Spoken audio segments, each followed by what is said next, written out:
Juniperung from her plight. Unfortunately, they all ended in failure. As a newcomer, Enrique's strength was inexplicably formidable, leaving people bewildered. How could a new disciple be so powerful? His realm seemed unfathomable. Juniperung, initially filled with hope, gradually became despondent. It appeared she wouldn't be rescued anytime soon. Thinking of Enrique's various antics sent shivers down her spine, yet it stirred a hint of excitement.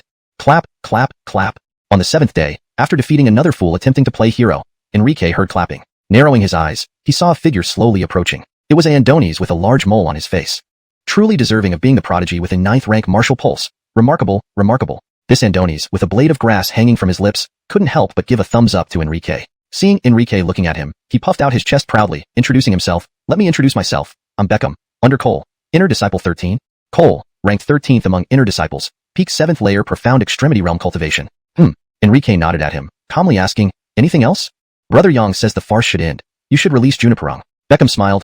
Also, Brother Yang told me to inform you that someone wants to buy your life. So tomorrow noon, if you have the guts, head to Fengyan platform and prepare to die. Enrique remained indifferent. Anything else? Of course. Beckham continued smugly. Our Brother Yang is merciful, knowing you possess extraordinary talent and doesn't want to see it wasted. So, he specially sent me to tell you, if you don't wish to die tomorrow, you should start from now, prostrate yourself 9 times, and beg for mercy at his feet. As long as you vow never to be so conspicuous again, Brother Yang will spare your life. Enrique had seen arrogant before, but this was outrageous. He was genuinely angry. He thought Violetta was bad enough, but here was someone even worse. A mere Inner Disciple 13 dared to speak so arrogantly? Hearing someone wanted to buy his life, Enrique didn't have to guess who it was, probably Juniperung, the Lee family, or Violetta seeking revenge. Enrique, did you hear what I said? Seeing even a messenger dogging him, Enrique flew into a rage. Without a word, he slapped Beckham to the ground. Go tell that brain-dead guy to stay away from Fengyan platform tomorrow, or I'll cut off his head and kick it like a ball. Chapter 116, Taking Initiative. A slap. Just one slap. Beckham was effortlessly knocked to the ground with no resistance. This scene left everyone in shock. Many didn't expect it. So strong? Even Beckham, the party involved, was stunned by that slap. Although he had heard rumors about Enrique being a martial prodigy, he hadn't anticipated such immense power. Though Beckham served Cole, he himself wasn't weak, possessing 7th level profound realm strength and ranking 32nd among Inner Disciples. He had become Cole's subordinate after losing a gambling match. Enrique glared and shouted, go back and tell Cole that if he fears death, then don't go to the stormy platform tomorrow. If he does, I will surely kill him. Everyone could see how furious Enrique was. It was clear that repeated mistreatment had genuinely angered him. People treated him as a soft target. Cole, merely ranked 13th with peaked 7th level profound realm strength, dared arrogantly claim he wanted to kill Enrique. Enrique had already made up his mind. Even if Cole didn't show up at the stormy platform tomorrow, he would still find Cole. He wanted to see who would end up killing whom. I'll deliver the message. Knowing he was no match for Enrique, Beckham, despite his grievous injuries, clumsily got up and left. But no one noticed the sly smile on his face as he departed. Simultaneously, Beckham was deeply shaken by Enrique's combat prowess. He couldn't believe how easily this Adonis had inflicted serious injury upon him, revealing an almost terrifying potential. Word spread quickly through Jingwu Gate that Beckham had been severely injured by Enrique and that a life-or-death duel between Enrique and Cole was set for the next day. That night, many martial masters from the sect approached Cole with a unified warning. Do not go tomorrow. They believed Cole could outmatch Enrique. Given that both were members of Jingwu Gate, they feared losing either disciple and thus dissuaded Cole from the confrontation. Facing so many elders' warnings, what could Cole do but agree not to go to the stormy platform? Although Elder Violetta's promise to beat Enrique into submission was tempting, it couldn't compare to the collective warning from numerous elders. Cole chose to comply, knowing defiance would jeopardize his standing in the sect. That night, Enrique also interrogated Selma severely. He wanted to know if the Wu family sought to end his life. Enrique believed it was highly likely that the Wu family had arranged for Cole to kill him to free Selma. However, Selma knew nothing of this plan but did reveal an important detail. Cole once had a close relationship with Jerson. There was a possibility that Elder Violetta, driven by lingering malice, had approached Cole again, instructing him to kill Enrique. Considering all this, Enrique agreed it was a plausible theory. After all, Sean had mentioned that Elder Violetta wouldn't rest until her goals were met. Selma also informed Enrique of Cole's remarkable sword skills, arguably unmatched by any Inner Disciple, far surpassing someone like Landon. Cole's swordplay was swift and deadly, unbeatable within 3 moves. His prowess placed him among the top 10 candidates. Selma urged caution, which intrigued Enrique. He'd never faced a true swordsman before. The next day, Enrique arrived early at the stormy platform, surprised by the crowd that had gathered. Surprisingly many people. As expected, Sean appeared, reminding Enrique, Brother Chuan, be cautious. Cole is much stronger than anyone like Beckham. Among the top 15 Inner Disciples, they were all formidable. Enrique's actions might have seemed shocking only because of his age. Sean doubted Enrique could easily defeat Cole, a long-standing martial master. Waiting, everyone hoped to see Cole, the renowned Inner Disciple and sword expert. Alansat, noon came and went without a sign of him. Why isn't Cole here? People began questioning the delay. Since Cole had issued the challenge, his absence was puzzling. An hour later, the truth sank in. Cole wasn't coming. Shocked, Enrique hadn't expected Cole's no-show. But what now? Enrique decided to take action. K it, you're not coming, so I'll find you. He headed directly to Cole's residence, surprising everyone with his bold move. Inner and outer disciples eager for drama followed. With a powerful kick, Enrique burst through the door, shouting, "Cole, get your ass out here. Didn't you tell me to come to the stormy platform to die? Why haven't I seen you after waiting 2 hours?" Enrique's uninvited entry clarified his resolve. This confrontation was unavoidable. Would Cole tolerate such intrusion? A graceful, tall man in green robes emerged from the room, looking calmly at Enrique. "Who dares cause such a ruckus?" he asked, frowning. "I never told you to come to the stormy platform to die, did I?" ####Chapter 117. One move to decide the outcome. He actually denied it. At that time, Beckham brazenly relayed the message Cole had asked him to deliver. Enrique remembered it clearly. But now, Cole was denying it. Huh. Enrique sneered and immediately repeated what Beckham had said. "Brother Young asked me to tell you this. Someone wants to buy your life, so tomorrow at noon, if you have the guts, go to Fengyan platform to prepare for your death.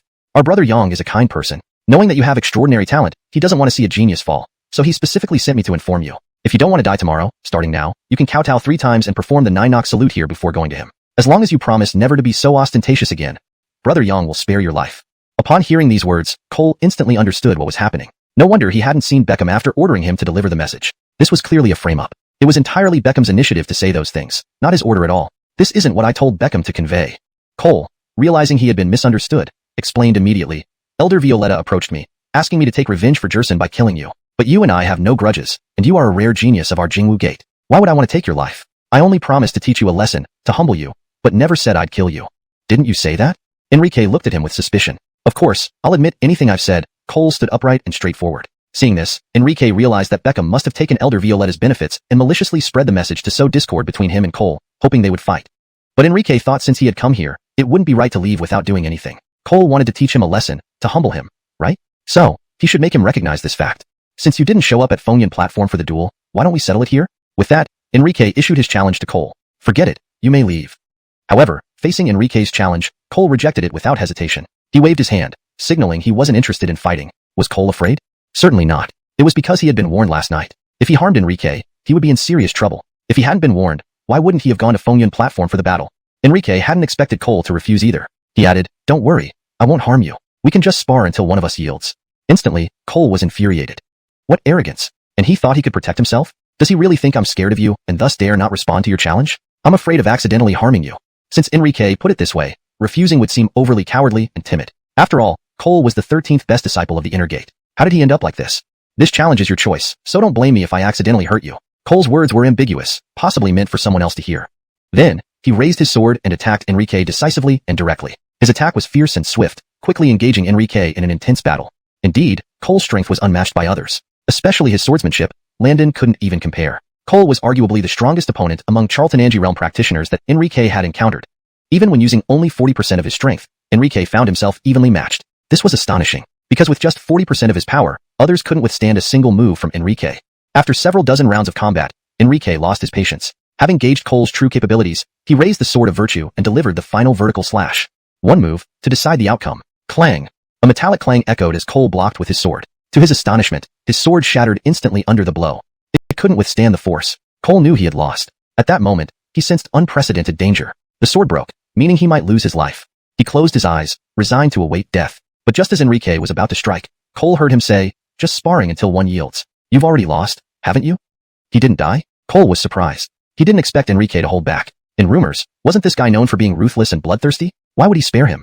Now, it seemed these rumors had tarnished Enrique's reputation. If this kid were truly as ruthless and cold-blooded as the rumors suggested, how could he still be alive? Alonso's, I lost.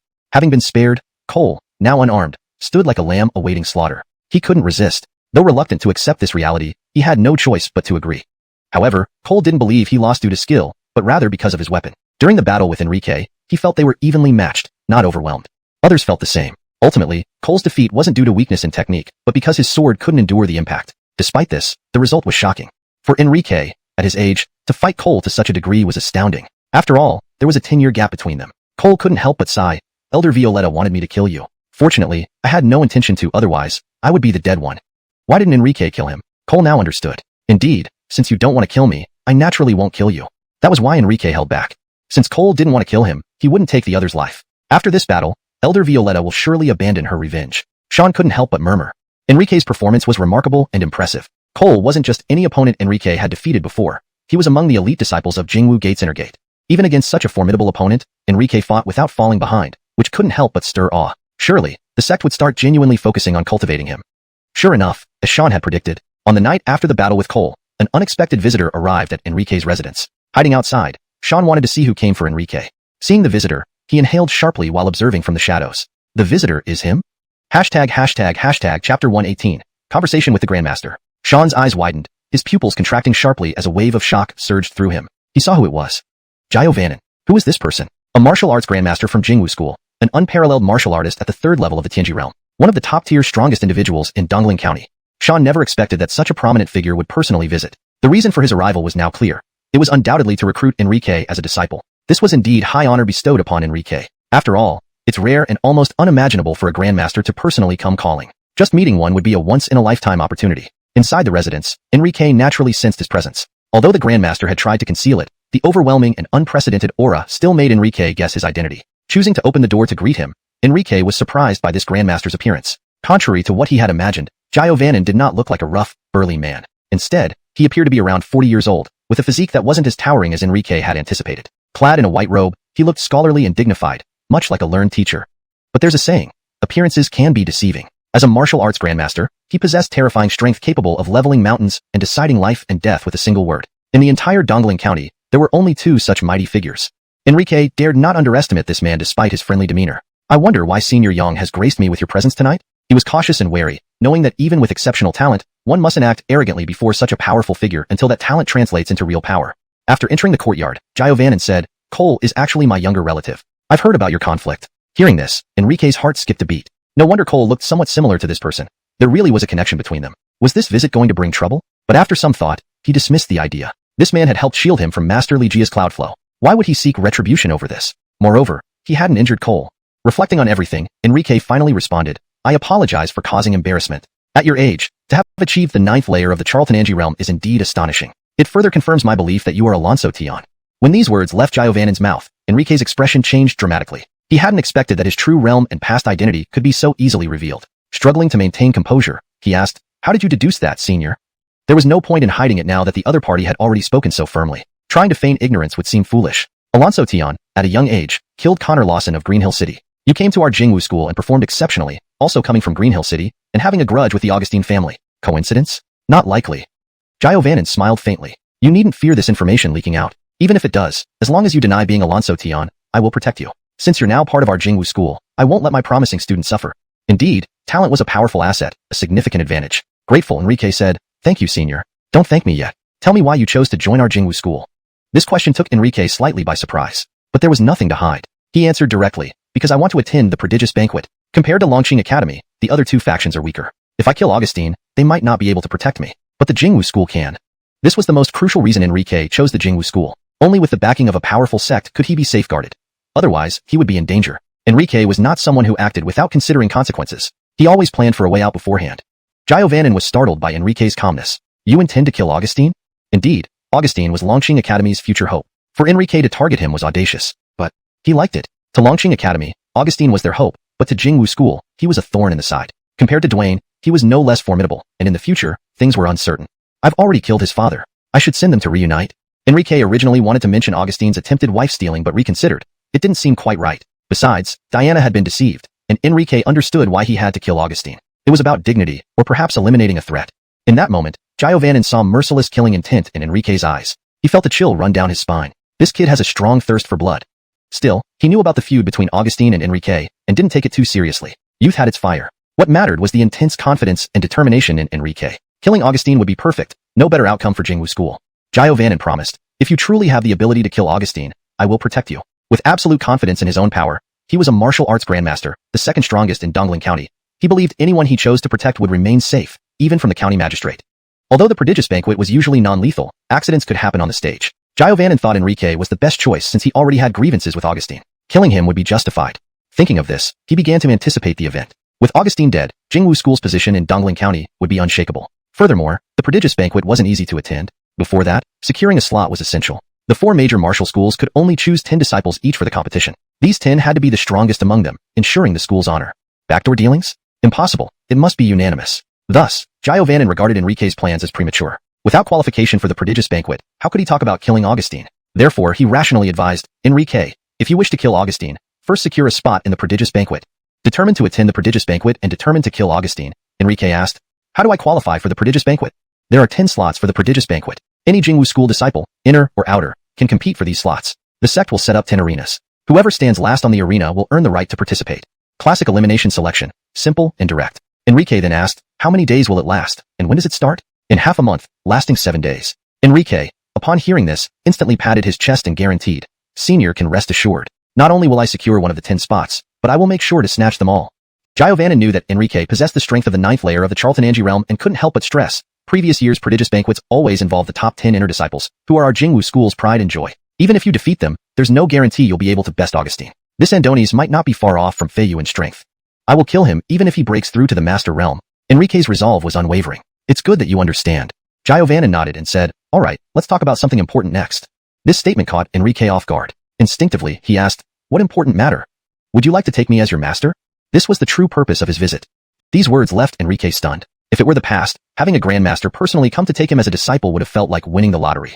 After all, this was a grandmaster. But now, circumstances were different. Enrique had already received the inheritance of the 10,000 Dao sovereign and became its disciple. How could he possibly take another master? Though, the master he referred to was already dead, completely gone. Still, it was difficult for Enrique to refuse at this moment. In a certain sense, Giovannin had been a benefactor by shielding him from the pressure of the Li family and Master Lu Jun. Seeing the troubled expression on Enrique's face, Giovannin understood. He smiled candidly. If you don't wish to become my disciple, that's fine. I don't like forcing people. Despite this, disappointment still lingered in his heart. After receiving immense grace from my master, they have ascended to the heavens. Please understand, Senior. Enrique respectfully clasped his hands together. This explained the reason behind his refusal. No wonder this youth had declined all previous offers to be taken as a disciple since joining the school, including his own. It turned out he already had a master. Even though his previous master had died, he remained loyal and didn't seek a second master. This made Giovannin regard Enrique with greater respect. He valued his lineage highly. In this martial world, such loyalty was a rare and noble quality. There is one more thing I need to discuss with you. Just as Giovannin finished speaking, Enrique quickly replied, Senior, please continue. The Wu family has approached me, offering to trade a low-grade earth-level martial technique for the freedom of the girl. What do you think? Enrique nodded swiftly. That's perfectly fine. Enrique was naturally overjoyed. After all, this was a sure win. He had already gotten what he wanted and taught her a lesson, curing Juniper of her sassiness. Now, he would receive a low-grade earth-level martial technique in exchange, which was an unexpected pleasure for Enrique. There was no room for refusal. All right, if that's settled, I will leave now. The slots for the prodigious banquet will be decided by me personally. I hope to see you there. Saying this, Giovannin got up to leave. Enrique stood up to open the door, showing respect as he saw him off. You will definitely see me there, Senior. After Giovannin left, Enrique sighed in relief.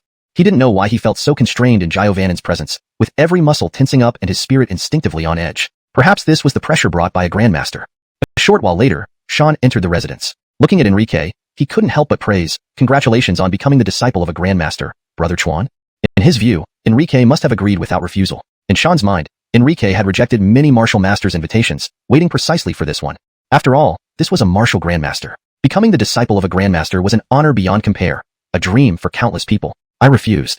However, when Enrique's calm voice rang out, Sean's flattering smile froze instantly. Sean almost couldn't believe his ears. He swallowed hard, eyes full of disbelief. Brother Chuan, you actually refused? Alonso's, I did. Enrique nodded. Brother Chuan, you don't know? Before Sean could finish, Enrique pushed him out of the residence. Let's talk tomorrow. My decision isn't up for your interference. Bang. The courtyard door closed. Only Sean, standing frozen on the spot, remained. His eyes glazed over as he muttered repeatedly, refused? He actually refused? News of the night's events spread rapidly across Jingwu School. Naturally, Sean was the source of the rumor. This news was hard to believe. No one expected that Enrique would refuse a grandmaster's offer of discipleship. Many thought Enrique was too arrogant, overly confident. Otherwise, how could he refuse being the disciple of a grandmaster? This was a privilege they dared not even dream of. Yet Enrique had rejected it. Comparing himself to others really could drive a person mad. But did Enrique care about these discussions? Of course not. Over the next few days, under Juniper's persistent plea, Enrique engaged in intimate interaction.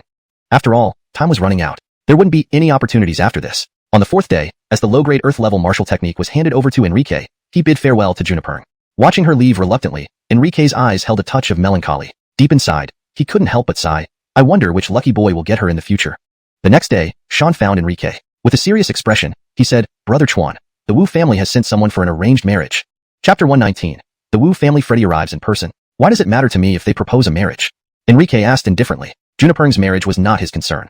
In Enrique's eyes, Juniper was merely a servant, not his woman. He did not feel any possessiveness towards her and had no interest in interfering with her marriage. However, Sean's next words instantly shook his composure. But the Wu family's marriage proposal is for you. What? A marriage proposal for me? Enrique could not remain calm. However, he maintained an outwardly calm demeanor and replied, "Then I just won't accept it." Sean smiled bitterly. "If nothing unexpected happened, your affair with Junipering should have been exposed. Since the Wu family has come forward with a proposal, shouldn't you understand what this means?" Enrique understood clearly what Sean meant by exposed. But what could be done about that? He had not forced her into anything and still answered indifferently, "So what? I will not accept it."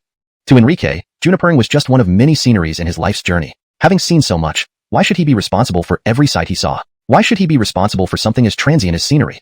Seeing Enrique's attitude, Sean realized that further words would be futile. Knock knock. Later that afternoon, while resting in his courtyard, Enrique heard a knock on the door. Assuming it was Sean again, he opened the door to find a well-dressed, tall, and dignified-looking Kenneth standing there. "Who are you?" Enrique asked, puzzled. The man smiled politely. "Let me introduce myself. I am the current Freddy of the Wu family and Junipering's father. I've come today to discuss the wedding arrangements for both of you." This man turned out to be Junipering's father. Enrique hadn't expected the patriarch to visit in person. Alan sought. What did he mean by discussing their wedding arrangements? When had Enrique agreed to anything? Enrique responded seriously, "Freddy Wu, might there be some misunderstanding here? I haven't agreed to this marriage proposal." The Wu Freddy's expression darkened immediately. "Young man, you defiled my daughter's purity. What do you intend to do now? Not take responsibility?" Simultaneously, a powerful martial aura began to radiate from him. Territorial level 6th tier. No wonder he was the patriarch. His strength was truly formidable. This was a form of pressure, indirectly threatening Enrique. Of course, Enrique understood the threat, but knew the Jingwu sect wouldn't allow such behavior. Therefore, he remained composed. "Freddy Wu, I detest threats most. I said I will not marry Junipering, and that stands. Surely, you don't want everyone to know about this?" Within the Jingwu sect, everyone believed Junipering was only Enrique's servant and unaware she had lost her virtue. Enrique's words were also a counter-threat. If he was pressed too hard, this matter would become public. The choice lay with the Wu Freddy, damage Junipering's reputation or ruin it entirely. If her loss of innocence became known, things would escalate. Realizing he was being threatened, the Wu Freddy glared furiously. "Boy, are you threatening me?" "You can interpret it that way," Enrique replied calmly, meeting his gaze. Ultimately, reason prevailed over anger. Seeing Enrique's unwavering stance, the Wu Freddy gave up. This matter could not be forced. The next day, news spread across the entire Jingwu city, shocking everyone once more by Enrique's decision. Every move he made was surprising. Beating Landon, refusing to be a disciple of a grandmaster, and now rejecting Junipering. Everyone said heroes found it hard to resist beauty, but who could have imagined he would reject such an easily attainable beauty like Junipering? Enrique's name resonated throughout the city yet again. Any one of these three events alone would be considered insane, yet Enrique did all of them. Many people began to question his sanity. Would the Wu family let this go? Of course not. Soon, word reached the Jingwu sect, defeat Enrique, and receive a low-grade Earth-class martial technique. This was purely for pride's sake. As for killing him, while the Wu family thought about it, they abandoned the idea when the patriarch entered the Jingwu sect. Yang Badian explicitly warned them, saying Enrique was under his protection. That meant a lot. With the promise of great rewards, many warriors soon challenged Enrique. He did not avoid any of them, facing each challenger head-on. Under his overwhelming power, Enrique emerged victorious in all 32 battles over 5 days. On the 6th day, a true expert arrived, a Andonese with one eye, appearing in his mid-20s but incredibly strong, having reached the territorial level 8th tier. His face bore a prominent claw mark, suggesting a fight with a monstrous beast. Sean warned Enrique seriously, "Big brother Chuan. This man is named Artie. He once fought a 3-eyed black tiger in close combat and ranks 11th among inner disciples. Being able to battle and kill a 3-eyed black tiger, a variant of a monstrous beast, indeed demonstrated extraordinary prowess. No wonder he had only one eye and a claw scar.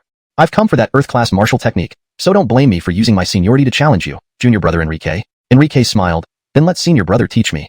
Artie attacked fiercely, embodying raw wildness. No wonder he could fight a 3-eyed black tiger. His physical body was exceptionally resilient, far surpassing ordinary humans. Nevertheless, he ultimately faced defeat, injured by a single kick from Enrique. Even after losing, Artie remained gracious. Junior brother's strength is remarkable. At this age, to have such power, even Xiao Feiyu, the top talent of Dongling County, must step down. Clearly, Artie believed Enrique was superior to Xiao Feiyu. In response, Enrique humbly remarked, "Senior brother jests. How can I compare to Xiao Feiyu?" ####Chapter 120. The Path of Immortality, Immortal Sects. After this battle, no one dared to challenge Enrique anymore. After all, Artie, who ranked 11th among the inner disciples, had been defeated by Enrique. How could they possibly stand a chance? It seemed only those in the top 10 of the inner disciples might have any hope of defeating this Andonese. With no more challenges, Enrique enjoyed a period of peace and quiet. He continued to devote himself to his cultivation and honing his martial arts. 5 days later, accompanied by a hearty laugh, Enrique broke through. At this moment, he was no longer a Charltonangi realm practitioner. He was now a DG realm practitioner, a master of martial arts at the age of 16. Across the entire Eastern Ridge County, this was an unprecedented achievement. Is this what the DG realm feels like? It was a completely different sensation. At this moment, whether it was internal energy or combat prowess, Enrique felt a significant improvement. He even had the feeling that if Elder Violetta were to dare cause trouble again, one punch from him would be enough to kill her. If, in the Charltonangi realm, Enrique appeared somewhat arrogant when facing Dwayne, now, it wasn't arrogance at all. After all, he was no longer a Charltonangi realm practitioner but a DG realm practitioner. He had broken through. Dwayne hadn't. Not long after breaking through, Enrique saw Muhammad. The Grandmaster had actually come. This came as a surprise to Enrique. He hadn't expected that the other party would sense his breakthrough. The first thing Muhammad said was, "You've broken through to the DG realm?" His expression was filled with shock. Even someone of his caliber couldn't help but be shocked. In Eastern Ridge County, there was actually such a young DG realm practitioner? He couldn't even imagine it. Alonso's, "I've broken through to the DG realm." Enrique naturally did not deny it. "Looks like you're going to win without a doubt then." Enrique understood the meaning behind those words. He nodded along. "Indeed. Augustine is as good as dead. You've already reached the strength of a DG realm practitioner, so after the young genius feast ends, this old man can take you to participate in the 100 Counties Assembly." Enrique could see excitement flickering in Muhammad's eyes. For a grandmaster to show such attention, this 100 Counties Assembly must be quite extraordinary. Enrique couldn't help but ask, "What exactly is the 100 Counties Assembly?" Muhammad explained, "This so-called 100 Counties Assembly, you can think of it as a much larger scale version of the Young Genius Feast. Additionally, the reason the Young Genius Feast is held every 5 years is also for the sake of this event. However, unlike the Young Genius Feast, the 100 Counties Assembly is open to the 108 counties within the Qin Kingdom, with only one participant per county. Each county has one spot. Across the entire Qin Kingdom, that would be a total of 108 participants. In contrast, the Young Genius Feast sees 4 major martial arts sanctuaries each sending 10 people. Comparing the two, the difference becomes apparent immediately. What about our Eastern Ridge County's past performance at the 100 Counties Assembly?" Enrique asked. Upon hearing this, Muhammad was initially taken aback, then burst into laughter. "In previous assemblies, we didn't even have the opportunity to participate. Do you know the requirements to participate in the 100 Counties Assembly?" Enrique asked. "What are they?" "Being a DG realm practitioner by the age of 25. Muhammad said seriously. "Now do you understand why we don't have the qualification? Even Dwayne doesn't qualify." In an instant, Enrique felt that Dwayne, the number 1 genius of Eastern Ridge County, had become insignificant in comparison. Muhammad looked at Enrique with fiery eyes. "But you are different. You've become a DG realm practitioner at the age of 16. Do you know that even in the Imperial City, there isn't anyone as prodigious as you? You are truly the greatest gift bestowed upon us by heaven." Enrique could tell that Muhammad was genuinely excited. Although he couldn't fully understand this level of excitement, hearing that even the Imperial City didn't have such a genius made Enrique feel a little proud. The Imperial City is the sacred ground of martial arts in the entire Qin Kingdom. Alansad, even such a place didn't have geniuses like him. Still, he voiced his confusion. "Why is Senior Young acting so agitated?" Muhammad replied, "A martial master at 16 from Jingwu sect. Wouldn't any old fart be excited? But, keep this matter under wraps, don't spread it around, you get me?" He even called himself Old Fart instead of this old man. But after speaking, he couldn't help but laugh again. "You know better than to reveal your true strength. If you hadn't hidden your realm all along, you wouldn't have had this wisdom. Only those who understand the principle of the highest tree catches the most wind can qualify to step onto the path of immortality." Saying this, he couldn't resist patting Enrique on the back. "Work hard. In this life, you might really have the chance to enter an immortal sect." At that moment, Enrique felt his worldview refreshed. He caught 2 sensitive terms. Path of immortality, immortal sects. He couldn't help but ask, path of immortality, immortal sects, what do these mean? He had never heard of them before. These concepts are still far away for you. Since you want to know, let me broaden your horizons a bit, so others won't think we people from Eastern Ridge County are just frogs at the bottom of a well, Muhammad explained. What we call the path of immortality and immortal sects is essentially the way to immortality and eternal life. Let me ask you, do you know the divisions of the martial arts realms? Enrique answered without hesitation, Alansalo, Charltonin, D, and Tianji realms, plus the supreme martial artist. In total, 5 major realms. Muhammad nodded. That's correct. The path of immortality and immortal sects refer to the realms beyond. For instance, what you consider the supreme martial artist is actually not a martial artist anymore but a Taoist cultivator. The supreme martial artist is not a martial artist? Those words greatly shook Enrique. Muhammad's next words shook him even more. A supreme martial artist in the world of cultivators is known as a qi condensation cultivator. Do you know what condensing qi means? It is a type of energy far more powerful than internal energy, known as spiritual energy. At this realm, cultivators possess unimaginable power, especially powerful ones who can supposedly summon winds and rain, create soldiers from beans, fly through the air, and move mountains, achieving feats that seem limitless. These were things that martial artists could only dream of. They sounded almost fantastical, beyond imagination. Do you know that our current crown prince, Stefan, is a disciple of an immortal sect? Moreover, he is a qi condensation cultivator. This is why our Qin kingdom, though established for only 16 years, is more prosperous than the other 7 kingdoms and has never faced the hardships of war. Listening to Muhammad's words, a flame of hope ignited in Enrique's heart like never before. I want to become a cultivator too. ##### Chapter 121. On the rarity of spirit veins. At this moment, Enrique felt like a frog at the bottom of a well. Originally, Enrique had always thought that martial Tao Supreme was the pinnacle of this world. But now, after hearing what Muhammad said, Enrique realized that the martial Tao Supreme wasn't actually a martial artist at all. Instead, he was a cultivator, a qi condensation practitioner. No wonder the martial Tao Supreme had all sorts of inconceivable abilities. Now it made sense. Muhammad looked at Enrique with fiery eyes and couldn't help but encourage him. With your talent, if you work hard, you still have a chance to step onto the path of immortality in the future. The path of immortality was something Muhammad aspired to as well. Unfortunately, he lacked the qualifications. Now, he passed on this hope to Enrique. To reach the Earth Extreme realm at such a young age, his talent didn't fall far behind the current Christopher. Thus, Muhammad had high hopes for Enrique, the young disciple from his Jingwu gate. Alonso's, I will definitely become a cultivator. Enrique was equally confident in himself. Moreover, he had an epiphany. No wonder 10,000 Tao Supreme could unlock memories and gain lineage abilities whenever he broke through to a new realm. He hadn't unlocked anything because 10,000 Tao Supreme was the supreme among cultivators, not the supreme among martial artists. The breakthroughs weren't in martial Tao realms, but in cultivator realms. In an instant, Enrique realized why he had advanced so quickly. He had been wondering how anyone could break through to martial Tao Supreme within 100 years. It turned out that 10,000 Tao Supreme would inevitably reach supreme status within 100 years, but it wasn't martial Tao Supreme. It was the supreme of cultivators. He finally understood how limited his perspective had been, and he comprehended the grandeur of the inheritance he had received. This wasn't the lineage of martial Tao Supreme, but the lineage of the supreme among cultivators. Simultaneously, Enrique felt gratitude towards Muhammad. Because of Muhammad's words, a whole new world opened up before him. It turned out that this world wasn't confined to the 8 kingdoms. Above martial arts, there were immortal cultivators who practiced the way of longevity. These cultivators possessed incredible powers like controlling wind and rain, summoning soldiers from beings, flying and hiding in the earth, moving mountains, and filling seas. Just imagining these mystic abilities made Enrique feel his blood boiling. He yearned for such power. But don't aim too high. To become a disciple of an immortal sect, you need the legendary spirit veins. If you only have martial veins, you can't become a cultivator. When Muhammad said this, Enrique's heart surged with excitement. He knew that he would definitely become a cultivator. After all, he had more than just spirit veins. He had supreme divine veins. But he wouldn't tell anyone about this secret. So, he humbly replied, Alonso's, I hope I have spirit veins. Enrique firmly believed that in the future, he would surely step onto the path of immortality and secure his place in an immortal sect.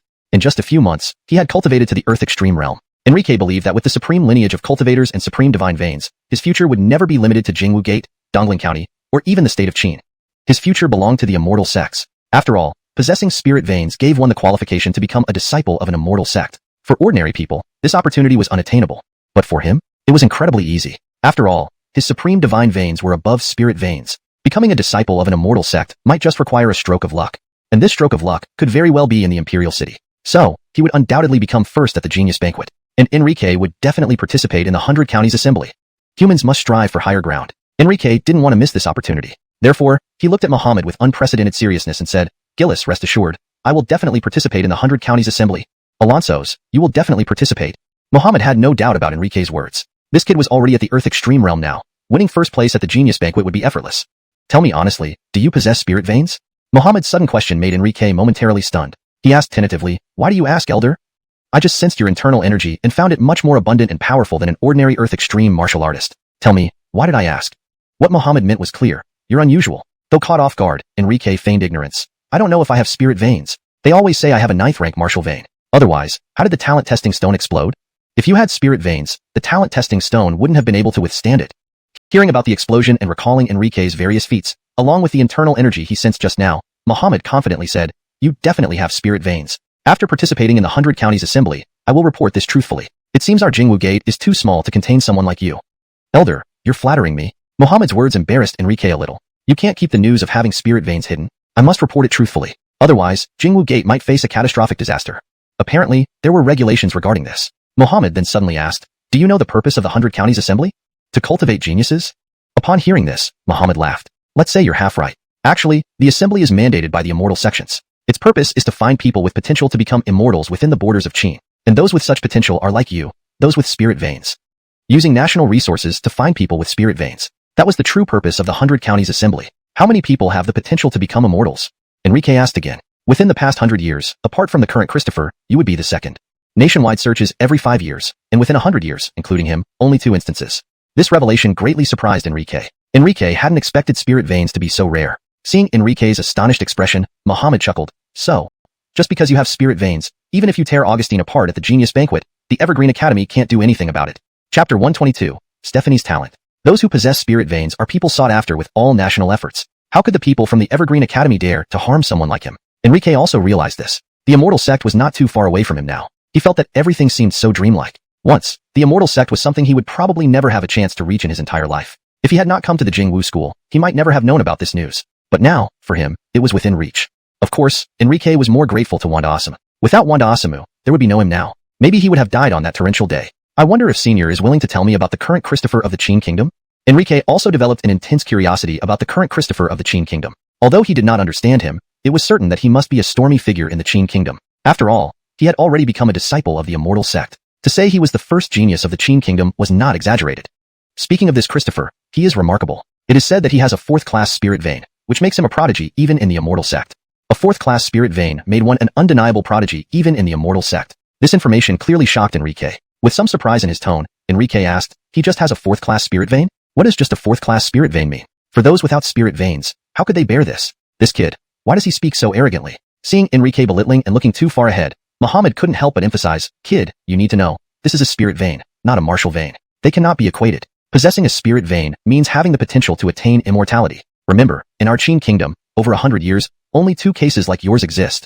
Most people don't even have martial veins, let alone spirit veins. Now you're saying that Christopher only has a fourth-class spirit vein? Moreover, don't underestimate him as a fourth-class spirit vein. You might not even have a first-class spirit vein. Muhammad only suspected Enrique might have a spirit vein but wasn't entirely sure. So he couldn't help but take this opportunity to belittle Enrique. A first-class spirit vein? Enrique knew he didn't have one. After all, he possessed the supreme divine vein. And after knowing Stephanie only had a fourth-class spirit vein, in Enrique's eyes, he was no different from Dwayne. Both their talents were far inferior to his. In the future, both would be left far behind. Just the difference was, one was present, and the other was in the future. However, Enrique collected all his arrogance and contempt, facing Muhammad very humbly. Senior speaks the truth. I am indeed reaching too high. Young and spirited, understandable, considering your outstanding talent. But remember, until your talent turns into absolute strength, there's nothing to brag about. Seeing Enrique's attitude, Muhammad nodded satisfied, adding, when encountering others, always know when to hide your weaknesses. This world will always have someone stronger than you. Geniuses exist everywhere, but without cultivation, they remain insignificant. Enrique understood Muhammad's warning was for his own good and solemnly nodded, thank you for your advice, senior. It's good to hear you out. This world is darker than you think. No one wants you to be better off than them. After speaking meaningfully, Muhammad left. Recently, I've indeed been too high profile. Enrique seriously reflected on his recent behavior. After everyone dispersed, Enrique chose to rest. Only the days without Juniper began to make him slightly uncomfortable, such as lacking the morning wake-up service. Today was an important day at the Jingwu school. The Genius Feast qualification war had begun. Many people gathered, quite bustling around 10 stages crowded with spectators. Both inner and outer disciples were eager to participate. Do you know that Master Wu personally proposed marriage to Enrique and got rejected? Enrique heard whispers upon arriving, surprised by how widely this had spread. Look, it's Enrique.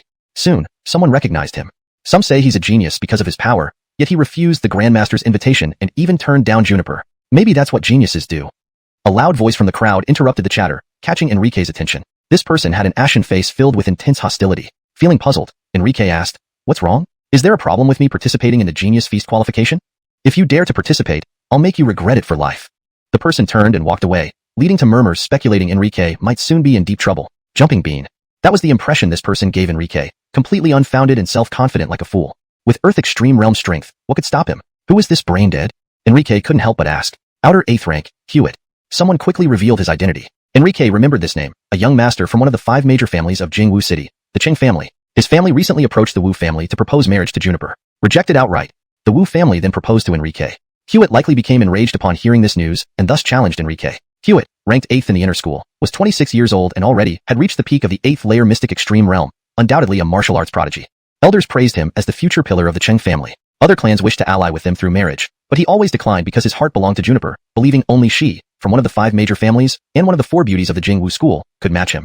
But now, not only had she rejected him, she had even been pursued by another man and rejected that proposal too. Worse, there were rumors that Juniper had been dishonored by Enrique. Such claims stirred Hewitt's anger. If any of you see him, tell this idiot not to participate in the Genius Feast qualification. If he dares to join, I'll really make him regret it for life. As these words spread, everyone instantly sensed that an unavoidable conflict between these two was imminent. Chapter 123, Jinx. Elsewhere, not far from here, on a nearby battle platform, a fierce fight was underway. This was a dragon and tiger struggle. One combatant was named Charlton Long, the other Abdullahi. They were both outstanding disciples within the inner sect, ranking 15th and 16th respectively. The battle was so intense that it was hard to tell who would win. However, Abdullahi seemed to be gaining the upper hand. Enrique was also watching the fight with great interest. These two really fought fiercely, displaying all sorts of martial techniques endlessly, making it difficult to distinguish between victor and loser. Unless something unexpected happens, Abdullahi should be able to win. Just as Enrique finished speaking, the battlefield changed dramatically in an instant. Charlton Long suddenly struck Abdullahi with a powerful palm, immediately deciding the outcome. For some reason, Abdullahi failed to defend himself and was directly knocked off the battle platform. Nearby, someone heard Enrique's remark and couldn't help but glance at him in surprise. In response, Enrique merely shrugged, acting as if it had nothing to do with him.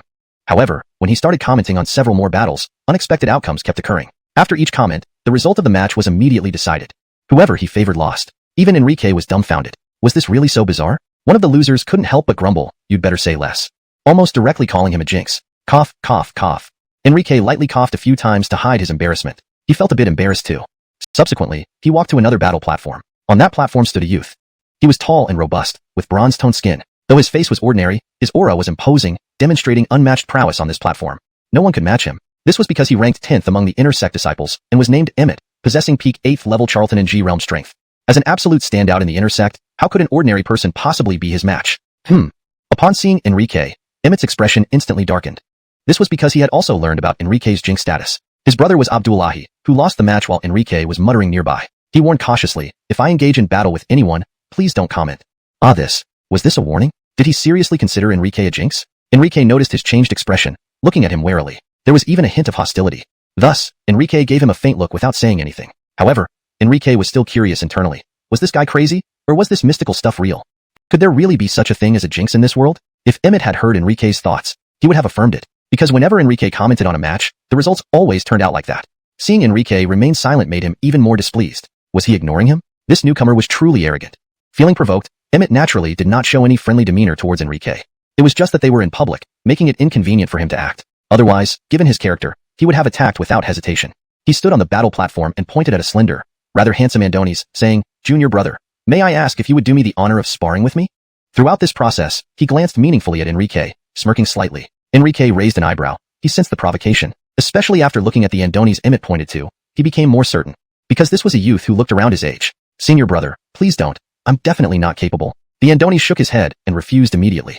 He was named Forrester, only an outer sect disciple. Although he ranked 6th, he was merely at the 3rd level Charlton and G realm. How could he possibly be a match for the 10th ranked inner sect disciple Emmett, who possessed peak 8th level Charlton and G realm strength?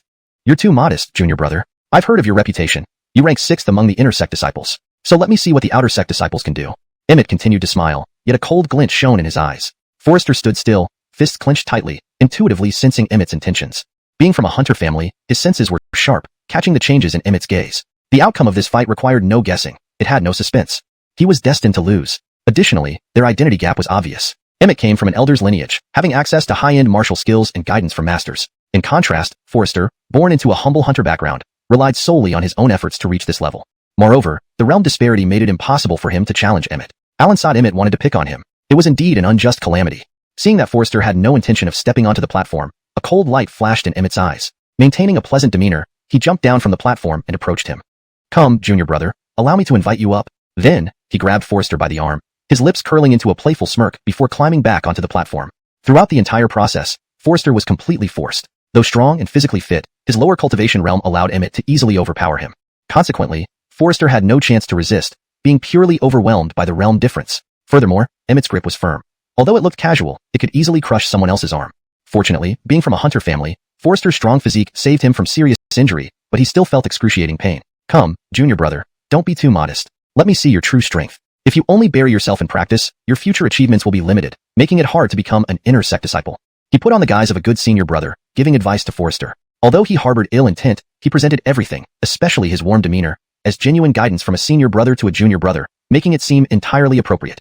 Unfortunately, Forrester saw through his hypocrisy. Faced with Emmett's approach, he kept retreating, unwilling to engage. "Junior brother, don't be shy. We're just sparring for friendship." Saying this, Emmett began to move. Though his smile remained warm, in Forrester's eyes, his face appeared hypocritical and ugly. At this moment, seeing Forrester retreating on the battle platform, Enrique urged, "Come on, losing honorably isn't shameful." His words carried deep meaning, leaving those watching initially stunned before understanding. Even if Forrester lost, it wouldn't be disgraceful. After all, in terms of both age and cultivation, he was far inferior to Emmett. Enrique felt guilty about Forrester's predicament. He knew it was because of him that Forrester was forced into this situation, but the main culprit was Emmett, due to his shamelessness. Enrique wanted to intervene, but there were already 2 people on the platform. He had no right to interfere. The qualification tournament had strict rules. If a third party interfered, they would lose their eligibility. But Enrique silently vowed to remember Emmett. His resolve was unwavering. "Damn it, wait until I beat the crap out of you." Chapter 123, Jinx. On another platform not far from here, a battle was taking place. This was a fierce contest between 2 formidable adversaries named Charlton Long and Abdullahi. Both were outstanding inner disciples, ranking 15th and 16th respectively. The fight was intense, with various martial techniques being employed in rapid succession, making it hard to distinguish a clear winner. However, Abdullahi seemed to have gained the upper hand gradually. Enrique watched the match with great interest. "These 2 are fighting fiercely. If nothing unexpected happens, Abdullahi should be able to win," remarked Enrique. As soon as he spoke, the situation on the battlefield changed dramatically. Charlton Long suddenly landed a powerful blow on Abdullahi, deciding the outcome of the match. Abdullahi, for some reason, could not defend himself and was directly knocked off the platform. Nearby spectators, who overheard Enrique's comment, couldn't help but look at him in surprise. Enrique just shrugged, feigning innocence. However, after he made several predictions about other matches, more surprising outcomes followed. Every time he voiced his opinion, the fighter he favored ended up losing. Even Enrique was baffled by this turn of events. Is this some kind of curse? One loser muttered under his breath, almost accusing him of being a jinx. Ahem, Enrique coughed slightly, trying to cover his embarrassment. He also felt a bit awkward. He then moved to another platform where a tall, robust Andonies with a tan complexion stood. Despite his ordinary appearance, his presence was imposing, and he had already shown his invincibility on this platform. No one could challenge him. He ranked 10th among the inner disciples, named Emmett, possessing an 8th peak Shenji Jing, Charlton and G realm, cultivation level. When Emmett saw Enrique, his expression turned dark. He had heard about Enrique's so-called jinx ability. His younger brother, Abdullahi, had lost right after Enrique made his comments. Wary of this, Emmett warned, if I engage in combat, do not comment on it. Was this a warning? Did he really consider Enrique a jinx? Seeing Emmett's guarded expression, even harboring hostility, Enrique simply glanced at him without a word. Internally, however, he wondered if there was any truth to such beliefs. Does the concept of a jinx exist in this world? If Emmett had heard Enrique's thoughts, he would have confirmed it. Indeed, every match Enrique commented on resulted in the opposite outcome. Seeing that Enrique remained silent, Emmett grew increasingly displeased. Was he ignoring me? This newcomer is truly arrogant. Feeling provoked, Emmett decided to confront Enrique indirectly. Little brother, how about joining me in a friendly sparring session? Emmett pointed to a slender, fairly handsome youth while giving Enrique a meaningful glance. Enrique immediately sensed the provocation. The youth appeared to be around his age. Senior brother, let's skip it. I'm not a match for you, the youth declined. His name was Forrester, an outer disciple ranking 6th, but only at the 3rd layer Charlton and G realm. How could he possibly compete against the 8th peak Charlton and G realm inner disciple? Emmett? You're too modest. I've heard much about your abilities. Let me see what the outer disciples can do. Emmett continued to smile, though his eyes revealed coldness. Standing still, Forrester clenched his fists tightly, sensing Emmett's intentions. As a hunter by birth, his senses were acute, picking up on Emmett's changing expressions. This match was destined to end in defeat for Forrester, not only because of their cultivation gap, but also their backgrounds differed significantly. Emmett was from an elder's lineage, benefiting from advanced martial arts and guidance. In contrast, Forrester was self-reliant, rising to his current level solely through effort. Forrester had no chance against Emmett. Alansat, Emmett chose to target him, seemingly out of spite. Witnessing Forrester's hesitation, Emmett jumped down from the platform and approached him. Come, little brother, allow me to invite you up. Seizing Forrester's arm forcefully yet casually, Emmett returned to the platform. The entire process left Forrester with no choice but to comply. Although strong, Emmett's higher realm easily overpowered him, nearly crushing his arm. Fortunately, Forrester's hunter upbringing saved him from serious injury, but pain still radiated through his limb. Let's begin. Show me your true strength. Constantly focusing on training alone may limit your future achievements. Becoming an inner disciple might be challenging. Pretending to be a concerned senior, Emmett encouraged Forrester. His actions seemed harmless, but Forrester saw through the deceit. Facing Emmett's approach, he tried to step back, avoiding conflict. Don't be shy, it's just a friendly spar. With that, Emmett launched his attack. While his smile remained warm, Forrester saw through its insincerity. Watching the retreating Forrester on the platform, Enrique encouraged, hang in there, winning isn't everything. His words resonated deeply with others. They understood that despite inevitable defeat, Forrester wouldn't lose dignity given the significant gap between him and Emmett. Enrique felt guilty knowing this confrontation was partly his fault, although ultimately caused by Emmett's despicable behavior. Though tempted to intervene, he couldn't. The qualification rules strictly prohibited third-party interference, or the interferer would be disqualified. Nonetheless, Enrique vowed to remember Emmett for future retribution. Bloody hell, wait until later. I'll show you, he thought angrily.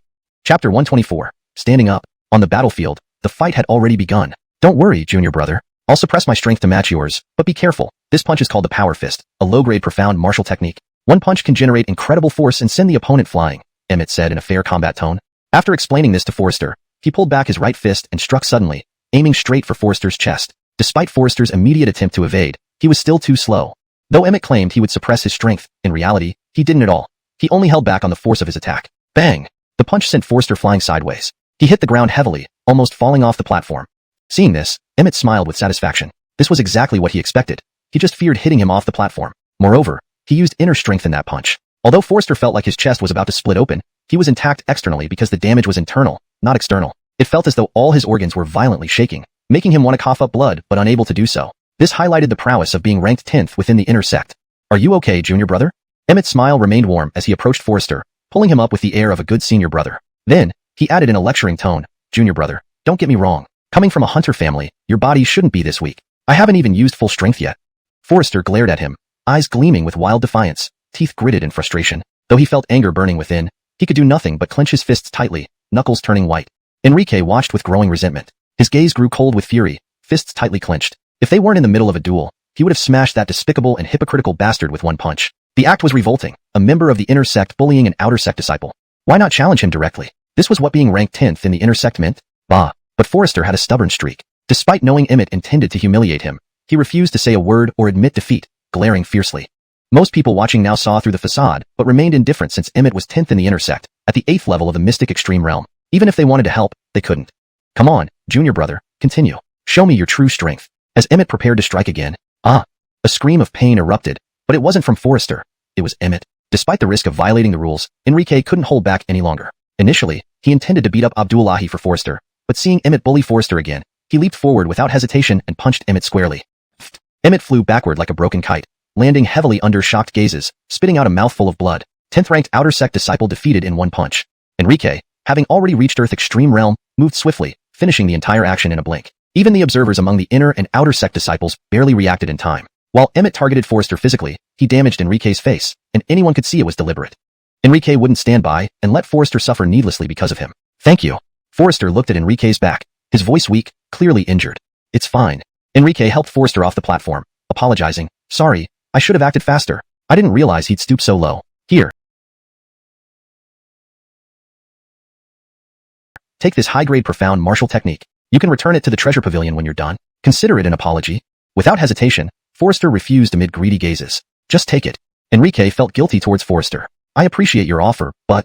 Before Forrester could finish, Enrique turned and leaped onto the platform. Looking at Emmett struggling to rise with a ferocious gaze, Enrique's eyes coldly mocked. Is this the might of the 10th-ranked inner sect disciple? A bully picking on weaker opponents. Why not challenge someone like me? You're destined to never reach the Earth Extreme Realm. Blood trickled from Emmett's lips as he snarled. First a full-strength ambush, now insulting me? Enrique smirked coldly. An ambush? Against a waste like you? I could snap you with a slap if I wanted.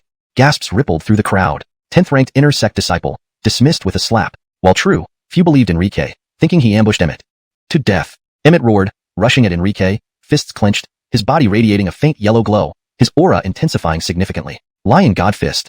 Emmett's punches were swift, generating a whooshing sound. His right arm exuded intense energy waves, forming an imposing lion head, gradually solidifying as he swung. Roar. The lion's roar was terrifying. Lion God Fist was not only a low-grade earth martial technique, but also Emmett's strongest and most confident technique. With all-out effort, it became even more formidable. Seeing Enrique motionless, Emmett's eyes gleamed excitedly, filled with bloodlust, imagining his surprise attack succeeding. He thrived on catching others off guard, leaving many bleeding under this move. However, he soon screamed in agony. Hurry! Let go, it hurts. Enrique grabbed Emmett's wrist with his right hand, gripping tightly. Emmett's voice quivered in pain, sweat dripping, feeling his wrist about to snap. This arm hurt Forrester, so let's destroy it. As these words escaped, a shrill cry followed. Spectators watched in horror as Enrique tore Emmett's arm off. Gasp! Everyone drew sharp breaths, feeling a chill run down their spines. Chapter 125, A Crushing Blow. The scene was simply too gruesome. Emmett's arm was actually torn off by Enrique barehanded. Too bloody, too brutal. No one expected that in defending Forrester, Enrique would tear off Emmett's arm. More shockingly, Enrique's strength was so formidable. Emmett was the 10th-ranked disciple of the Inner Gate, and now, his arm had been ripped off. Is this how a newcomer, a new disciple should behave? No one expected Enrique's power to be so overwhelming. Sean also arrived. Though he knew he wasn't qualified to participate, he chose to spectate. Thus, he witnessed Emmett's arm being torn off. This is too intense, he couldn't help but think. He knew about Emmett's strength, yet he didn't expect him to meet such an end. Being ripped apart like that must have been agonizing. At that moment, Emmett was screaming in pain. His face contorted from severe agony, looking incredibly sinister. He never imagined this newcomer Enrique could be so terrifying. Ripping his arm right off, and he realized that with his arm severed, his martial prowess was now ruined. After all, missing an arm, what's left but a cripple? So, he looked at Enrique with eyes filled with hatred and murderous intent, completely forgetting that this outcome was his own doing for provoking Enrique first.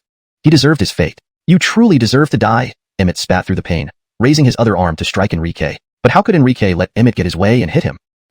Enrique's punch landed on Emmett's chest before Emmett could even react, sending him flying over 10 meters away. Blood gushed out, and Emmett passed out instantly. Seeing his brother severely injured, Abdullahi glared hatefully at Enrique and hurriedly ran over to carry Emmett away, likely seeking medical help.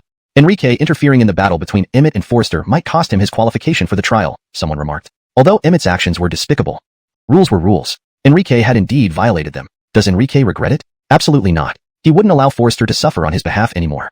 This martial technique I gifted to Forrester. Anyone who has ideas about it can blame themselves if I disregard fellow disciple ties. With these words, those who had ulterior motives quickly dropped their plans.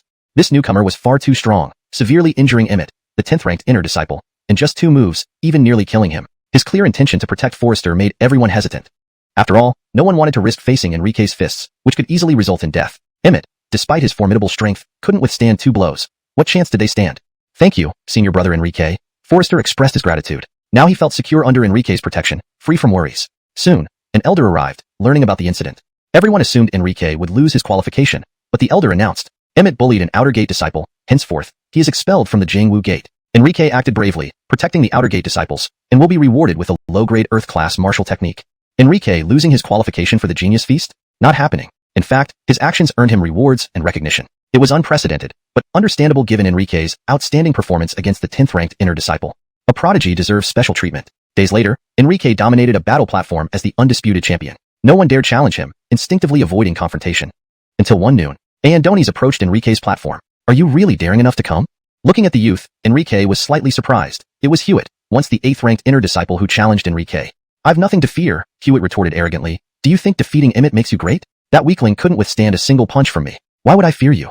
His statement shocked everyone. Was there such a huge gap between ranks 8 and 10? Enrique was stunned too, never expecting such disparity. Seeing Enrique silent, Hewitt continued, didn't you threaten me about the Genius Feast qualification, saying I'd regret it? So, how do you plan to make me regret it? Clearly taunting, Hewitt's gaze held mockery and disdain, seemingly unafraid of Enrique. Soon you'll find out, Enrique smiled. Having reached the Earth Essence realm, he didn't want to bully Hewitt unnecessarily. Placing his left hand behind his back, he said, don't say I'm bullying you. I'll use only one hand and let you attack first. How does that sound? Do you dare play this act in front of me? Hewitt laughed, finding a newcomer's arrogance absurd. Dare defy me? Let me show you the price of overconfidence. With a roar, Hewitt unleashed a powerful martial aura, charging straight at Enrique. The air vibrated as Hewitt punched, displaying formidable power. Even Dwayne would hesitate to block this punch. With innate godlike strength, Emmett couldn't even get out of bed after one punch from Hewitt. Seeing his arrogant expression, Enrique didn't dodge or resist, allowing the punch to hit. Enrique remained unmoved, protected by his inner strength. How is this possible? Hewitt's eyes widened in disbelief. No injury? Incredible. Enrique finally stood up, smiling, you're done attacking, now it's my turn. And with astonished onlookers watching, Enrique tightened his fist and slowly thrust his right arm forward. If Enrique remained unharmed after Hewitt's punch, shocking the onlookers, then this punch he delivered would not just shock them, it would horrify them. Boom. A simple punch, seemingly ordinary, but it carried an unstoppable force. This was the terrifying power of the Earth Essence realm. This was why those in the Earth Essence realm were called martial arts masters. Every move they made carried overwhelming momentum. Perhaps by reflex or quick thinking, Hewitt crossed his arms in front of his chest to defend himself as quickly as possible. Could he defend against it? Of course not. Enrique's punch, charged with fierce and domineering power, hit Hewitt squarely in the chest. Spurts of blood shot out of Hewitt's mouth instantly, his chest caved in, and his body flew backward off the platform. When he landed, his legs stiffened, and his aura faded rapidly. It looked like a single punch had killed him. Sigh. This scene left the spectators gasping in disbelief. Their pupils constricted repeatedly as horror gripped their hearts. Hewitt had said that one punch from him could put Emmett in bed for days, so how could he be killed by one punch now? After all, Emmett had survived 2 attacks. Everyone felt immense curiosity. How could Enrique be so strong? 10th-ranked inner disciple was no match. Neither was 8th. And 8th-ranked seemed even weaker than 10th. One punch and he was dead. Under everyone's watchful eyes, Enrique stood on the platform, his expression indifferent as he surveyed the crowd. Anyone else want to challenge me?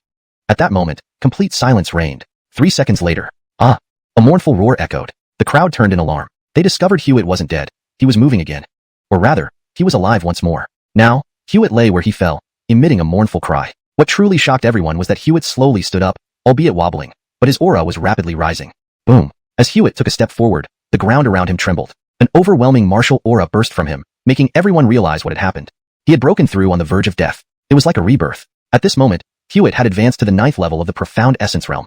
TSK, you broke through, Enrique marveled, equally surprised. He had never expected this turn of events. In Enrique's view, Hewitt should have been killed by that one punch. But not only did he survive, he even broke through. Boy, I admit you're strong, both in talent and power perhaps surpassing me, but this ends here because I've broken through. Hewitt spoke, his tone full of arrogance. At this moment, he seemed like an overbearing bully who thought nothing could stop him. After breaking through, Hewitt exuded boundless arrogance. He believed Enrique had caught him off guard, and he hadn't defended well enough. This time, he wouldn't make the same mistake. You think breaking through means anything? Fine, go ahead. I'll show you that even at your new level, you're still just an ant I can crush anytime. Enrique smiled, watching Hewitt's hubris. Enrique's voice was calm, and he didn't rush to attack, giving Hewitt a chance to display his newfound strength. Since Hewitt had broken through, Enrique wanted to see just how much stronger he was. Looking for death. Despite his initial confidence post-breakthrough, Hewitt became furious upon hearing Enrique's words. Dare he belittle him? His aura surged, and he unleashed a punch that created multiple illusions. This is Phantom Fist. Those who knew the technique exclaimed in surprise. Phantom Fist was an extremely powerful lower-grade Earth-class martial skill passed down in the Qing family. Only direct descendants of the Chung family could master it. It was said to be unpredictable and impossible to defend against, making it very rare. Facing this formidable punch, Enrique showed disdain, almost contempt. Whoosh! Suddenly, Enrique moved, faster than anyone could perceive. In the next instant, he appeared above Hewitt. Ah! A scream of pain rang out as Enrique stepped on Hewitt's head. Enrique looked down coldly. With this level of strength, you dare challenge me? Bastard, let me go. Hewitt raged, his eyes nearly bursting with fury, face twisted in anger. He found himself unable to move. A sense of utter helplessness washed over him. Especially the humiliation of having his proud head trampled underfoot filled him with unprecedented shame. Thus, Hewitt lost control. He roared in rage, I swear, if you don't release me, I'll use my family's power to make sure you die a terrible death. Not pleading for mercy, yet you still dare threaten me? If you want to die, so be it. Enrique's gaze turned cold, and he applied force to his foot. With a sickening crunch, Hewitt's neck bone snapped. That wasn't all. Another brutal kick followed. Head severed from body. My God. Sean watched in disbelief, gasping loudly. Hewitt, the 8th-ranked inner disciple, future pillar of the Qing family, who had just advanced to the 9th level of the profound essence realm, was now dead. And it took only one footstep to end him. Chapter 126, Startling Utterance. This scene sent shockwaves through the entire crowd. Hearts trembled, disbelief filled the air. After all, this was Hewitt, the 8th-ranked elite disciple of the inner sect. No one could have imagined that Hewitt, who had even advanced to the 9th layer of the mystical extreme realm, would meet his end in such a powerless manner before Enrique. Considering his strength among the younger generation throughout the entire Dongling prefecture, he was undoubtedly at the very pinnacle. Alansat, the most astonishing fact was that despite breaking through to the 9th layer of the mystical extreme realm, Hewitt still could not escape being trampled to death. Is Enrique really a newcomer? Is he truly so young? How could such a young person possess such formidable strength? When did 9th layer mystical extreme realm martial artists become so fragile? The world has gone mad. At the same time, everyone understood that this was an unprecedented event. The death of Hewitt felt like the sky was collapsing. After all, Hewitt was not just an inner sect disciple of Jingwu Gate. He held a more illustrious identity than any disciple. He was the young master of one of the 5 major families of Jingwu Gate, the Qing family. How could the Qing family possibly let this slide, given that he represented their hope for the future? But now, he had been extinguished by Enrique's foot. The Qing family would surely be out for blood. Thus, those present were left in shock. They all thought that Enrique's arrogance led him to act recklessly without considering the consequences. Why couldn't he have just defeated Hewitt without killing him? Would Enrique hesitate? Indeed, he had reservations, but they did not apply to someone like Hewitt. Enrique would never spare anyone who sought to kill him. He could not be sure whether such a person might seek revenge later. Instead of worrying about that, it was better to snuff out the possibility at its root. Besides, Enrique understood that he was destined to represent Dongling Prefecture at the 100 Prefectures Assembly. Even Augustine, he intended to eliminate. How much more so for a mere Hewitt? Enrique firmly believed that Damien, young Bation, would back him up no matter what. This lack of concern was a significant factor in his actions. Chung, Hewitt, dead just like that? Juniper had also arrived, but kept herself hidden, observing from the shadows unnoticed by others. She too, was shaken by what she saw. She realized that she had always underestimated Enrique. This youth, whom she once disdained, turned out to be so powerful. He crushed her most advantageous suitor as easily as squashing an ant, with no theatrics, just raw power and utter dominance. Could he be a martial arts master of the earthly extreme realm? At this moment, Juniper found the notion absurd yet plausible. How else could a fellow mystical extreme realm practitioner display such overwhelming power? Even the elder responsible for maintaining order and overseeing the event was visibly stunned. Is this really our Jingwu Gate's newcomer? He's too strong. It's unprecedented. Enrique's single kick not only ended Hewitt's life, but also symbolically stepped on the pride of all the inner sect disciples. If the 8th-ranked inner sect member could die so easily under his foot, what hope did the rest have?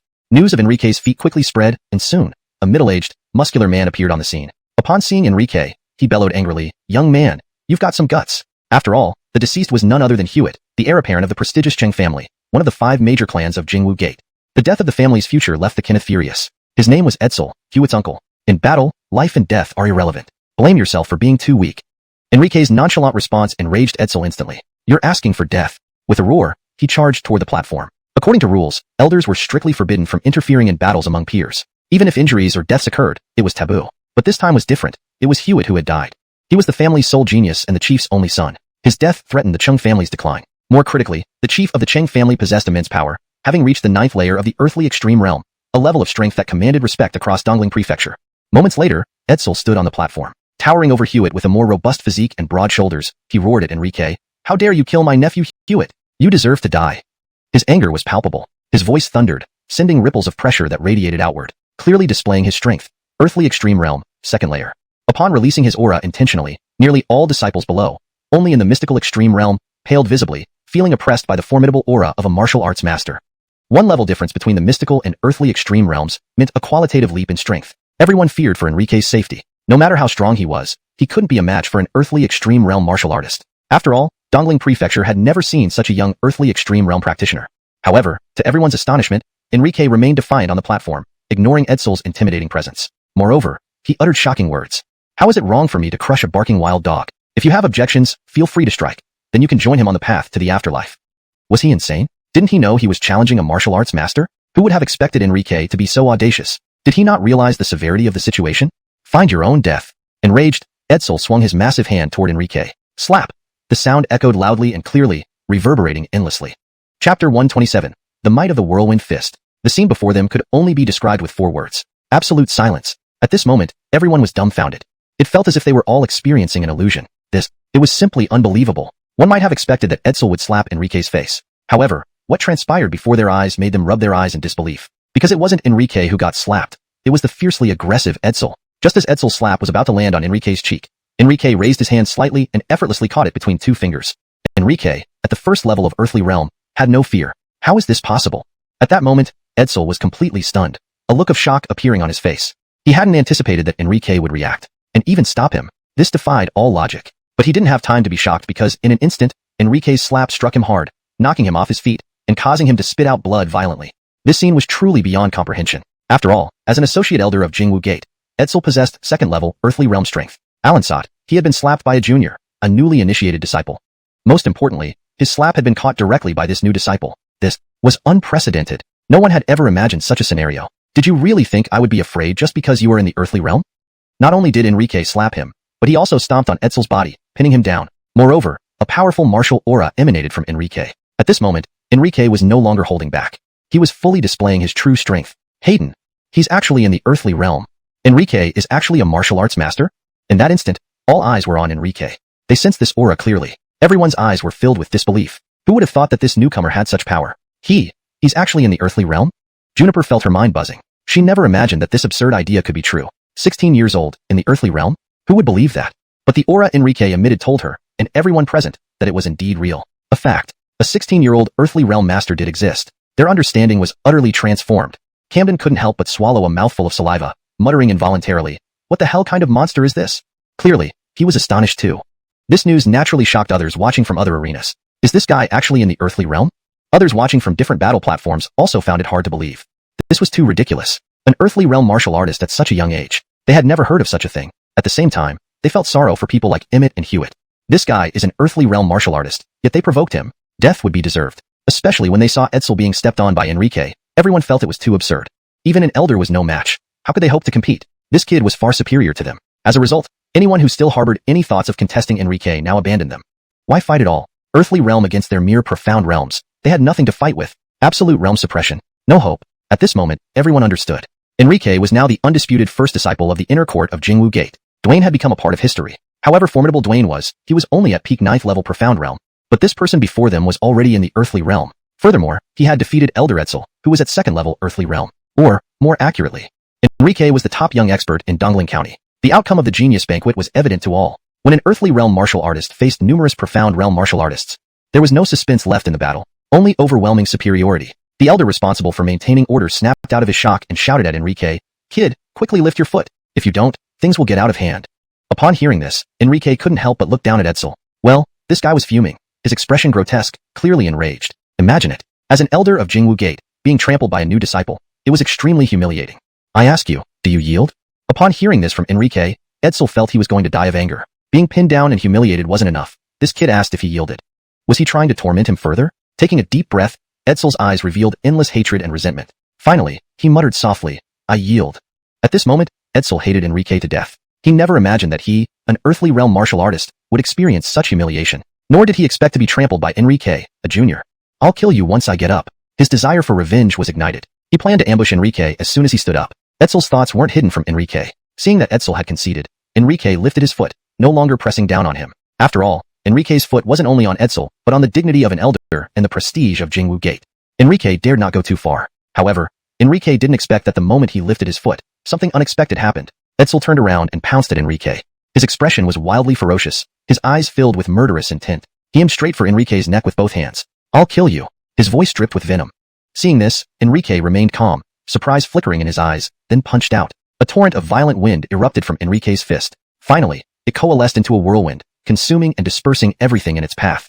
This was the upper-class profound skill, Whirlwind Fist, the skill he learned from the treasure chamber and taught to Forrester. The punch was incredibly fast, especially given Edsel's proximity. There was no way to dodge. The punch was unstoppable. Whirlwind Fist tore through everything. Though Edsel tried his best to defend, His physical body was too frail, like thin paper. In the next second, he was shredded into pieces. Chapter 128, Battle with Dwayne. Edsel, a martial arts master and a second-rank Earthrealm cultivator, held the esteemed position of probationary elder at Jingwu Gate. In the end, he was killed while attempting to ambush Enrique, and now he was dead. A single punch from Enrique ended his life, leaving no trace of his body behind. Who could have predicted this? Both Edsel's despicable actions and his miserable fate were utterly unexpected. Simultaneously, everyone was shocked by Enrique's formidable strength. A mere fist blow took out a martial arts master at the second rank of Earthrealm. It was an absolute display of overwhelming power. No wonder Emmett and Hewitt couldn't even withstand one strike. The elder responsible for maintaining order was also dumbfounded. He wasn't much stronger than Edsel, only being at the third rank of Earthrealm. Witnessing the dispersing cloud of blood mist, his mind buzzed in disbelief. Looking at Enrique, fear crept into his heart. The ability to kill Edsel with a single blow was something he couldn't possibly match. But this new disciple had achieved it. Could that mean he too could be killed with a single blow? You actually killed Edsel with just one hit? His voice trembled as he feared that Enrique might do the same to him. Alonso's, he tried to kill me, and I had no choice but to defend myself, replied Enrique, confident in his righteousness. Initially, he had planned to spare Edsel. However, Edsel had chosen to ambush him, intending to take his life. Enrique couldn't simply wait to be killed, so he was forced to retaliate. Killing Edsel was a desperate move born out of necessity. If anyone was to blame, it should be Edsel himself for forcing this outcome. Enrique always upheld a principle. Anyone who wanted to kill him would meet the same fate. Killing an elder is a grave offense. Another spectator couldn't help but interject. However, upon finishing his statement, he instantly regretted it. Enrique's icy gaze fell on him. Edsel attempted to kill me. What would you expect me to do? Let him succeed. No problem at all. The man quivered in fear, nodding frantically. Other onlookers joined in support of Enrique, arguing that he acted in self-defense against Edsel's treacherous ambush. If retaliation was considered a crime, what justice was there? According to the sect's rules, retaliating under such circumstances was entirely permissible. Thus, under the supervision of everyone present, the elder overseeing the event concluded. Edsel was killed due to his own treachery. It was purely self-inflicted, and Enrique bears no responsibility for his death. Enrique wasn't surprised by this verdict. He trusted Jingwu Gate's reputation, knowing that Edsel's case was an exception. After all, no place was free from villains like Edsel.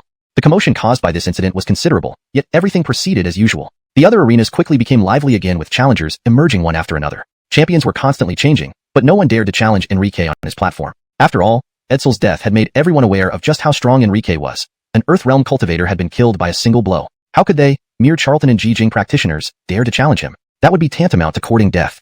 Doing things realistically is important. As a result, while the other arenas were bustling with activity and challenges, Enrique's arena remained completely empty. But Enrique found peace in this solitude. No one challenging him was better. Those who did would barely pique his interest due to the vast gap in their realms. They would be dispatched in one move. At this moment, Enrique felt a profound sense of loneliness among the masters. Brother Chuan, you really kept your strength hidden. You're actually an Earthrealm practitioner. Thankfully, you showed mercy back then, or the grass on my grave would probably be 3 feet tall by now, Sean said, now more attentive to Enrique than ever before. Enrique's prowess had brought too many shocks. Even though he had consistently overestimated Enrique's strength, he realized now that he had severely underestimated him.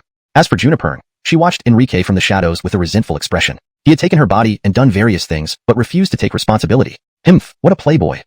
Jean and the others also arrived. Looking at Enrique, they felt somewhat melancholic. They were all inner disciples of the same cohort, yet how could this guy be so formidable? Not only had he left them far behind, but he had also reached the pinnacle of the young generation in Dongling County in the blink of an eye. The disparity was too great. Their original pride and their talent seemed utterly crushed in front of Enrique. Indeed, there was no comparison, and thus no injury was spared. There's no one challenging me, it's truly boring, Enrique sighed. Feeling the loneliness of being a master, Sean immediately replied, Brother Chuan, you must be joking. With your current strength, who dares challenge you? You are the youngest Earthrealm master in the history of Dongling County. Who dares offend your might? Even Dwayne would have to avoid your peak power. Dwayne? Huh? Enrique scoffed. He had never placed Dwayne in high regard, especially not after his recent breakthrough. Dwayne. Indeed, it's Dwayne. He's actually here. Suddenly, cries of surprise and excitement echoed from afar. Dwayne, the prodigy of his generation, the top inner disciple of Jingwu Gate, and the leading figure of the young generation in Dongling County, was none other than the champion of the previous prodigy feast. Unfortunately, everyone understood that all these accolades had become relics of the past. All of this was about to be replaced by Enrique. Everyone knew that Dwayne's numerous titles as the top individual were merely nominal. After all, Enrique's displays surpassed him in every way. He's actually going straight to Enrique. When these words spread, everyone's spirits soared. What was Dwayne doing at Enrique's place? What did this mean? Was he planning to confront Enrique and defend his title as the top inner disciple? Soon, under everyone's watchful eyes, Dwayne arrived at Enrique's arena. Boom! With a step, he instantly soared into the air, landing on the arena in the next moment. The ground beneath him trembled slightly, showcasing his incredible speed, which didn't seem fitting for a Charlton and Jijing practitioner. Then, a powerful martial aura erupted from him. It's actually an Earthrealm cultivator. Someone exclaimed in shock, sensing the oppressive martial aura emanating from him, indicating he was indeed an Earthrealm cultivator. He had broken through. Enrique looked at him with mild surprise. He hadn't expected Dwayne to have also reached the Earth realm. Dwayne was handsome, with a tall and imposing figure, radiating an aura of tranquility. Realizing their limitations, others found plenty of action elsewhere, challenging the current champions. Only Enrique's arena remained quiet, which suited him just fine. No challenges meant no interruptions. Seeing this, Sean, who now showed much more respect towards Enrique, commented, "Brother Chuan, you've really been hiding your strength. You're an Earth realm practitioner, and I owe you a debt of gratitude for holding back. Otherwise, my grave would be overgrown with grass by now."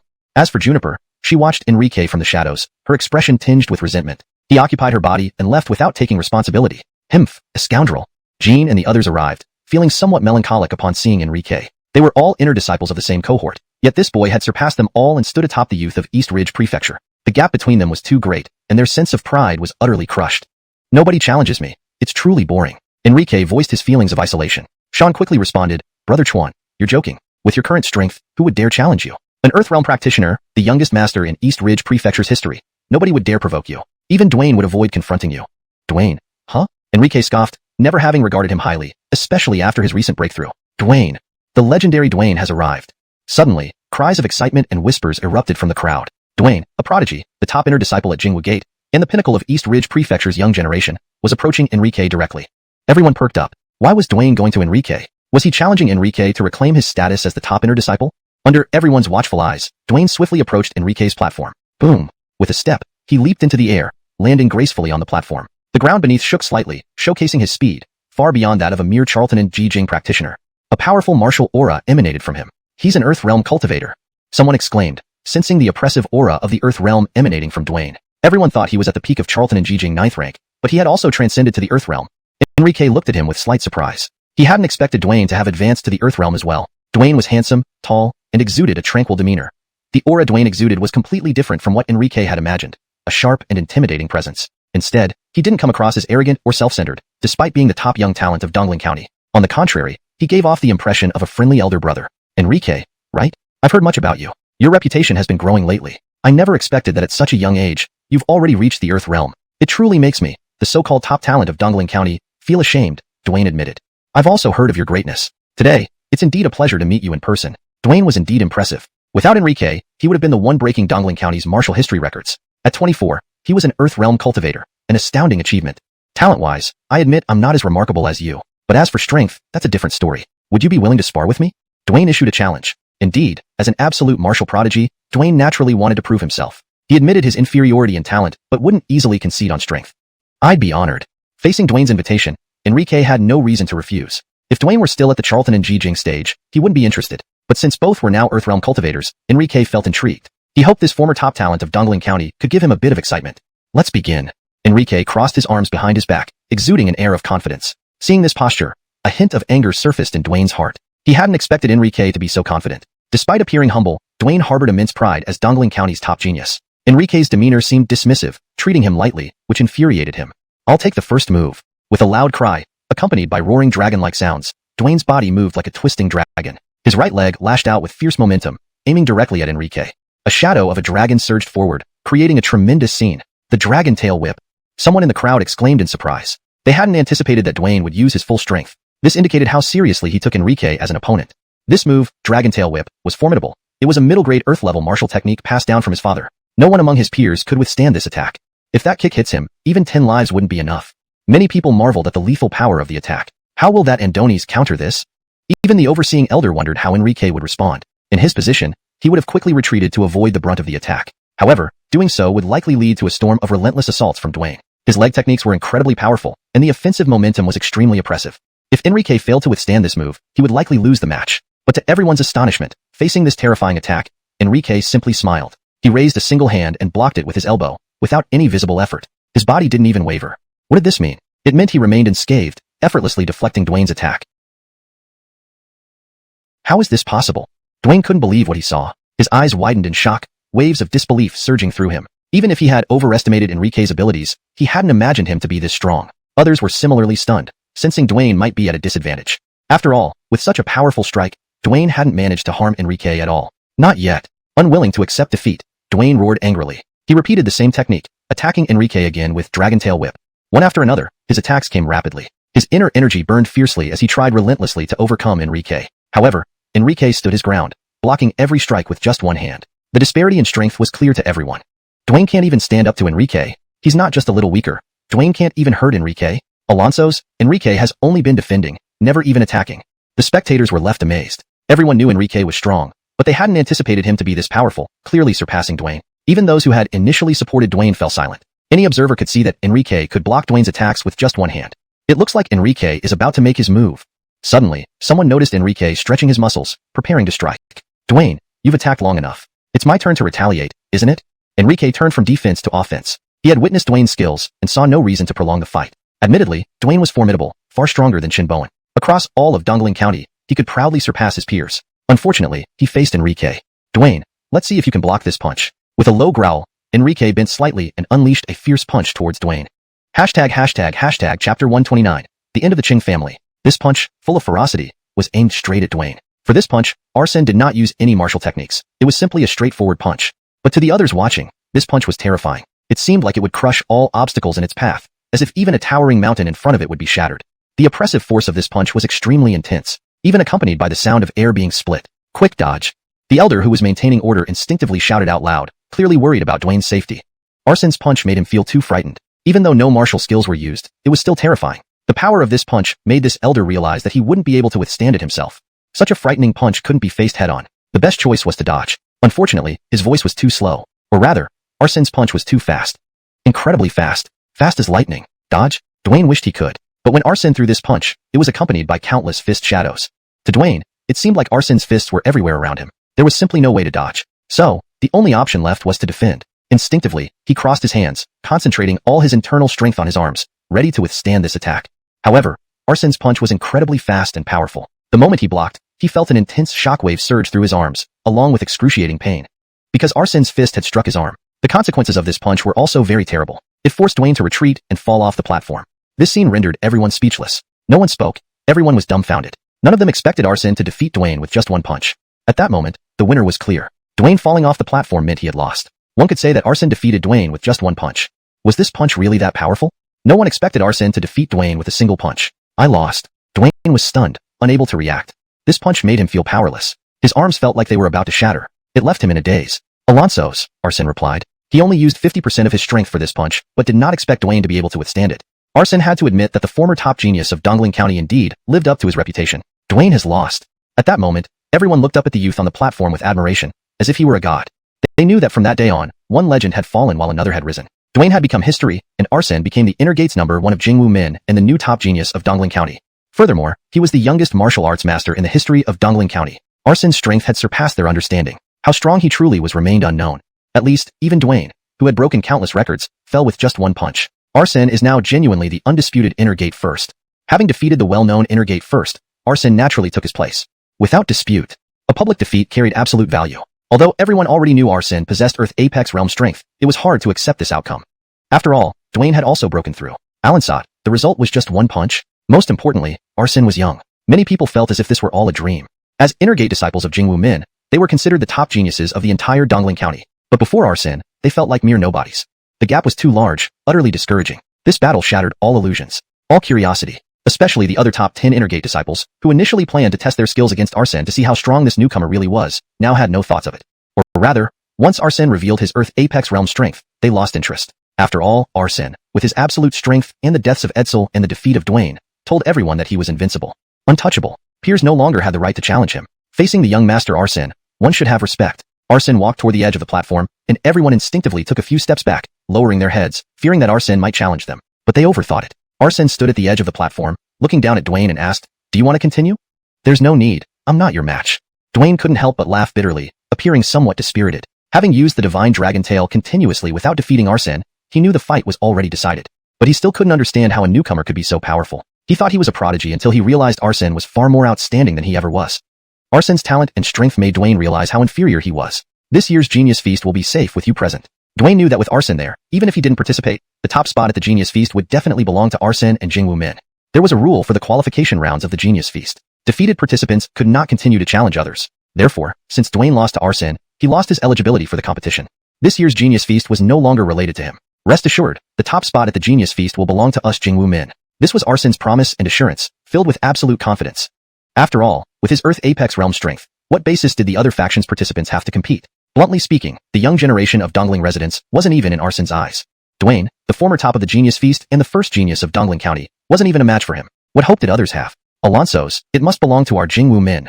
Dwayne nodded and turned away. His silhouette appeared desolate and somewhat pitiful. Indeed, today's defeat marked his downfall from the pinnacle. Whether in terms of reputation or personally, it was a devastating blow. Seeing him leave, Arsen felt a pang of melancholy. Alas, if only fate hadn't brought us together. After all, without Arsen, Dwayne would have been extraordinary. At 24, an Earth Apex Realm martial artist, he had already refreshed Dongling County's martial arts history. He could represent Dongling County at the 100 Counties Conference. But unfortunately, with Arsen around, he, despite being exceptional, was destined to be a supporting role. Ultimately, he would be replaced. Dwayne was defeated by Arsen. This news spread like a hurricane across Jingwu main city within the day, causing everyone to tremble. After all, Dwayne's title as the top genius of Dongling County was well known. Alensot, he was defeated by a 16-year-old newcomer, making the news even more shocking. And Arsen's name was etched into everyone's memory. Various forces were in turmoil. Climbing up such a genius could mean glory. A 16-year-old Earth Apex Realm expert, a 16-year-old master. This indicated limitless potential. Becoming a grandmaster was inevitable. In the future, he would undoubtedly become a major figure in Dongling County, standing at the peak of martial arts. Note, the paragraph structure and line breaks are maintained as per your instruction. The translation aims to preserve the original tone, style, and narrative flow. Chapter 130. The decline of the Qing family. After Dwayne's defeat, his reputation plummeted drastically. After all, he had fallen from his pedestal, his invincible legend shattered. The former top genius of Dongling County. Was that all he was? On the second day after defeating Dwayne, in the afternoon, Arsen stood on the battle platform when he suddenly sensed a very powerful martial arts aura. He turned to look and saw Kenneth approaching. This man had a broad back and muscular build, towering and imposing, with a bushy beard. From his eyes, Arsen felt intense hostility. Clearly, this was not a friendly visit. The head of the Chung family has arrived. Upon hearing this, Arsen knew the identity of the man before him. This was Huitsiu's father, possessing Earth Apex 9th layer peak strength. A warrior at the Earth Apex 9th layer, emitting a terrifying presence. His oppressive aura made everyone present, even from a distance, feel as if a heavy stone were pressing against their chests, making them extremely uncomfortable. Are you the one who killed my son? Edsel, wary of mistaking someone else for Arsen, asked after approaching. Alonso's, it's me, Arsen replied calmly. An eye for an eye is just, but since you knew he was our Chung family's hope and still killed him, I cannot let you live, both for justice and personal reasons. This was essentially a death sentence pronounced by Edsel, the patriarch of the Qing family, coming to Jingwu Min and declaring he would kill its inner gate first disciple. This showed immense bravado. His tone was casual, as if it were inevitable. But before that, I won't take your life directly. After all, this is Jingwu Min. I will gain the sect's approval and then kill you. It seemed he had some assurance, believing Jingwu Min would abandon Arsen, allowing him to kill. Hearing this, Arsen smiled. You won't get the chance to kill me. With Damien, young dominant Hayden, supporting him, Arsen didn't believe he would face any mortal danger. Just wait and see, Edsel replied, seemingly confident of victory. This puzzled Arsen somewhat. However, considering Damien's value for his spiritual vein, Arsen dismissed his concerns. Damien wouldn't easily abandon him. As expected, Damien arrived shortly after. The Grandmaster of Jingwu Min had finally come upon receiving news of the situation. Seeing Edsel, he rebuked, Edsel, how dare you enter Jingwu Min without permission and threaten our disciples? Do you think Jingwu Min is your Chung family's backyard? Edsel hastily tried to smooth things over. Brother Yang, it's too serious. My son died at the hands of this boy. Can I take him away for punishment? He wanted to take Arsen away and execute him to avenge his son. Damien laughed out loud in anger. Edsel, your audacity is remarkable. You actually want to kill our most outstanding disciple? Provoking Arsen was like touching his sore spot. No one knew how much Arsen meant to Damien. Just as Edsel opened his mouth to speak, Damien threw a punch. To invade Jingwu Min and threaten our disciple, receive your due punishment. His expression turned cold, eyes flashing with murderous intent. Seeing this, Edsel was terrified and tried to flee. Though he was an Earth Apex 9th layer peak warrior, he knew the enormous gap between himself and a Hayden Apex Grandmaster. But could Damien let him escape? Impossible. Before he took more than a few steps, Damien's fist struck his head. Pooh. Blood splattered, and a generation's family leader met his end.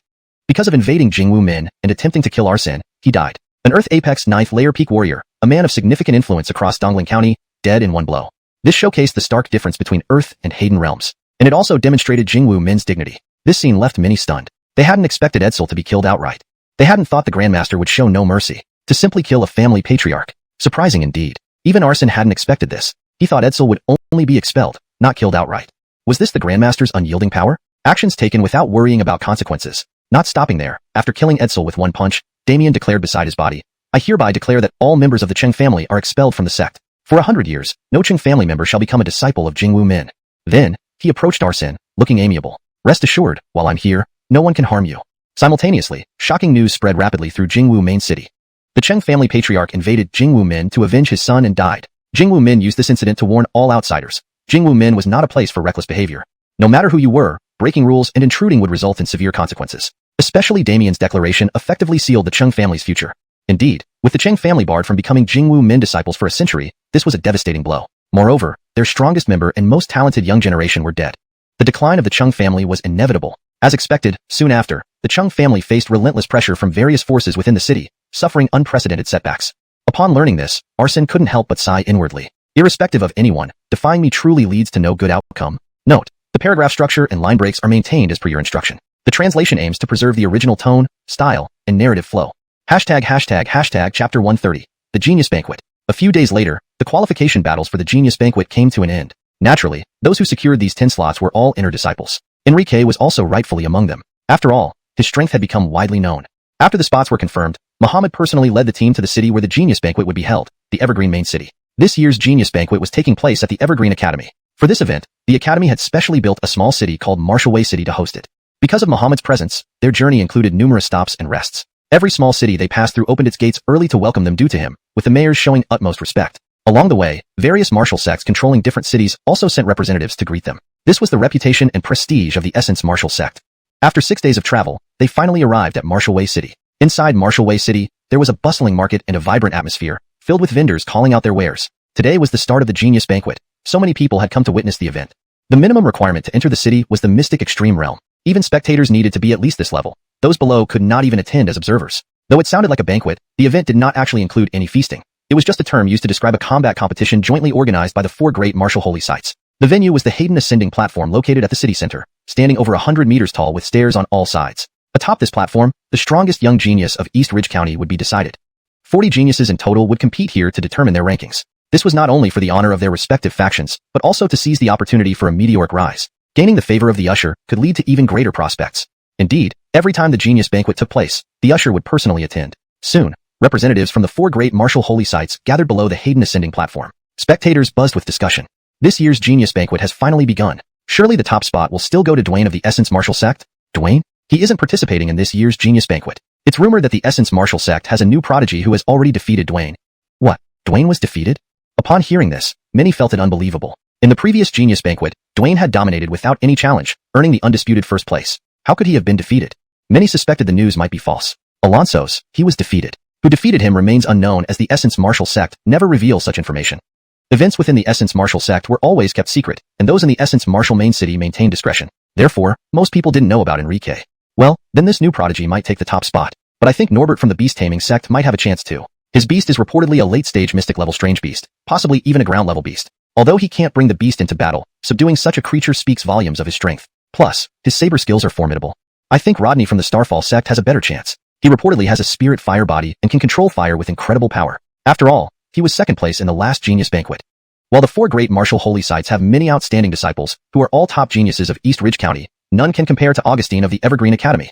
When the name Augustine was mentioned, all voices instantly quieted down. Everyone's eyes were filled with awe. Augustine was the young master of the Evergreen Academy, rumored to possess the strength of the Earth level. Over the past 2 years, he had risen to prominence as an unbeatable force, reportedly capable of slaying late-stage mystic-level strange beasts with a single sword strike. However, this information came from the Evergreen Academy, and its truth was unknown. Moreover, he had become very low-profile recently, leaving no one sure of his true strength. Still, some compared him to Dwayne, indicating he must be exceptionally strong. If Augustine truly reached the Earth level, he would be an insurmountable wall, making others look up in awe, unable even to meet him eye to eye.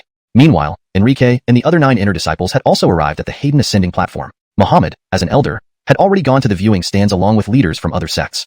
Hearing the discussions around them, one of the inner disciples from the Essence Martial Sect flatteringly said to the white-masked youth, "Young Master Liu, you're quite modest, wearing a mask to avoid being recognized. Are you worried about scaring them with your mighty prowess?" Enrique responded meaningfully, "You could say so. They'll see me when the time comes." He then waved at everyone else. "Once noon arrives, we'll head to the platform first. I'll observe and see how strong the others are." Another disciple chimed in, "Apart from our Essence Martial Sect geniuses, the rest are nothing but amateurs. Young Master Liu can watch from below. We'll clear the field for you. You can just come up and claim the top spot." This comment came from a tall youth named Jet, the second best inner disciple of the Essence Martial Sect, possessing 9th layer mystic extreme strength. Others quickly echoed his sentiment. Brother Zhang is right. Just a bunch of amateurs. Our Essence Martial Sect is the strongest. At this moment, though many people gathered at the Hayden Ascending platform, only those from the 4 great martial holy sites could step onto it. This rule left some incredibly talented individuals feeling extremely unfair, given their less prestigious origins. However, if they were truly exceptional, they likely would have joined one of the 4 great martial holy sites. Thus, all participants in this genius banquet were unquestionably geniuses, true sons of heaven. As time passed, more people arrived. Family members of the participants also had the privilege to attend and enjoy this spectacular event. Not far from Enrique and his group, a girl expressed her admiration. I firmly believe that this year's genius banquet winner will be Augustine. Upon hearing this, Enrique immediately felt irked. He glanced at the girl and said, "You're mistaken, little girl. A soon-to-be dead person has no chance of becoming the winner. This year's top spot belongs only to me." His words drew everyone's attention. Our young master Dan is incomparably strong. Can you even measure up? Aspiring to win? Don't make a fool of yourself.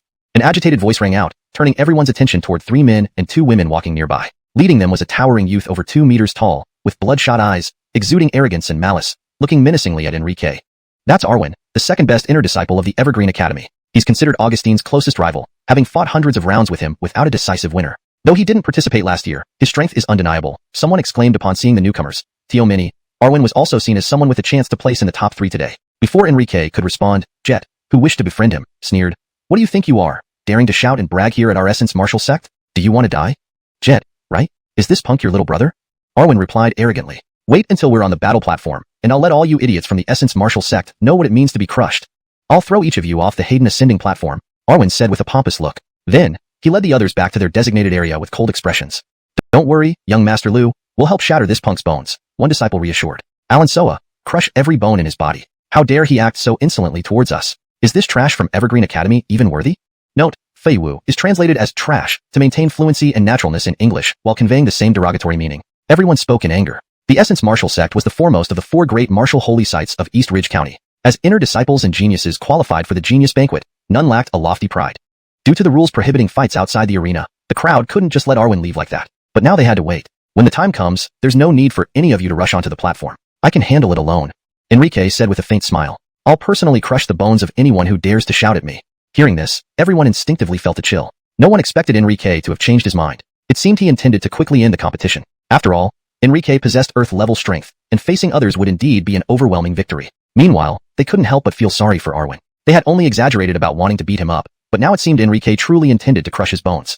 As noon approached, the Genius Banquet officially began. Geniuses from the other 3 martial holy sites were eagerly waiting, all aiming to rise to fame. Jet asked curiously, "Young Master Lu, you plan to go up alone, intending to quickly end this event?" "More or less," Enrique replied with an intriguing expression, glancing toward the distance. "Wow." At that moment, cries of excitement came from the crowd. Many women, including the girl who believed Augustine would win, looked at the approaching figure with bright eyes. The reason was simple.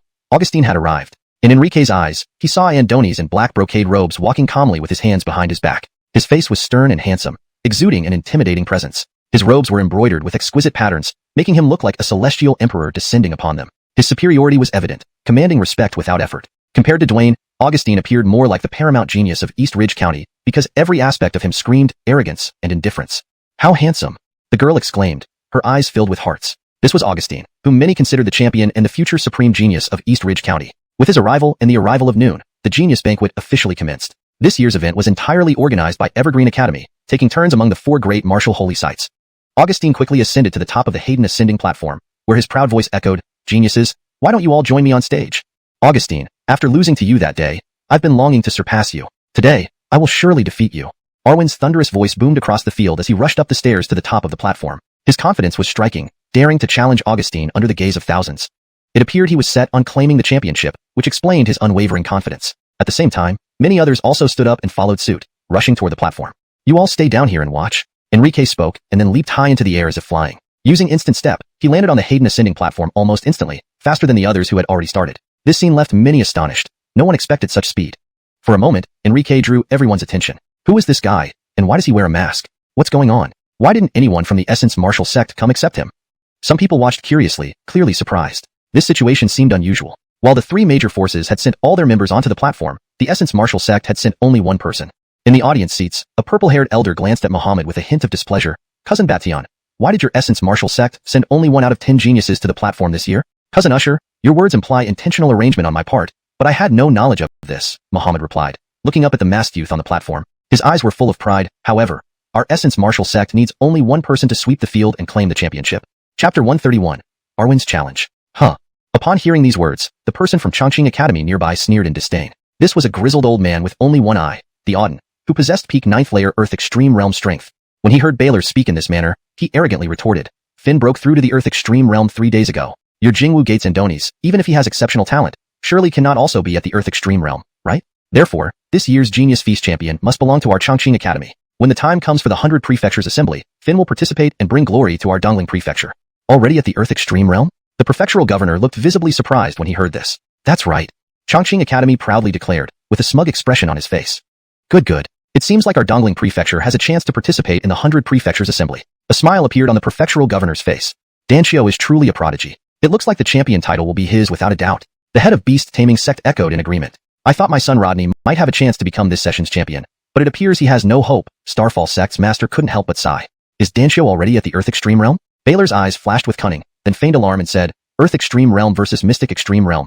How can there be any suspense? If casualties occur, what then? The Auden replied with undisguised pride. In combat arenas, life or death is not an issue. If Chiao accidentally injures your Jingwu Gates geniuses, I hope Master Yang won't blame us. Alright, then let it be so. In the arena, life or death is not an issue. This was precisely what Baylor had been waiting for. Enrique could kill a second-layer Earth Extreme opponent like Edsel with one punch, so he had great faith in Enrique's strength. More importantly, Enrique possessed a spirit meridian. No one understood better than him how vast the difference between meridianless warriors and those with a meridian was. On the Ascension platform, soon, all the participants from the other three sects except Jingwu Gate ascended the platform. You really do have guts. Arwen naturally saw Enrique. Observing Enrique's somewhat lean figure filled him with disdain. Although Enrique's agility surprised him, Arwen felt that if he wanted, he could achieve similar results. Most importantly, would speed matter against absolute power? Enrique glanced at Arwen, slightly frowned, showing obvious disgust. He then lazily shifted his gaze around the area, noticing the size of the Ascension platform. It was at least a kilometer in diameter. Including Enrique, 31 people stood on the platform, making the space seem spacious. Meanwhile, Dan Xiao, standing arrogantly on the Ascension platform, said with the air of a grandmaster, the Genius Feast officially begins. There's no need to be reserved. Challenge whomever you wish. Since we are here, let's begin. Of course, if anyone wants to challenge me directly, feel free to ask. Little Master Dan jokes. With your strength, who would dare challenge you? Someone from Chongqing Academy promptly flattered. He ranked fourth in the inner circle at Chongqing Academy but showed extreme humility before Dan Xiao. Indeed, many shared the sentiment but didn't vocalize it. In Dongling Prefecture, Dan Xiao's fame overshadowed even the once renowned Dwayne. With Dan Xiao's declaration, battles began. Fierce confrontations erupted among many. However, Dan Xiao never participated, towering above all as if he were the supreme powerhouse on the Ascension platform, with no one daring to challenge him. Naturally, Arwen did not rush to challenge Dan Xiao either. Instead, he turned his gaze towards a masked youth with a look of intense malice. Boy, do you dare a battle? Following his gaze, when others saw who it was, many eyes lit up. This kid is really foolish. The Jingwu Gate members didn't ascend the platform, but they sent him alone. Are they using him as cannon fodder to gauge our depth? Now that he's caught Arwen's attention, he's in for a rough ride. Others instantly relished in schadenfreude. Sending this boy as cannon fodder reflected poorly on Jingwu Gate. Tisk, TSK, a pitiful outcast abandoned by his own sect. But oddly, Enrique sat cross-legged, completely ignoring Arwen's challenge as if he hadn't heard it. Boy, speak. What are you doing with your eyes closed? Are you praying for mercy? Arwen's scornful eyes and audacious words rang out. Since you're on the Ascension platform, you should prepare for battle. If you're afraid, kneel and kowtow to me 100 times, and I might let you off. All eyes focused on Enrique. While some felt pity, more reveled in gloating. They disapproved of Jingwu Gate and gleefully awaited their downfall. Seeing Enrique remain silent, Rodney from Starfall Sect, who possessed a spirit flame body, tried to mediate. Genius from Jingwu Gate. Do you not understand the rules? This is the Genius Feast. Once you ascend the Ascension platform, you cannot refuse challenges. If you don't wish to fight, leave now to avoid humiliation. Alansat, Enrique remained silent, eyes closed, unmoved. His steady breathing might have led others to think he'd passed away if not for that subtle sign. Unseen by others, within a 10,000-meter radius, all faint spiritual energy rapidly flowed into Enrique under the influence of the 10,000 paths absorption technique. Female geniuses present, also observing, frowned in displeasure. The Qin nation valued martial prowess highly and admired warriors who fought to the bitter end, never backing down. Alansat, Enrique acted like a coward. Jingwu Gate's genius? Was this all? Forget it. Enough is enough. Dan Xiao could no longer stand it and interrupted. Didn't you want to challenge me? Very well, let me fulfill that wish now. Hashtag chapter 132. Directly crushed to death. This brat once spoke arrogantly and insulted you. Arwen did not choose to fight. Instead, he pointed at Enrique, his voice icy cold. This brat said you were a dying man who had no qualifications to become the leader. He claimed that the only one who could be this year's leader was him. What does that mean? Doesn't it imply that he can defeat both you and me? This was precisely why he wanted to challenge Enrique. He wanted everyone to understand that only he had the right to face Augustine. The title of leader must belong to their Evergreen Academy, and it would only be between him and Augustine. Thus, when Arwen said this, the Max immediately frowned upon hearing it and couldn't help but say to Fremont, "Are your people from Jingwu Gate so arrogant?"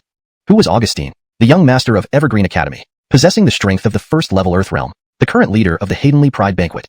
Alansat, this brat dared to belittle him like that? How could he not be angry? In response, Fremont calmly replied, Our people from Jingwu Gate are never just talking big. We truly have the strength. By then, Augustine might really die at this brat's hands. Truly amusing. I will wait and see. From the perspective of the Evergreen Academy master, Fremont was just being stubborn, and he responded with a sarcastic tone. The reason Jingwu Gate only sent one person is to sweep through our 3 sects. The Patriarch of Starfall sect also sneered. Meanwhile, on the Ascension platform. Huh. Upon hearing Arwen's words, Augustine frowned, showing displeasure. Looking at Enrique, his expression was filled with annoyance. What an arrogant brat, claiming he was a dying man. Was this cursing him? People from Jingwu Gate indeed were excessively arrogant. But Augustine forced himself to suppress the urge to attack, because Augustine knew that even if he didn't act, Arwen would not let this challenge go without a fight. Sure enough, Arwen turned back to look at Enrique, glaring angrily, and shouted loudly, "Brat, still unwilling to accept the challenge? Annoying." Finally, Enrique slowly opened his eyes. His gaze was cold, looking at Arwen with a frown, barking incessantly, "Are you courting death?" If Enrique hadn't sensed the opportunity for breakthrough, how could he have allowed Arwen to continue making noise? He was only addressing Arwen seriously because he had just broken through. At this moment, Enrique now possessed the strength of the second-level Earth realm. "I see you're asking for a beating." Seeing Enrique call him a dog barking, Arwen instantly flew into a rage. Regardless of whether Enrique accepted the challenge or not, he prepared to strike. However, before he could make a move, Enrique preemptively attacked. He extended his hand, and an enormous invisible force emerged out of nowhere. This move was the same one used against Sean previously. Instantly, Arwen's muscular body floated in midair, struggling but unable to move, caught like a wriggling loach. What kind of martial technique is this? Shock flashed across Arwen's eyes. He had never encountered or heard of such a situation before. What's going on? Everyone stared in disbelief. Especially the grand figures seated in the viewing stands were even more astonished.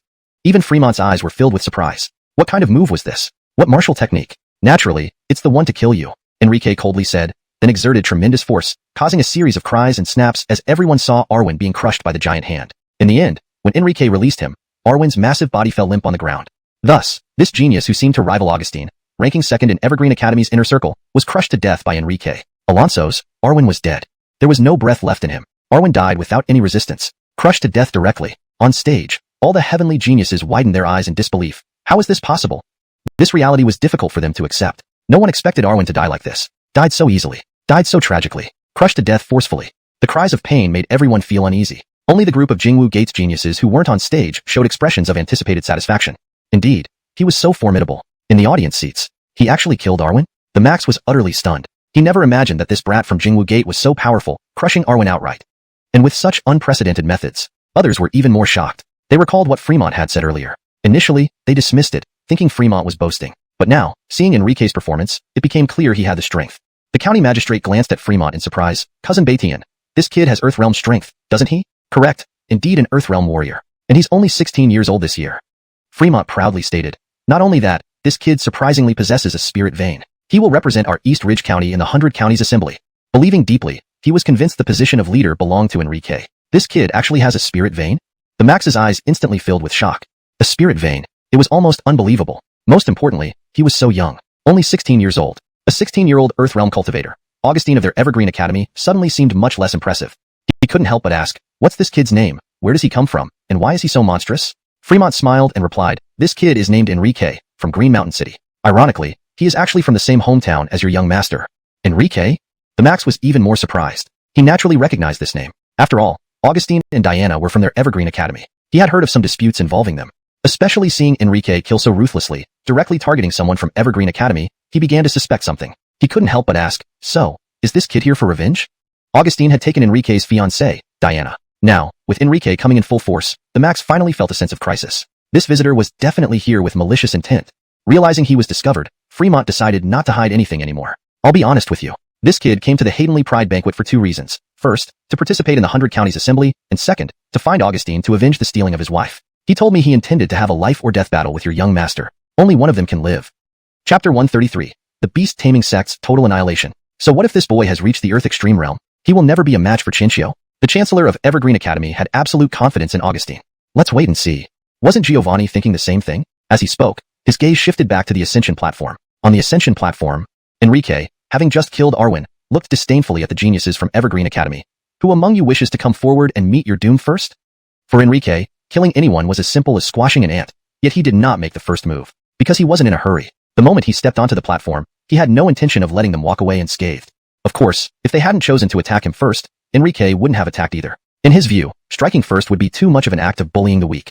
He couldn't quite bring himself to do it. "Boy, do you really think killing Arwen makes you unbeatable?" However, Before anyone from Evergreen Academy could respond, Norbert from the beast-taming sect spoke up. Norbert held a large broadsword, his face grim as he stared at Enrique. This was because Enrique had completely ignored him since stepping onto the platform, a blatant insult. It infuriated him. After all, Norbert was the top disciple of the beast-taming sect's inner gate, with unmatched saber skills. His strength and talent were unquestionable. He possessed an 8th-class martial vein and was only a half-step away from the Earth Extreme realm. You're right, I can indeed dominate here. Enrique's cold smirk didn't waver. So, are you planning to fight me? That's correct, I intend to kill you. Norbert made no attempt to hide his true intentions. Saying this, he instantly unsheathed his sword and swung a deadly strike directly at Enrique. In an instant, the air was filled with blinding sword light, brimming with murderous intent. The battle is over. A genius from the beast-taming sect already foresaw the outcome as Norbert unleashed his attack. This technique was called Divine Saber Absolute Shadow, a lower-grade Earth-class martial art and Norbert's strongest move. Many people shared this thought. How could Norbert, the top inner gate disciple of the beast-taming sect, be a mere mediocrity? His strength was undeniable. Therefore, many watching saw Enrique, who didn't even attempt to defend, as good as dead. They believed that under Norbert's attack, Enrique would surely die. Blades of imposing power surged towards Enrique, looking like towering waves from afar, creating a terrifying scene. Below the ascension platform, a disciple of the Jingwu Gate voiced his concern. Can young Master Lu withstand this move? Jet replied firmly, clearly, you don't understand what the Earth Extreme Realm means. There's an insurmountable gap between the Earth Extreme Realm and the Mystic Extreme Realm. No matter how strong Norbert is, he can't break through young Master Lu's protective aura unless he reaches the Earth Extreme Realm. Haha. Sure enough, when the blade lights hit Enrique, they dissipated instantly without leaving a trace. The scene was bizarre beyond belief. Silence fell over the crowd.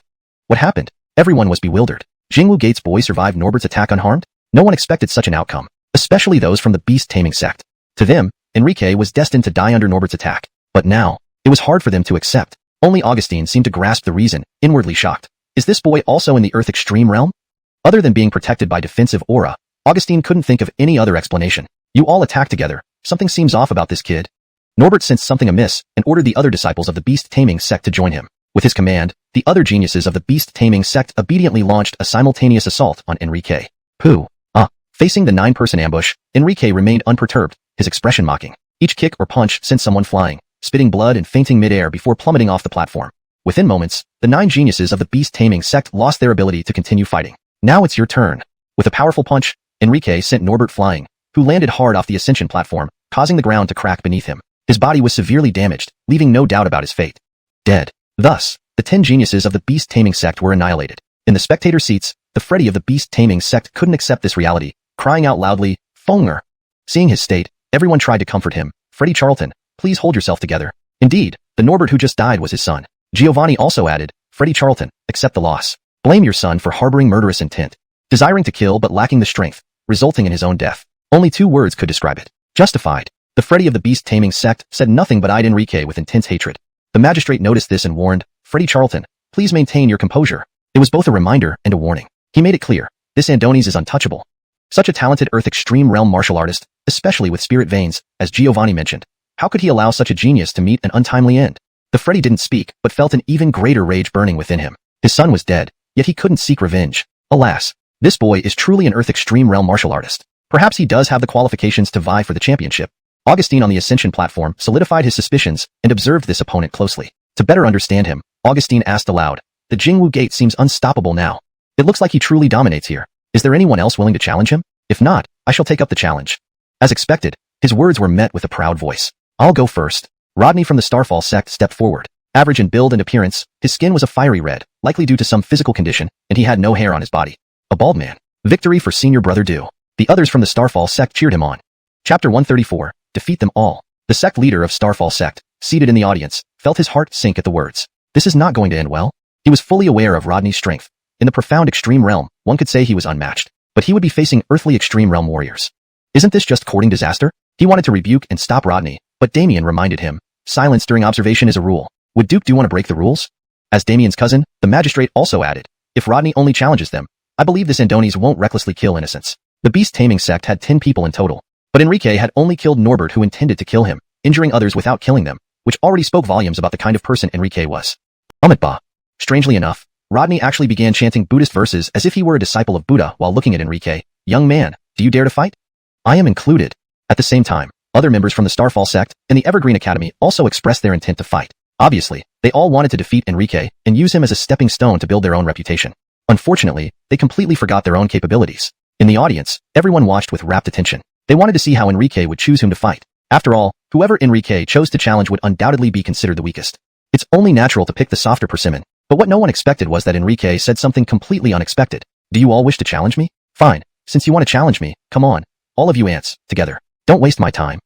Enrique's eyes were full of disdain. He stood with his hands behind his back, not even glancing at these people properly. At this moment, Enrique was truly displaying extreme arrogance. The group from Precise Martial Arts School also cheered loudly. Master Lu is valiant, holding down 3 sects alone, surely destined to become the champion. Arrogant. As soon as Enrique's words came out, they instantly drew a chorus of rebukes. These people, who wanted to challenge him, were all visibly angry, feeling insulted. Even Augustine, upon hearing this, was stunned. Because this kind of talk, well, even he wouldn't dare say such things. While the earthly extreme realm does have absolute strength over the profound extreme realm, it can't withstand numbers. One person's attack might be defensible, but if many attacked at once, protective aura wouldn't hold either. Moreover, those participating in the elite feast were standing at the pinnacle of Dongling County, representing the strongest combat power. Thus, how could they be underestimated? Though Enrique easily defeated the beast-taming sect's group of elites, this didn't mean much. After all, the beast-taming sect was known for relying on beast control.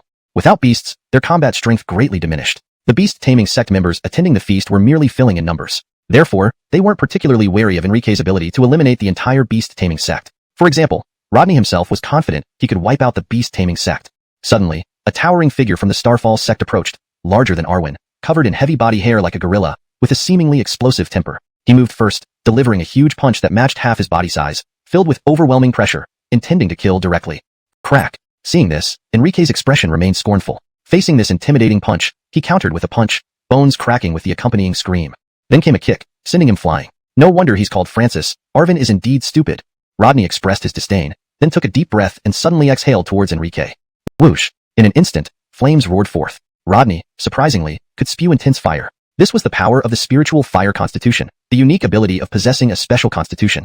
Under my spiritual fire, unless you're in the earthly extreme realm, you will definitely be consumed by the flames. Rodney was confident and seemed elated. The fire he spat was incredibly strong, capable of burning everything. However, the next moment, his face paled in shock. He saw that the person supposed to be engulfed by flames was unharmed, unaffected. He caught me. Indeed, I am in the earthly extreme realm. Enrique revealed his true self. Acknowledged. Upon seeing this scene and hearing the words, Rodney's eyes widened in astonishment as he shook his head vigorously. This is impossible. He couldn't believe this fact. Then, he continued to spit intense fire. Boom. The momentum of this flame surpassed the previous one. Alansat, Enrique remained unscathed. I told you, I'm in the earthly extreme realm. Why don't you believe me? Enrique looked at Rodney coldly, viewing him as a fool.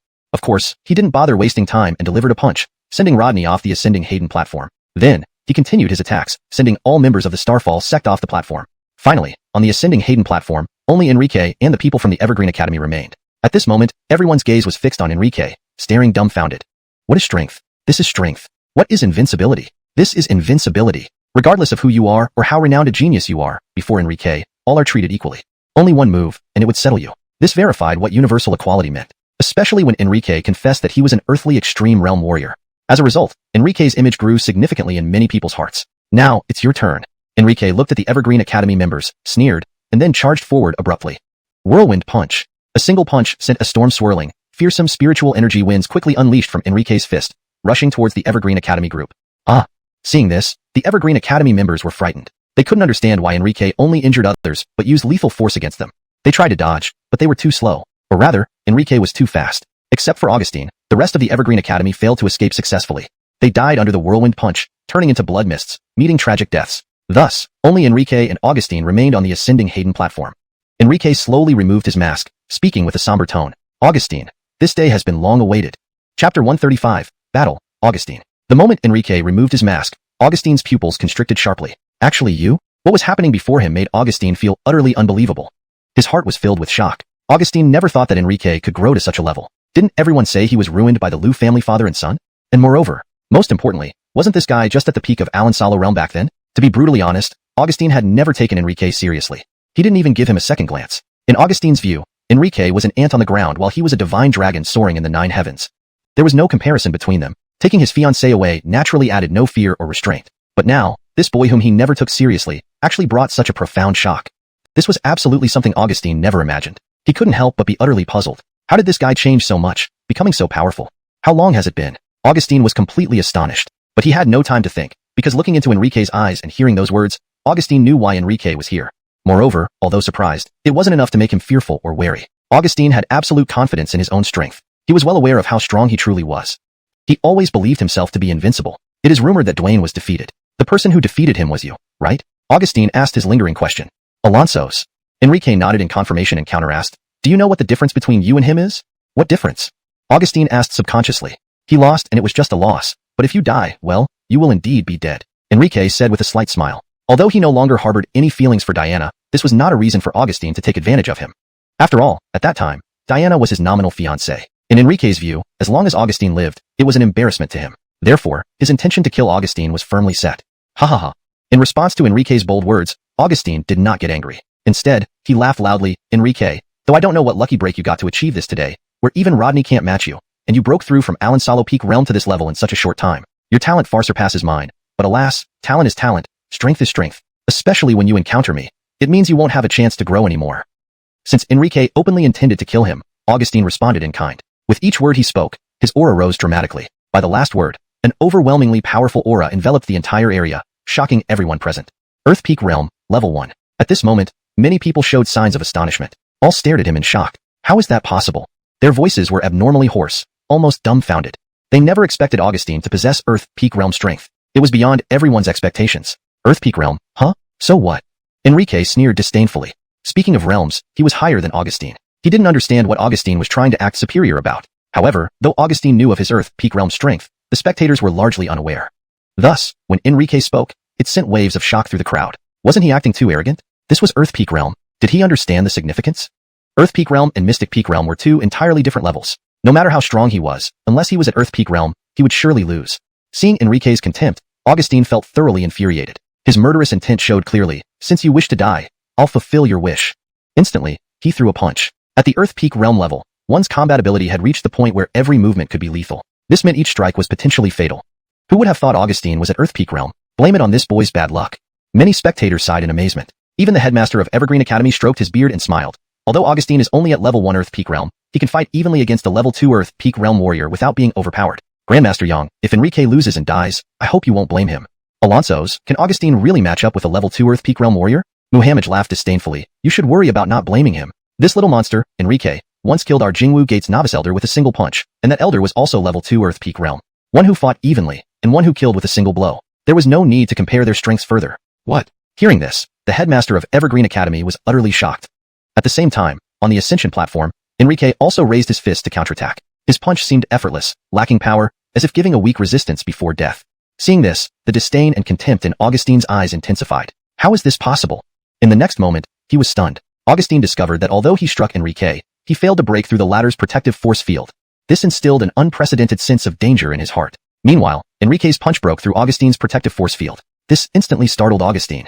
Augustine never expected Enrique to be so formidable. Such an effortless punch managed to break through his defensive force field. Augustine reacted swiftly. He retreated frantically. Enrique pursued relentlessly. Ultimately, Enrique's punch landed on Augustine, and a scream escaped his lips as his body flew backward like a kite cut from its string. Upon landing, Augustine slid across the ground, narrowly avoiding falling off the Ascension platform. Enrique emerged unscathed from Augustine's punch. In just one punch, Enrique humiliated Augustine, revealing the vast gap in their abilities. Silence fell over the crowd, leaving everyone in a daze. The headmaster of Evergreen Academy gaped in disbelief, suspecting a hallucination. Ciencio is actually so easily defeated? And Enrique stepped toward Augustine, his eyes full of disdain. Augustine, your strength seems to fall far short of your reputation. Hashtag chapter 136, curtain falls. Enrique thought Augustine was supposed to be some formidable opponent, but this was all? Because of this, Enrique couldn't hold back his mockery and continued, Augustine, I really don't understand where you get your arrogance from. How could you not even withstand one punch from me? The scene before them was visually striking. Everyone had never expected that Augustine, who possessed the first level of Earth Realm, would be sent flying by just one punch from Enrique. Doesn't this mean that this boy is also at the Earth Realm? This is a prodigious master. Upon thinking this, everyone looked at Enrique with even greater shock. For someone like Augustine, to have reached the Earth Realm at such a young age was already terrifying, absolutely extraordinary. And Enrique looked even younger. So young, yet he has achieved the Earth Realm.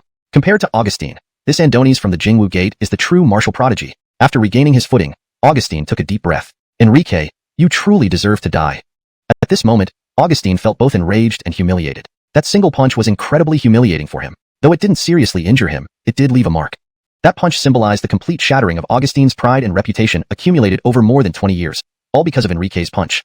After all, without comparison, there can be no distinction. He might be at the Earth Realm, but so is Enrique. In this comparison, with such a large age gap, his talent seemed insignificant compared to Enrique's.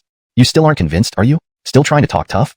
Enrique naturally held back. He wouldn't let Augustine die so easily. With a sneer, Enrique raised his fist and swung it again. Facing this punch, Augustine, who had learned his lesson, dared not take it lightly. He used every bit of strength he had to block Enrique's seemingly casual punch, then declared proudly, Enrique, your attack may be strong enough to overwhelm an average first-level Earth-realm fighter, but I, Augustine, am an extraordinary genius. You're dreaming if you think you can defeat me with just this move. He roared and struck with all his might. I'll return your punch. Instantly, the air was filled with the heavy impact of punches, accompanied by the roaring sound of a lion. From his punch emerged a lifelike and nearly solid-looking fierce lion, which lunged forward towards Enrique. Hayden, Augustine's lion god fist has reached such a realm.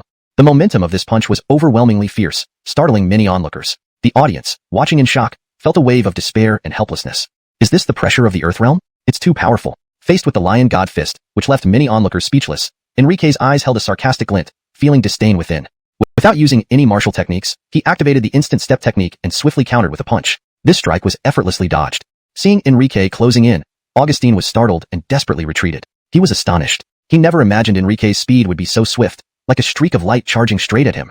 Spurt. In the next instant, a mouthful of blood spewed out from his mouth. He tried his best to dodge but failed. Enrique's punch hit him squarely. The force of this punch made Augustine feel as though his internal organs were being torn apart. Looking at Enrique's mocking face, Augustine understood clearly. Enrique was completely toying with him. Kill. An unprecedented sense of humiliation surged in his heart, and with a roar, Augustine charged directly at Enrique. He wanted to engage in close combat. He wanted to fight Enrique head-on. Soon after, the two became locked in battle. Punches landed heavily, but Augustine felt increasing fear and despair as he fought. He realized that Enrique was almost flawless, or rather, he couldn't penetrate Enrique's protective aura. Against an opponent whom he couldn't injure, yet who could make him spit blood with just one punch, Augustine felt unprecedented powerlessness and frustration. What made it worse was that this person before him was once a despised commoner whom he had never taken seriously. Alan saw it now. He was being utterly dominated. The more he fought, the more desperate he felt. Why? Why is this happening? Augustine shouted in rage. No matter how hard he tried, he couldn't break through Enrique's protective aura. Instead, his own face was covered in blood from repeated slaps by Enrique. You're just too weak. Enrique punched Augustine with full force, making Augustine feel as if he had been hit by a mountain. His entire body went numb. Unable to resist, Augustine spat out another mouthful of blood, feeling as if his internal organs were about to shatter. Then Enrique kicked him, and after a few more blows, Augustine lay on the ground like a dead dog. Enrique stepped on Augustine's face. Do you admit defeat? This scene was shocking. No one had expected Augustine to lose, especially losing so thoroughly and decisively. On the spectator stand, Barrett saw the Long Green Academy principal's face turn livid and commented mockingly, Augustine isn't even up to Feiyu's standard.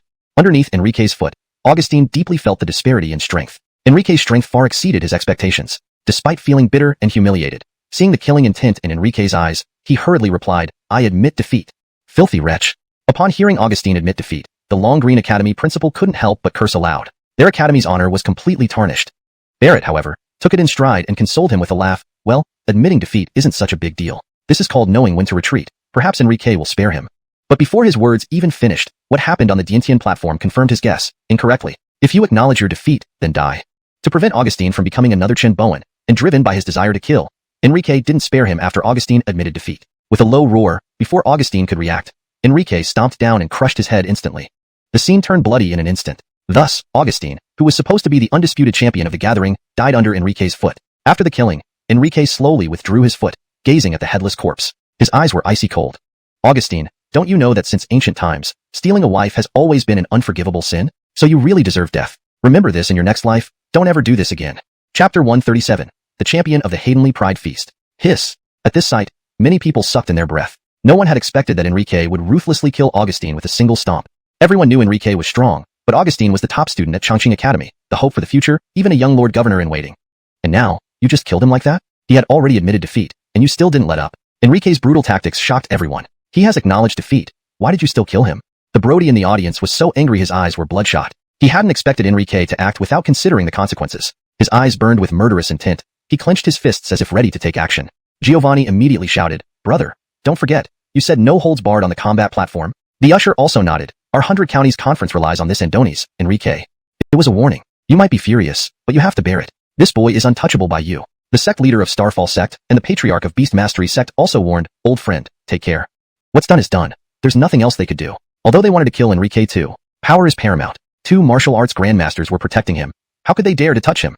They couldn't ruin their sects or themselves over a junior. A spirit vein. They all knew the implications. Whether it was the Haydenley Pride Feast or the 100 Counties Conference, weren't they both about searching nationwide for someone with a spirit vein?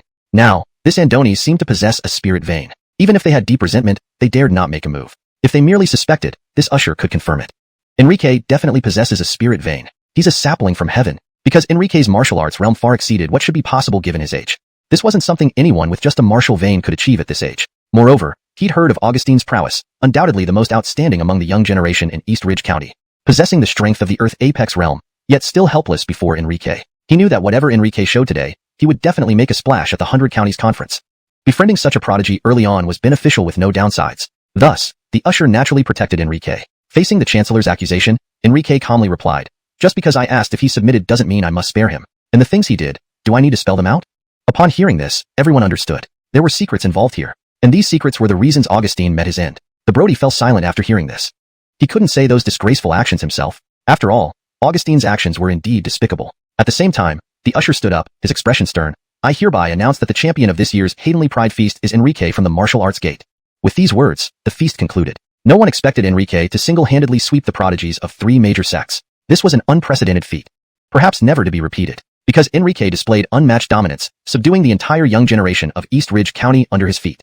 That was true invincibility. The true first place of the Haydenley Pride Feast. If Dwayne once amazed everyone, then Enrique astounded the world. He completely refreshed everyone's perception. By sheer strength alone, he dominated the prodigies of 3 sects and claimed the champion's title. He was also a young master. Such a remarkable achievement. Who would believe it if they hadn't seen it with their own eyes? Master Lu is mighty. Below the stage, the inner disciples of Martial Arts Gate who witnessed Enrique's invincible glory cheered excitedly. The champion title remained within Martial Arts Gate.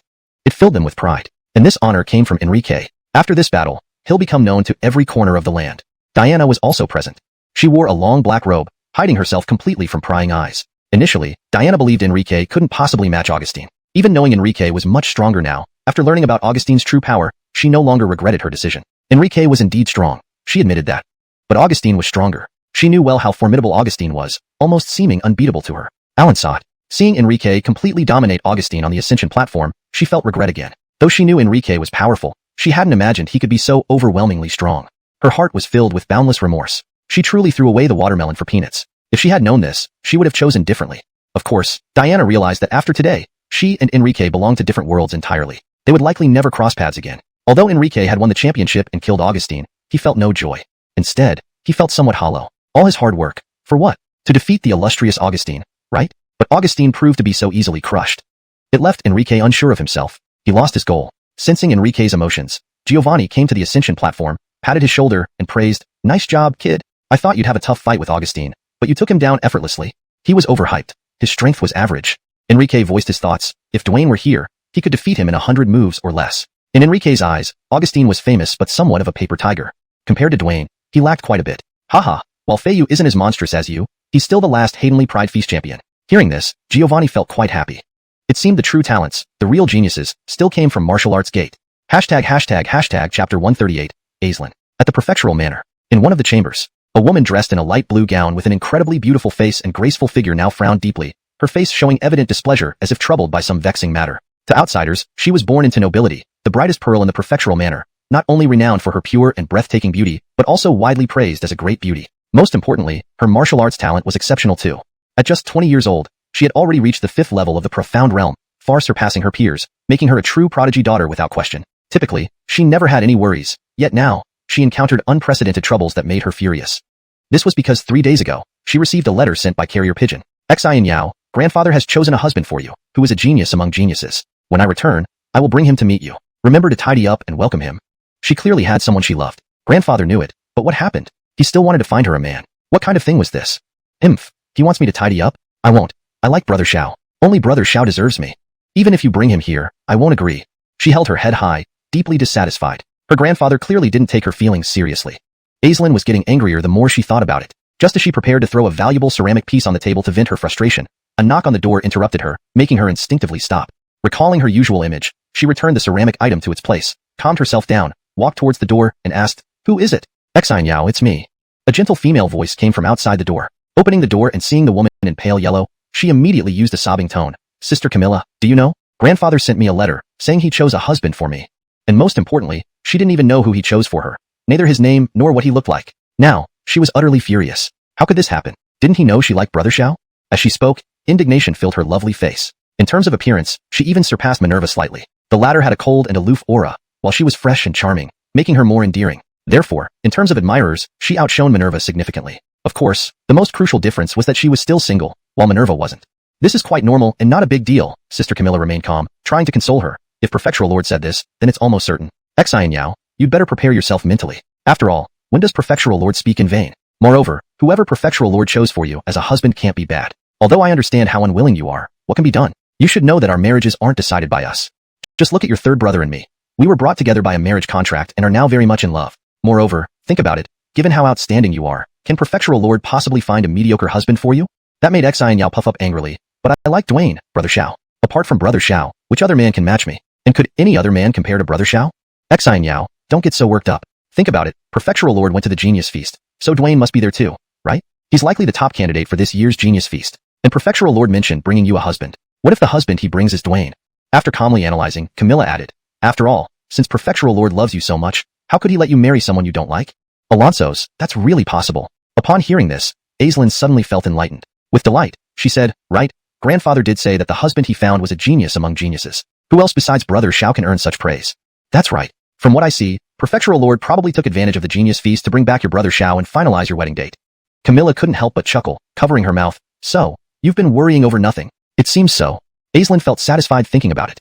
Alan thought, everything was just a possibility, I guess. What if it wasn't? Therefore, she grew melancholic again, her eyes reddening. But what if it's not Brother Xiao? Then what should I do? Camilla consoled her again. Think positively. If it's not Brother Xiao, it will likely be another outstanding prodigy. Otherwise, how could they catch Prefectural Lord's eye? Sigh, I hope it's my Brother Xiao. Aislinn sighed, if it's not Brother Xiao, my requirements for him are simple. I don't care about his noble birth or strength, but he must be handsome enough and devoted to loving me alone for life. To her, this was the worst but inevitable acceptable outcome. With you being such a little beauty, it's hard to imagine falling in love with anyone else. Listening to her, Camilla teased, don't worry, even if it's not Dwayne. I believe Prefectural Lord has good taste. Perhaps he found the one who defeated Dwayne for you. What? Brother Xiao was defeated? Aislinn was shocked, finding it unbelievable. Someone actually defeated Brother Xiao? In her heart, Dwayne was synonymous with invincibility. He was the most talented person in all of Eastang Prefecture. After all, he was the champion of the previous Genius Feast. This was the main reason why she secretly admired him despite only meeting once. However, Dwayne lost? This result was unacceptable to her. I'm not sure if it's true. I just heard rumors, Camilla said just as a hurried voice came from outside the door. Amelie Xian Yao, Prefectural Lord is returning soon. Please go and welcome him. Chapter 139. Arrival at the Prefectural Government Office. Back so soon? Turning around, Milagros looked at the maid reporting to her with a hint of surprise. By calculations, they should arrive tomorrow. Without a doubt, this was quite sudden, leaving her no time to prepare at all. The maid anxiously replied, Alonso's prefect is about to reach the main gate. Amelie, please get ready quickly. Sister Camilla also comforted her, saying, Xinya, relax, it might be your dream Xiao brother. Alonso's, I hope so.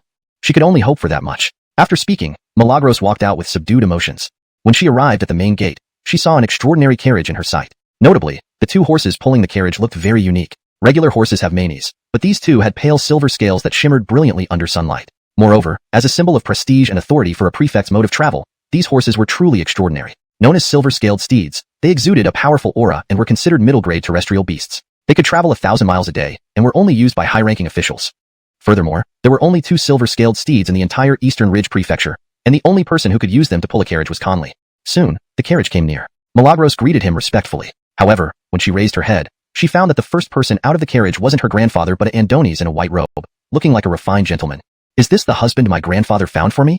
Milagros wondered inwardly. Indeed, he looked quite handsome. At least, she was satisfied with his looks. He seemed a bit young though, a younger brother type, but a young and cute husband wouldn't be bad either. He would be easier to control. Soon, Conley also emerged from the carriage. Seeing the girl welcoming him, he smiled and introduced, Xinya, let me introduce you. This Andonis is named Enrique, the champion of this year's Elite Feast.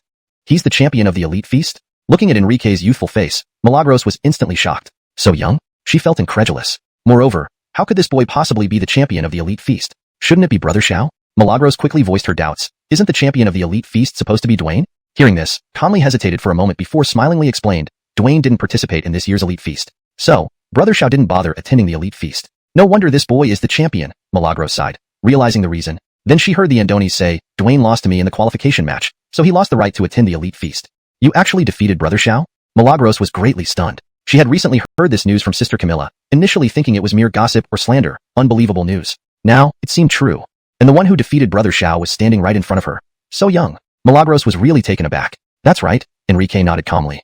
Seeing Enrique confirm it, Milagros still couldn't believe it, completely incredulous. Calmly added, Shinya, this is true. Dwayne indeed lost to Enrique. Moreover, Enrique distinguished himself in this year's elite feast, single-handedly surpassing the 3 other factions' elites. Even Augustine met her end at his hands.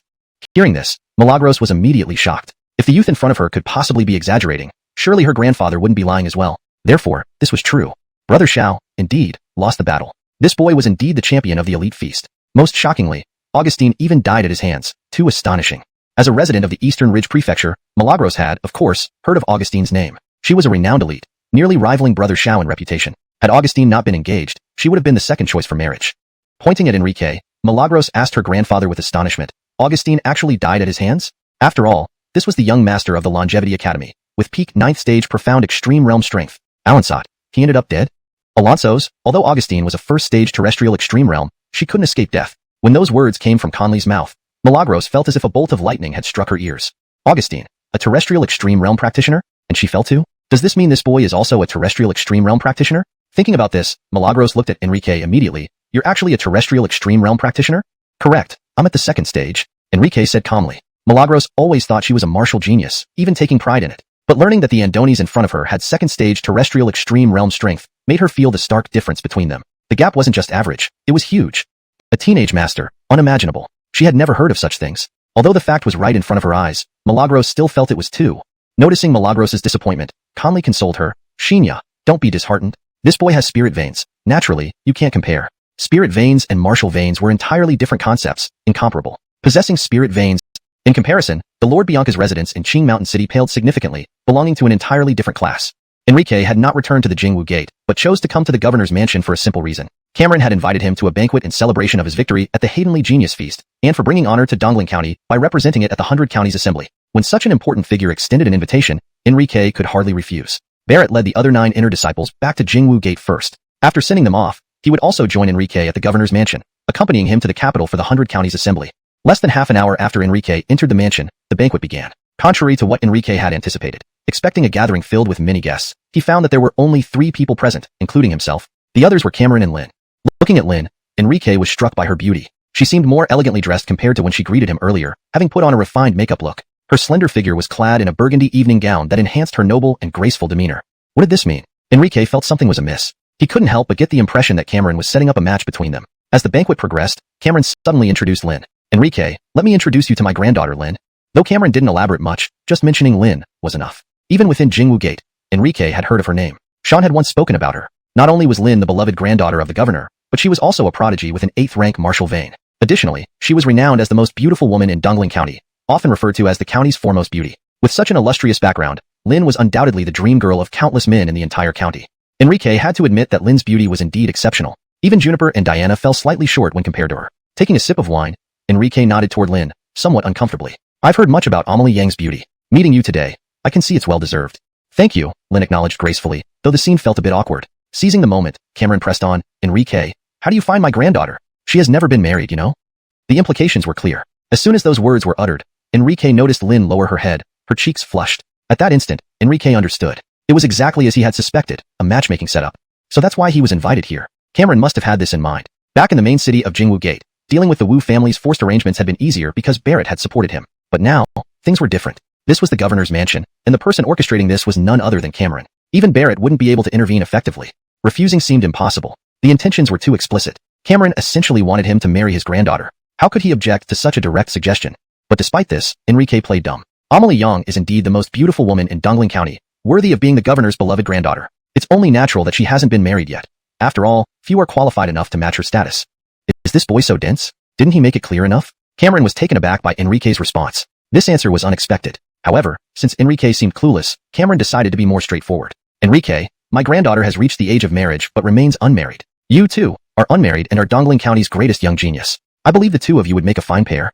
Cameron left no room for misunderstanding this time. Enrique couldn't pretend not to understand any longer. This was clearly about arranging a marriage for him. Lin was undeniably beautiful, and Enrique was moved by her appearance. However, they had just met and knew nothing about each other. How could he agree to such a marriage? He couldn't accept it. Enrique disliked being arranged into such matters. Even with Diana, they had been engaged and spent considerable time together before considering anything serious. But now, there was no engagement, only immediate marriage. Enrique resisted this. His response was firm, "Thank you for your kindness, Governor." However, I am still young and do not wish to consider marriage at this time. Enrique tried to be diplomatic, but even he realized this might sound too blunt. Cameron was genuinely surprised. He hadn't expected Enrique to refuse. Introducing him to Lynn was a significant gesture, given the countless suitors who coveted her hand in marriage. Even Lynn was stunned. He actually refused? For the first time, Lynn doubted her appeal. Was she not beautiful enough, or not perfect in some way? Why would this Andonies refuse her? She couldn't comprehend Enrique's rejection. Being turned down was unprecedented for her. Previously, she was always the one doing the rejecting. Feeling both offended and curious, Lynn couldn't help but ask, Lu Gongzi, may I know if there's anything unsatisfactory about me? Enrique rubbed his forehead, anticipating this question. Amelie Yang, please don't misunderstand. I have long admired your reputation and have harbored feelings for you. But we've just met, and discussing marriage seems far too abrupt, doesn't it? Chapter 141. A moment of spring night is worth 1,000 pieces of gold. Enrique's words made it clear to Lynn that she had been gently refused. The matchmaking meeting was, by this point, considered a failure. Despite her many questions, she ultimately didn't have the heart to ask. Thus, the arranged meeting concluded. Enrique was then taken to an elegant reception room. Cameron showed great magnanimity. He didn't deliberately make things difficult for Enrique just because of his refusal. Evening came. After bathing, Enrique suddenly noticed that there was a gap in his door. He distinctly remembered closing it earlier. Additionally, a familiar fragrance filled the air. Someone must have sneaked in. A faint smile appeared on Enrique's lips as the scent was all too familiar. He knew exactly who had come. Seeing the shadow hiding in the dark, he instantly lunged forward. Ah! Simultaneously, a startled female voice screamed. The hidden figure, unprepared for the sudden attack, felt as if she had been violently struck and was knocked to the ground. The face that appeared before Enrique confirmed his suspicion. It was indeed Lynn. Enrique was surprised nonetheless. He hadn't expected Lynn to sneak into his room late at night. What was her intention? Did she have some ulterior motive? At that moment, Lynn lay pinned beneath him, their faces less than a foot apart. Her body was completely restrained under Enrique's weight, and her wrists were held tightly like they were clamped in iron shackles, causing pain. She couldn't muster any strength.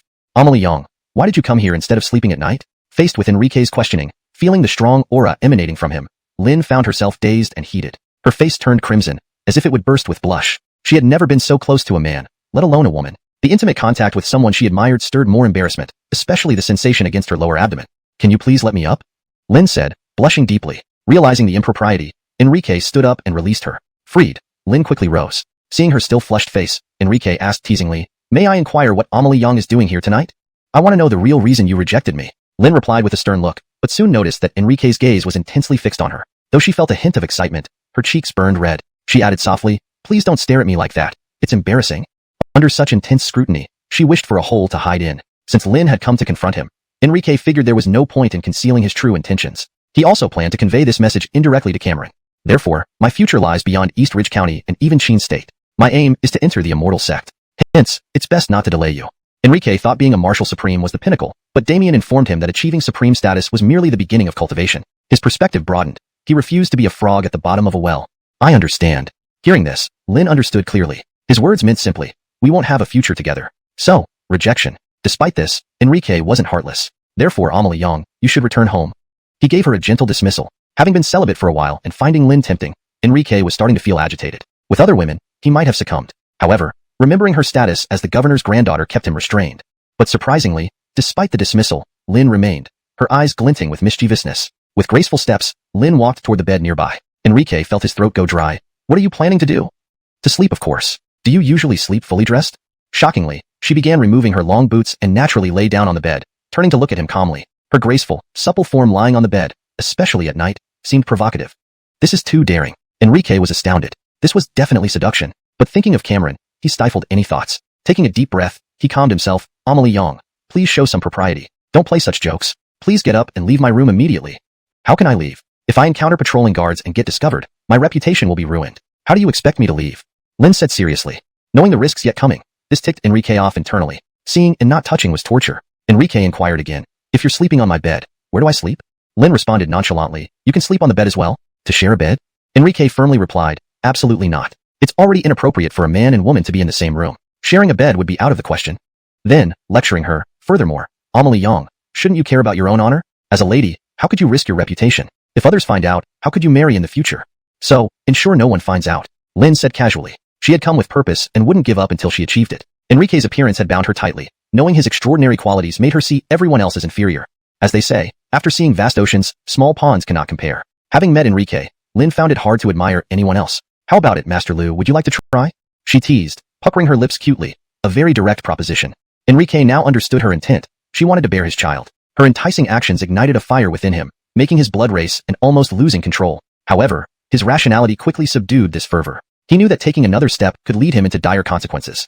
Alansat, Lin's boldness only grew.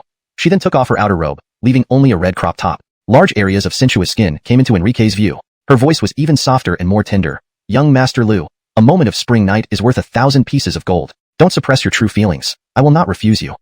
Enrique took a deep breath, walked to the door, opened it, and said in a forced calm and cold voice, "You should leave now." Before he finished speaking, his body suddenly trembled as he felt arms wrap around him from behind.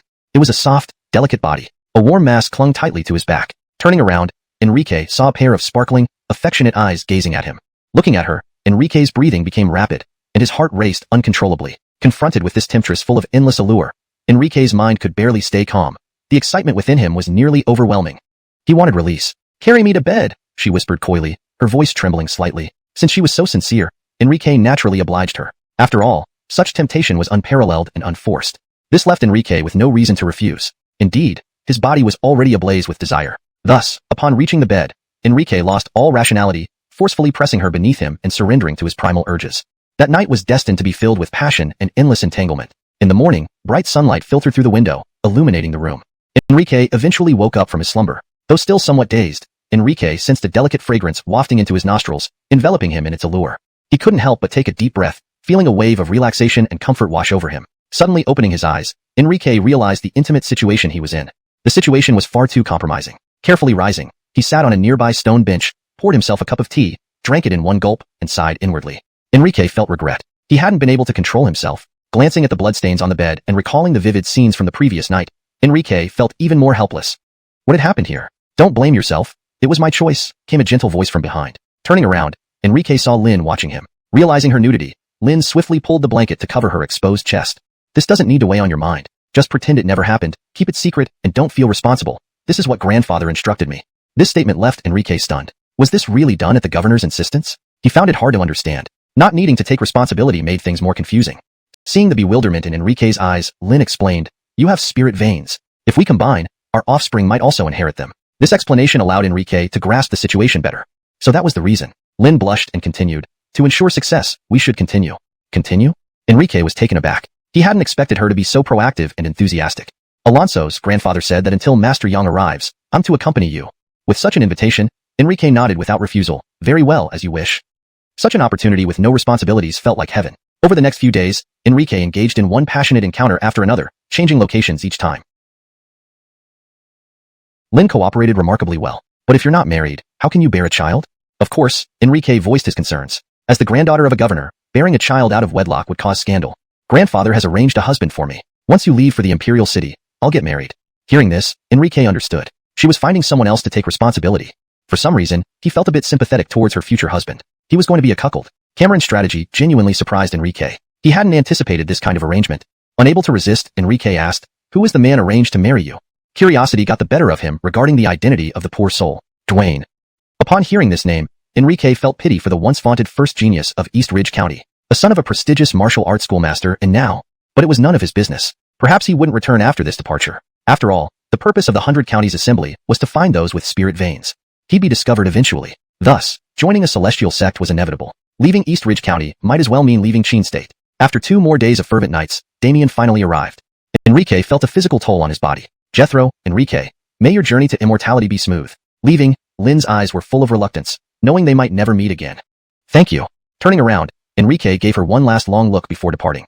####Chapter 142, Arrival at the Imperial City. The Imperial City, as the capital of the Sheen State, naturally serves as the core of martial arts and the pinnacle of power. Its size is vast. Despite being called a city, it is comparable to an entire commandery in terms of area. The city walls tower majestically, stretching over several hundred meters, with stones that have withstood millennia without decay, creating an awe-inspiring sight. The streets within the city are extremely wide, allowing multiple carriages to pass side by side without congestion.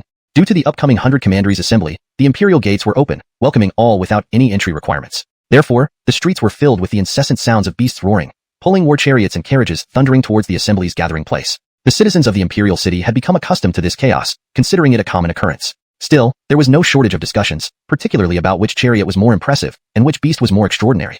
After traveling for over 10 days, Giovanni finally arrived at the Imperial City with Enrique. To show his support, Cameron had specially lent them his carriage. Upon entering the city, Giovanni handed Enrique the token symbolizing their participation in the 100 Commanderies Assembly on behalf of Dongling Commandery and then left, saying, "I am only accompanying you. I cannot enter with you." but I will be there to cheer for you." Thus, they parted ways. Walking through the streets of the imperial city, Enrique realized how extraordinary this place truly was. Even ordinary adult citizens here possessed Charltonanji realm cultivation, while Huangji realm cultivators were mainly seen among children. It truly lived up to its reputation as the pinnacle of the nation. As the 100 Commanderies assembly was about to begin, numerous war chariots rumbled past the city gates. These mystical beasts were powerful, starting from the Charlton grade level, with occasional appearances of D-grade creatures. These beasts looked formidable and were far from ordinary. As a result, pedestrians avoided them out of caution. After all, those who could afford D-grade beasts must hold significant status. In a place like the Imperial City, where everyone was like a king, it was best to remain low profile. Geniuses from various commanderies were all heading in one direction, the registration site for the assembly. To participate, one had to register first. After all, damn it, the old man even took the carriage, leaving me to walk? Enrique thought irritably, watching countless war chariots pass him by. Representing Dongling Commandery, he felt he deserved better treatment. What was worse, after asking around, Enrique found out the location of the registration site, but his inquiries often drew strange and doubtful looks. If not for his mask, Enrique would have felt too embarrassed to lift his head. How humiliating. Most participants in the 100 Commanderies assembly didn't walk. Therefore, walking along this road toward the registration site made Enrique stand out awkwardly. He noticed mocking and disdainful gazes from others. If it weren't for the necessity of catching someone's attention through the assembly to join a transcendent sect, Enrique might have turned back. Ultimately, Enrique decided to sprint. Walking step by step would take too long. Rumble. Suddenly, two war chariots collided in the distance. Enrique saw that one of them intentionally rammed into the other. The victim nearly overturned, and the beast pulling the chariot let out a terrified roar. Fortunately, this was relatively mild compared to some areas where destroyed chariots and dead beasts littered the ground with pools of blood, indicating fierce battles. There were even people lying in pools of blood. Enrique was shocked. Can these people really act so recklessly in the Imperial City? A nearby spectator explained, "Young man, you've come here for the 100 Commanderies assembly, haven't you? The dead and injured are top geniuses from various commanderies. Don't you notice the names of different commanderies written on these chariots? Since the assembly is competitive, such incidents are expected, eliminating potential threats in advance." It was an unwritten rule, to eliminate competitors early on. Enrique felt a bit relieved. Their chariot was marked with Dongling Commandery. If he had ridden it, he might have been ambushed. The silver-scaled steeds weren't good fighters, and the chariot wasn't sturdy enough. Reflecting on this, Enrique's resentment toward Giovanni lessened. Most importantly, the Qin state was founded on martial prowess, and its ruler had usurped the throne. He had openly declared that anyone strong enough could take his place. With such a bold emperor, the citizens naturally followed suit. Especially at a competitive event like the 100 Commanderies assembly, bloody incidents were inevitable. Eliminating opponents beforehand? Enrique's eyes flashed with coldness. If that was the case, couldn't he just seize someone else's chariot? Doing so would be legitimate and avoid unnecessary trouble. Walking made him feel like he was losing face. Other registrants brought their own chariots, looking majestic, while he, feeling increasingly unbalanced, Enrique began eyeing desirable chariots like a hunter. "Ai, Andonies, where are you going? You're on the wrong path. This road leads to the registration site for the assembly. Without a chariot, you risk being targeted by others. Be careful, or you might get run over." Someone warned him cautiously. Hearing this, Enrique became even more determined. "So, this was serious business?" "Thank you. I'm heading to the 100 Commanderies assembly," Enrique replied, running eagerly down the road center. Being more conspicuous would make him a better target. The person gawked in disbelief, thinking he must have heard wrong. "You're coming here without a chariot? From which commandery are you? How disgraceful." Chapter 143, Seizing the Chariot. "Hey kid, where are you from? How did you get to the center like this? Be careful or someone might crash into you. Move aside quickly." At that moment, a war chariot pulled by two purple-scaled mountain goats passed by. A silver-haired Andonies poked his head out of the carriage and said, "Brother, which county are you from? Why didn't your county magistrate provide you with a war chariot? This is outrageous. Get in my chariot, let's go register together."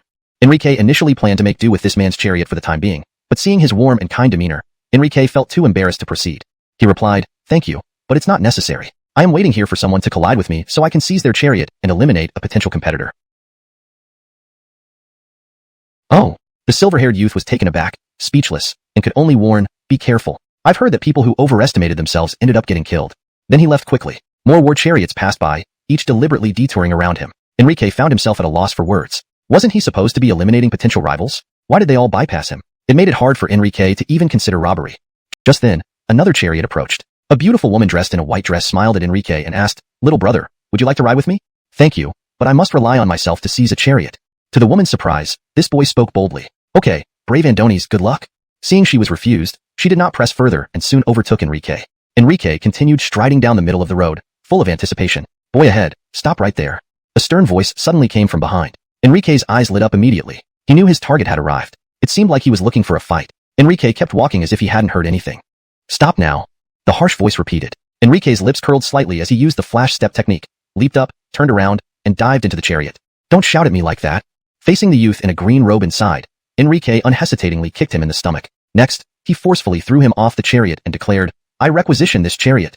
With that, he drove away. What the hell? My chariot got stolen? As the green-robed youth dusted himself off, he was utterly astonished. Though he had heard of such incidents before, he never imagined it would happen to him. How humiliating.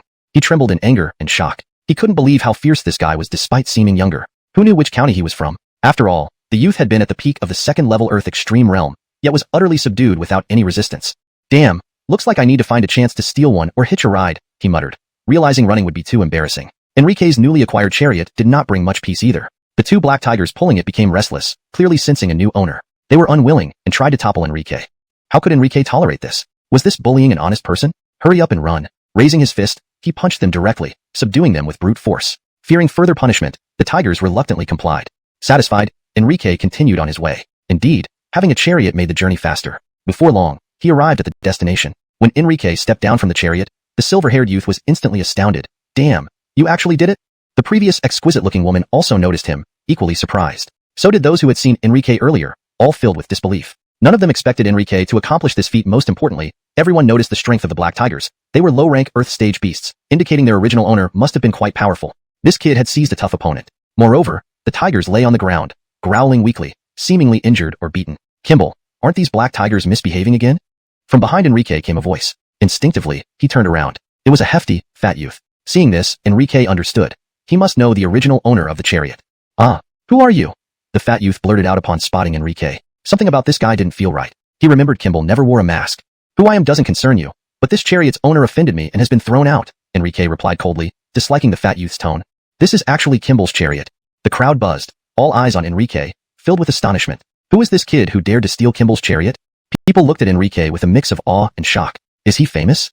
Enrique couldn't help but ask. Of course. Kimball's elder brother, Ricardo, was the 8th place winner in the last 100 counties assembly. Fame follows his name, so naturally, his brother is well known too. Soon, an explanation was provided. Kimball is here. Not far away came more exclamations. A green-robed youth walked alone from a chariot. Everyone immediately understood. Kimball was repeating what happened to him.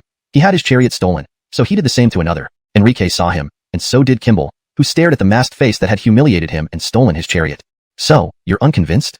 This revision ensures the phrase reads naturally in English while accurately conveying the meaning from the original text. The term bufu is better translated as unconvinced, or not convinced in this context to maintain fluency and clarity. Staring back, Enrique retorted, do you want to spar again? Humph. Ignoring him, Kimball strode towards the registration area and declared, hello, Longshan County, Kimball, 23 years old, registering for the 100 Counties Assembly.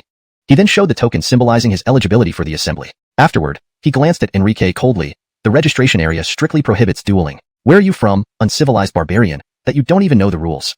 Chapter 144, Hayden Rank Martial Skill, Heart-Piercing Thunder. Kimball looked at Enrique with utter disdain in his eyes. After all, everyone knew that the 100 Prefectures Assembly registration area was off-limits for any form of martial conflict. Alansat the Sandonis had dared to say such things. His sense of superiority showed immediately. So that's how it is, Enrique nodded calmly, looking at him seriously. Then you'd better hope you don't meet me then. Enrique had always believed that if one could use their fists, there was no need for words. Facing Enrique's arrogant words, Kimball felt even more infuriated and humiliated. He couldn't help but sneer, young man. You took advantage of my inattention to ambush me and steal my chariot. Don't tell me you think that means you can defeat me? After reflecting on what happened, Kimball concluded that he had simply been careless, never expecting such an attack from someone like Enrique. He knew very well how strong he was. At the Haydenly Pride Feast of Changshan Prefecture, he had swept through with absolute dominance, becoming a second-level Earthrealm warrior before the age of 23 despite having only a 9th-rank martial vein. He was an undeniable martial prodigy. While he didn't dare claim he would surely top this session of the 100 Prefectures Assembly, he was confident of securing a place in the top 10. But now, a mere ambusher looked down on him. Luckily for Enrique, combat was prohibited here. Otherwise, Kimball would have attacked long ago. As Kimball finished speaking, everyone realized why his chariot had been stolen. It was due to an ambush. Of course, a person expected to be in the top 10 wouldn't lose a chariot under normal circumstances.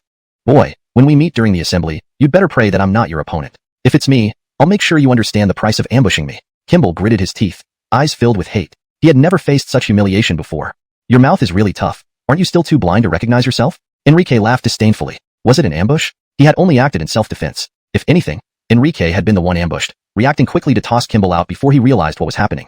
Rather than being ambushed, Kimball failed to properly assess his opponent. Kimball has a notorious reputation for seeking revenge over trifles. This boy might as well give up. Who knows? But regardless, he managed to take Kimball's chariot through an ambush, which shows he shouldn't be underestimated. But what does it matter? Kimball, as the eldest grandson of the governor of Changshan Prefecture, and just like his brother, has cultivated a low-grade Hayden rank martial skill. Not mentioning his already formidable strength, this martial skill alone ensures his place among the top 10 of this session of the 100 Prefectures Assembly. The other participants from various prefectures were discussing amongst themselves. Before arriving, they had gathered information about notable contestants from other regions. And as a renowned figure, Kimball was deeply understood by them. Enrique overheard these comments, feeling somewhat surprised. He hadn't expected that Kimball possessed a Hayden rank martial skill. Even comparing high-grade Earth rank skills with low-grade ones was incomparable. They were two completely different levels. Hayden rank martial skills commanded natural forces, incredibly powerful, and had terrifying lethality. It was said that only special physiques could wield such techniques, often requiring specific weapons for execution. When used, they decided life and death instantly. These skills were true killing moves. Enrique felt a bit of anticipation. He had only heard of Hayden rank skills but had never seen one. He wanted to witness it firsthand. Enrique approached the registration desk for the 100 Prefectures Assembly and presented the emblem token symbolizing Dongling Prefecture's eligibility to participate. Dongling Prefecture, Enrique, 16 years old, registering for the 100 Prefectures Assembly. Dongling Prefecture is sending a contestant? And he's only 16? These words sparked immediate uproar. Everyone's attention focused on Enrique. Although named the 100 Prefectures Assembly, Dongling Prefecture had rarely participated, considered a martial backwater, hence its absence in previous sessions. Now, not only did they appear, but with a 16-year-old contestant, this was astounding. This was truly silence-breaking. Even the elder responsible for registration was taken aback, asking, "Are you sure you're not mistaken?" The 16-year-old Earthrealm practitioner was extraordinarily talented, but what truly surprised him was that this person came from Dongling Prefecture, an unprecedented case. Ignoring the various gazes around him, Enrique pushed the token forward. "Here's the token, you can check it." Upon inspection, the elder confirmed its authenticity and proceeded with the registration, adding, "You are the first contestant from Dongling Prefecture in the history of the 100 Prefectures Assembly." Enrique merely nodded, then saw Kimball approaching him with disbelief in his eyes. "You're from Dongling Prefecture, only 16, and you're participating in the 100 Prefectures Assembly?" Kimball was proud and held a deep-seated contempt for neighboring backward martial regions. To see someone from a place he despised now participating astounded him. It was akin to a city dweller, looking down on rural folk, finding a farmer who excelled more than himself. How could Kimball accept such a fact? Enrique retorted coldly. "A frog at the bottom of a well, so what? Do you have any objections? I doubt you have the qualifications of an Earthrealm practitioner, and thus, no right to compete." He voiced what many hoped for, a reason to invalidate Enrique's participation. If this boy indeed reached Earthrealm at 16, he surpassed them all. Acceptable facts were being the best of one's own region, similar age, and comparable strength. A younger competitor was hard to swallow. What do you want to do about it? Enrique's eyes gleamed with mockery. "I need you to prove your strength. Participating in the 100 Prefectures Assembly without Earthrealm qualifications would tarnish its prestige," Kimball stated coldly. "Moreover, I don't believe such a martial wasteland can produce someone like you." This was pure prejudice. He refused to believe it or accept it. Enrique retorted bluntly, "I am an Earthrealm practitioner, acknowledged without question. What makes you think you can demand proof from me? You're intimidated. You must be intimidated." Hearing this, Kimball bowed respectfully to the elder. "Sir, I suspect this person lacks the qualifications to compete, and his refusal to prove it confirms my suspicions. May I, bold as it may be, request permission to expel this person on your behalf?" For Kimball, the outcome didn't matter. He simply sought a reason to attack. As long as Enrique was eliminated, that was enough. Because Kimball simply couldn't accept that someone could be more talented than him, especially if that person was from a rural area. Especially someone who had ambushed him. The elder responsible for registration did not reply immediately but turned to Enrique. "Young man, this fellow is questioning your strength, believing you don't possess Earthrealm strength and thus are unqualified to participate in the 100 Prefectures Assembly. What do you have to say about that?" "I certainly have something to say." Enrique replied, "Senior, I also suspect this guy doesn't qualify. If he refuses to prove it, then allow me to boldly request permission to expel him on your behalf." Enrique had already seen through this.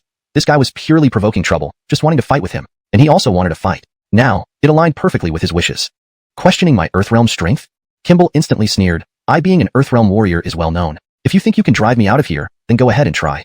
"Senior, see, this guy won't verify because he's guilty." Enrique looked at the elder, his expression serious. "Then I shall boldly take it upon myself to expel him for you. Since both of you believe the other lacks Earthrealm strength and want to expel each other, let's settle it with a display of true strength." People of Qin were always martial inclined, and the elder could see the heavy hostility between the two, eager for a fight. He naturally chose to facilitate their desires. If he had any doubts about Enrique's strength before, they were gone now. After all, daring to accept a challenge couldn't possibly be fake. An ordinary warrior wouldn't provoke an Earthrealm unless they were desperate. Scram!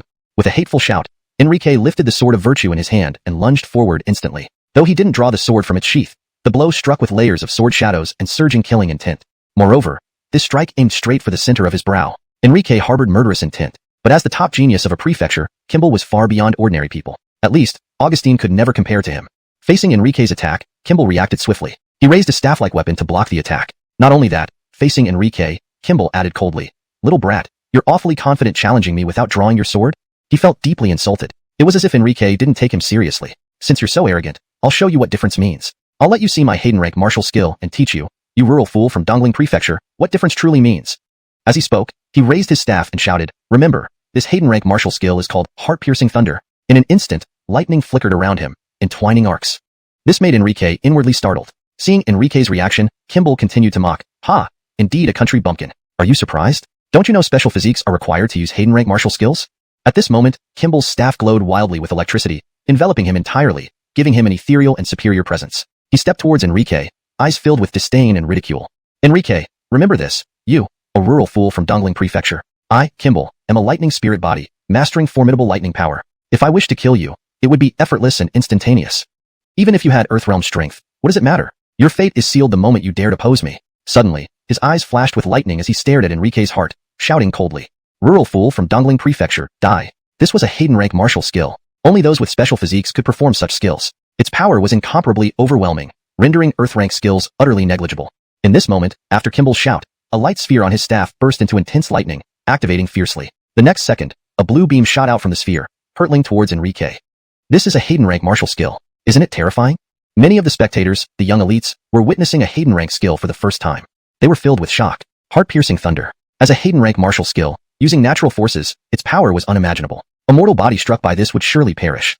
Thus, after Kimball unleashed heart-piercing thunder, everyone knew Enrique was likely to meet a dire end. His life might be lost directly. So many believed that once Kimball used this Hayden rank skill, they would witness a certain death. Boom. Almost instantly, the heart-piercing thunder hit Enrique, erupting in a blinding flash of intense lightning. Ah, it's over. The elder watching sighed regretfully, shaking his head, confirming the result. So, this is a Hayden rank martial skill, nothing extraordinary. Chapter 145, Immortal Techniques. However, when this cold, disdainful voice suddenly sounded, it made his eyes widen instantly. The other onlookers were even shocked into exclaiming in disbelief. Under everyone's watchful eyes, the lightning dimmed, and Enrique appeared in full view. So this is the Hayden level martial skill you're proud of? At this moment, Enrique held the sword of virtue, not a speck of dust on him, his gaze filled with mockery. How is this possible? Suddenly, the crowd erupted into chaos. This was a Hayden level martial skill, yet he could withstand it unscathed? In that moment, as everyone saw Enrique standing unharmed, they were all stunned speechless. Even the elder responsible for registration who had believed Enrique to be defeated felt the same way. Is this kid really that strong? Even a Hayden level martial skill couldn't penetrate his defensive aura? Did Enrique take it head on? Of course not. Facing a Hayden level martial skill, Enrique dared not be careless. He had used the myriad Dao absorption technique to absorb it directly. After taking this hit, Enrique felt a noticeable improvement in his strength. Not bad, I didn't see that coming. Although incredibly surprised and finding it unbelievable, Kimball still tried to appear nonchalant, saying, but this was just a casual attack from me. If you think that's all I can do, you're mistaken. Now, you can die. Kimball roared, brandishing his scepter and stabbing straight at Enrique's heart. Foolish, haven't you recognized the reality yet? Enrique smirked disdainfully. Then, he swung the sword of virtue with great force. Bang! The next moment, a deafening sound of metal clashing echoed, making it feel like thunder struck, stunning the onlookers. Under this force, Kimball's scepter was knocked out of his hand. Not only that, but Enrique kicked him squarely, sending him flying. This incredible scene rendered the entire area deathly silent. Kimball, the genius expected to be in the top 10 of the 100 counties assembly, now looked so miserable. Even using a Hayden-level martial skill couldn't subdue a 16-year-old boy. This was truly shocking. The youth from Dongling County was too extraordinary. He was an absolute dark horse. After being kicked away, Kimball got up, looking at Enrique with disbelief. If it was a lucky strike or ambush earlier, then it certainly wasn't now. He realized he had severely underestimated this country bumpkin before him. His strength was indeed at the Earth stage realm. Initially, Enrique was meant to be killed with one blow. But what happened? He ended up losing face, being kicked away with one kick. For Yang Tian, who was always exceptionally arrogant, this was utter humiliation. Thinking about it, his heart became even more unbalanced. Why should a country bumpkin from Dongling County be more outstanding than him? You truly deserve to die. It seems I must show you my true trump card. Enrique's killing intent toward him was now confirmed. His strongest move, Kimball originally wanted to keep as a trump card against a few formidable enemies. But now, if he didn't use it, he couldn't kill this gifted country bumpkin. After all, he was also a formidable rival. With a roar, Kimball stabbed his dagger into his palm, causing blood to flow immediately. Then, he pressed his bleeding palm onto the luminous sphere. Ulakasa Sueda Ko How Bai. Next, he glared angrily at the sky, chanting words while stepping in mysterious patterns. Like a divine possession, he roared. 1,000 thunderclouds heed my call, come forth quickly. Thunder rumbled as the sky darkened. Dense clouds gathered, sand and rocks flew. Looking up, Enrique saw the sky above him completely covered by clouds. Instantly, the sound of thunder and lightning resounded continuously. The surrounding spectators were terrified, their faces pale as they retreated frantically. At this moment, Enrique was also taken aback. He hadn't expected Kimball to possess such skills. Summoning thunderclouds. Seeing the gathering clouds, Enrique felt a shiver run down his spine. These thunderclouds were his greatest opponents. Just based on this move alone, Kimball was far more powerful than Augustine. Even Dwayne was far behind. Now, Kimball controlled the thunderclouds, wielding lightning, his body enveloped in electric light, his eyes sharp and intimidating, earning reverence from the surrounding geniuses. Was this the supposedly guaranteed top 10, Kimball? Too powerful. He could actually command natural forces. Could human strength possibly contend with this?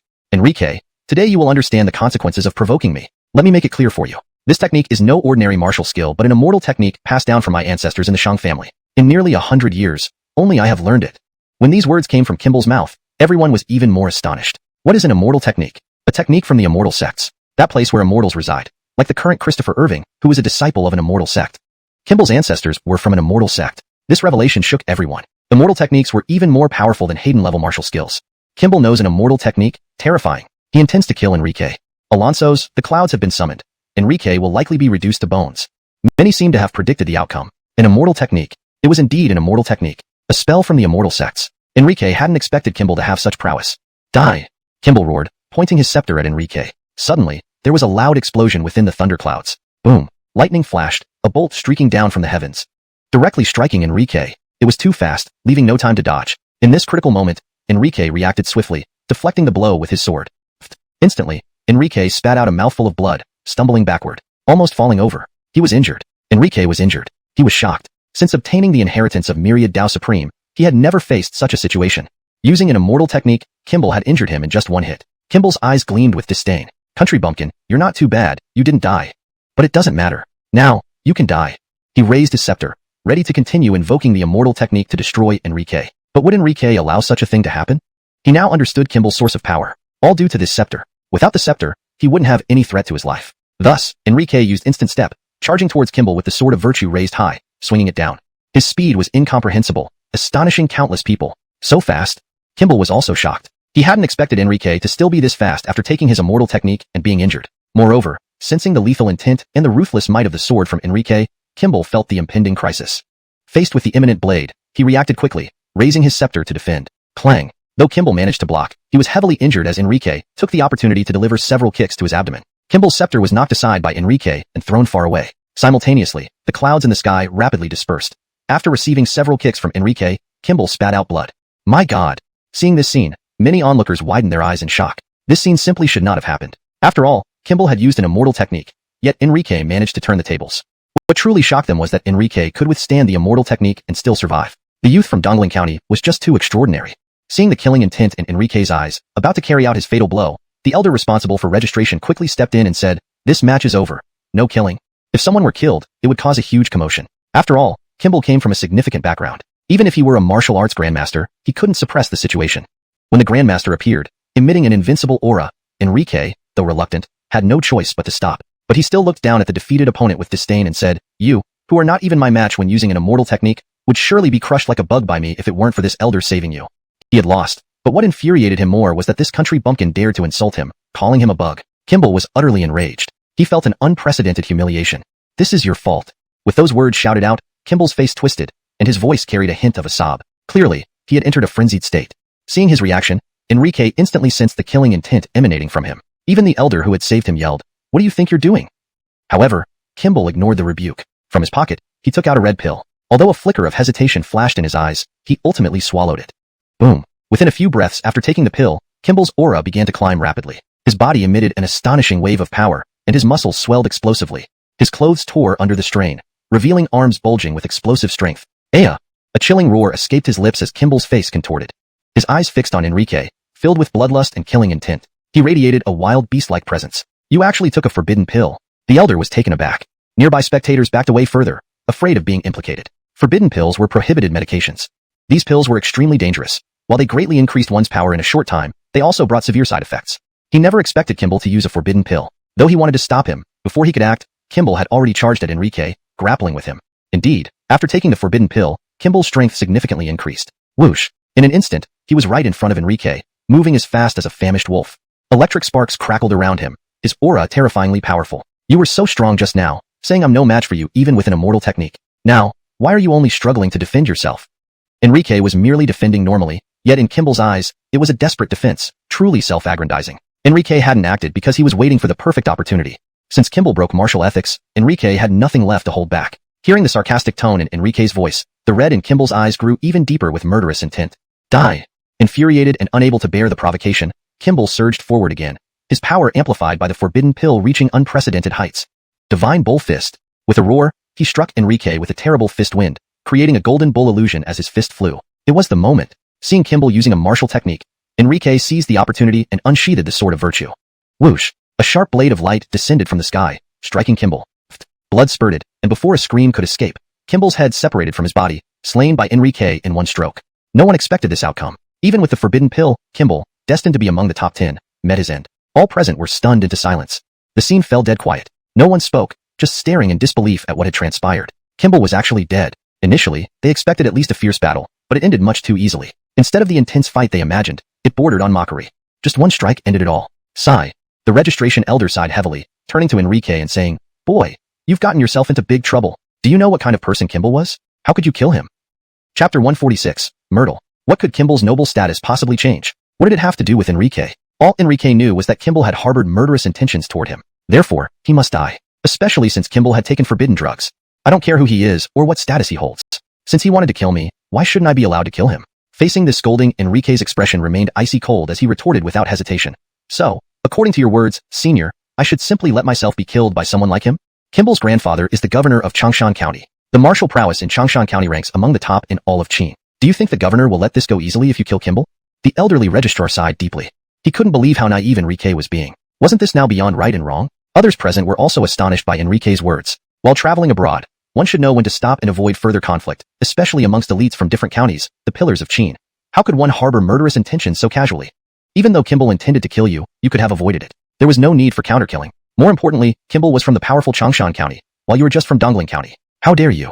Seeing this young fool, many people couldn't help but feel a pang of pity. He had talent, but he was still too reckless. He had already caused an enormous disaster. Of course, after the killing, Enrique appeared very calm and clear-headed, fully aware of the consequences of his actions. Alan sought, he had no regrets. Even if time could rewind, he believed he would make the same choice. For those who sought his life, Enrique never showed mercy. Most importantly, he held his greatest trump card, the identity of someone possessing spirit veins. What was the purpose of the 100 Counties Assembly if not to find individuals with spirit veins? Straightening his posture, Enrique calmly said, so what if his grandfather is the governor of Changshan County? Even so, there must be reason. If his grandson tried to kill me, then my action in self-defense is justified. Logically speaking, it made sense. But this was no longer about logic. The old registrar, realizing Enrique still didn't grasp the severity, sighed again, saying, you'll soon see the gravity of the problem. News of Kimball's murder spread quickly. Given his status, this was indeed a significant event. Before long, a towering Kenneth stormed over, radiating immense murderous intent. He stood nearly 3 meters tall, exuding terrifying pressure, oppressing everyone nearby, making them feel suffocated as if heavy rocks pressed against their chests. This was a martial arts grandmaster. Immediately, the grandmaster's gaze locked onto Enrique. Instantly, Enrique felt an overwhelming chill, almost as if death loomed right before him, his life at the other's mercy. This was the intimidation of a martial arts grandmaster. What's your name? The grandmaster stepped closer, asking from a distance. Enrique. Despite the oppressive aura, Enrique felt no fear. While my son, Quan, intended to kill you, a crime worsened by using forbidden drugs and violating imperial law, he was, indeed, guilty. Still, he is my son, and you killed him. Clearly, this was Kimball's father. No wonder he was seething with anger. His son's death understandably left him enraged. You must understand, Imperial City has strict rules against killing. You violated these rules, sealing your fate. But before you die, I won't end your miserable life quickly. Since you killed my son, I will ensure you suffer the world's utmost pain before dying. In the eyes of this grandmaster, Enrique was nothing but fish on a chopping board, waiting to be punished. Indeed, grandmasters were as tyrannical as expected, and merciless, planning to make Enrique endure countless pains before death. Having spoken, the grandmaster turned to the elderly registrar, saying, brother, this boy broke Imperial City rules. Let me handle his punishment for you. He moved slowly towards Enrique, looking as if he relished in playing cat and mouse, filled with deadly intent. Humiliated, incredibly humiliated. This was Enrique's immediate feeling. A grandmaster could treat him with such disdain. It was unprecedented. At this moment, Kimball's father seemed like a fierce tiger, while Enrique was a wounded hare, unable to escape and only waiting to be crushed. What should I do? As the grandmaster approached, myriad thoughts flooded Enrique's mind. Should he give up? No, absolutely not. Prepared to fight with everything he had, Enrique gripped his sword, ready for a last stand, awaiting a miracle. However, just as he prepared to draw his sword, a beautiful woman in a white dress who had previously invited him to join her carriage appeared beside him. Feeling touched and surprised, Enrique hadn't expected anyone to come forward on his behalf, especially someone unrelated. To help him face a martial arts grandmaster, she must be influential. Myrtle? Seeing this elegant lady in front of Enrique, the grandmaster looked utterly shocked. It's me, replied the Myrtle, coolly nodding her head. She's actually a princess? Enrique was genuinely amazed. This girl held the highest status he had encountered thus far. An imperial princess, daughter of the nation's ruler, honored and revered. Kimball's father said, Myrtle, please step aside. This boy killed my son and violated Qin laws. I need to take him away for severe punishment. No way. These simple words conveyed the Myrtle's firm stance. He's just a commoner from Dongling County. Why protect him, Myrtle? Kimball's father was bewildered. What virtues or skills did Enrique possess that warranted protection by a princess? The Myrtle smiled indifferently. Am I protecting him? I don't feel like I'm favoring him, but I know Kimball's death was his own doing. Just because your son failed in killing and was killed instead, does that mean you, as a father, wish to seek revenge? Chapter 146, Myrtle. No matter how influential Kimball was, what did it matter to Enrique? Enrique only knew one thing. Kimball wanted him dead. So, he had to die. Not to mention, he had taken a banned substance. I don't care who he is or what his status is. Since he wants to kill me, should I not be able to defend myself? Enrique faced the elder's reprimand with a cold expression and shot back without any courtesy. So what, are you saying I should just accept my fate and be slaughtered by someone like him? Kimball's grandfather is the governor of Changshan County. Changshan County's martial arts prosperity ranks among the top in all of Qin. Do you think the governor will let this go easily if you kill Kimball?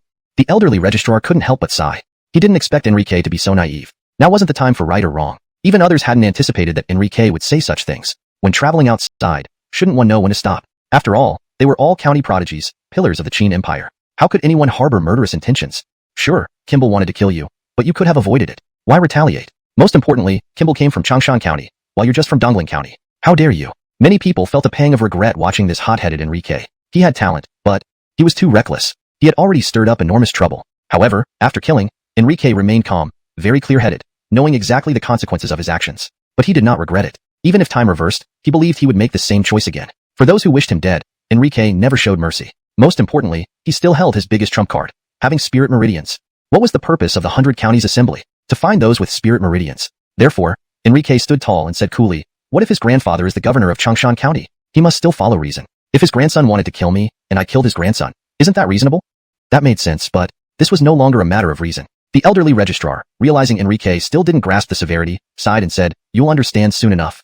The news of Kimball's murder spread quickly. After all, given his status, this was a big event. Before long, a tall Kenneth, exuding intense hostility, arrived from afar. He was nearly 3 meters tall, radiating a terrifying aura, oppressive and intimidating. Even from a distance, everyone felt an immense weight on their chests, suffocating.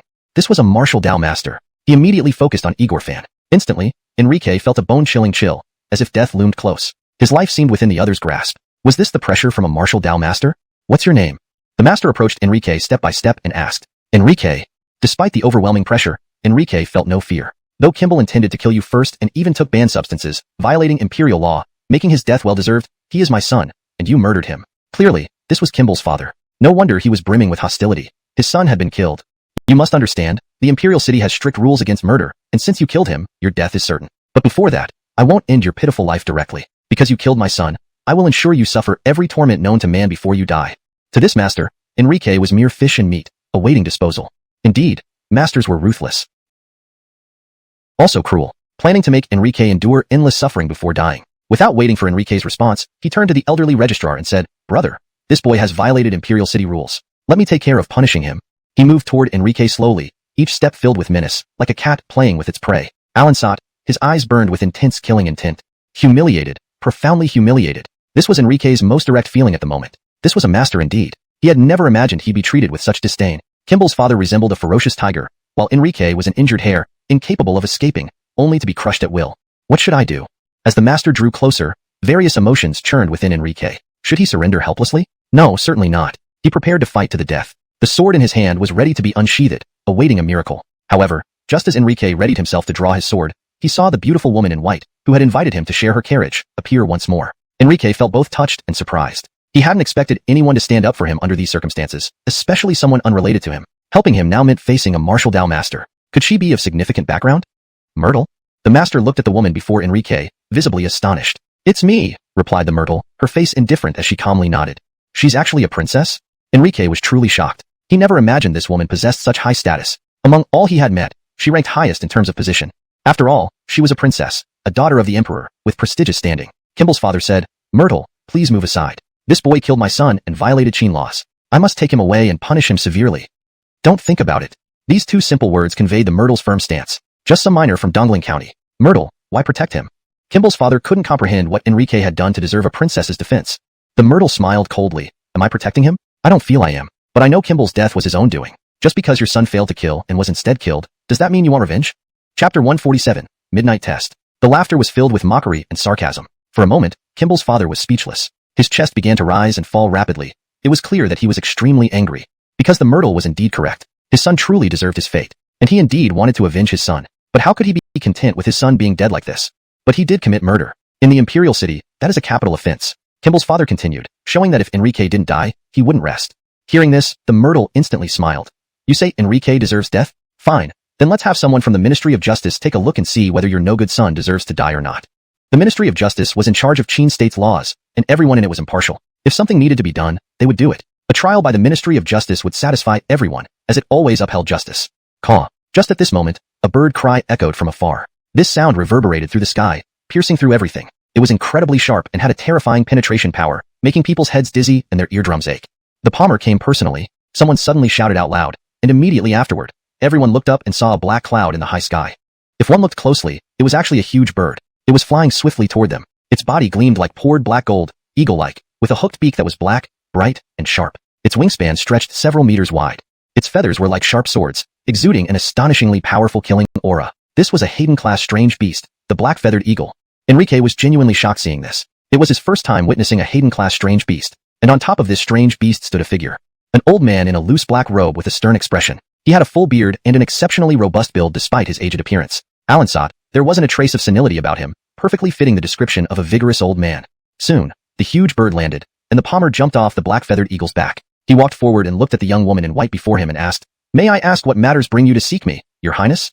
The myrtle asked, "Fife, here's the matter. If someone inside the Imperial City attempts to kill another but ends up getting killed instead, should the counterkiller still be punished for violating the Imperial City's no-killing rule?" The palmer replied, "As a victim who had to defend their life and had no choice but to kill the attacker, they are innocent. Our Qin laws, though strict, also understand circumstances and have humanity."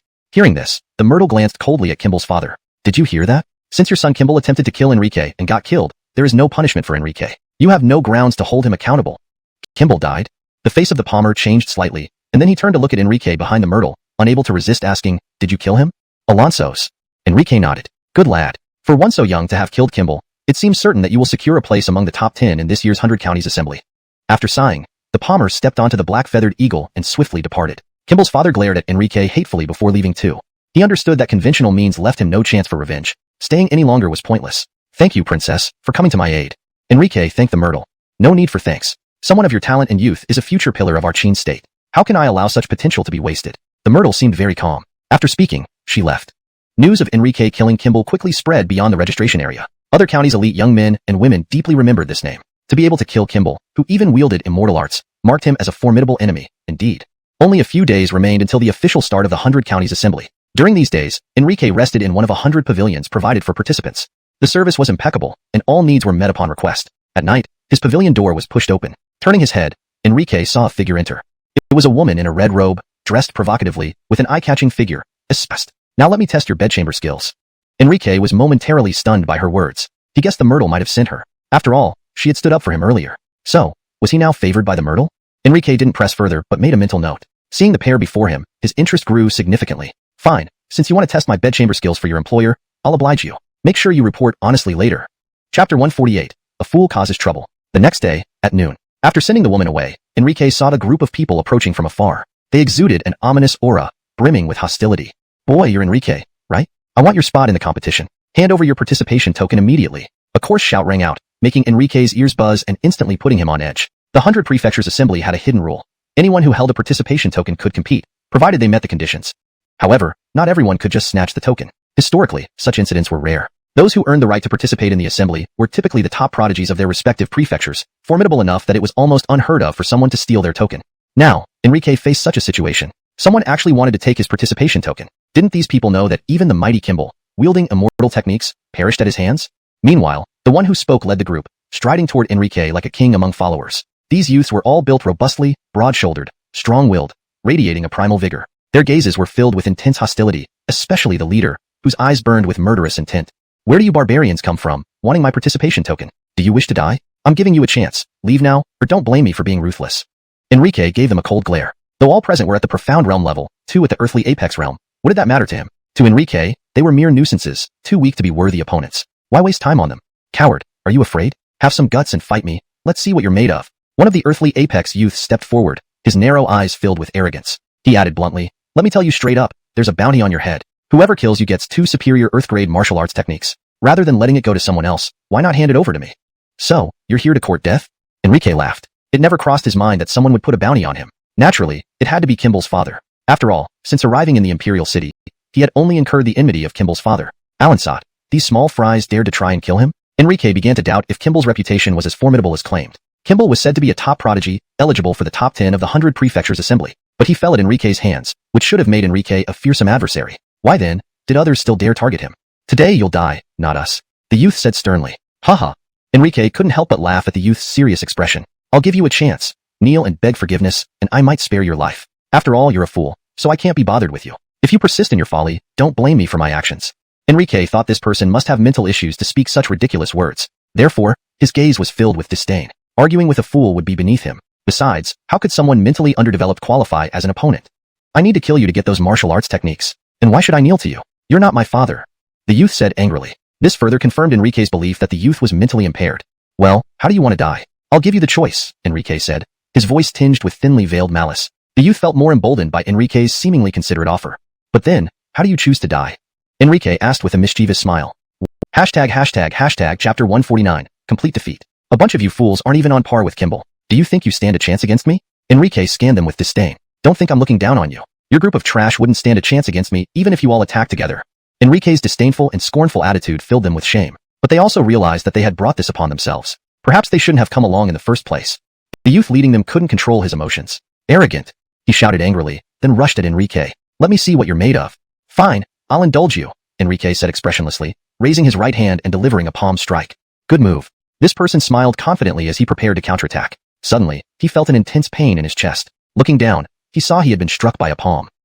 An unusual sensation arose in his mouth. Unable to hold it in, he spat out a mouthful of blood. Then, under the watchful eyes of everyone, he flew away like a kite whose string had been cut and landed motionless on the ground. To withstand my full-strength palm strike without dying, no wonder you're so confident.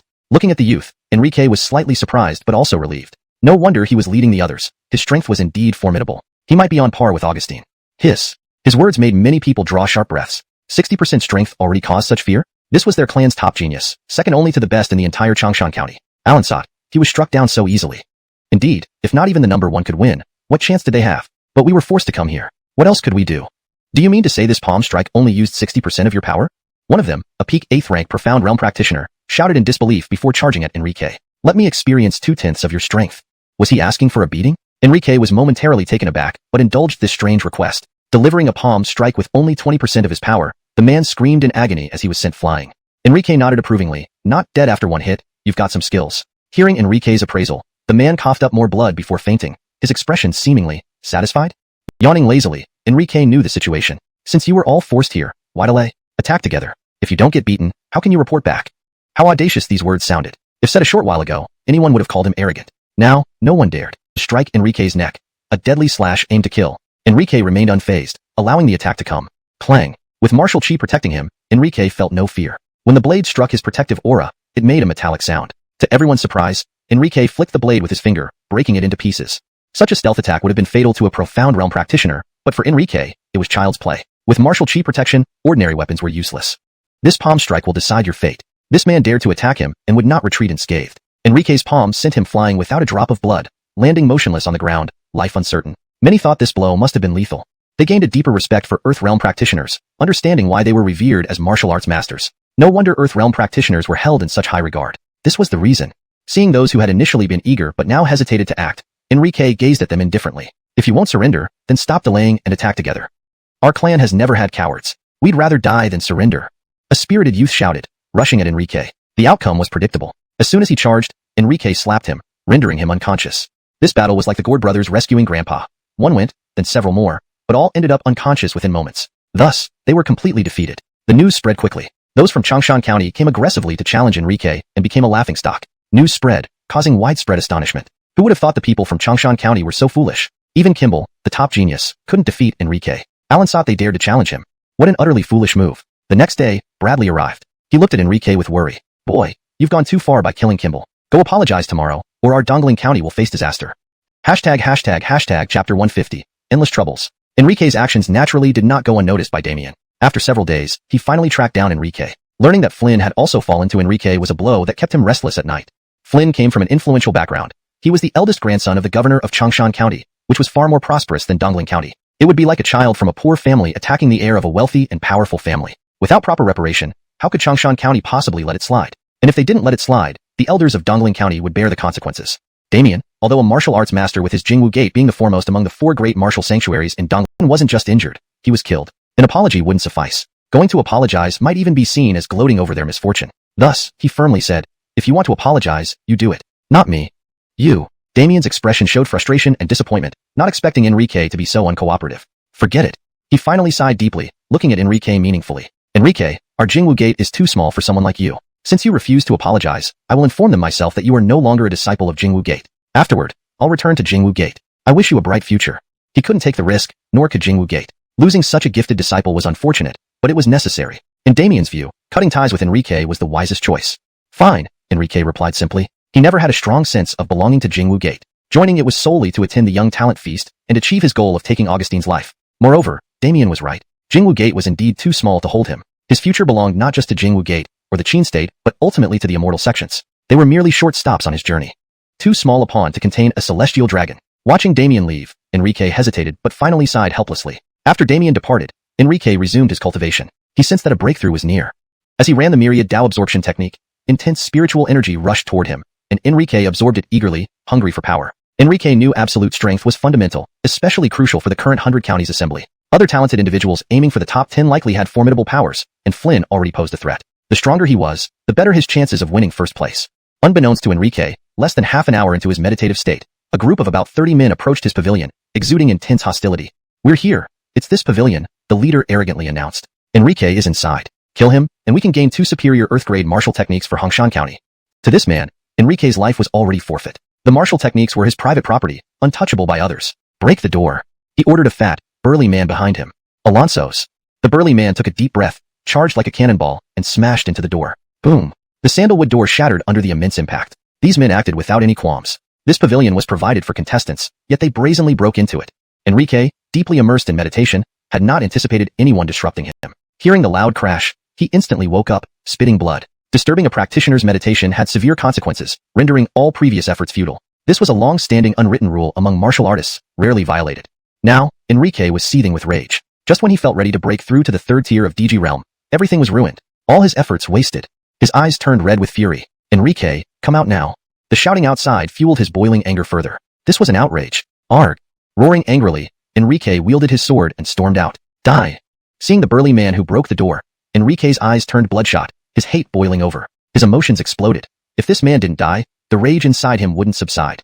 A volcano raged within him, and an unprecedented aura of death enveloped him. The intruders outside were visibly shaken. What do you intend? Don't be reckless. The burly man who broke the door was terrified, retreating step after step. He hadn't expected Enrique's anger to be so intense. The killing intent in Enrique's eyes made him shudder. Simultaneously, seeing the sharp sword right before his eyes, he hurriedly raised his large saber for defense. The burly man felt a chill run down his spine. This sword strike was too terrifying. Crack. Alansat, the large saber in his hands shattered instantly upon impact. It couldn't withstand even a single blow. Completely ineffective. Rattle. Moreover, the fragments from the broken blade splashed onto his body and face, leaving visible bloodstains trickling down. Unless this man died, the fury inside Enrique would not dissipate at all. The force continued downwards. The killing intent was endless. Pooh. Soon, a gruesome and bloody scene unfolded. One sword strike split him from head to groin, dividing him into 2 halves. Blood spewed out wildly. The sight was so shocking it defied description. Quick, retreat. An unprecedented sense of crisis enveloped them all. As they met Enrique's indifferent yet icy gaze, everyone's bodies trembled uncontrollably. Because they had never seen such a cold stare, they couldn't even dare to look directly at him. Instinctively, an unparalleled sense of fear surged within their hearts. In this moment, Enrique was death incarnate in their eyes. All of you die. How could Enrique let them go? He raised his sword and swiftly reaped their lives. Enrique had no mercy, nor did he hesitate. These people came barging in and destroying the door. Clearly, they meant harm. Those who came with malice were enemies. And the way to deal with enemies was one word: kill. Soon, most of those from Hongshan County were dead. You truly deserve to die. Observing the scene, the Hongshan County participant in the 100 Counties Assembly couldn't help but scold. Enrique, you really have the nerve to massacre like this in the holy capital. They came with full aggression intending to kill Enrique, yet now, they spoke as if they were the victims. Was shamelessness enough to describe this? Indeed, Enrique's eyes were filled with contempt. Didn't you come here to kill me and then exchange martial techniques with Kimball's father? Are you scared now? Facing this provoking Andonis, the representative from Hongshan County was thoroughly enraged. His voice dripped with sinister killing intent. Are you taunting me? One strike, and I'll end you. Enrique casually lifted his sword, pointing the blade tip at him. Though his expression was indifferent, his voice was firm and confident, as if he didn't take him seriously at all. Looking at the man before him, Enrique detected the fear in his eyes. Therefore, he was confident he could deliver a fatal blow with one strike. If one's fighting spirit wavers, they are already half defeated before the battle even begins. In fact, this representative from Hongshan County was indeed afraid, harboring genuine terror. Because Enrique was too strong. A casual strike could slay an Earth Extreme Realm warrior. This was terrifying. No wonder he killed Kimball. He regretted his decision. Though he had heard that Enrique was powerful, he thought, just a 16-year-old boy, how strong could he be? He believed Kimball had merely been careless. After all, rumors spread, and Kimball should have one if he used immortal arts. But now, he realized the truth. This might be the real situation. So, he did not act personally but looked at one of his followers and commanded in an unrefusable tone. You, test Enrique's skills for me. This follower was at the peak of the first tier of Earth Extreme Realm, second only to him. His body emitted a surging aura of killing intent. Clearly, refusal meant certain death. Death either way. There was only one option now, to fight. Attack. With a roar, this unlucky follower charged at Enrique. As long as he survived one round and withdrew, he would have tested Enrique's abilities. The task would be complete, but he was too naive. Could Enrique's move be easily countered? Die. Though pitiable and coerced, Enrique showed no mercy. One sword swing, and he was slain. Testing? One strike couldn't be endured. Seeing this, the face of the Hongshan County representative turned pale. He hadn't expected Enrique to be this formidable. It's your turn. Looking at Enrique's indifferent expression and his icy, bloodthirsty eyes, the prodigy panicked. He sensed a strong killing intent emanating from Enrique. Enrique stepped closer, advancing towards him coldly. All these people died because of you. What are you still standing there for? Aren't you going to come and meet your death? Help. Someone. Enrique is killing. A powerless cry for help escaped the prodigy's throat, followed by a piercing scream. Roar. Enrique didn't immediately kill him, but instead slashed off one of his arms. Then, he looked at him with disdain.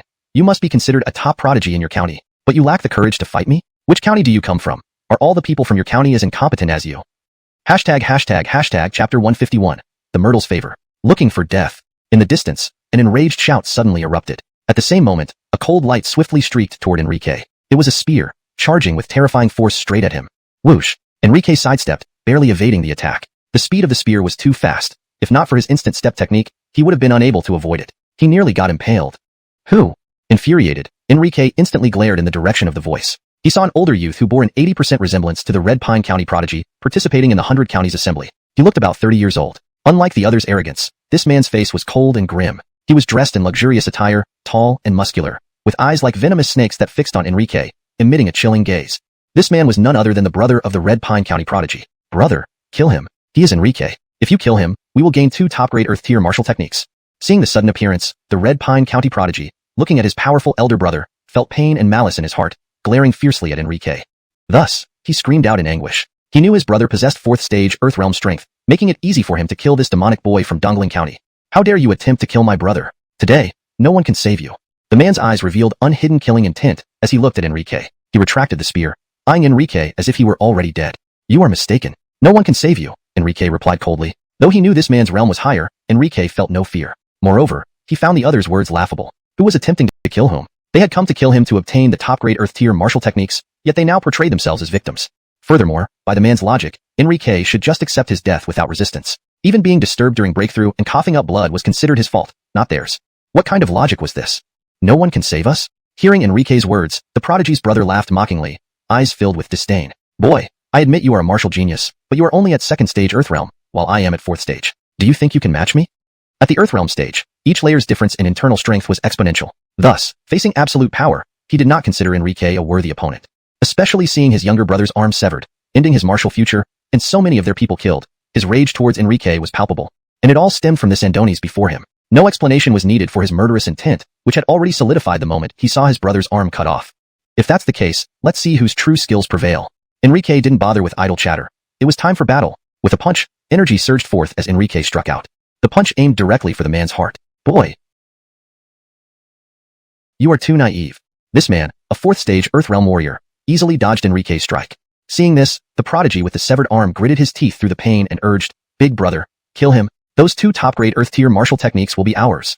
With his martial future shattered and the humiliation of losing an arm, his hatred for Enrique was even more intense. All because of this Sandonis. If it weren't for him, things wouldn't be like this. Clearly, he saw himself as the victim, forgetting that he had come to take revenge for his kin and to seize someone else's territory. But as he spoke, his pupils suddenly constricted. How could this be? His eyes showed disbelief, utterly dumbfounded. It's over. Enrique's indifferent voice rang in his ears, followed by a sight that left him astonished. Enrique's fist pierced directly through his brother's chest. Ah! The brother's grip loosened, the spear falling to the ground. His eyes were wide with incredulity. He thought, even if he couldn't dodge, How could a mere second-stage Earthrealm warrior harm him, a fourth-stage warrior? Overconfidence and arrogance led to his downfall, sealing his fate. Just one punch. A powerful fourth-stage Earthrealm warrior died at Enrique's hands. Despite being 2 stages lower, it still took only one punch to end it all. Who could have imagined such an outcome? It was unimaginable. The Red Pine County prodigy felt overwhelming regret. Had he known this would happen, he would never have come.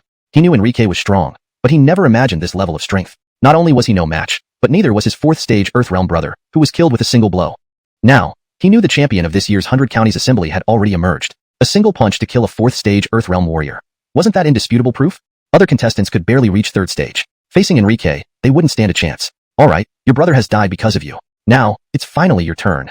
Enrique would not show mercy to those who sought to end his life. Killing intent surged within him. Cold indifference marred his face. Though he had killed many, his hatred had not yet abated.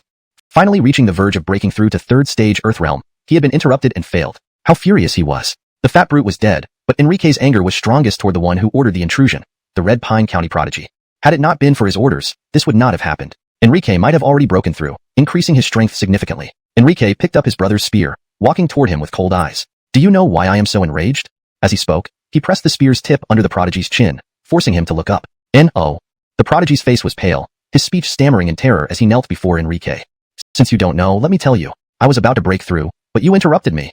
Enrique's tone remained icy. What? He spoke with difficulty, eyes wide with horror. He realized his deepest regret only now. As a martial artist, he understood the implications. Such an interruption meant unending enmity. He knew all too well the dire consequences of a failed breakthrough. Being alive afterward would be sheer luck. Enrique asked, if I interrupted you during your breakthrough, causing failure, would you not kill me if you had the chance? Alonso's. He nodded instinctively. Since you know you deserve death, then die. This was the last sound heard by this genius. Enrique's punch ended his life in an instant. Only after this instigator was dead did Enrique's anger begin to subside. It wasn't long before many people gathered here. The noise had been too loud to avoid attracting others. Seeing the bloodied ground, many were stunned. Especially when they recognized the identities of the deceased, it only worsened their shock. Giles is actually dead? They must have wanted to kill Enrique for the martial techniques but underestimated his strength. Not just Giles, but his brother Ahmed is dead too. Looks like he was killed with a single punch. When they saw Ahmed lying in a pool of blood, the onlookers were even more shocked. This was a powerful Earth Realm 4th stage martial artist. Alansat, he died here. Did that mean Enrique possessed at least Spirit Realm 5th stage power?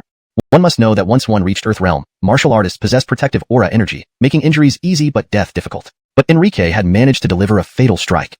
This was simply astonishing. It must be a mistake. Ahmed was an Earth Realm 4th stage martial artist, reportedly about to break through to 5th stage. How could such a martial artist die at the hands of Enrique? If he has this capability, do we even need to participate in the 100 Counties Assembly? We might as well give him the top spot directly. Some refused to believe it. If participants in the 100 Counties Assembly could reach Earth Realm 3rd stage, they would be among Qin's top geniuses. And now, there was one who could kill an Earth Realm 4th stage participant? That was pure dimensional superiority. It might be true. Someone stepped forward to check and found it was indeed true, leaving them deeply shaken. They discovered Ahmed had no other injuries except for a fatal wound to his chest, especially since Enrique's arm still bore blood, verifying the result. It truly was a single punch kill. The champion of this year's 100 Counties Assembly will most likely be his, if nothing unexpected happens. Looking at Enrique, someone couldn't help but marvel. Even an Earth Realm 4th stage martial artist like Ahmed was so easily defeated with a single blow. They, being mostly Earth Realm 2nd stage, wouldn't fare any better. An Earth Realm 4th stage martial artist was immensely powerful, respected even in the capital, let alone the various counties where such a level was rare. A martial artist of this caliber was always treated with utmost respect, wherever they went. Especially Ahmed, under 30 and already Earth Realm 4th stage, was an absolute prodigy. He was almost certain to become a future Grandmaster. But now, such a prodigy was killed with a single punch by Andonis. This was quite a blow to everyone. All these people were the top geniuses of their respective counties, yet faced with Enrique, feelings of inferiority arose within them, younger than them and stronger than them. This comparison left their confidence shattered. Soon enough, the Myrtle arrived. Seeing the pile of corpses, she approached Enrique, her expression filled with surprise. You did this? Alonso's. Enrique nodded calmly, pretending to be nonchalant. Of course, he was also trying to appear composed. Enrique was just as astonished as they were. He had thought Ahmed, as an Earth Realm 4th stage martial artist 2 levels above him, would put up some serious resistance. But a single punch had breached Ahmed's protective aura effortlessly. It felt like punching paper. So effortless. Considering this punch only used 70% of his strength without any martial techniques, Enrique realized how strong he truly was. To kill an Earth Realm 4th stage martial artist with one punch? Until that moment, Enrique realized he might have always underestimated his own strength, or overestimated others. Enrique, you're really amazing. Seeing Enrique take responsibility, the Myrtle looked at him with even more admiration. Though she knew Enrique was outstanding, she hadn't expected him to be this impressive. His prowess displayed at such a young age meant boundless potential ahead. Thinking back to the feedback from her earlier probe, she became even more intrigued. Who could resist a youthful prodigy? For this reason, the Myrtle took out her personal token and handed it to Enrique, then warned everyone else coldly.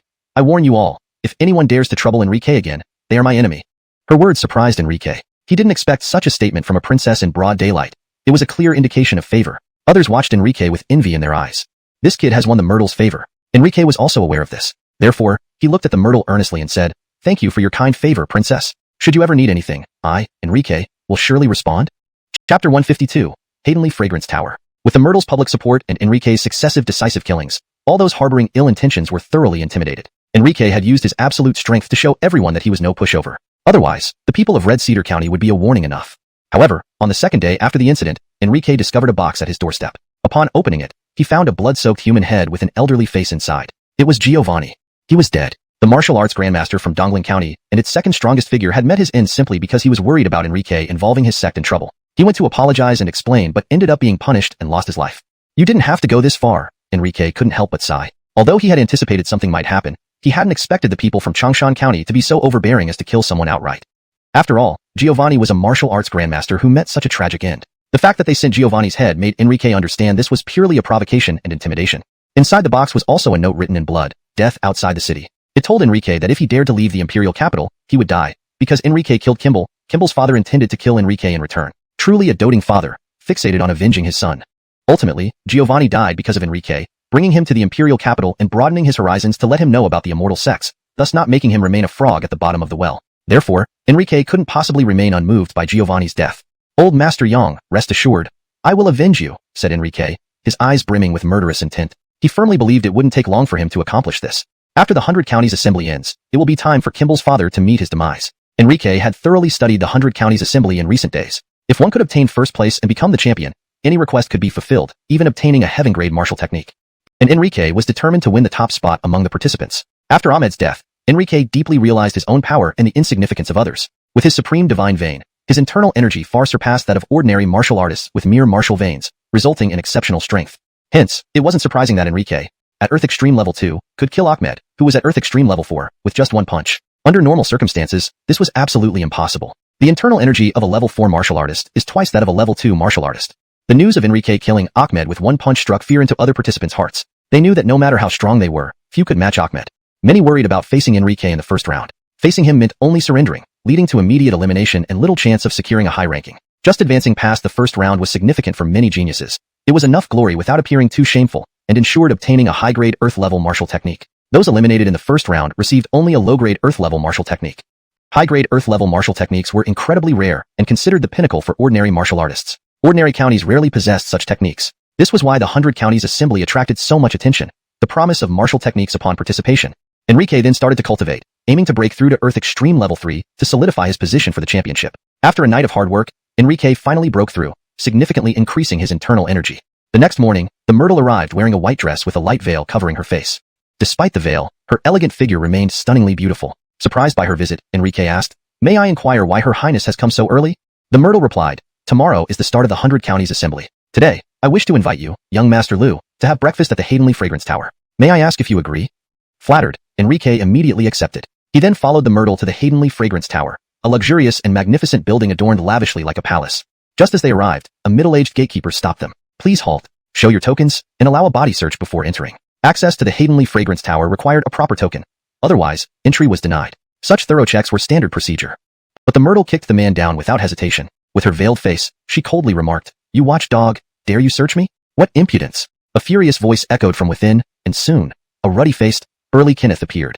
Seeing the Myrtle and Enrique, his expression turned chilly. "What is your business here? Who dares intrude on the rich Grace Tower without permission?"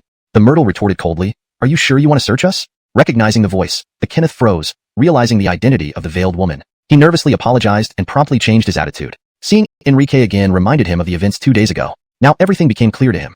"Princess, please enter, please enter." He quickly chose the wisest course of action. Everyone nearby, witnessing this exchange, was astonished. Two people, not revealing their identities, could sway a manager of the 100 Fragrance Tower so easily. It was evident they held considerable influence. Initially, Enrique felt the Myrtle was too capricious. However, understanding her reasoning now, he empathized. Being a noble princess subjected to a body search was unacceptable. The manager bowed respectfully to the Myrtle. "That servant didn't recognize your status earlier and offended you. Please forgive the disrespect. If you ever grace our establishment again, I will personally welcome you."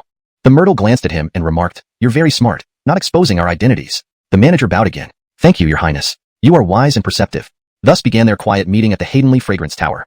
Subsequently, under the gaze filled with curiosity and astonishment from the onlookers, the steward of the 100 Fragrance Tower, bowing humbly, led the way with a modest smile, trailing behind the two as they ascended to the very top without any hindrance. They finally arrived at the 9th floor of Haydenly Fragrance Tower, the deepest private room at the pinnacle. The tower had 9 floors in total, each layer representing status. The higher the floor, the more prestigious the guest. The private room on this 9th floor wasn't overly large but boasted an excellent location and panoramic view, overlooking the scenic beauty below. Behind the tower stretched a peach orchard, currently in full bloom during midsummer, exuding a delightful fragrance that was truly refreshing. Indeed, it was a gem of a place. Having drinks or tea here would undoubtedly provide a unique ambience. This seat wasn't something just anyone could qualify for. Without high social standing, one wouldn't even dream of entering. Does this place meet your expectations? Seeing Enrique's pleased expression, the stout Kenneth felt quite satisfied. He respectfully added, "Please wait a moment. Master Igor will arrange the finest tea and wine immediately, along with the kitchen's best dishes, as an apology. We hope you won't refuse."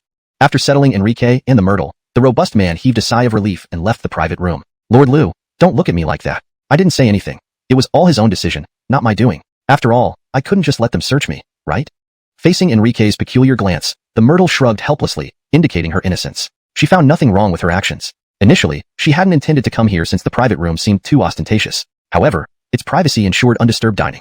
"Your Highness, naturally, someone of your stature cannot be subjected to a body search." Enrique understood her actions. Meanwhile, at the entrance of Haydenly Fragrance Tower, a handsome, aristocratic Andonies in purple robes slowly made his way towards the uppermost seating area. He was accompanied by 4 powerful elders, all at Earth Extreme Level 9, drawing considerable attention from other patrons. Many wondered if these newcomers were related to the duo who had just entered. However, their speculation was soon proven wrong. "Caden, please halt. The 9th floor is fully occupied." Andonies in red robes stepped forward, blocking his path. Hearing this, Caden frowned, visibly displeased. "I reserved the deepest private room on the 9th floor yesterday. Now, you tell me it's occupied? Do you think I'm easy to deceive?" He had clearly made a reservation yesterday, yet today it was occupied. What kind of logic was this? "We dare not offend. We dare not offend. However, the guests inside are of such esteemed status that our manager, Mr. Igor, had to use your room as compensation for their anger." The red-robed youth explained reluctantly, "We will compensate you accordingly. But today, we ask that you choose another private room on the 8th floor." What did that mean? They dared not provoke the ones inside? Furious, Caden retorted, "Regardless of who is inside, they must vacate it today. Do you know the caliber of the guest I am entertaining?" Under orders from manager Igor, no one was allowed to disturb the current occupants. Thus, the red-robed youth replied firmly, "Caden, please heed my advice. The guests inside are incredibly important and respected. It's best you do not easily provoke them. Regardless of who they are, I will have that room today. Tell them to clear out or face consequences. If they resist, I won't hesitate to remove them forcefully." His tone was forceful. This matter involved his dignity. If he backed down because of words, it would tarnish not only his reputation but also represent the prestige of the Igor family, one of the 10 most prominent families in the imperial capital with a 1,000-year legacy. "Very well, I've done what I can. If you anger those inside, bear the consequences. Our tower does not wish to suffer undue calamity." The red-robed youth sighed. Internally, he was torn. Both parties were untouchable, especially the ones in the private room whom manager Igor treated with utmost respect, ensuring no disturbance. Duty-bound, he approached the private room door and bowed respectfully outside, not daring to enter, saying softly, "Excuse me, could you consider moving to another private room?" Caden had reserved this space earlier, but, before he could finish, a cold female voice interrupted him. "Tell him to leave and not disturb us. If anyone dares to step into here without my permission, they will be thrown out." Her tone left no room for argument. ####Chapter 153, The Banquet Room Incident. "Calm down, please calm down. Honorable guest, please don't be angry. I will pass the message on immediately." The voice carried an air of displeasure, and it sounded somewhat familiar, causing a chill to run through his spine. He had a good idea of who the two inside were, so the Andonies in red hurriedly stepped back. Just then, several more talented youths appeared at the entrance of Tianxiang Tower. They conversed with ease, exuding an aura of authority, clearly indicating they held high positions and came from distinguished backgrounds. Otherwise, they wouldn't have developed such bearing. They walked together, slowly ascending from the lower floors. A gray-haired youth looked at Rudy and said, "Rudy, long time no see." Rudy returned the gesture with a smile, saying, "Ignacio, it's been a while. Today, I wish to congratulate you on securing one of the top 10 spots in the 100 Prefectures Assembly." At this moment, a thin, gaunt-faced youth entered, glancing around appreciatively. "I've heard much about Tianxiang Tower. It truly lives up to its reputation, far surpassing our Luyun Prefecture's Zuixin Pavilion." Seeing this newcomer, Rudy expressed pleasant surprise. "Oh, isn't that Bruce? We haven't seen each other in ages. If not for this 100 Prefectures Assembly, we might not have met again for a long time." Bruce replied courteously, "Let us find seats quickly and wait for the arrival of the Caesar." At this point, an elderly man whispered something into Rudy's ear. Immediately, Igor's face darkened, revealing obvious displeasure. The green-haired youth, who had remained silent and aloof all along, noticed Igor's expression and asked quietly, "What's wrong, Rudy? Have you encountered some troublesome matter?" "Brother Gao, what do you mean? In the Imperial City, what could possibly trouble me?" After speaking, he took the lead, quickly entering the private room where Enrique and Valerie were situated. Immediately after him, the others followed suit. Upon seeing these unfamiliar faces, Enrique's expression darkened, and he shouted, "Leave immediately, or there will be consequences." I won't say it twice. Haha boy, impressive. A miter, 22 years old, and you're the first to speak to me like that. I admire your courage. Rudy's expression was cold and arrogant as he wore a luxurious green robe, glaring at Enrique. You're just a bumpkin from the provinces. I'll give you one chance. Leave this reserved private room now, or you'll regret it. At the same time, Bruce glanced at Valerie, whose face was covered by a veil. Looking at her delicate figure, his eyes gleamed with intense desire. Leave the beauty behind for me to enjoy, and you can leave. Hearing this, Enrique looked at him, testingly asking, "Are you sure you want me to leave her behind?" Bruce nodded confidently. Of course. Enrique felt a perverse pleasure. Boy, you're finished. No matter who you are, you won't leave here. This was a princess, daughter of Qin's emperor. This person had just expressed a lascivious intent toward the emperor's daughter. How could this end well? Moreover, Enrique noticed Valerie's clenched fists and furrowed brows. Suddenly, a deep, resonant voice came from outside the room. Apologies for being late, everyone. The prince has arrived. A tall, elegant Andonies with a scholarly demeanor strode in, bowing to the group. His expression seemed somewhat disdainful, looking down on everyone present. Upon seeing him, Rudy lowered his posture, greeting him warmly. Caesar, I didn't expect you to grace us with your presence. My betrothed is your sister, Igor Rouet, and furthermore, meeting all of you prestigious guests is an opportunity one cannot miss, the prince said, maintaining an air of elegance but with a hint of arrogance. This was the superiority of royalty. Even though everyone knew he wasn't favored, he was still a prince. Thus, no one found anything unusual about it. Noticing there were other people already in the private room, the Caesar asked, "May I know who you two are?" He didn't recognize Enrique but froze when he saw Valerie, feeling a wave of unease. A sense of dread grew in his heart. Sure enough, his fear was confirmed. Bruce became wildly arrogant. "Didn't you hear? This is the Caesar. Answer him." "The Caesar, so what?" Valerie muttered, almost challenging, her stern expression hidden under her veil. "Caesar, what do you think?" Bruce sneered, ordering her, "Make your lover leave, and then you can dance for us before leaving." Slap. A loud slap echoed as Bruce was struck to the ground, blood spewing from his nose and mouth. Ah! With a scream, he flew backward, tumbling down the stairs. "What is the meaning of this, your highness?" Rudy, puzzled by the Caesar's actions, stared in shock. But the Caesar ignored him, trembling as he bowed deeply to Valerie. Sis, one of my friends drank too much and spoke out of turn. Please spare him for my sake." "Sis?" Upon hearing this, everyone's minds went blank. Could it be that the veiled woman was indeed a princess? Instantly, their faces turned pale, their legs trembling in fear.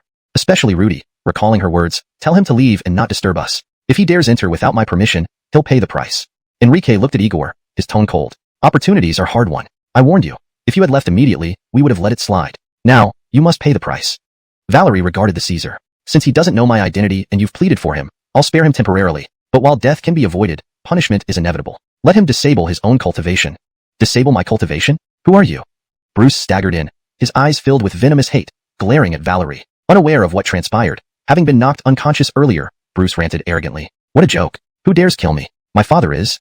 The Caesar's anger flared. "You insolent fool, be quiet. If you want to live, kneel and apologize now, or no one can save you." He sensed the murderous intent in Valerie's eyes.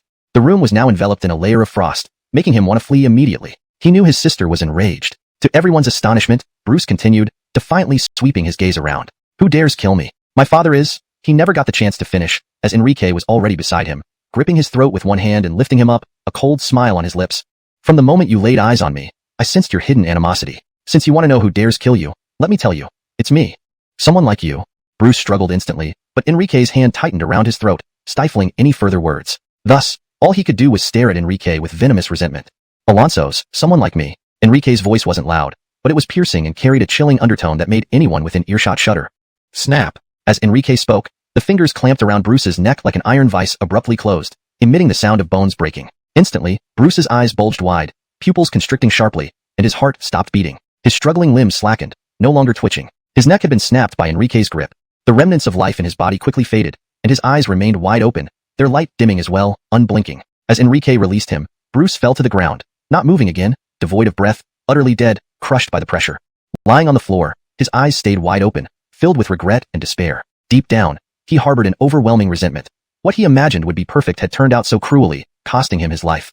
Looking at Bruce, lying there with eyes wide open and unwilling to close even in death, Enrique felt nothing but disgust. "Killing you dirties my hands. Imperial sister, now that he's dead, surely your anger has dissipated. Please don't vent it on others." Prince Tin looked at Valerie, bowing deeply and pleading. "I said, if anyone enters without permission, they should roll out." Valerie's tone was calm yet authoritative. "Except for you, anyone who wants to leave must roll out. Otherwise, see who dares to leave." Upon hearing this, everyone's hearts trembled. They were all prominent figures. If they really had to roll out, it would undoubtedly destroy their reputations. But if they didn't, just as the atmosphere grew tense, Manager Igor arrived. There had been casualties, no deaths. The victim was no ordinary young lord, but a distinguished son of a noble family. This was not a minor incident. However, Manager Igor knew which side held more weight. This Bruce was too audacious, daring to speak lewdly to Her Highness the Princess. He truly deserved his fate. I hope Her Highness can calm down. His words only made Valerie angrier. All the morning's unpleasantness stemmed from Manager Igor. Why did you invite us into this private room when it was already booked?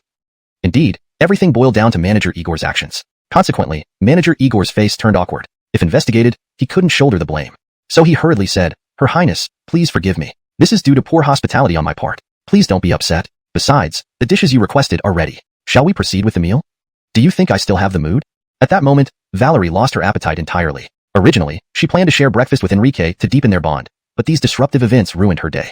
Prince 10 interjected, Sister 9, my friends are all important figures. Making them roll out would be too humiliating. Can't they apologize instead? Please consider my humble request. Moreover, Eider was unaware of your identity. This was unintentional.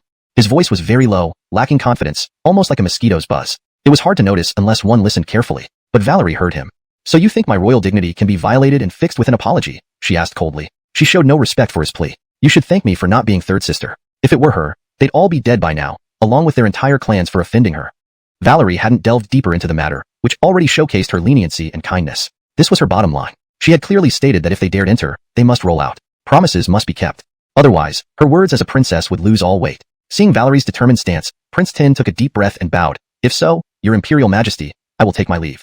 Go. Remember, never do anything that undermines our royal dignity again. Valerie waved him off, then picked up her teacup, sipping tea before sweeping a cold gaze over Eider and the others. What are you all standing around for? Do I need to teach you how to roll out? Their faces expressed reluctance as they stood frozen, clearly unwilling to roll out. To them, such humiliation was unbearable given their pride. Seeing this, Enrique smiled. He glanced at Valerie. Your Highness, these few are exceptional talents. Forcing them to roll out may not be appropriate. Might I suggest something else? Chapter 154, Humble Enrique. Appeal. Enrique actually seemed ready to plead on their behalf. Upon hearing this, all of them looked at Enrique with instant gratitude. The Myrtle also remarked in surprise, I wonder what young Master Lu wants to say? Enrique proposed. Since these few do not wish to leave quietly, how about making them fight for me? Whoever can defeat me can leave. What do you think? The Myrtle immediately agreed. Let it be as young Master Lu wishes. She knew very well about Enrique's strength. Even a fourth-layer Earth Apex martial artist was killed by a single punch from him. If they didn't want to leave quietly, let them taste some pain. The others changed their expressions instantly upon hearing this. Over the past few days, there had been significant noise made by Enrique. Naturally, they were aware of his exploits. Gratitude vanished in an instant. They understood that Enrique did not intend to let them off easily. If they wanted to save face, they would have to pay a greater price, even with their lives. They regretted their choice almost immediately. It might have been better to leave gracefully rather than risk losing their lives. And Enrique looked at them with a modest smile. Gentlemen, please guide me. If you're not confident in your abilities, feel free to attack together. There's no need to worry about defeating me, just holding up for one round will allow you to leave. This was clearly disdain, plain contempt. Who among those present wasn't a genius son? When had any of them ever been treated like this? It was unprecedented. While they had seen arrogance before, none expected this level of audacity. Most importantly, it was infuriating. Just one round, and you can leave.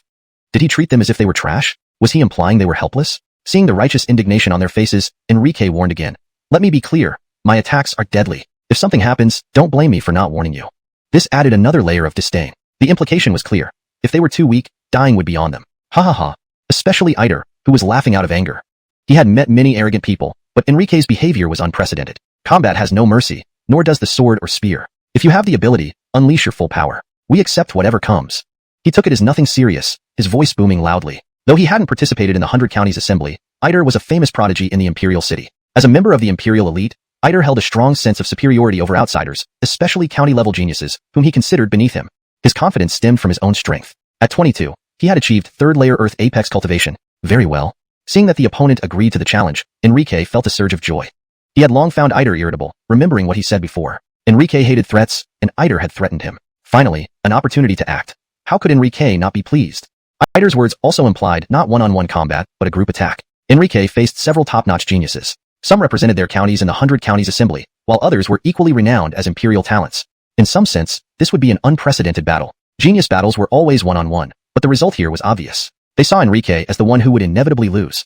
Outnumbered and outclassed, the outcome seemed inevitable. Eider and the others believed Enrique would pay for his arrogance. This kind of arrogant behavior from Enrique was destined to become a joke. Defeat for Enrique was inevitable, indisputable. Even the Myrtle was shocked when she heard Enrique allowed a group attack. She couldn't help but ask, Young Master Lu, Are you sure you don't want to challenge them one by one? The Myrtle thought Enrique was overly confident. After all, these weren't ordinary people. Especially Iter, who had once severely injured a 4th-layer Earth Apex martial artist, qualifying as one of the top 10 potential candidates among the Imperial City's youth. If we go one by one, it's a waste of time. Let's do it all at once, Enrique said, hands behind his back, showing no fear. Previously, at 2nd-layer Earth Apex, he had killed a 4th-layer Earth Apex martial artist in one blow. Now at 3rd-layer Earth Apex, facing mere 2nd or 3rd-layer opponents, why wouldn't he be confident? His expression was unperturbed, even mocking. You're too weak, Enrique said casually, then swiftly struck with a palm, sending Lewis flying out of the room. One palm defeated a top county-level genius. His strength was merely comparable to Dwayne, perhaps slightly higher. The scene left everyone stunned. How could this boy be so powerful? The Myrtle praised, young Master Lu, you're truly amazing. All worries vanished. Her satisfaction with Enrique grew. Do you still plan to fight one by one? Enrique glanced at the others, feeling the fight unnecessary. They weren't much stronger, making it pointless. Therefore, a group attack might be more interesting. To them, this was blatant mockery. Contempt. Were they really seen as incapable without a group attack? Sequential battles already shamed them. A gang attack was unimaginable. After all, gang attacks were always something that occurred when the weak faced the strong. They were all immensely proud. How could they admit to being the weaker ones? Taking a deep breath, Rudy said, let me, Iter, have a taste of Master Lu's prowess. Iter was indeed a famous genius in the Imperial dynasty, and as soon as he made his move, he displayed astonishing combat strength. His attack was formidable, undeniably stronger than Lewis. Alan saw, his tactics were somewhat despicable. Blinding eyes, kicking the crotch, targeting vital spots, using every underhanded trick imaginable with no sense of decency. Overwhelming Sky Fist. A mid-tier Earth-class martial technique. The wind from his fist swirled fiercely, his clenched fist enveloped by formidable inner energy. This punch carried an oppressive force, swiftly and violently striking toward Enrique's head. An ordinary person would have been instantly killed. Swoosh. Enrique naturally did not succumb so easily. He reacted immediately, dodging and defending at once. Bang! A low thud resounded as two powerful inner energies collided, erupting into dazzling light. Himph, you do have some skills. Iter's expression was filled with arrogance, almost belittling Enrique. But that's all there is to it. At this moment, he felt his bones go numb, as if they were about to crack. Although he appeared calm, his heart was profoundly shaken. Iter never expected Enrique's defense to be so astonishing. His punch hadn't even broken through Enrique's protective aura. For the sake of face, he forced himself to stay calm, hiding his shock from outsiders. Enrique looked at him without a word, but a contemptuous smile played on the corners of his lips. Truly, pride comes before a fall. Swoosh. Then, Iter moved instantly. His legs glowed with thick inner energy, knees bent, and he kicked swiftly at Enrique's chest. The movement was lightning fast, leaving everyone unprepared. Even Enrique's pupils contracted, sensing a hint of danger. High-grade Earth-class martial technique, Eagle King Kick. Someone recognized this move, knowing it was Iter's specialty. They realized Iter was now taking it seriously, giving it his all. But with a piercing scream echoing in the sky, they were dumbfounded, left speechless. Slap. Facing this terrifying kick, Enrique reacted reflexively, leaping up and swinging his arm to deliver a palm strike, knocking Iter back onto the ground. This slap caused Iter to spit out several mouthfuls of blood, his body convulsing, feeling a searing pain in his face. There was a bloody handprint on his cheek, glaringly obvious. I'll kill you. Iter's anger surged uncontrollably. He had never been slapped before. Now, he was. It was an unbearable humiliation. He launched another overwhelming Sky Fist, this time using full force with lethal intent, his face savage, exuding murderous aura. This punch aimed directly at Enrique's face. In response, Enrique met aggression with grace. Seizing the opportunity, Enrique kicked Iter's vital area viciously and followed up with another kick to the chest, sending him flying out of the room. Iter's few servants rushed over to check on him. Then, ignoring him, they impatiently urged the others, too weak, just too weak. Don't throw yourself against a stone wall. Attack together. Seeing Iter defeated so easily, the rest were shocked. They knew Iter's strength, the strongest among them. Alan saw it, he fell so easily. This boy must be incredibly strong. They had heard Enrique was powerful, but witnessing it firsthand confirmed it. No wonder he could kill a 4th-layer Earth Apex martial artist with one punch. If he didn't kill today, he must have held back. The Myrtle was also excited, saying, Master Lu, the top position of this year's 100 Counties Assembly undoubtedly belongs to you. Before, she only thought Enrique had potential. Now, she was convinced. The remaining three exchanged glances. We should attack together. Though they spoke, they didn't act, standing ready, waiting for the right moment. Their faces were grave, preparing to strike when necessary. They understood that Enrique's strength far exceeded their expectations. Without attacking together, none could face him alone, especially since Iter, their strongest, was no match. About time. Seeing they weren't moving, Enrique took action first. Bam, bam, bam. Like beating punching bags, each punch sent one flying, leaving them spitting blood as they were kicked out of the room. With pure physical power and no use of inner energy, Enrique effortlessly broke their protective auras, demonstrating absolute dominance. The Myrtle applauded repeatedly. Master Lu, your strength is astounding. After the 100 Counties Assembly, your name will surely resonate throughout the entire Qin Kingdom. Despite feeling inward satisfaction, Enrique humbly replied, Your Highness, the Assembly gathers elite talents. Who will ultimately win remains to be seen. Hashtag Chapter 155, the Sky Ceiling Platform. Valerie said solemnly, Master Lu is too modest. The championship of this year's 100 Counties Assembly will surely belong to you. She firmly believed that Enrique would win the championship. Valerie had a good understanding of the other top contenders for the championship position. She naturally knew what their capabilities were. So, in Valerie's view, although these few people were also exceptionally talented, they still fell short compared to Enrique. Most importantly, Enrique was younger. This implied that his potential was even greater. Just by making a simple comparison, Valerie knew that in this year's 100 Counties Assembly, no one would be able to overshadow Enrique. Moreover, it wasn't just about talent. It was also about strength. Valerie had already noticed that Enrique had never fought seriously with anyone. Even when he engaged in battles, he appeared completely nonchalant and acted casually. Alansat, regardless of whom he faced, he always displayed an overwhelming dominance. She understood that this meant Enrique's strength was far greater than what he showed. Enrique was still hiding some of his true power. Thinking that he was the one she favored made Valerie even more pleased. In response, Enrique immediately bowed politely and said, "Then I must borrow your auspicious words. The championship, right?" Enrique intended to claim it at all costs. Otherwise, how could he avenge Giovanni? Now, he was at the third tier of earthly extreme realm, and among all the participants in the 100 Counties Assembly, only a few had reached this level. How could Enrique not be confident? Especially after realizing that he had underestimated his own strength, his mindset had changed. Frankly speaking, he no longer saw anyone else in this year's assembly as competition. At the second tier of earthly extreme realm, he could kill a fourth tier earthly extreme martial artist with a single punch. Now that his strength had significantly increased, and he was at the third tier, wouldn't it be easy to take down a fifth tier earthly extreme martial artist with one punch as well? These top contestants might be strong, but none of them could rival a fifth tier earthly extreme martial artist, right? Thus, Enrique had every reason to be arrogant. His horizons had long since expanded. Enrique's ambition lay in the immortal sect. The mere state of Qin could no longer satisfy his ambitions. If there was anyone who could barely hold Enrique's attention in the entire state of Qin, it was only Boone. "You boy, you've got some guts to actually kick like that." At that moment, several elders who had been following Iter approached angrily, glaring at Enrique with resentment. They had just examined him and found out that Iter had been incapacitated. He had lost the ability to sire heirs. That kick from Enrique had rendered Iter unable to have children. They knew exactly what they meant by a poisonous kick. Enrique had deliberately done it. But this didn't mean Enrique would admit it. He feigned innocence and asked, "What's wrong, gentlemen? I merely defeated your young master. Is it really necessary to be so furious?" The elder who seemed to be the leader immediately shouted, "Don't you know what you did?" Enrique widened his eyes innocently, pretending to be surprised. "What did I do?" "Your kick. It has turned our young master into a cripple." His old face brimmed with anger.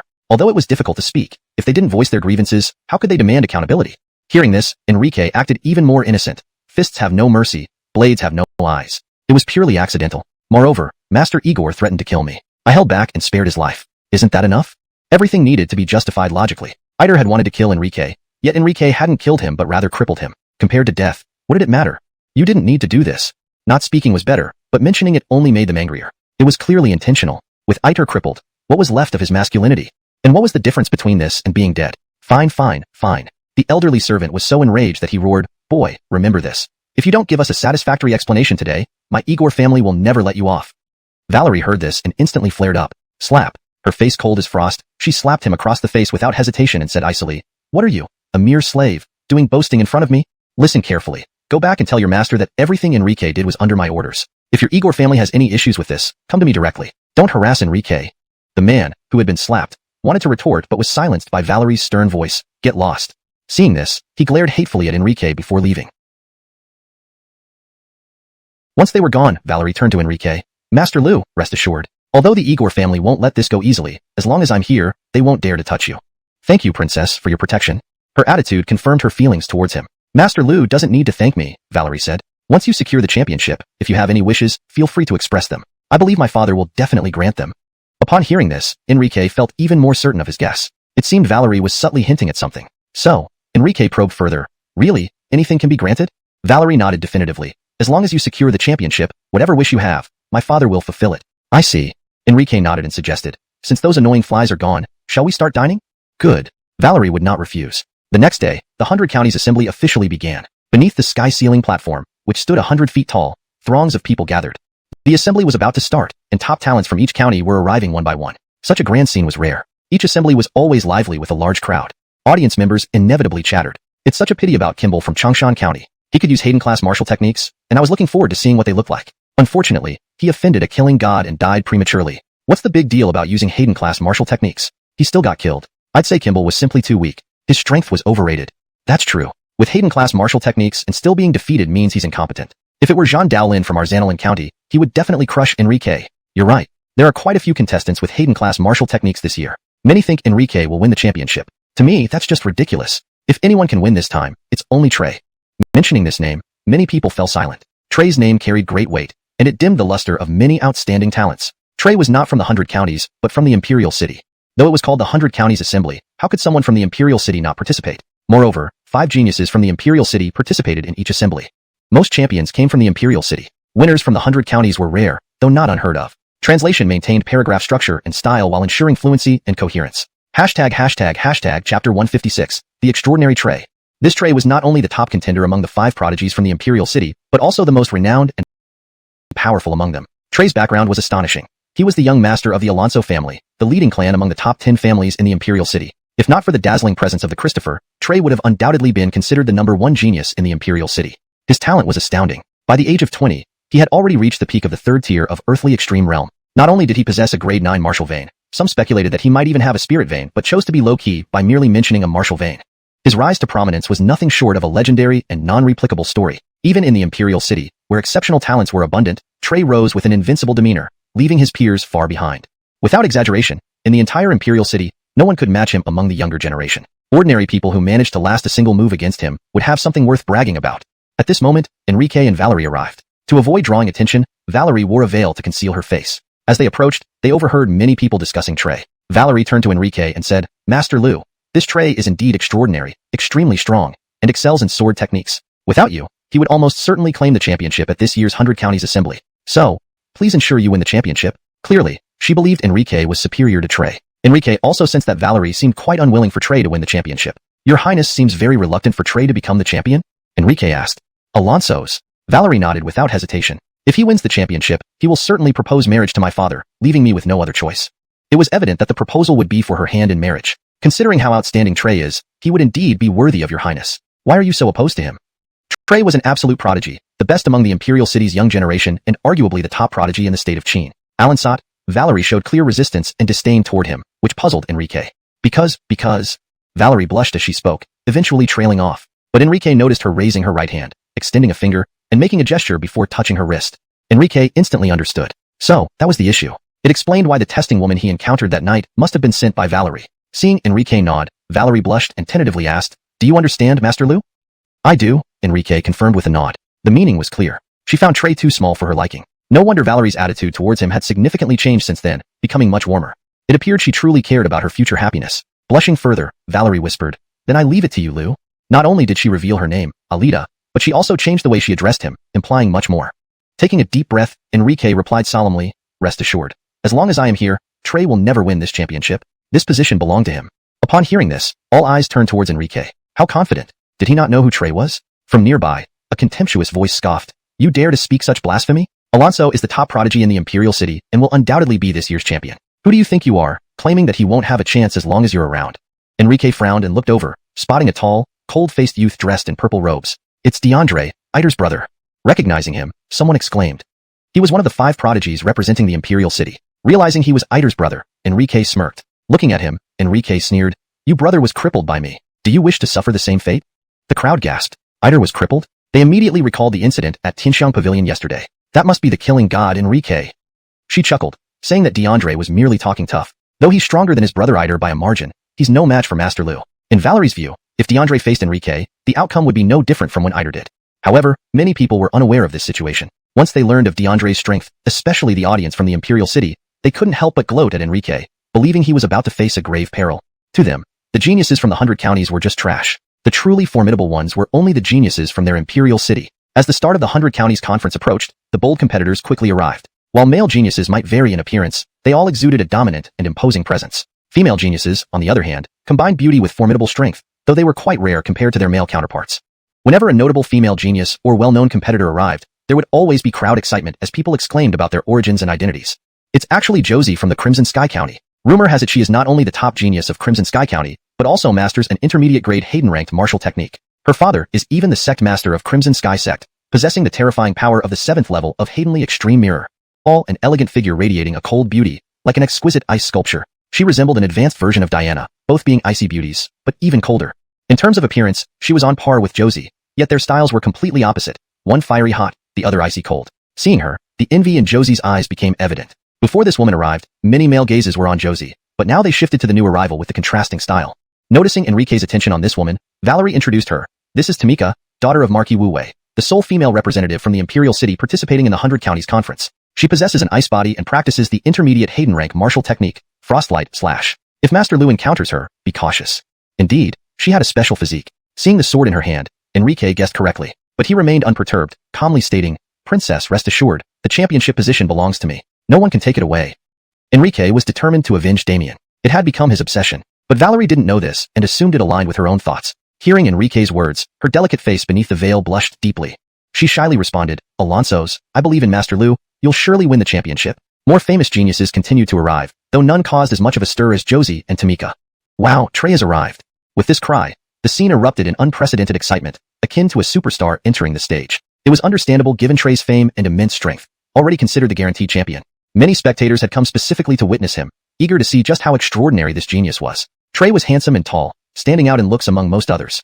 His only flaw, in Valerie's eyes, was his lack of maturity. At that moment, she couldn't help but feel slightly entranced by Trey. But a glance at Enrique brought her back to reality. Brother was better in every way, appearance and ability, making him her best choice.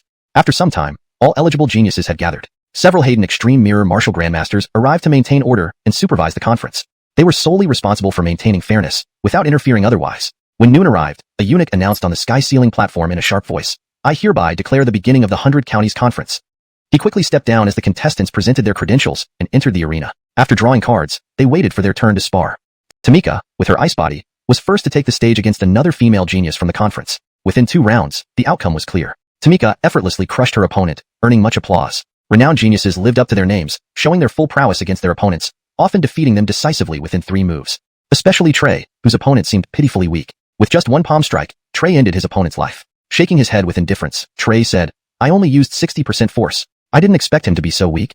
Josie also displayed exceptional strength. Her opponent was a well-known genius, yet she won within 5 rounds. Witnessing their skills, Enrique felt even more confident, especially regarding Trey. When he mentioned using only 60% force, Enrique knew the championship belonged to him. He estimated that to match Trey's power, he would need only 30% effort. On the sky-ceiling platform, battles unfolded one after another. Translation note: asterisk names like DeAndre, Josie, Tamika, and Trey are transliterated directly as they represent personal names. The structure and tone are maintained, ensuring the translation feels natural and fluent while preserving the original storyline and logic. The last contenders, Enrique and DeAndre, were the only ones left in the preparation seats. Seeing this, DeAndre grinned viciously at Enrique. Boy, how convenient indeed. At this moment, DeAndre was extremely excited. He knew that he could soon avenge his brother. Confident in his own abilities, DeAndre was unaware of the true extent of Enrique's prowess because Eider had not told him about his humiliating defeat. Instead, Eider claimed that he had been caught off guard by an ambush. So, in DeAndre's mind, Enrique wasn't that formidable, just overhyped. Enrique smiled sweetly at him. Indeed, quite convenient. He was already preparing to render DeAndre infertile. Since DeAndre wanted to avenge his brother but lacked the strength, Enrique decided to make him join his brother. DeAndre, arrogant, demanded, "Don't waste time. Hurry up to the sky-ceiling platform. If you dare not, kneel down, admit your inferiority, and emasculate yourself, and I might spare your dog life." Everyone's attention turned to Enrique, curious about his response. DeAndre represented the Imperial City's geniuses. While his true strength was unknown, it was assumed to be formidable. In contrast, although Enrique had impressive past performances, they were against competitors from the 100 counties, not the top-tier geniuses of the Imperial City. Most people favored DeAndre, especially the spectators from the who've left many stunned. In front of everyone, DeAndre was slapped, and he felt dazed. He couldn't believe it. He didn't even react. Looking at the stunned DeAndre, Enrique sneered. "Is this the best you've got? You dared to let me go first?" By going first, it meant he had the opportunity to attack or defend. But Enrique's slap landed on DeAndre's face before he could do either. All DeAndre did was take the hit. Confronted by Enrique's words, DeAndre became enraged. Wiping the blood from his face, he glared at Enrique. "You bastard. No martial virtue. Attacking me like this, then insulting me? Attacking you? When did I ever sneak attack?" Enrique mocked. "Didn't you tell me to go first? Now you're too slow to dodge and blame me? Quite the way to find excuses, aren't you?" Instantly, DeAndre was speechless. He knew Enrique was right. He hadn't reacted fast enough. Most importantly, he hadn't expected Enrique to strike so suddenly. Then, Enrique used instant step, swiftly closing in and flipping DeAndre to the ground, stomping on his face. "I said, you're just too slow. If I wanted to kill you, it would be effortless. How is this possible?" The scene unfolded unbelievably. No one expected DeAndre to be completely overpowered by Enrique. How strong was Enrique? "Filth, lift your dog foot." Furious, DeAndre thrashed but couldn't break free. The humiliation was unbearable. He never imagined being stepped on by anyone. Neither his beloved wife nor anyone else had ever done this to him. Forced to endure such humiliation, he threatened, "Enrique, release your foot now, or my family will never forgive." "I hate being threatened," Enrique said casually, tightening his foot with a cold expression. A sickening crunch echoed as DeAndre's head was crushed. DeAndre died instantly. Chapter 157. Jethro, let's begin. DeAndre is dead. This young elite, who represented the Imperial City in battle to avenge his brother, was crushed to death with just one footstep. Ironically, his death was almost dramatic. It's important to understand that in the entire Imperial City, DeAndre was widely known. Otherwise, he wouldn't have qualified to represent the city at the 100 Prefectures Assembly. But ultimately, he appeared as weak as a kitten and didn't even get the chance to fight before being trampled to death. As a result, nearly everyone gaped in disbelief at Enrique. Many people had heard of Enrique, but they never imagined he could be so powerful. This kid's strength is too incredible. That was everyone's thought at that moment. They initially assumed Enrique would face severe punishment by DeAndre, but the outcome exceeded all expectations. Facing Enrique, DeAndre barely stood a chance. The other contestants watched Enrique with shock. This was truly astonishing. As participants, they had fully assessed their potential opponent, DeAndre, treating him as a formidable adversary. Alan saw now, this major threat was gone.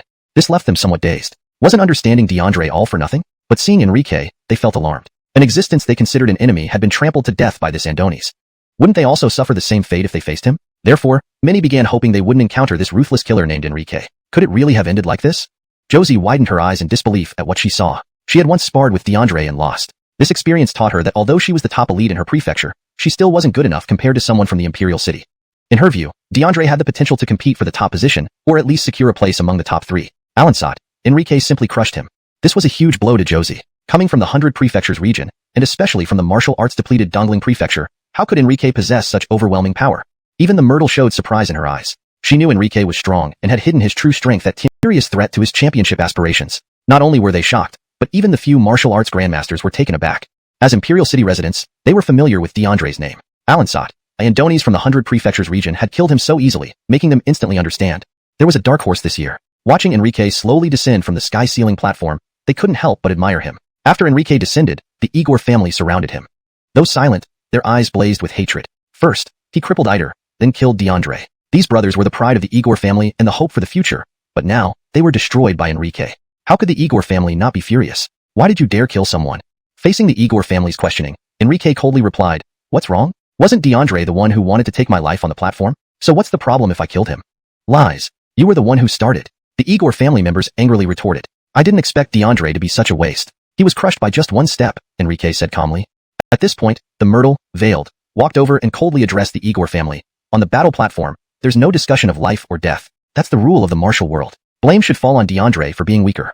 Although her face was hidden, how could the Igor family fail to recognize her voice? Alan Sosterday, the Myrtle had protected Enrique, and today, she did the same.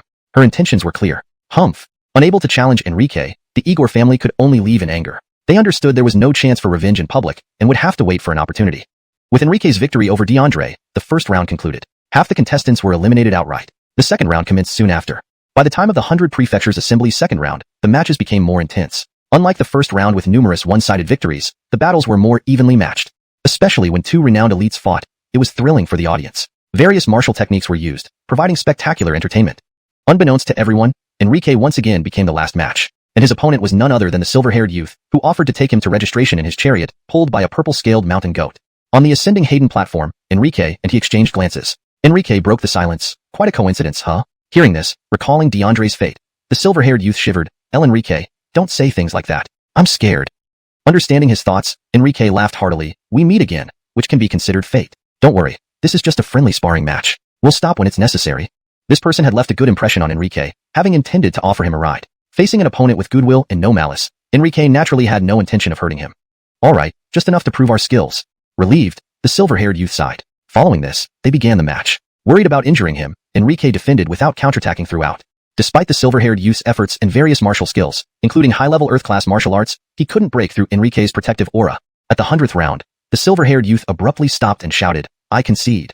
In the rules of the 100 Prefectures Assembly, one could not admit defeat without fighting or before 100 rounds. Therefore, the silver-haired youth's concession meant he was eliminated, while Enrique successfully advanced to the third round.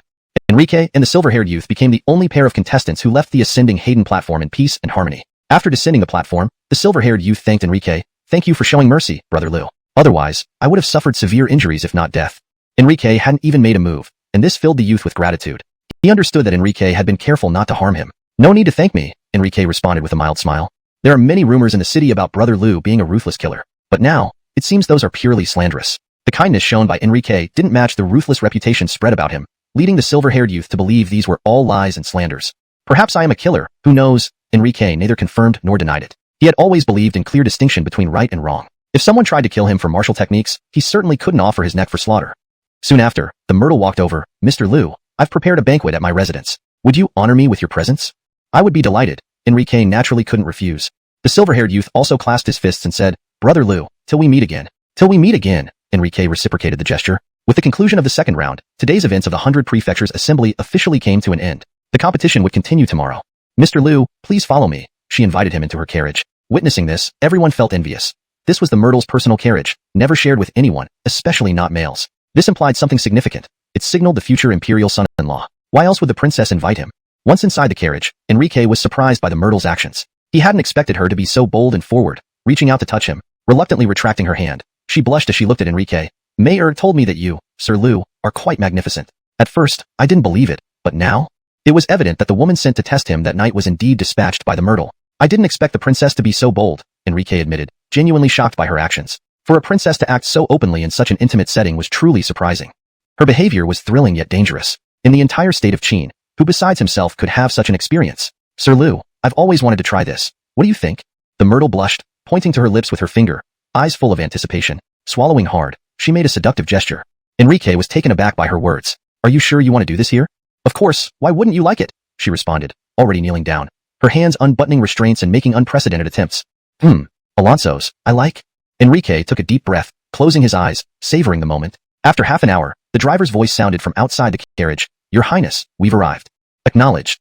Shortly after, the Myrtle and Enrique emerged from the carriage. They stood before a modest-sized mansion with a clear pond in the center. The Myrtle held Enrique's hand and led him inside. The driver discreetly departed, giving them privacy.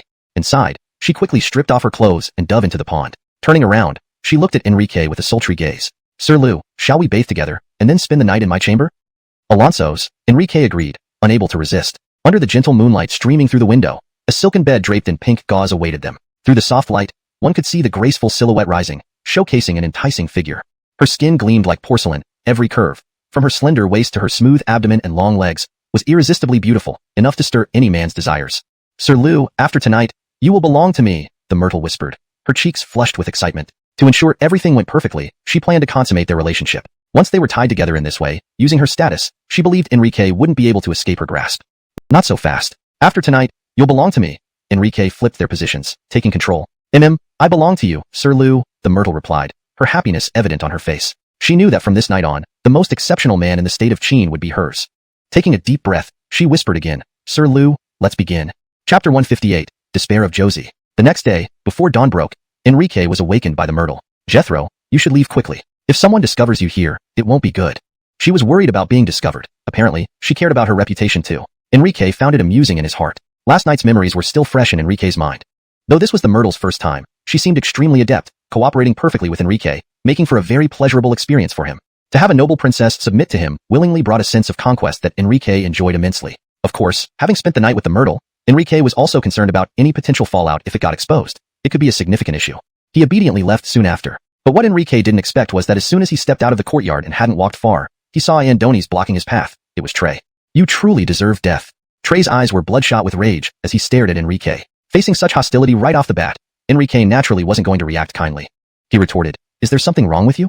Don't think I don't know what you did with the princess last night. Trey gritted his teeth. After Enrique left with the Myrtle yesterday, Trey had been following them all the way. He personally saw them enter the secluded courtyard. Given the circumstances, who would believe nothing happened between an unaccompanied man and woman overnight?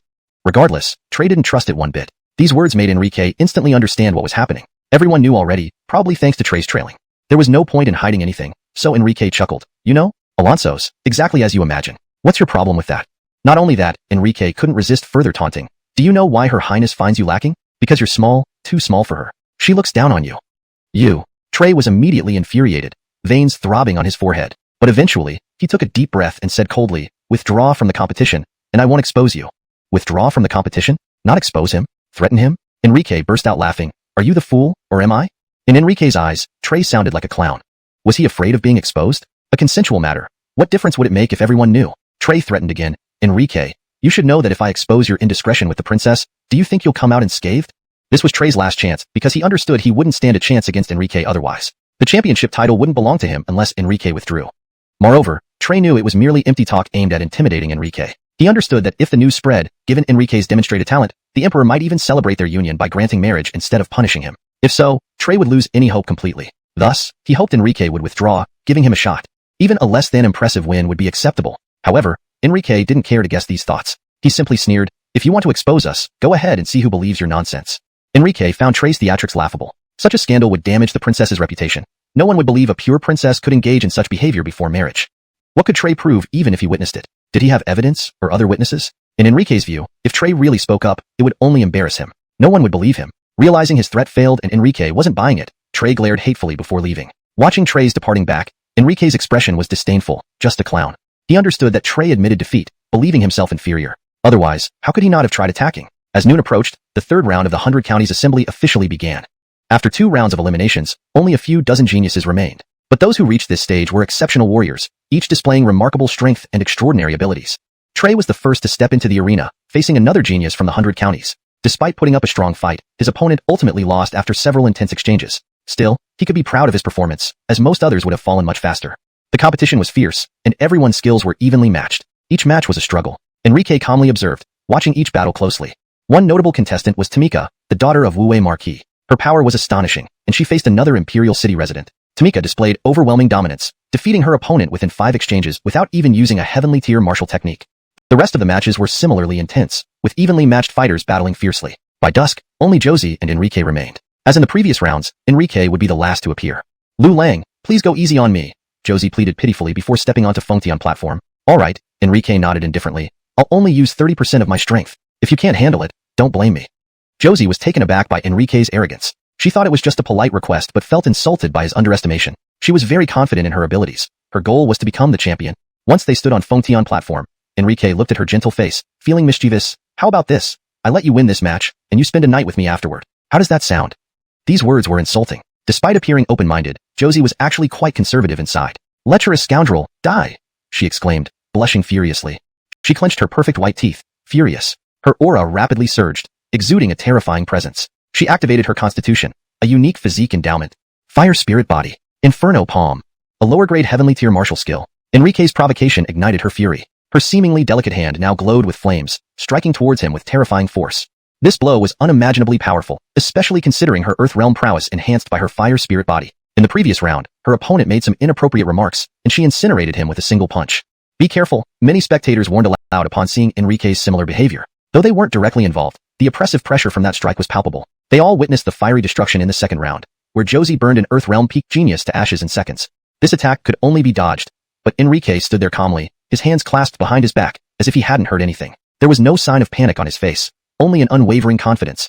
Indeed, standing there, he maintained a confident smile the whole time. Bang! The sound of violent collision echoed, causing everything around to tremble violently. Under everyone's watchful eyes, Josie's palm struck squarely against Enrique's chest.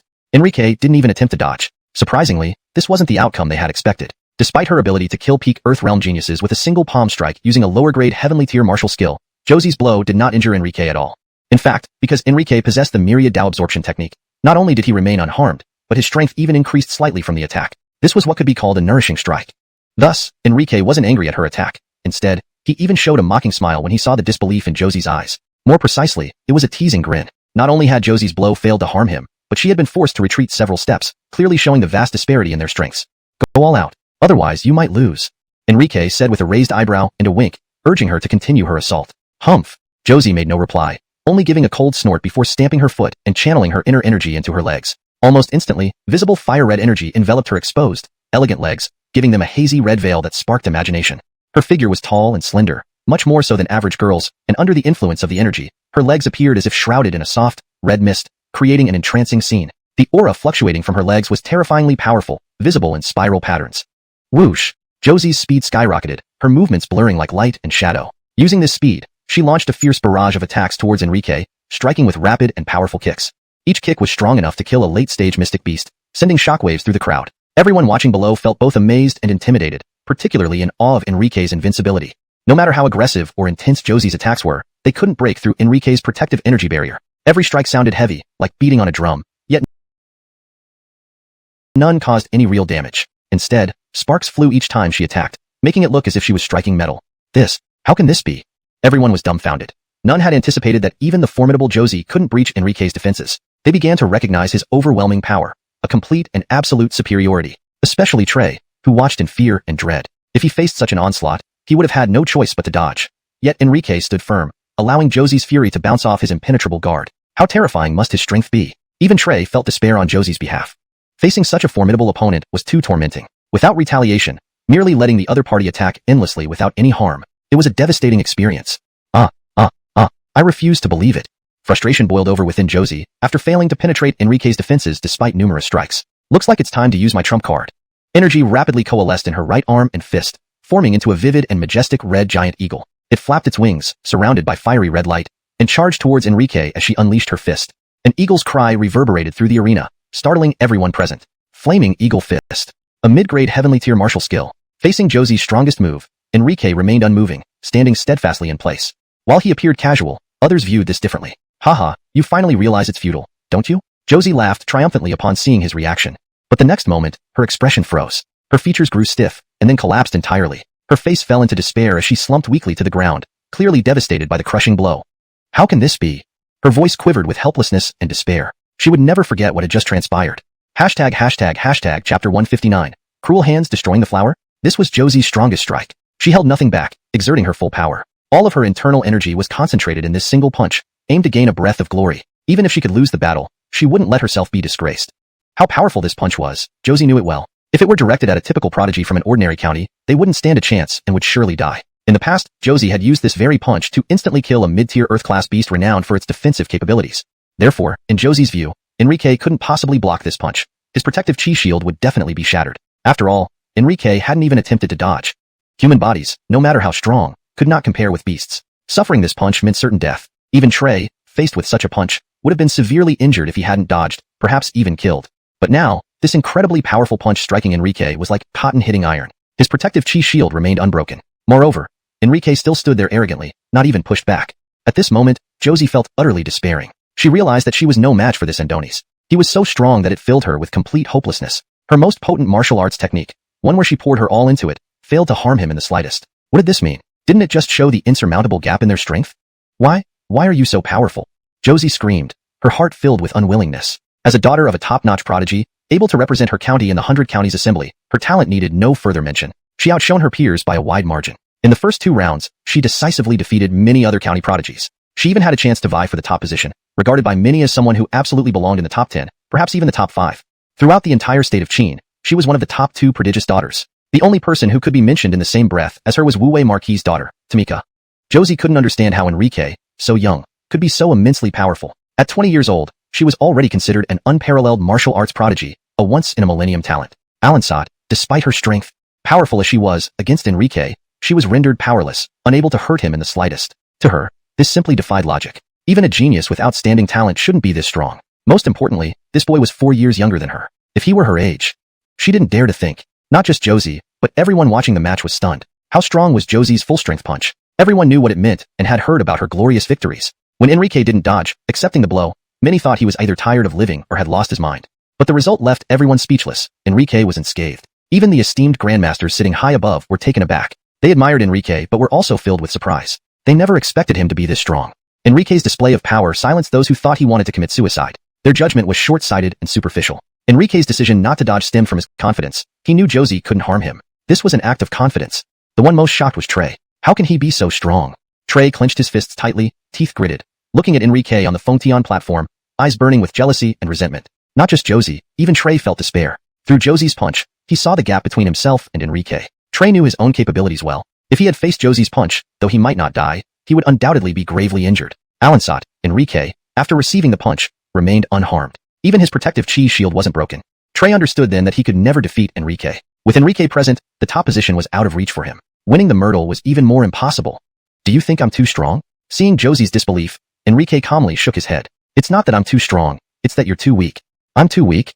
Her shock was palpable. Did she hear right? How could he say she was weak? Who would believe it? No one. In others' eyes, Josie was far from weak. She was exceptionally strong. It was merely that her opponent was overwhelmingly powerful. To them, Enrique was merely posturing. However, Enrique truly believed this. Josie couldn't break through his protective chi shield.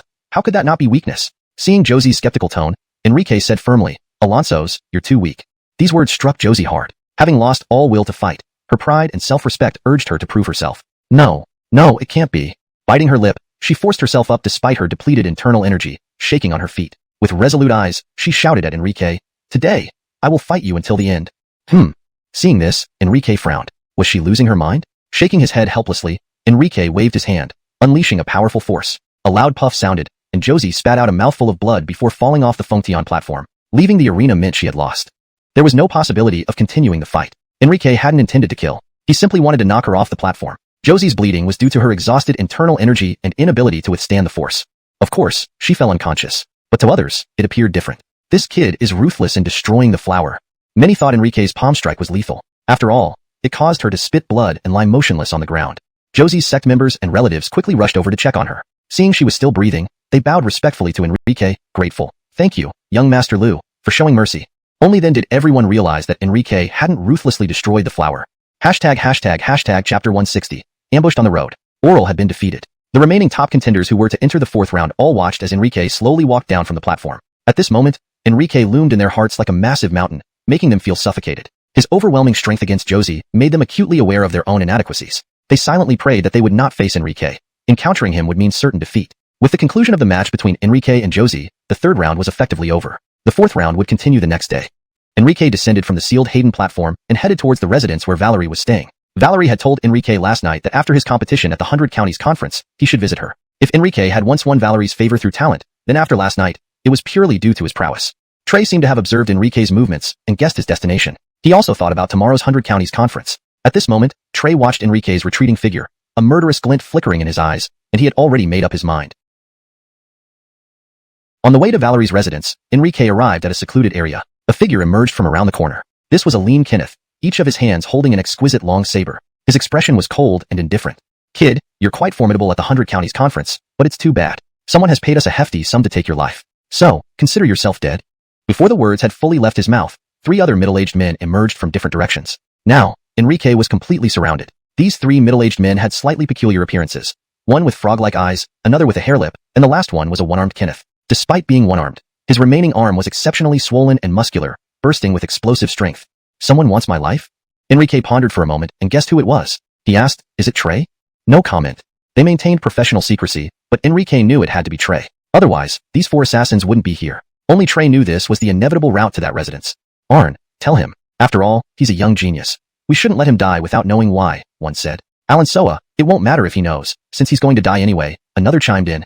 Since that's the case, I'll say it. Alonso's, it's Trey, young Master Alonso. As expected, Enrique wasn't surprised. In fact, he had already guessed Trey's motives. If Enrique was eliminated and couldn't participate, Trey would likely become the champion of the 100 Counties Conference. Then he could ask the Emperor for Valerie's hand in marriage.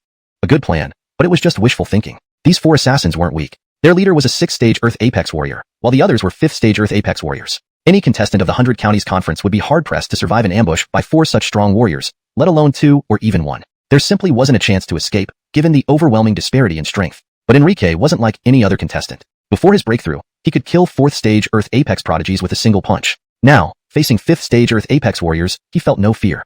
What intrigued Enrique the most was how they dared to ambush him when they knew he was a participant of the 100 Counties Conference. Why do you dare ambush me? Don't you have families? Enrique couldn't help asking. The Emperor had decreed that anyone attempting to harm a conference participant would be subject to extermination of their entire clan. It had happened before, and the Emperor didn't hesitate to enforce it. No one dared to challenge this decree until now. That you discovered it. We, the 4 deadly bandits, indeed have no families, the lean Kenneth replied, laughing madly. Once we kill you, we will leave the capital immediately. By the time your body is discovered, we'll be living in another county, far away from here. How could they ever trace it back to us? That was their reason for daring to ambush him. The other 3 brothers chorused in agreement. Arn is wise. Haha, Enrique laughed. Since you know my performance at the 100 Counties Conference, how can you still dare to attack me? Enrique sighed. Isn't life good enough? Why seek death? Ha ha ha, do you think we are those young punks you faced on the stage? Do you know how strong the 4 of us are? The Kenneth with frog eyes couldn't help but mock. You're too arrogant. No matter how strong you are, you'll die facing the 4 of us. Confidence born from strength and numbers. From their perspective, this operation couldn't possibly fail. After all, the 4 deadly bandits never took on missions without confidence. That's right. Our Arn is a 6th-stage Earth Apex warrior, and the 3 of us are 5th stage. So stop dreaming of escaping. Die gracefully, and we'll give you a quick end, the hair-lipped man added, looking at Enrique like prey. Failing to kill a prodigy as a team would bring disgrace. To blame, you have bad roots. If you had any background, we wouldn't dare touch you. The lack of background was the primary reason they took this job. Even with great talent, Enrique had no support. Without a force behind him, no matter how strong he was, it was all over once he died. Enrique seemed to ignore their taunts. I've given you a chance to escape. Since you chose not to take it, you'd better stay here. Arrogant brat, you're still boasting? Prepare to die. The Kenneth with dual sabers was thoroughly displeased. With a roar, he raised his sabers and lunged at Enrique. Chapter 161. A complete counterattack. After those words, the saber slashed downward toward Enrique's head with an unstoppable force. The blade's energy was rampant and oppressive, creating a suffocating pressure. The blade was exceedingly sharp, and the force behind it was astonishingly powerful. If one didn't dodge, they would surely be split in two. In fact, not just fragile human bodies. Even beasts with iron-like hides would be cut in half by this single stroke. Faced with such power, evasion was the best choice. Enrique, though confident, recognized his opponent's strength and naturally wouldn't resist head-on. He instantly dodged with a quick step. Enrique had never been someone who could tolerate defeat. After receiving a strike from his opponent, he retaliated with a kick. Dodging to the side, Enrique kicked fiercely at the man's chest, causing him to retreat over 10 steps rapidly. Such immense power. The lean Kenneth, wielding two exquisite long sabers, ranked first among the deadly four, couldn't help but be startled. He hadn't expected Enrique to dodge his strike so swiftly and retaliate with a kick.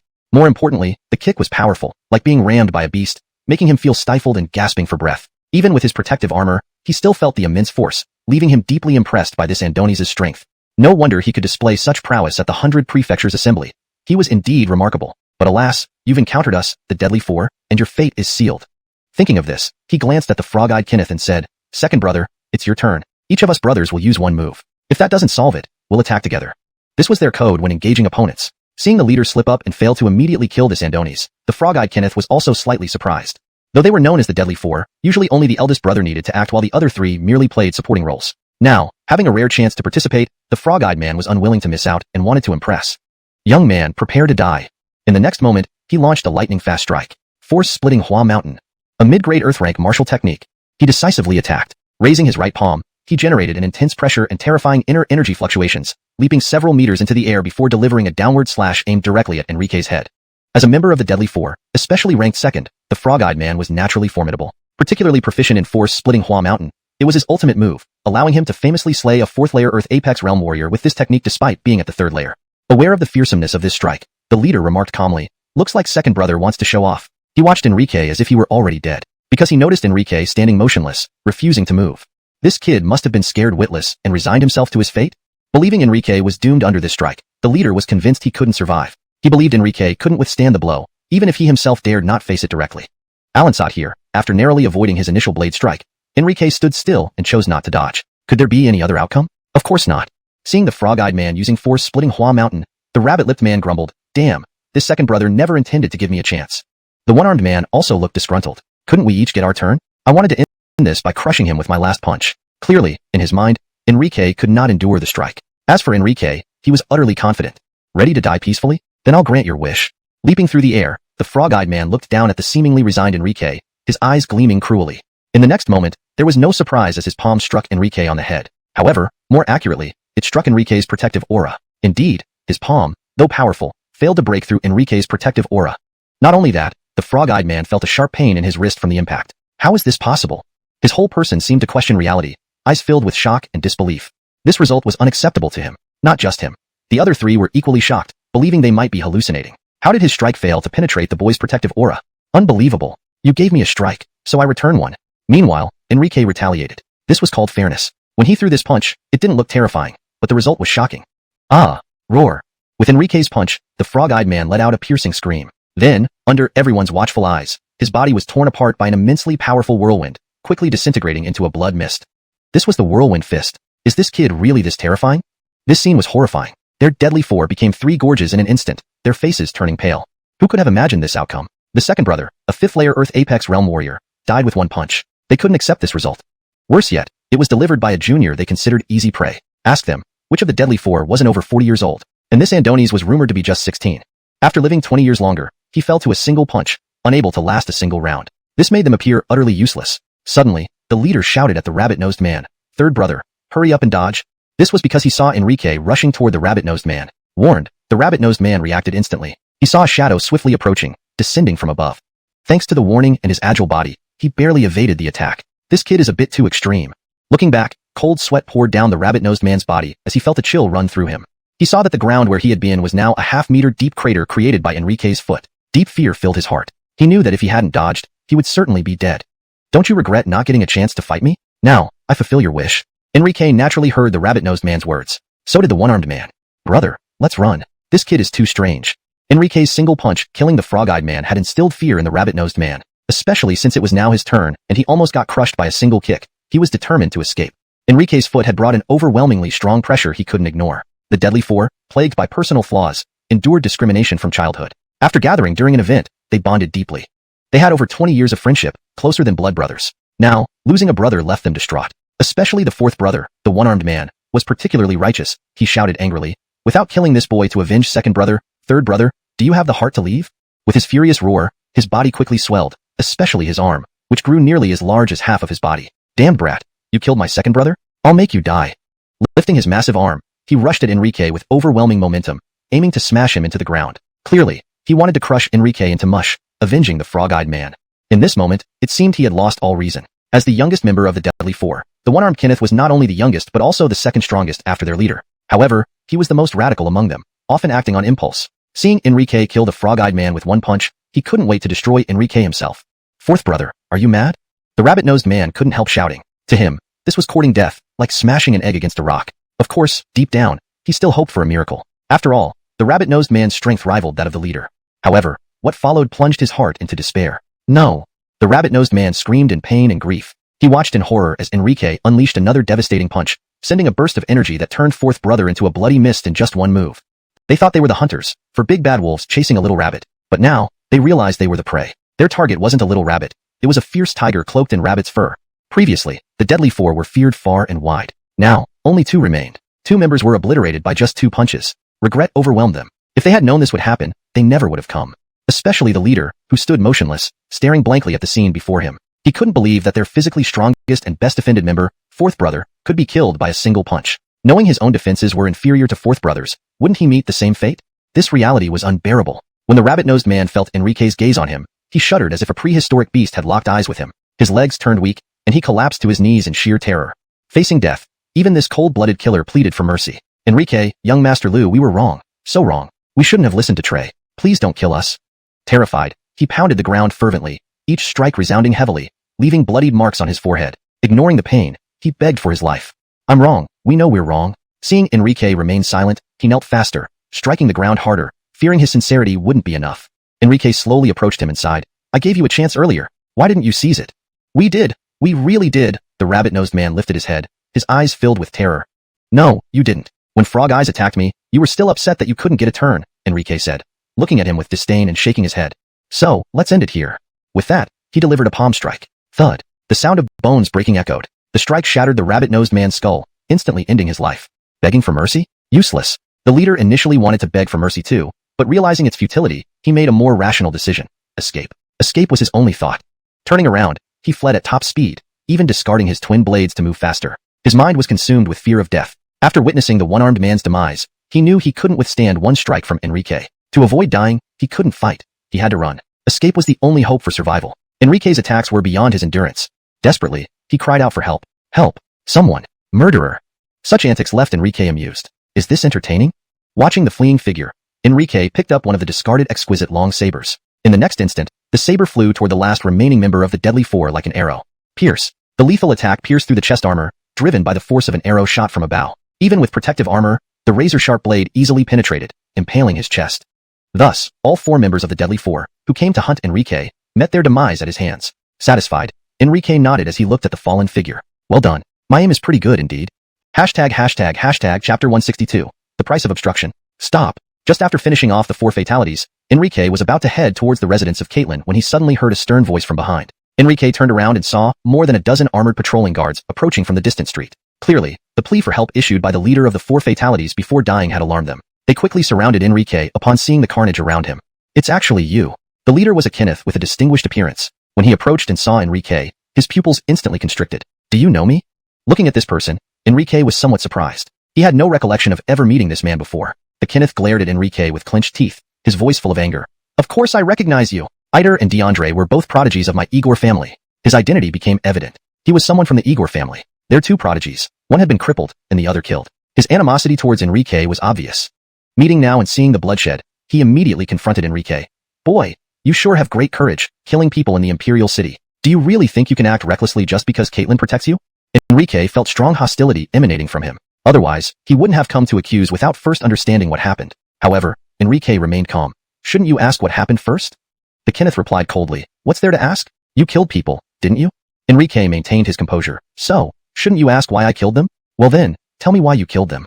Though reluctant, he had to ask. Enrique pointed at the corpses of the lip-deformed Kenneth and the distant leader calmly. The 4 fatalities ambushed me here, intending to kill me. So, I was forced to counterattack. Does this reason sound reasonable enough?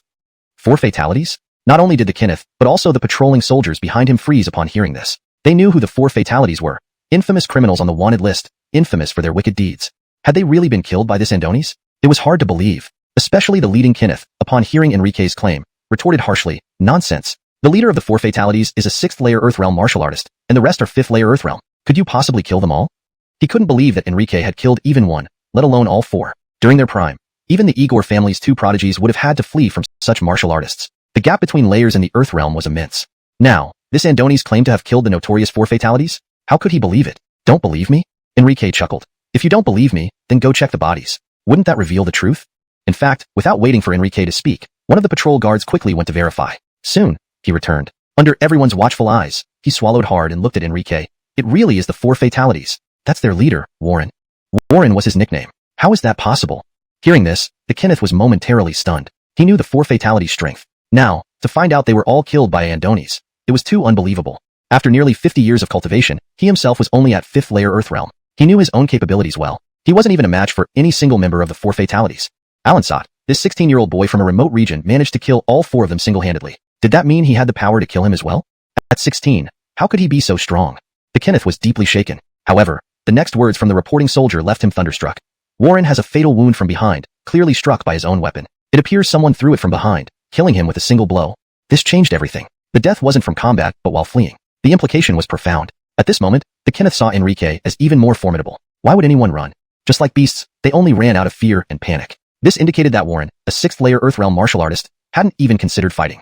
He had been scared off by this Andonis. A 6th-layer Earthrealm Warren, frightened by this Andonis. How strong must he be? Unimaginable. At this moment, the Kenneth realized who the champion of the 100 Counties Assembly must be. It had to be this Andonis. Trey, he knew, was strong, very strong, outshining the Igor family's prodigies. But now, even his strength was useless. The title of champion would never be his. Against a genius who could frighten a 6th-layer Earthrealm martial artist into running away, no one could compare. Seeing that the Kenneth was already intimidated, Enrique asked with a smile. So, I want to ask, since I killed these 4 fatalities for the people's benefit, does that make me guilty for committing murder in the Imperial City?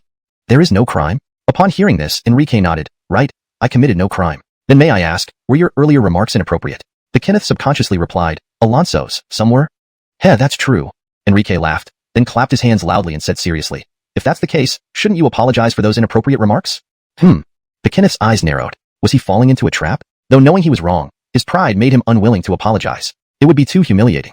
Understanding his reluctance, Enrique's expression grew cold. So, you really won't apologize? Suddenly, a cold voice echoed from afar. Everyone turned to see a tall young woman in a flowing white dress approaching. Caitlin. Recognizing her, the patrolling guards bowed swiftly. Greetings, Your Highness. Caitlin walked over with a cold face. Looking at the Kenneth, she snapped. Didn't you hear me asking you a question? I heard. The Kenneth stammered nervously, nodding. He knew Caitlin was defending this Andonis. If so, why haven't you apologized yet? Caitlin demanded coldly. Seeming still unsatisfied, she extended her hand and slapped him. Smack! The sound of a resounding slap echoed as the Kenneth was instantly knocked to the ground. A bloody palm print appeared on his face. Disgraceful! You have dirted my hands. Caitlin's eyes were full of disdain, as if she were looking at something despicable. The Kenneth tried to say something, but it was better he didn't. As soon as he opened his mouth, he received another kick, tumbling over once more.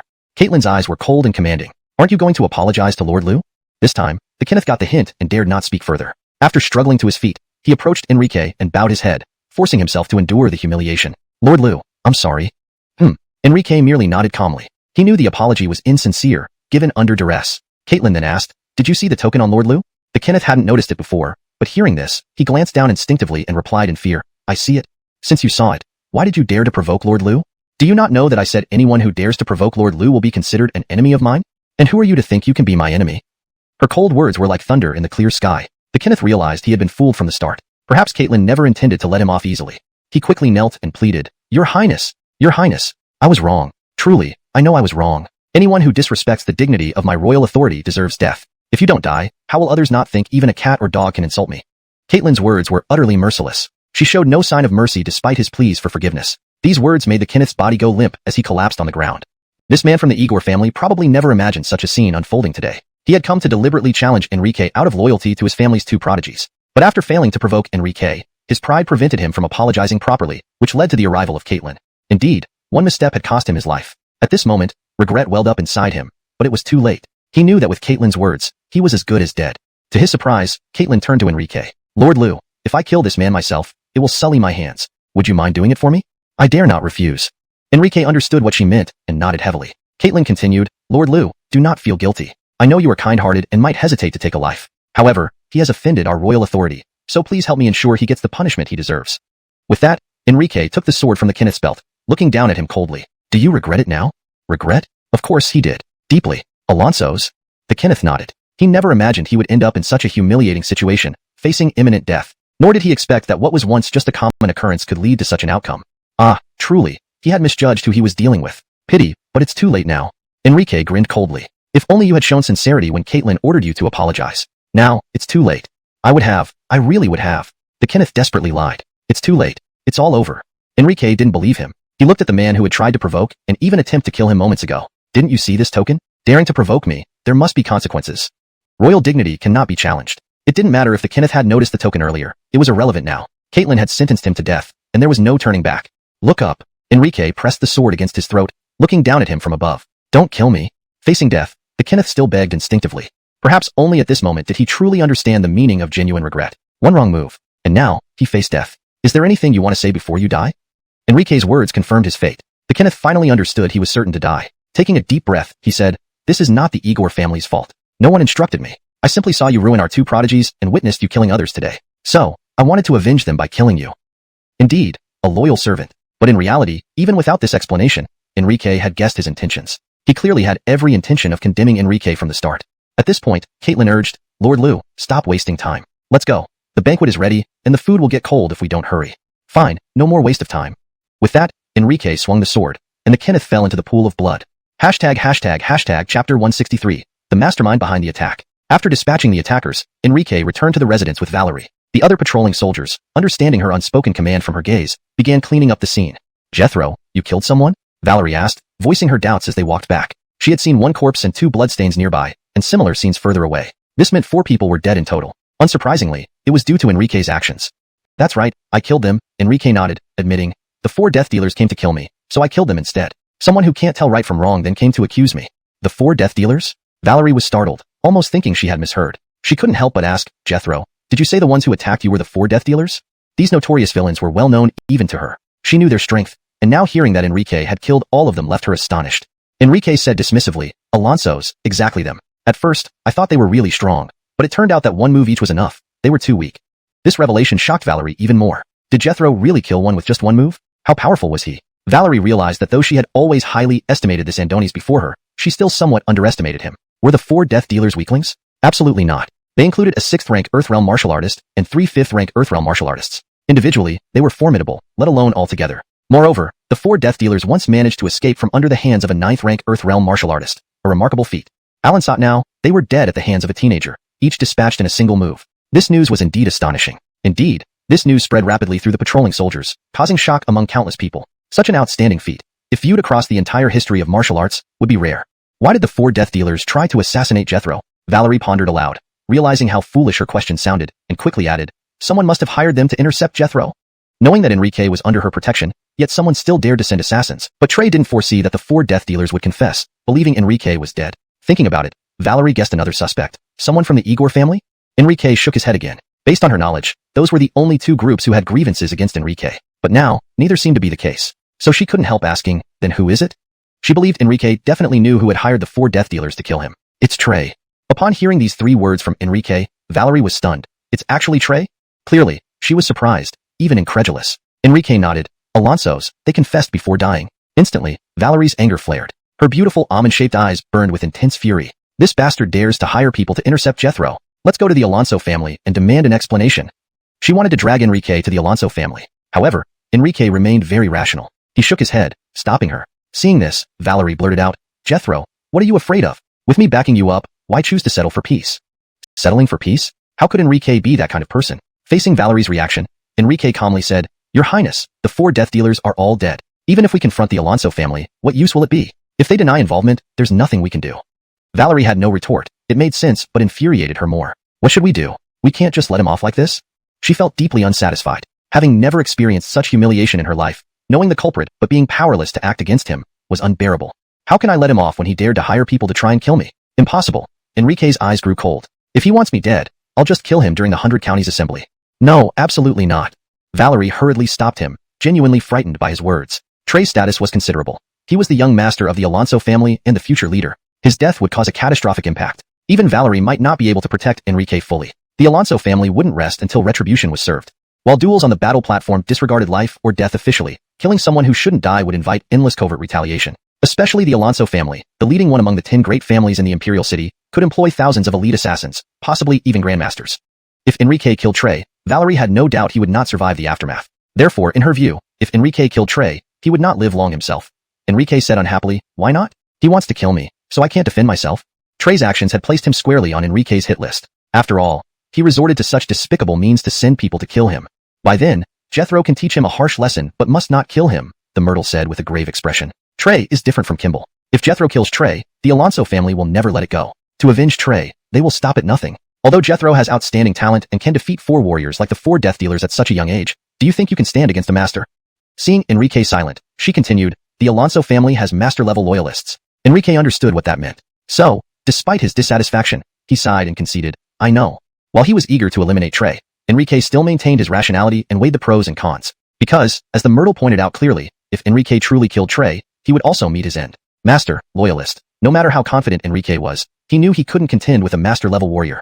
The gap between Earthrealm and Hayden Realm martial artists was insurmountable. How much more so between Earthrealm and Hayden Realm? Seeing Enrique's dejected demeanor and arriving at the residence entrance, the Myrtle smiled coyly. Oh dear, don't be angry, Jethro. Come inside. Let me soothe your temper. The next day, by routine, the Myrtle unexpectedly allowed Enrique to leave. But this time, she promised that she would attend the scene during the 100 Counties Assembly. Excuse me, are you Mr. Liu? Walking through the bustling streets of the Imperial City, Enrique heard a voice behind him, so sweet it could make bones melt. Puzzled, Enrique turned around instinctively. Immediately, he saw a graceful, alluring figure rapidly approaching him. This woman possessed remarkable beauty, her age appearing only about 20, yet exuding an allure typically found in mature women. For many men, she was the perfect temptress. Her attire was rather revealing, exposing too much skin and showing off her perfect, fiery body. Two long, snow-white legs were almost entirely exposed, while her ample breasts hinted provocatively beneath the fabric, creating astonishing curves and stirring the imagination.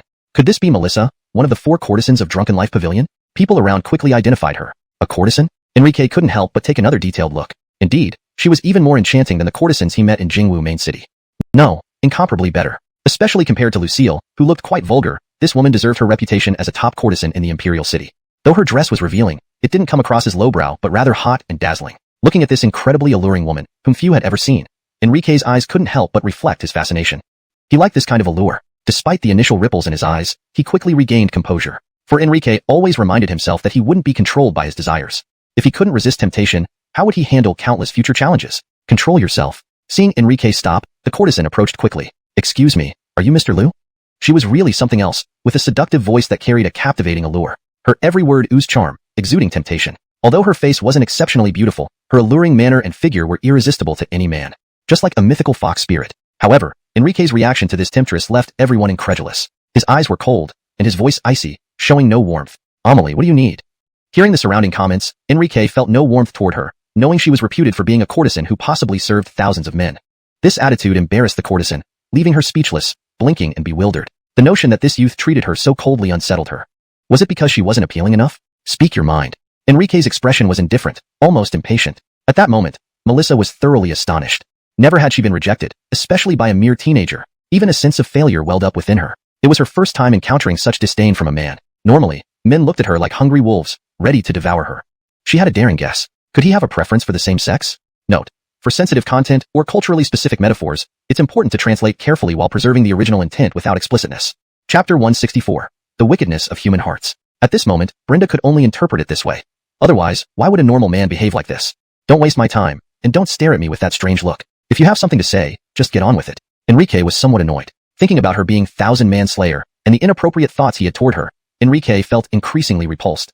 However, he couldn't deny that the courtesan before him possessed an irresistible allure, truly befitting her profession. Compared to all the women Enrique had encountered, none of them could match her in terms of charm. To him, their attempts to seduce seemed forced and artificial. But this courtesan, from Enrique's perspective, was genuinely alluring to the core, radiating charm at every moment, easily stirring a man's primal desires. Even though Enrique felt irritated, he couldn't deny that he still had a reaction. Indeed, Brenda, born with a naturally enchanting physique, was far beyond the reach of ordinary women. From the moment she was born, her life path was destined to become an exquisite beauty who would drive men wild. Perhaps her beauty wasn't superior to other courtesans, but her enchanting allure completely overshadowed her natural beauty. In terms of allure, even the combined efforts of the other 3 courtesans might not match her appeal. At least, her title as Thousand Manslayer alone was enough to surpass the achievements of the other 3. So, may I ask if you are indeed Master Lu? Brenda looked at Enrique with a smile, slightly disbelieving that she couldn't seduce even a Andonis. Thus, her smile was incredibly bewitching, filled with countless charms. Was he actually trying to provoke her? Enrique's resistance and disgust only grew. What is wrong with you? Can you stop wasting time? Enrique retorted harshly. Didn't I tell you to speak your mind quickly? Repeating questions, do you have a mental problem or hearing issues? Brenda's charming demeanor momentarily froze. However, she quickly recovered, acting as if she hadn't heard Enrique's words. She simply smiled and said, all right, I won't beat around the bush. I've been sent by a highly respected young master to invite Master Lu to a banquet. Her smile was contagious, but still retained its allure, though not as intensely as before. Alan thought, for an ordinary person, such a charming smile would still be mesmerizing and captivating. But Enrique had been through many battles and wasn't going to be swayed so easily. Are you practicing the legendary charm art? Otherwise, why are you so provocative? Enrique couldn't help but ask, despite his own warnings to stay vigilant. Facing the courtesan, his heart still wavered. There was no denying that Brenda's figure was exceptionally alluring, with perfect curves that followed the golden ratio. Her legs were gracefully long, and her chest was awe-inspiring, nearly spilling out like a ball ready to burst free from her attire. He had never seen anything more voluptuous. Faced with such a tempting body, no man could remain entirely unperturbed. They would inevitably indulge in fantasies. Especially given that the courtesan's attire was very revealing, barely covering a fifth of her body, exposing most of her delicate skin, which shone with an enchanting luster. Upon hearing Enrique's words, she couldn't help but give a bitter smile, saying helplessly, no, really, Mistress Brenda isn't skilled in such arts. It's just that I was born with a naturally enchanting physique. There's nothing I can do about it. Naturally enchanting, huh? Enrique muttered and then asked, may I ask who wants to meet me? Brenda apologetically replied, I'm afraid I cannot disclose that information yet. If you don't come, it might not be good. However, I can tell you that he, like you, will participate in the 4th round of the 100 Prefectures Assembly. Enrique guessed it might be Trey. After failing to assassinate him yesterday with the 4 fateful assassins, this invitation was likely an apology. Well, let's go. Enrique wanted to see what tricks Trey would pull. They arrived at an elegant private room in the Zuzing Pavilion, where several graceful ladies surrounded a refined Andonis. Surprisingly, it wasn't Trey. Master Shao, Mistress Brenda has successfully brought Master Lu here. Brenda bowed to the man. Hearing this, the Andonis slowly stood up and came forward with formal respect, looking at Enrique and saying, this humble self is Ebenezer. I've heard that Master Lu helped eliminate the 4 fateful assassins for the citizens of the Imperial City yesterday. I admire your righteousness and wish to host a banquet to thank you on behalf of the citizens. The formalities made Enrique feel awkward. It seemed Ebenezer hadn't thought much about what to say beforehand, but he recognized the name Ebenezer. He too was a representative from the Imperial City for the 100 Prefectures Assembly, renowned second only to Trey. Both were top contenders, equally formidable, vying for the title at the assembly. Ebenezer hailed from one of the 10 great families of the Imperial City, the Shao clan. Although not the heir, he was the eldest grandson of the clan's greatest elder, holding significant status within the family. The Shao clan's grand elder was the strongest member, a martial artist at the peak of 7th level, Haydenly Extreme Realm. Rumor had it that if Ebenezer achieved a top 3 ranking in the assembly, he would become the heir. Enrique knew that Ebenezer's reason for inviting him wasn't just gratitude. He preferred straightforwardness, so he directly asked, so, what exactly does Brother Shao want? Haha, Master Lu is indeed a straightforward person. Ebenezer glanced at the graceful ladies and motioned for them to leave. Then, he solemnly took out 3 scrolls from his sleeves and continued, here are 3 upper-rank Earth-class martial techniques. I hope that if we meet in the next rounds of the competition before I face Trey, you would pretend to lose to me. I truly wish to defeat Trey publicly in the assembly. He wanted to stage a fake match? Enrique was stunned. Was this realistic? Of course not. Enrique was determined to win the championship of the 100 Prefectures Assembly. Though 3 upper-rank Earth-class techniques were tempting, the winner of the assembly would also receive such rewards. Why did Ebenezer's victory over Trey concern him? Moreover, the rewards Ebenezer promised were things Enrique already aimed to obtain. It was clear that Ebenezer had chosen the wrong person. Seeing Enrique silent, Ebenezer added, regardless of whether you succeed or not, I can give you these 3 upper-rank Earth-class techniques in advance. Without considering the outcome or whether they'd meet early, Ebenezer was willing to hand over the techniques just for Enrique's promise. It was quite generous of him, and Ebenezer clearly saw it as a risk-free investment. With Enrique's recent fame after defeating the 4 fateful assassins, defeating him would boost Ebenezer's reputation immensely. Winning the championship would bring even more glory. Most importantly, Ebenezer sounded confident about defeating Trey. Seeing that Enrique still did not give a clear response, Ebenezer bowed again and said earnestly, I sincerely hope Brother Lu will agree. If you can promise this, I will immediately gift you the 3 upper-rank Earth-class martial techniques, and furthermore, I'll have the 4 courtesans come in to serve you right away. Hearing this, Enrique's eyes instantly lit up. Is that true? Ebenezer was overjoyed and quickly replied, if Brother Lu agrees, it's certainly true. All right. Enrique hesitated not a moment and accepted. Upon hearing this, Ebenezer wasted no time. He swiftly handed over the 3 scrolls to Enrique. Then, with a clap of his hands, 4 beautiful figures quickly walked in from outside. The 4 courtesans from Zuzing Pavilion were all present. Apart from Brenda, the other 3 had exceptional appearances, each possessing unique charm.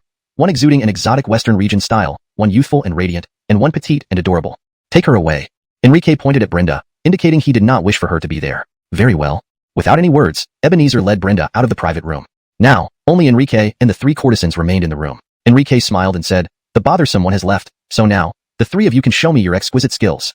After leaving the room, Ebenezer looked back once, sneering inwardly. As expected, a hick from the 100 prefectures, thinking my gift is really 3 upper-rank Earth-class martial techniques? Today, I'll let you experience the wickedness of society. Each of them has been given Ninger wine by me. If you dare to engage with them, the effects will be absorbed into your body. By the time the 100 prefectures assembly starts, the drug will take effect,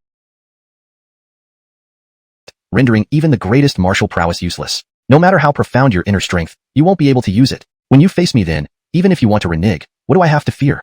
In the 4th round, even if you don't meet me, you being unable to use your inner strength means you're doomed to be eliminated. With you gone, this year's champion of the 100 prefectures assembly is bound to be mine. Ninger wine was Ebenezer's biggest advantage. Listening to the sounds gradually starting inside, Ebenezer knew that his path to becoming the champion was secure. In his mind, no one was a match for him except Enrique. Even against Trey, he had absolute confidence of victory. Everyone thought he was inferior to Trey, but little did they know he had hidden strength. Trey possessed peak 3rd layer Earthrealm power, while Ebenezer had quietly broken through to 4th layer Earthrealm some time ago. By removing the variable of Enrique in this year's assembly, Ebenezer knew no one could stop him from claiming the championship. Approaching noon, Enrique, feeling refreshed, walked out of the private room, preparing to attend the assembly. Ebenezer, who seemed to have been waiting for a long time, quickly approached, smiling and asking, "How did you feel, Brother Lou?" He waited here because he was worried Enrique might inspect the scrolls. If he did, the plan would be exposed. Premature confrontation would cause problems. Feeling fantastic. To fight 3-on-1 nearly pushed me to my limits. It must be said, the 3 courtesans are indeed highly skilled and powerful. Enrique praised the 3 courtesans highly. Subconsciously glancing at the disheveled and unconscious courtesans inside the room, Ebenezer felt relieved. He knew the plan had succeeded. Brother Lou is formidable. Though praising, Ebenezer envied deeply. Such prowess was truly something he admired about Enrique. Because Ebenezer hadn't expected Enrique to be not only a genius in martial arts, but also exceptionally gifted in other ways.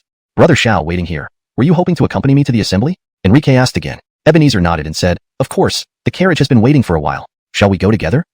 "Then let's go." Thus, Enrique and Ebenezer boarded the carriage together, heading for the 4th round of the 100 prefectures assembly. When they arrived, the place was already crowded. Although today wasn't the final day, people came to witness the matches for the top 3 positions. More spectators arrived compared to the early rounds. At the same time, discussions among the crowd centered on who had the highest chance of becoming the champion. Contrary to before, since yesterday's news spread about Enrique defeating the 4 fateful assassins single-handedly, many now saw Enrique as the most likely champion. The Imperial City lived up to its reputation as the pinnacle of martial arts in the entire Qin Kingdom. The geniuses here were indeed exceptional, which he witnessed firsthand during the previous challenges. When facing prodigies from the 100 Counties Assembly, the prodigies from the Imperial City displayed an overwhelming dominance that was no less than absolute. Without his presence, the top spot of this year's 100 Counties Assembly would undoubtedly belong to one of the prodigies from the Imperial City. It almost seemed as though this assembly was designed solely to highlight the superiority of the Imperial City's talents over those from the other regions. At this moment, the Myrtle approached the waiting area and called out, "Mr. Liu, could you come over here for a moment?" "Sure." Though unsure why, Enrique followed her amidst envious and jealous glances. "When did the princess call me?" asked Enrique. The Myrtle replied sternly, "Young Master Liu, I see you arrived with Ebenezer. Please be wary. He is known for hiding daggers behind smiles. Don't get involved with him and never trust any of his tricks or promises. Who knows? This might be one of his schemes." Feeling that Enrique was still too young and easily deceived, the Myrtle felt compelled to give this warning. Enrique smiled. "You're right about that. He did offer me something. He promised 3 high-tier Earth-class martial techniques if I feigned defeat against him before facing Trey." This made the Myrtle tense up instantly, asking anxiously, "Did you agree to it?" Without speaking, Enrique pulled out the 3 scrolls Ebenezer had given him. Seeing this, the Myrtle sighed in frustration. "Young Master Liu, how can you be so naive? If you win the championship, wouldn't you receive 3 high-tier Earth-class martial techniques anyway?" She hadn't expected Enrique to accept so easily. If he didn't become the champion, how could he marry her? Was he really short-sighted like someone from the 100 counties? At this point, the Myrtle was almost enraged. Enrique just chuckled calmly. "Since he offered them willingly, why should I refuse? Besides, who says I will do what he wants when the time comes?" The Myrtle suggested, "Let's check if these martial techniques are indeed what they claim to be." "All right." As Enrique unrolled the scrolls, the Myrtle immediately showed a, just as expected look. "Thank goodness you didn't plan to throw the match. Otherwise, you would have been cheated." Confused, Enrique asked, "What do you mean?"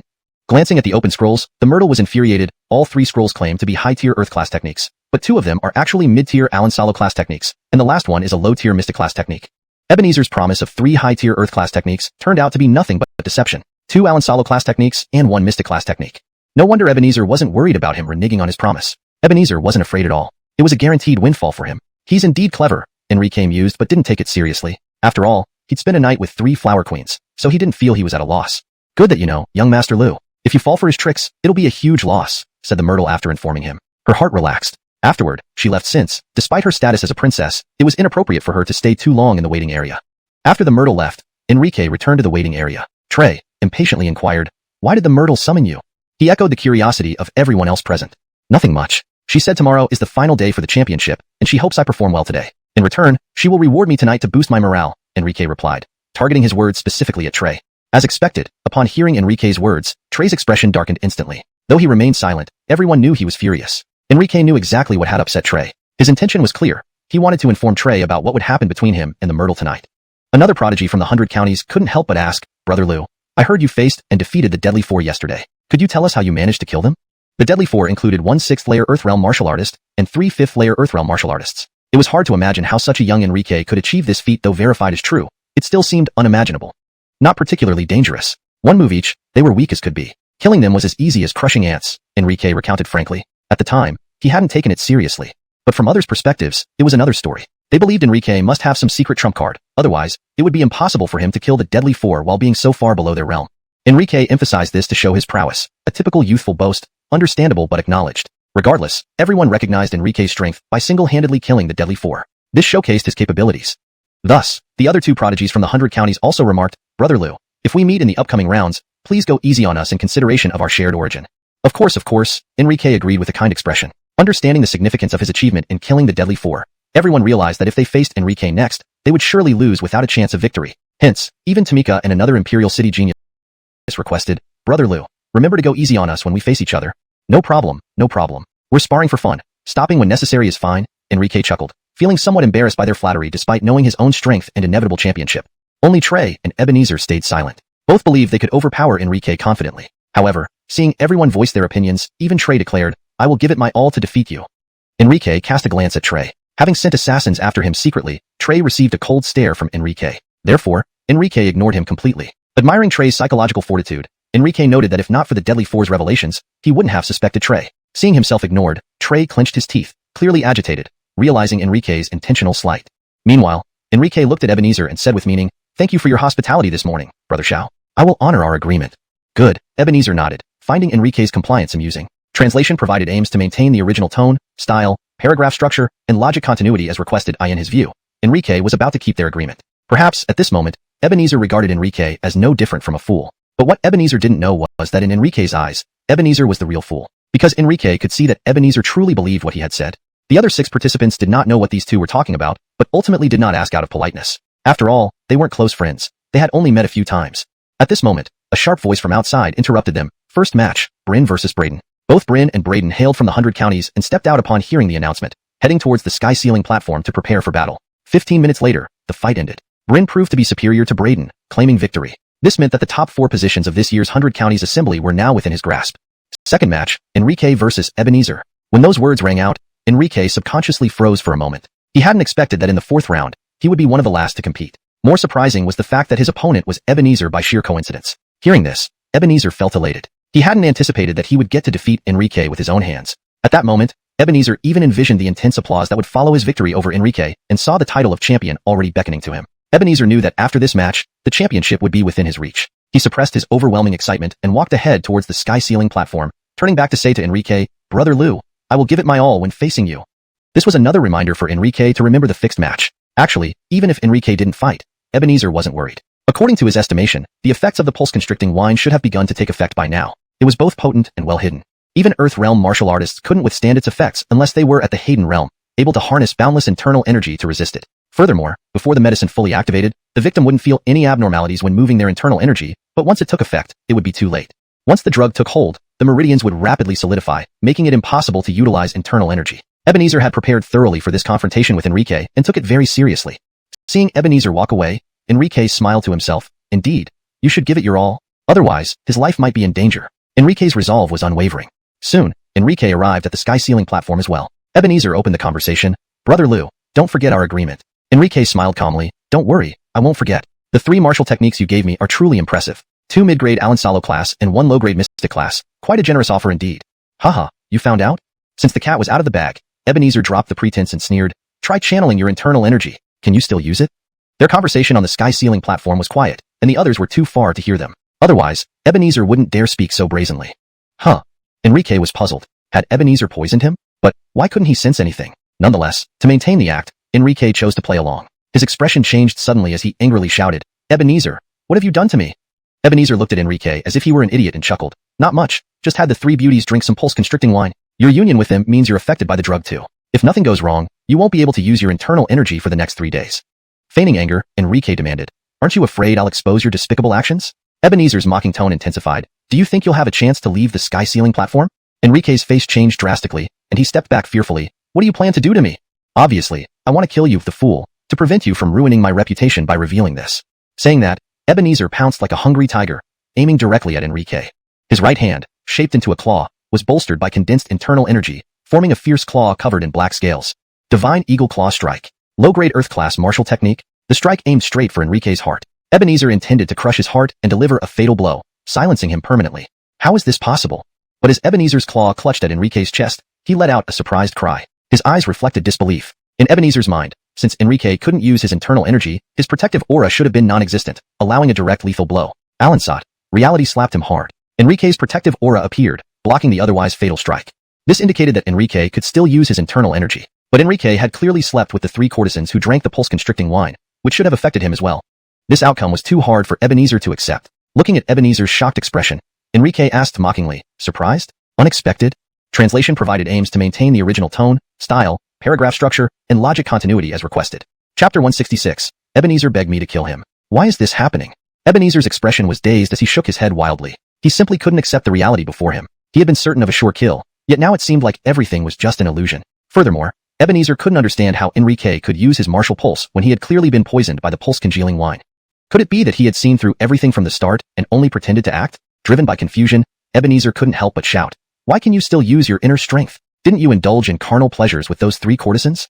"Of course I did. Perhaps I just had good luck and didn't get infected by the pulse-congealing wine." Enrique had no intention of explaining further and continued mocking. "I must say, Brother Shao is quite generous. Though the 3 martial skills are utterly worthless, the taste of the 3 courtesans was indeed quite enjoyable."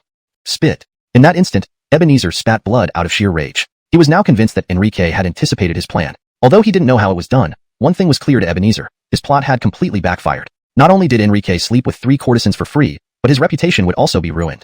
If he had known the outcome, would he have gone through such lengths, let alone offended a top genius? This was too much of a loss. Ebenezer, remember this. Next time, don't treat others as fools. As these words escaped Enrique's lips, Ebenezer's expression changed slightly. What did he mean by next time? Just as Ebenezer was about to inquire, he saw Enrique swing a punch. His face instantly turned pale, and he was plunged into an endless silence. Enrique's punch landed squarely on Ebenezer's forehead, causing his head to explode like a melon, killing him outright. A simple punch ended the life of Ebenezer, who had intended to dominate the 100 prefectures gathering. At the moment of death, shock was etched across Ebenezer's face. As the illustrious young master of the royal city, the future heir of the Shao family, and the eldest grandson of the great elder, who dared to kill him. Indeed, not only him. Having plotted against Enrique and intending to kill him, there was no way Enrique would spare him. If Ebenezer hadn't confessed the secret of the pulse-congealing wine, Enrique might have only given him a harsh lesson, not taking his life. But revealing the truth sealed his fate. Blame could only fall on his own reckless actions. With Ebenezer's death, chaos erupted among the audience. No one expected Enrique to kill so decisively, crushing Ebenezer's skull with a single blow. Even the top geniuses who had just conversed with Enrique felt stunned. They had thought Enrique, despite his ruthless reputation, was approachable. Witnessing Ebenezer's brutal death, they felt a wave of unease.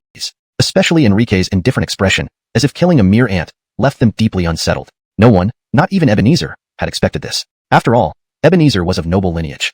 Alansat Enrique struck without hesitation, ignoring all consequences, delivering the fatal blow. Did this kid know no fear? Was it wise to make so many enemies? From Kimball onwards, each trouble was bigger than the last. Now, both the Igor and Shao families were thoroughly angered. Even Tiffany was dumbstruck. She had anticipated that Enrique, discovering Ebenezer's plot, would only give him a severe punishment. But instead, he killed him outright. "You truly excel at causing trouble for this palace," she lamented inwardly, knowing that killing Ebenezer, much like Trey, would bring significant repercussions. These were people one couldn't kill. Alansat here Enrique was, having done exactly that. Wasn't this creating unnecessary complications? Trey was the most alarmed. He understood well that Ebenezer and he were equally matched, and seeing Ebenezer die with a single punch made him wonder. What about him? Wouldn't he face the same fate? More terrifyingly, after killing Ebenezer, Enrique glanced at him. Did Enrique know about the 4 deadly assassins? Trey's mind raced, but then he dismissed the thought. The assassination was conducted secretly, and no one else knew. There was no way it could leak out. But why does this feeling linger? He wondered. Instead of worrying about myself, I should hope this kid gets killed right away, Trey thought grimly, watching Enrique on stage. He knew the Xiao family wouldn't take Ebenezer's death lightly. Beast, how dare you do this? As expected, a furious voice echoed below the stage. A robust Kenneth with a beard rushed onto the Sky Ascension platform, enraged and seething. Seeing the headless body, his fury grew. Ebenezer was his only son.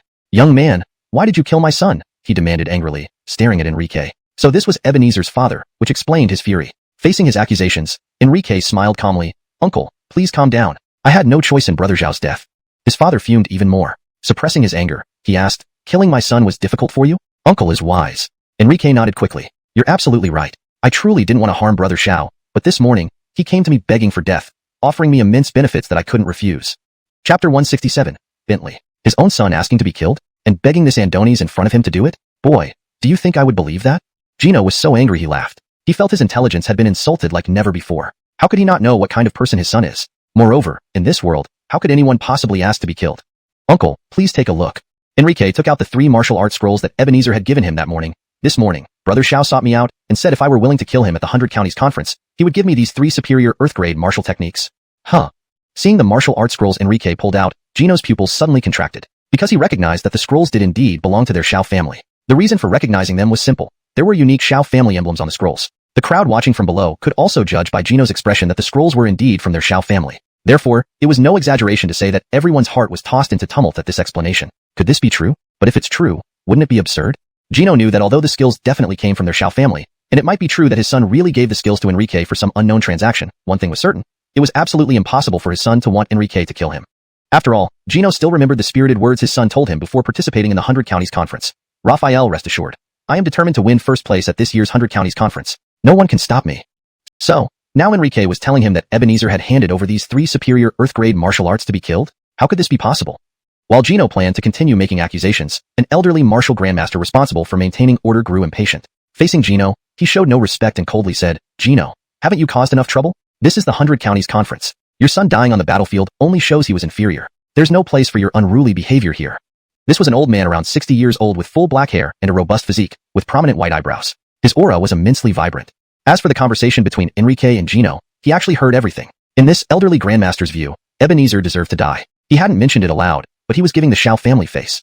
Conversely, Enrique displayed absolute superiority and strength, which made him admire him greatly. He understood that someone as young as Enrique with such strength was truly a world-class prodigy. Old Master Chun. Gino wanted to continue speaking, but the old master grew thoroughly impatient and barked, Aren't you going to leave? Alonso's. Though highly unwilling, Gino had no choice but to comply, because he knew how powerful and esteemed the old man before him was, someone even he couldn't afford to offend. Enrique expressed gratitude to the Grandmaster, clasping his fists in a salute. Thank you, Senior, for helping me. Don't thank me. That kid, Ebenezer, was immoral, and his death was just retribution. If Gino tried to cause trouble for you, I could not sit idly by. The old master spoke nonchalantly and then disappeared. Abdullah actually intervened for Enrique. It seems he has developed an appreciation for talent. The Caitlin was the most pleasantly surprised. As a daughter of the Emperor, she naturally knew who this Grandmaster was. In her memory, this Grandmaster was always high above, overseeing Qin State's populace. Since the founding of the state, aside from 5 years ago when the Crown Prince went to immortal sects where he commented, otherwise, he paid no attention to whatever happened. Now, seeing Gino wanting to make things difficult for Enrique, he actually intervened. Caitlin, of course, knew what this meant. After Enrique wins the title at the 100 Counties Conference, I will request Abdullah to take him as a disciple. Enrique had even killed Ebenezer, bringing on significant trouble. Who else could protect Enrique other than him? Even if Enrique became her imperial son-in-law, what difference would it make? If he were silently killed, that would be the end. But becoming this master's disciple would change everything. Forget killing Ebenezer, even if he killed Trey. As long as he became a disciple, it wouldn't be considered a problem. Although Caitlin knew who this person was, it was due to her status. Most of the people downstairs were unaware. Who is he that dares to speak like that to Third Freddy Xiao? Therefore, the crowd below was deeply shocked by what they had just witnessed. To them, Gino, Third Freddy Xiao, was an absolute big shot in the capital, capable of deciding the rise and fall of ordinary families with ease. But now, such a powerful figure was scolded, unable to even respond. Who exactly was this person? An elder martial practitioner heard the query and kindly replied, Youngster, don't you know who that was? That was our Qin State's guardian deity, Elder Grandmaster Bentley. What, that's Bentley? Hearing this, not only was the inquirer surprised, but those around him were even more astonished, because the weight of Bentley was immense. Those familiar with Qin's history understood. Bentley was the current monarch's mentor, possessing martial Dao prowess at the 9th level of Hayden Extreme. As Qin's guardian, he was also Qin's strongest individual, and his potential to become a supreme existed. Moreover, the current emperor's success was largely due to Bentley's decisive role. It wasn't an exaggeration to say that 16 years ago, without Bentley's help, the previous Emperor Wu of Qin wouldn't have turned the original state of Lu into today's Qin state. Thus, it wouldn't have been possible for him to become the current ruler of Qin state. No wonder Third Freddy Xiao didn't dare speak. Thus, upon knowing his identity, everyone relaxed. This is Bentley. Not to mention Third Freddy Xiao, even the head of the Xiao family, or even the great elder of the Xiao family would not be able to do anything against him. Chapter 168. Indeed, I have a spirit vein. But why did Grandmaster Chun stand up for Enrique? Someone asked, puzzled. As the guardian of the Qin kingdom, Bentley's status was so exalted that it surpassed everything else. Why would he involve himself in this matter? By all logic, he shouldn't have. Do we even need to ask? Of course, it's because he admires talent. Upon hearing this question, someone immediately shot a look of disbelief. Didn't you know that although Enrique comes from the 100 counties, he is an absolute prodigy? After all, he is only 16 years old. What? He's only 16 and already has such strength? Alonso's otherwise, why would Grandmaster Qin intervene? Enrique, at just 16, displayed remarkable prowess at the 100 counties assembly, leaving an indelible impression. This was an unprecedented case, something that had never happened before, not even in previous dynasties. Even within the same tier like Earthrealm, the difference between a 16-year-old and a 20-year-old was significant. The most astounding part was that this 16-year-old Earthrealm practitioner could completely overpower a 20-something Earthrealm practitioner. The concept was terrifying. This Enrique must be only 16 but possesses such formidable power. Could it be that he has the legendary spirit vein?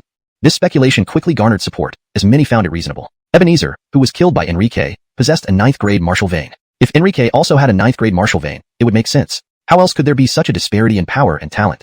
For example, Trey had a 9th-grade martial vein and was one of the fastest learners, yet he only reached the first level of Earthrealm at 18. But Enrique, who came from the 100 counties assembly, not only attained Earthrealm strength at 16, but also consistently dominated other young geniuses with absolute superiority. It seemed clear that he must have a spirit vein.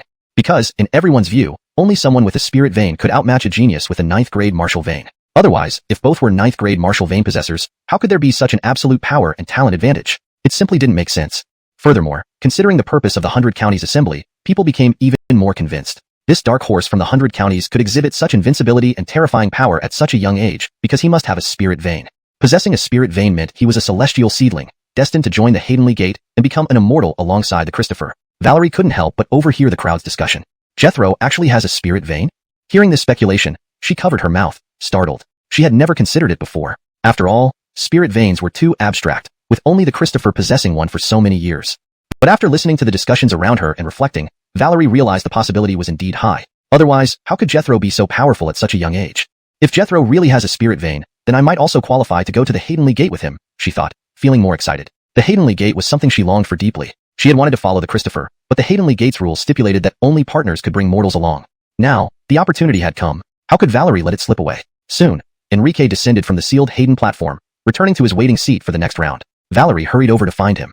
Jethro, everyone says you have a spirit vein. Is it true? Unable to contain her curiosity, she asked eagerly. Although he possessed an exalted divine vein, to avoid drawing attention, Enrique nodded reluctantly. Alonso's, I do have a spirit vein.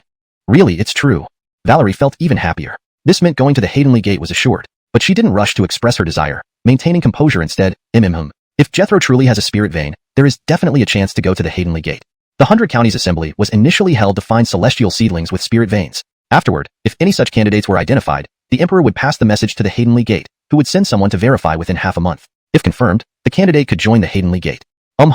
Enrique responded, equally moved. Since learning about the Haydenley Gate from Baylor, Enrique had dreamed of joining it. And he attended the 100 Counties Assembly precisely to seize this opportunity and avoid being a frog at the bottom of a well forever.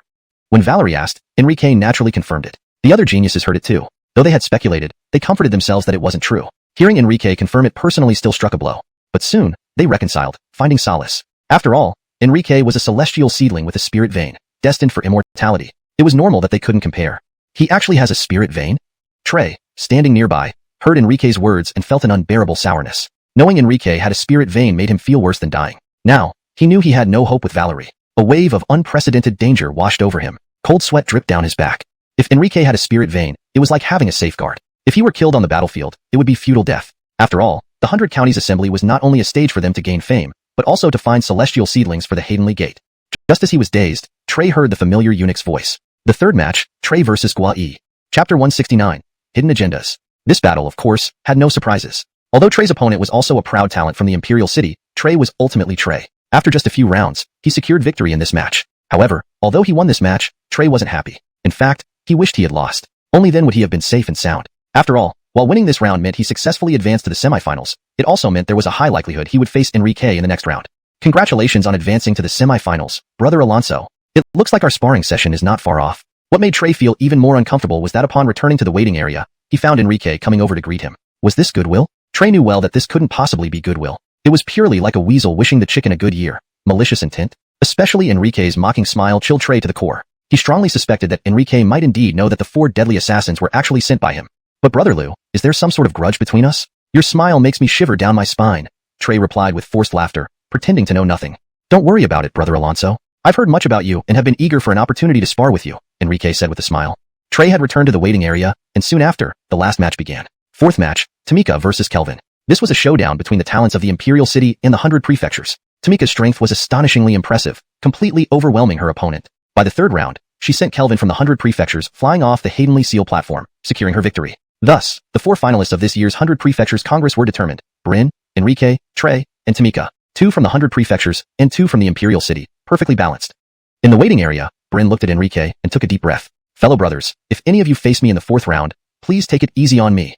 Although they were all among the top 4, Bryn knew his limits. He understood that none of these 3 could be matched by him. But what truly made Bryn wary was Enrique. Facing the other 2, Bryn felt he could at least retreat unharmed or surrender without mortal danger. But Enrique, who killed Ebenezer with a single punch, showed Bryn that this man could easily take his life. Hence, Bryn preemptively spoke up to avoid certain death. Rest assured, if you face me, I will not harm you. Since Bryn brought it up, Enrique naturally nodded. Because he noticed that as Bryn spoke of taking it easy, he kept staring at Enrique, implying this plea was directed specifically at him. After all, for others, losing meant only defeat or injury. But facing Enrique, that could be fatal. Thank you, Brother Lou. Now that Enrique personally promised not to kill or harm him, Bryn felt significantly relieved going into the next matches. 4th round begins. Enrique versus Tamika. The sharp voice of the eunuch echoed through the waiting area. Hearing this, Trey exhaled deeply, feeling the sword hanging over his head finally removed. Not facing Enrique in this match was a relief. Now he had no safety concerns. Trey had already decided that in his upcoming match against Bryn, he would pretend to be overwhelmed and quickly lose. Alonso's, Trey intended to give the 2nd place position to Bryn. To Trey, if he couldn't secure the top spot, the ranking was meaningless. Not competing for 1st place meant not facing Enrique, thereby ensuring his safety. While Trey wasn't sure if Enrique already knew about the 4 deadly assassins being his men, he couldn't risk it either. Thus, taking the safest route was best. Besides, living mattered more than saving face. Relief wasn't limited to Trey, but extended to Bryn as well. It seems I don't need to face this guy, Bryn thought happily, watching Enrique and Tamika walk to the Haydenley Seal platform. He originally feared facing Enrique and potentially being killed by accident. Now, that worry was gone. Alonso's, what's going on with Trey? Panning his eyes towards his upcoming opponent, Bryn noticed Trey in deep thought. He wouldn't want to face Enrique too, would he? A bold thought crossed Bryn's mind. Despite knowing Trey was very strong, second only to Enrique, he still couldn't shake this suspicion due to Enrique's overpowering prowess, which left no doubt about who the champion would be. Never mind, when the time comes, I'll just let him land a blow and fall off the platform quickly. Initially, Bryn planned to lose fair and square, but now, he decided to feign defeat just in case. After all, it was better safe than sorry. Brother Zhang, you understand. I came here for the top spot. With Enrique present, it's hopeless for me. Seeing Bryn look at him, Trey smiled kindly and proposed, if I can't get the top spot, my ranking is meaningless. So, I'll give you the 2nd place. What do you think?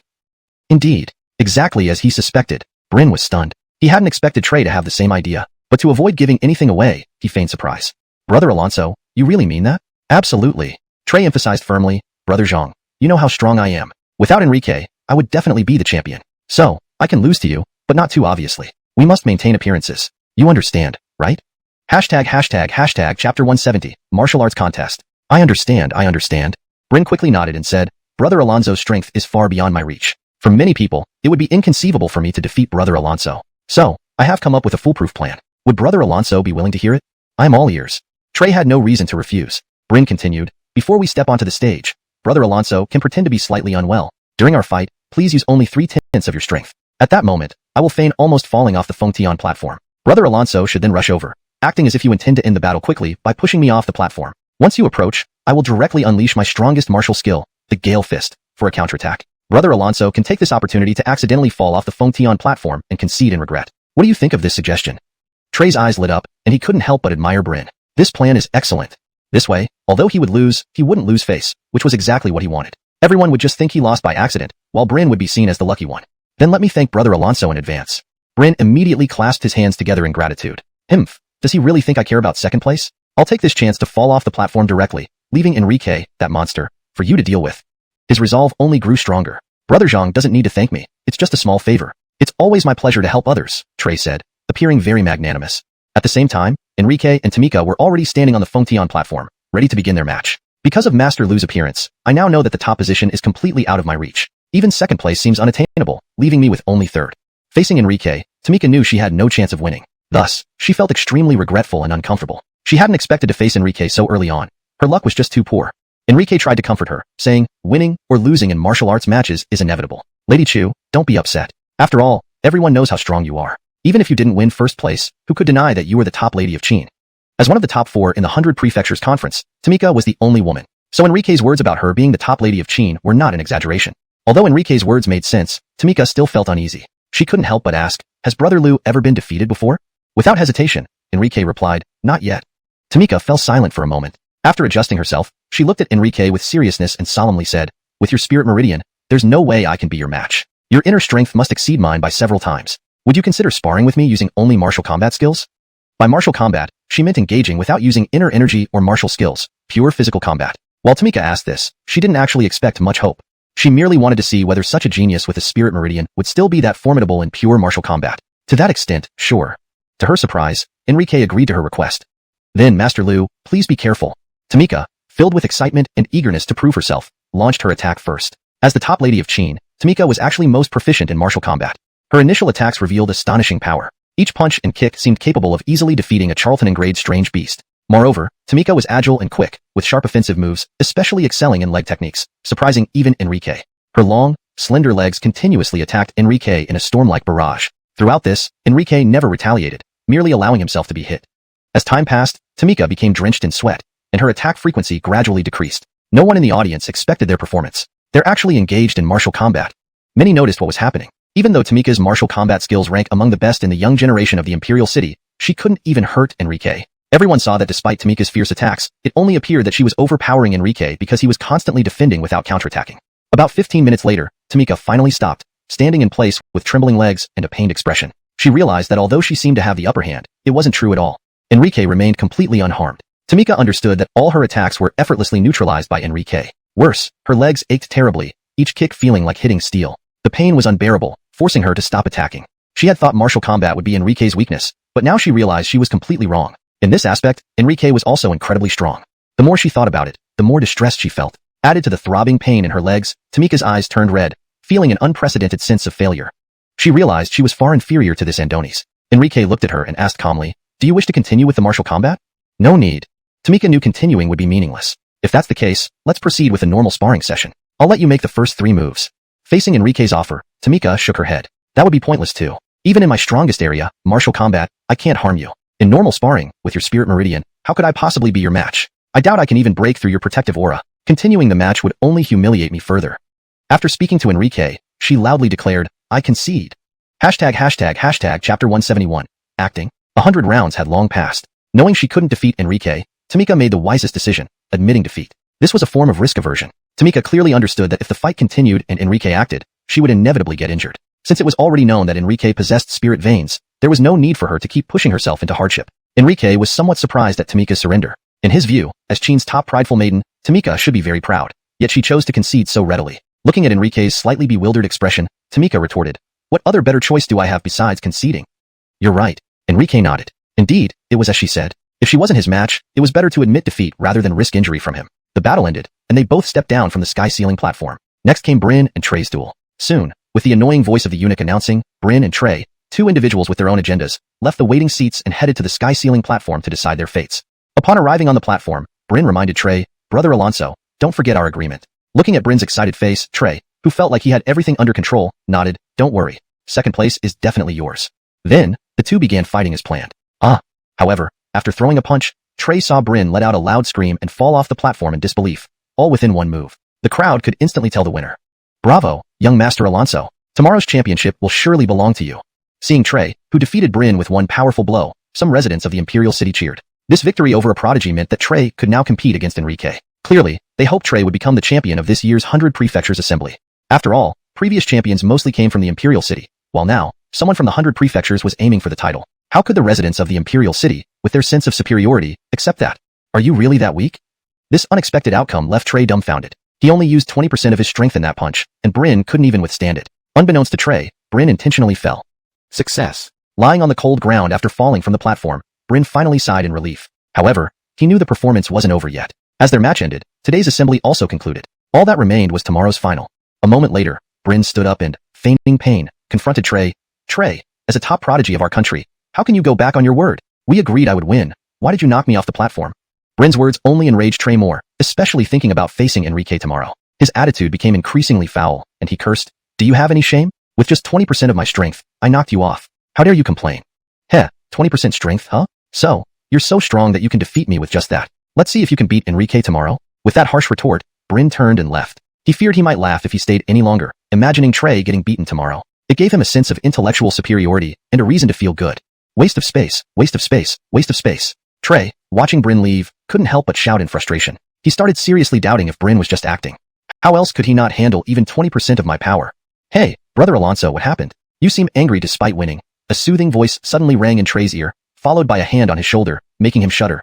He knew whose voice it was. It was Enrique. Turning his head with difficulty, Trey confirmed his suspicion when he saw Enrique's smiling, handsome face.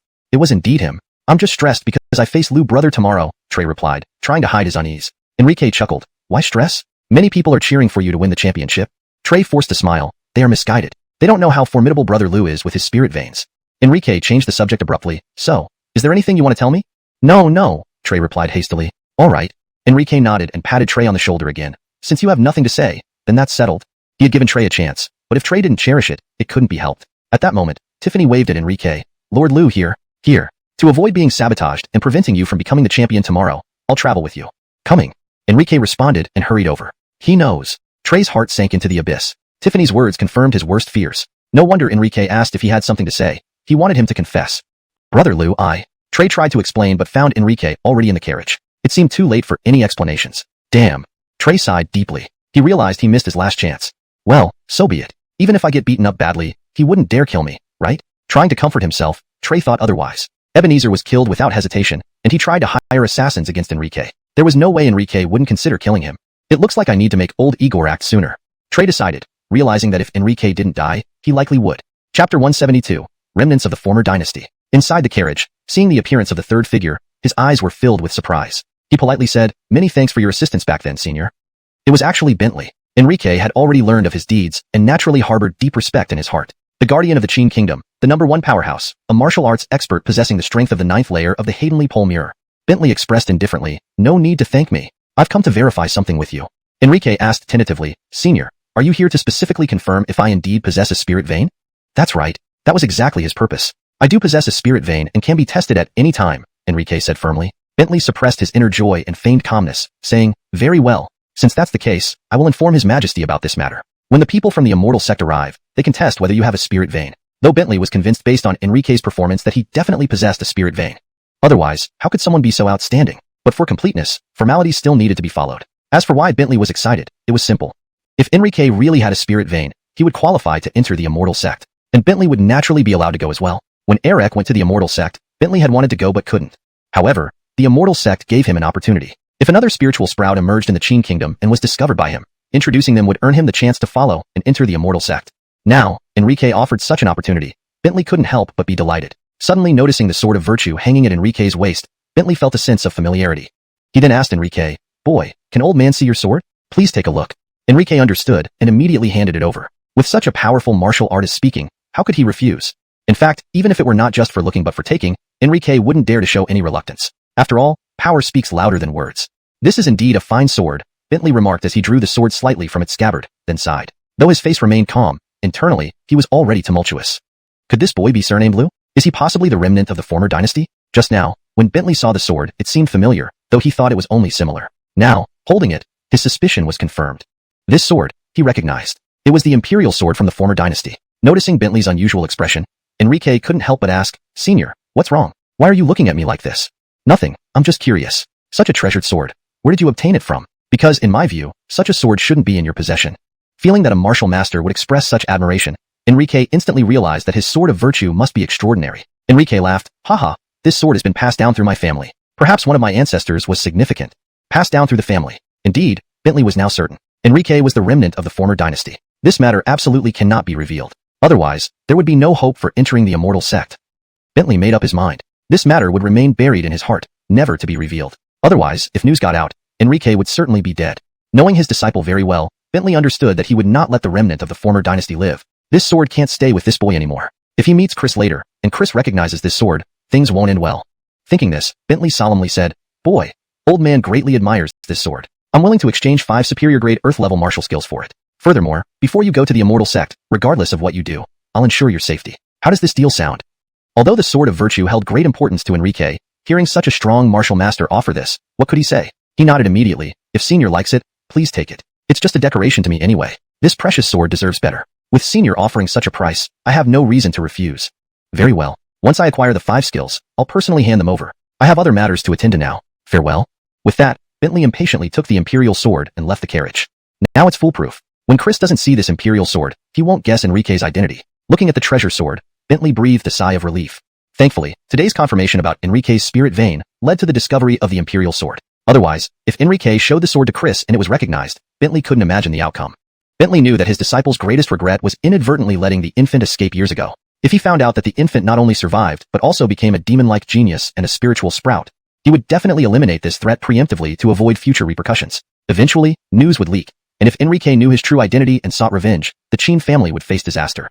But now, Bentley had mitigated this danger, feeling quite relieved. Let the past be the past. There's no need to resurrect buried matters. Holding this sword, initially thinking of destroying it to sever all ties, Bentley hesitated. Reluctant to destroy such a precious sword, he finally sighed. Alright, this sword is also a knot in Zheng's heart. I'll just hand it over to him. After all, he doesn't know it came from Enrique.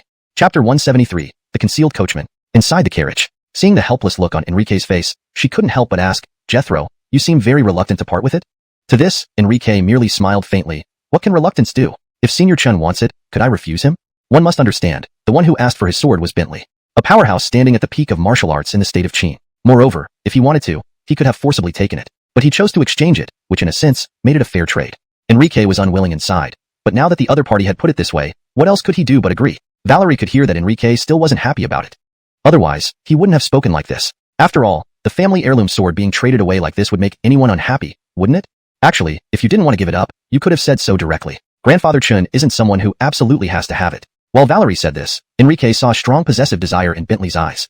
It was as if he had to have it, and it must be in his hands. So, he could only agree to the transaction. Well, traded is traded. Even without this sword, it doesn't really matter. Enrique didn't want to continue dwelling on this topic. For Enrique, as long as he could go to the immortal sect, nothing else mattered. The sword of virtue was indeed a powerful weapon, but most of the time, it wasn't really needed. If he could trade it for a chance to enter the immortal sect and act more freely, then it was actually quite good. Jethro will be battling Trey tomorrow. When you become the champion, do you have any plans? Valerie finally asked what she had been most eager to know. After becoming the champion, I'll ask His Majesty the Emperor to kill a person for me. Enrique never forgot the purpose of his pursuit of the championship. And he didn't forget how Fremont's head was sent by Kimball's father. Fremont, fearing involvement, severed ties with the Jingwu Gate. But he opened Enrique's eyes to the existence of the immortal sect and gave Enrique the opportunity to join it. In a sense, Fremont died because of Enrique. So this vendetta must be avenged. Since he lacked the strength to take revenge personally, he had to use someone else's power to avenge Fremont. Hearing Enrique's response, Valerie felt somewhat disappointed, but mostly curious. She couldn't help but ask, whom does Jethro wish to kill? Kimball's father. Upon hearing this answer, Valerie was even more surprised. From what she knew, Enrique had already killed Kimball. Now why did he want to kill Kimball's father too? Why does Jethro want to kill him? Valerie asked again. He killed the senior who brought me to the Imperial City, Enrique explained briefly. This way, Valerie understood why Enrique insisted on killing Kimball's father. Enrique indeed had feelings and principles. Valerie then said, if Enrique wants to kill him, why waste such a precious opportunity? With just one word from me, I can ensure he doesn't leave the Imperial City. The 100 Districts Assembly hadn't concluded yet, and all participants and their escorts were not allowed to leave early. Thus, Kimball's father was still in the Imperial City, having witnessed Enrique's remarkable performance on the sealed sky platform himself. Facing Valerie's words, Enrique couldn't help but laugh and ask, then what reason will your highness give to kill him? Without hesitation, Valerie replied, he boldly killed people in the Imperial City, including a grandmaster. This shows no respect for the law. If Jethro wishes, we can execute him tonight. Kimball's father had killed people recklessly in the Imperial City, which Valerie disapproved of greatly, especially when considering who had been killed, someone who helped Enrique immensely. Execute him tonight? Indeed, Enrique was moved. Valerie pushed further. Alonso's, let's set off right now to eliminate them. With our strength, are you sure? Enrique seriously doubted he heard her correctly. He was Earth Extreme Realm, and Valerie was only Mystic Extreme Realm. How could they possibly defeat Kimball's father and his crew? With confidence, Valerie said, we have Fife. It'll be no problem. At this point, Enrique recalled the old man driving the carriage. Then, a voice came from outside the curtain, young Master Liu. As long as you say the word, this old man can lead you and her highness to settle accounts with the Changshan County people. Are you a grandmaster? Enrique was truly astonished. At this moment, he finally realized what it meant to hide one's capabilities. An old coachman who seemed like an ordinary person turned out to be a martial grandmaster. Aryan humbly responded, haha, this old man isn't much, only a 4th tier Hayden Extreme Realm warrior, but dealing with those small fries from Changshan County should be more than enough.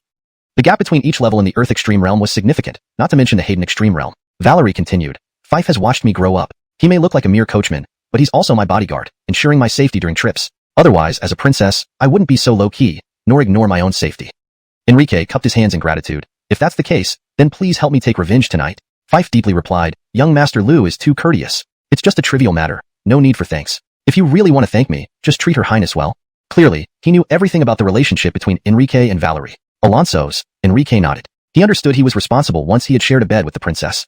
Seeing Enrique affirm his intention, Valerie was delighted. She urged, Fife, hurry up. Today, let the Changshan County people understand the cost of provoking Jethro. Let the villain who killed Senior Yang be dealt with by Jethro personally. Don't worry, Your Highness. With me tonight, none of the Changshan County people will escape. Aryan confidently declared as he drove straight toward the residence of the Changshan County group.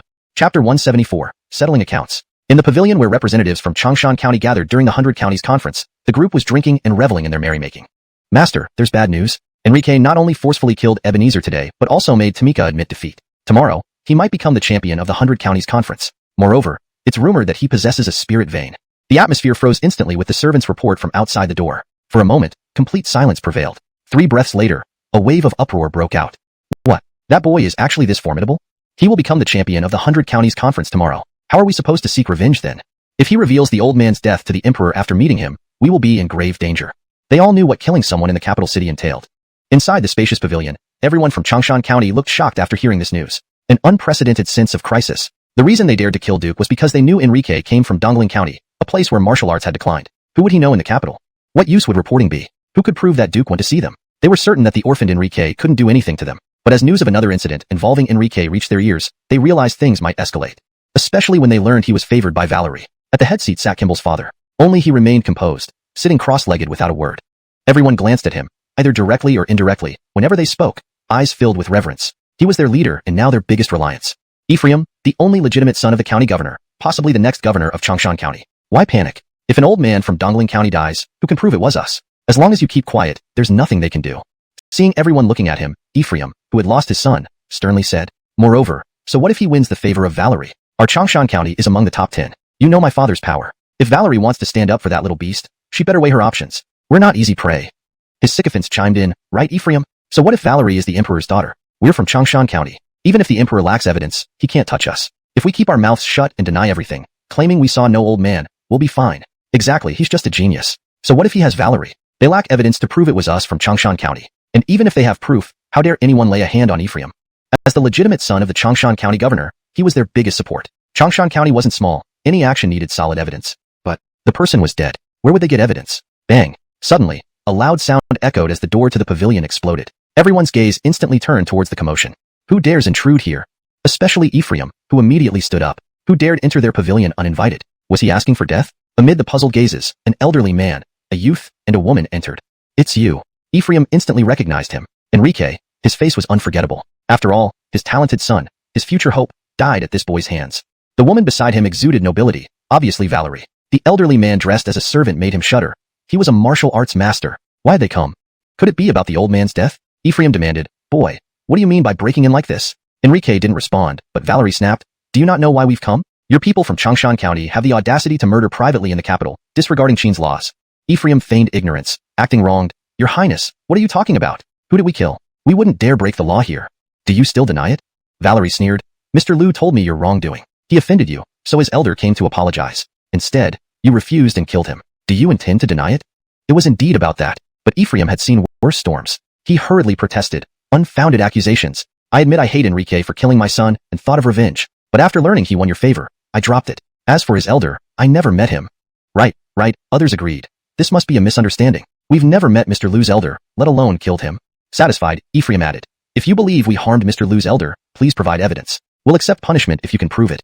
Their stance was clear. They wouldn't confess. Show us evidence if you have it. If not, it's not our problem. Aryan coldly laughed. Evidence? Why do we need evidence? If Mr. Lu says you killed someone, you did.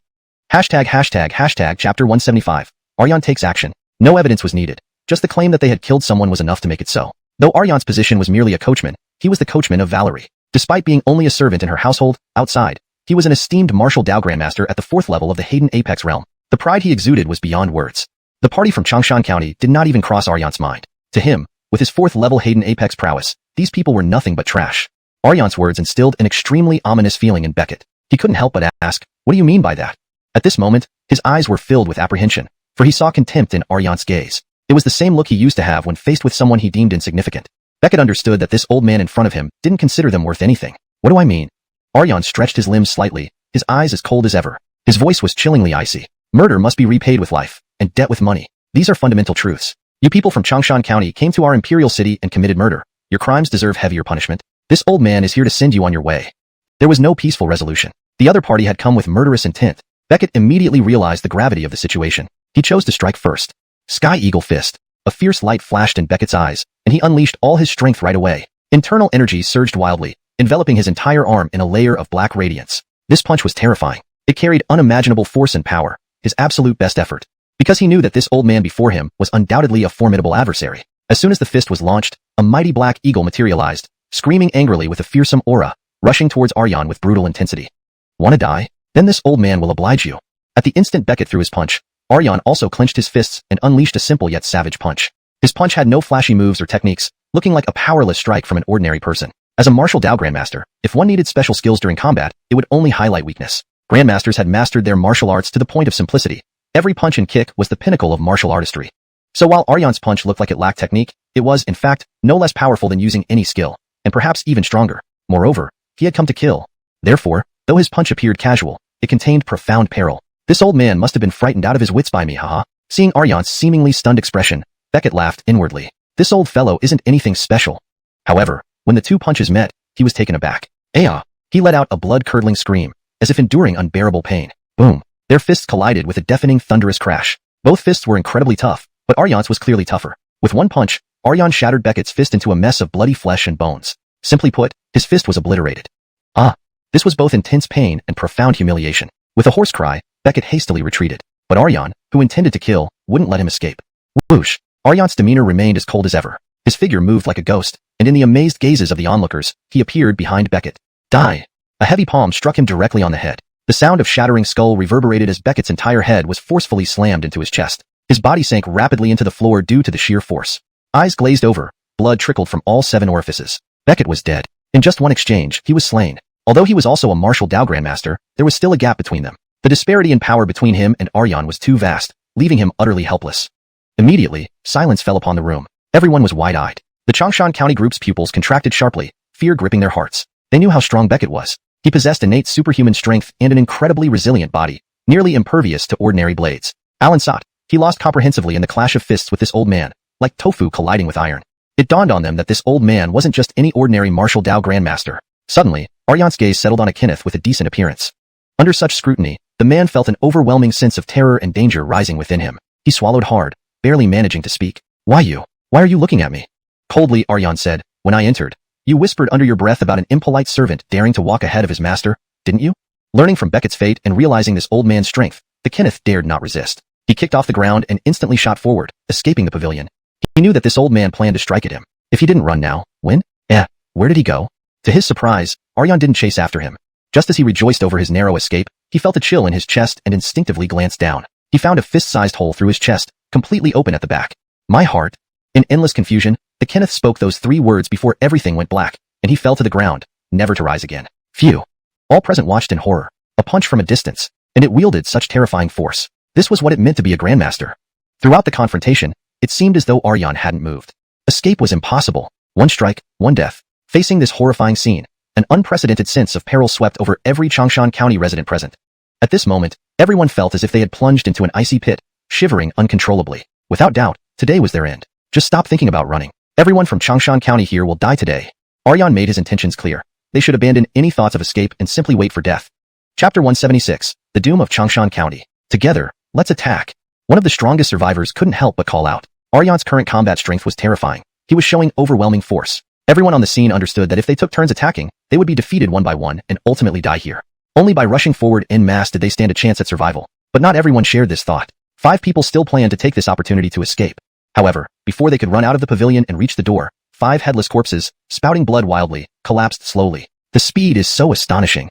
Seeing this scene, those who had thoughts of escaping immediately abandoned their ideas. This time, they saw with their own eyes as the heads of these 5 people were forcibly torn off. The entire process was done in one smooth motion. This was an absolutely crushing display of power. The old man before them was terrifyingly strong. Escape?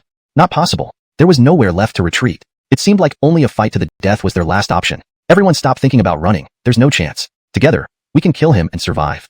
Even if we can't kill this old man, if we can exchange for Enrique or that princess, we won't lose out. People, after all, are not short of bravery. They even intended to kill the princess. Prepare to die.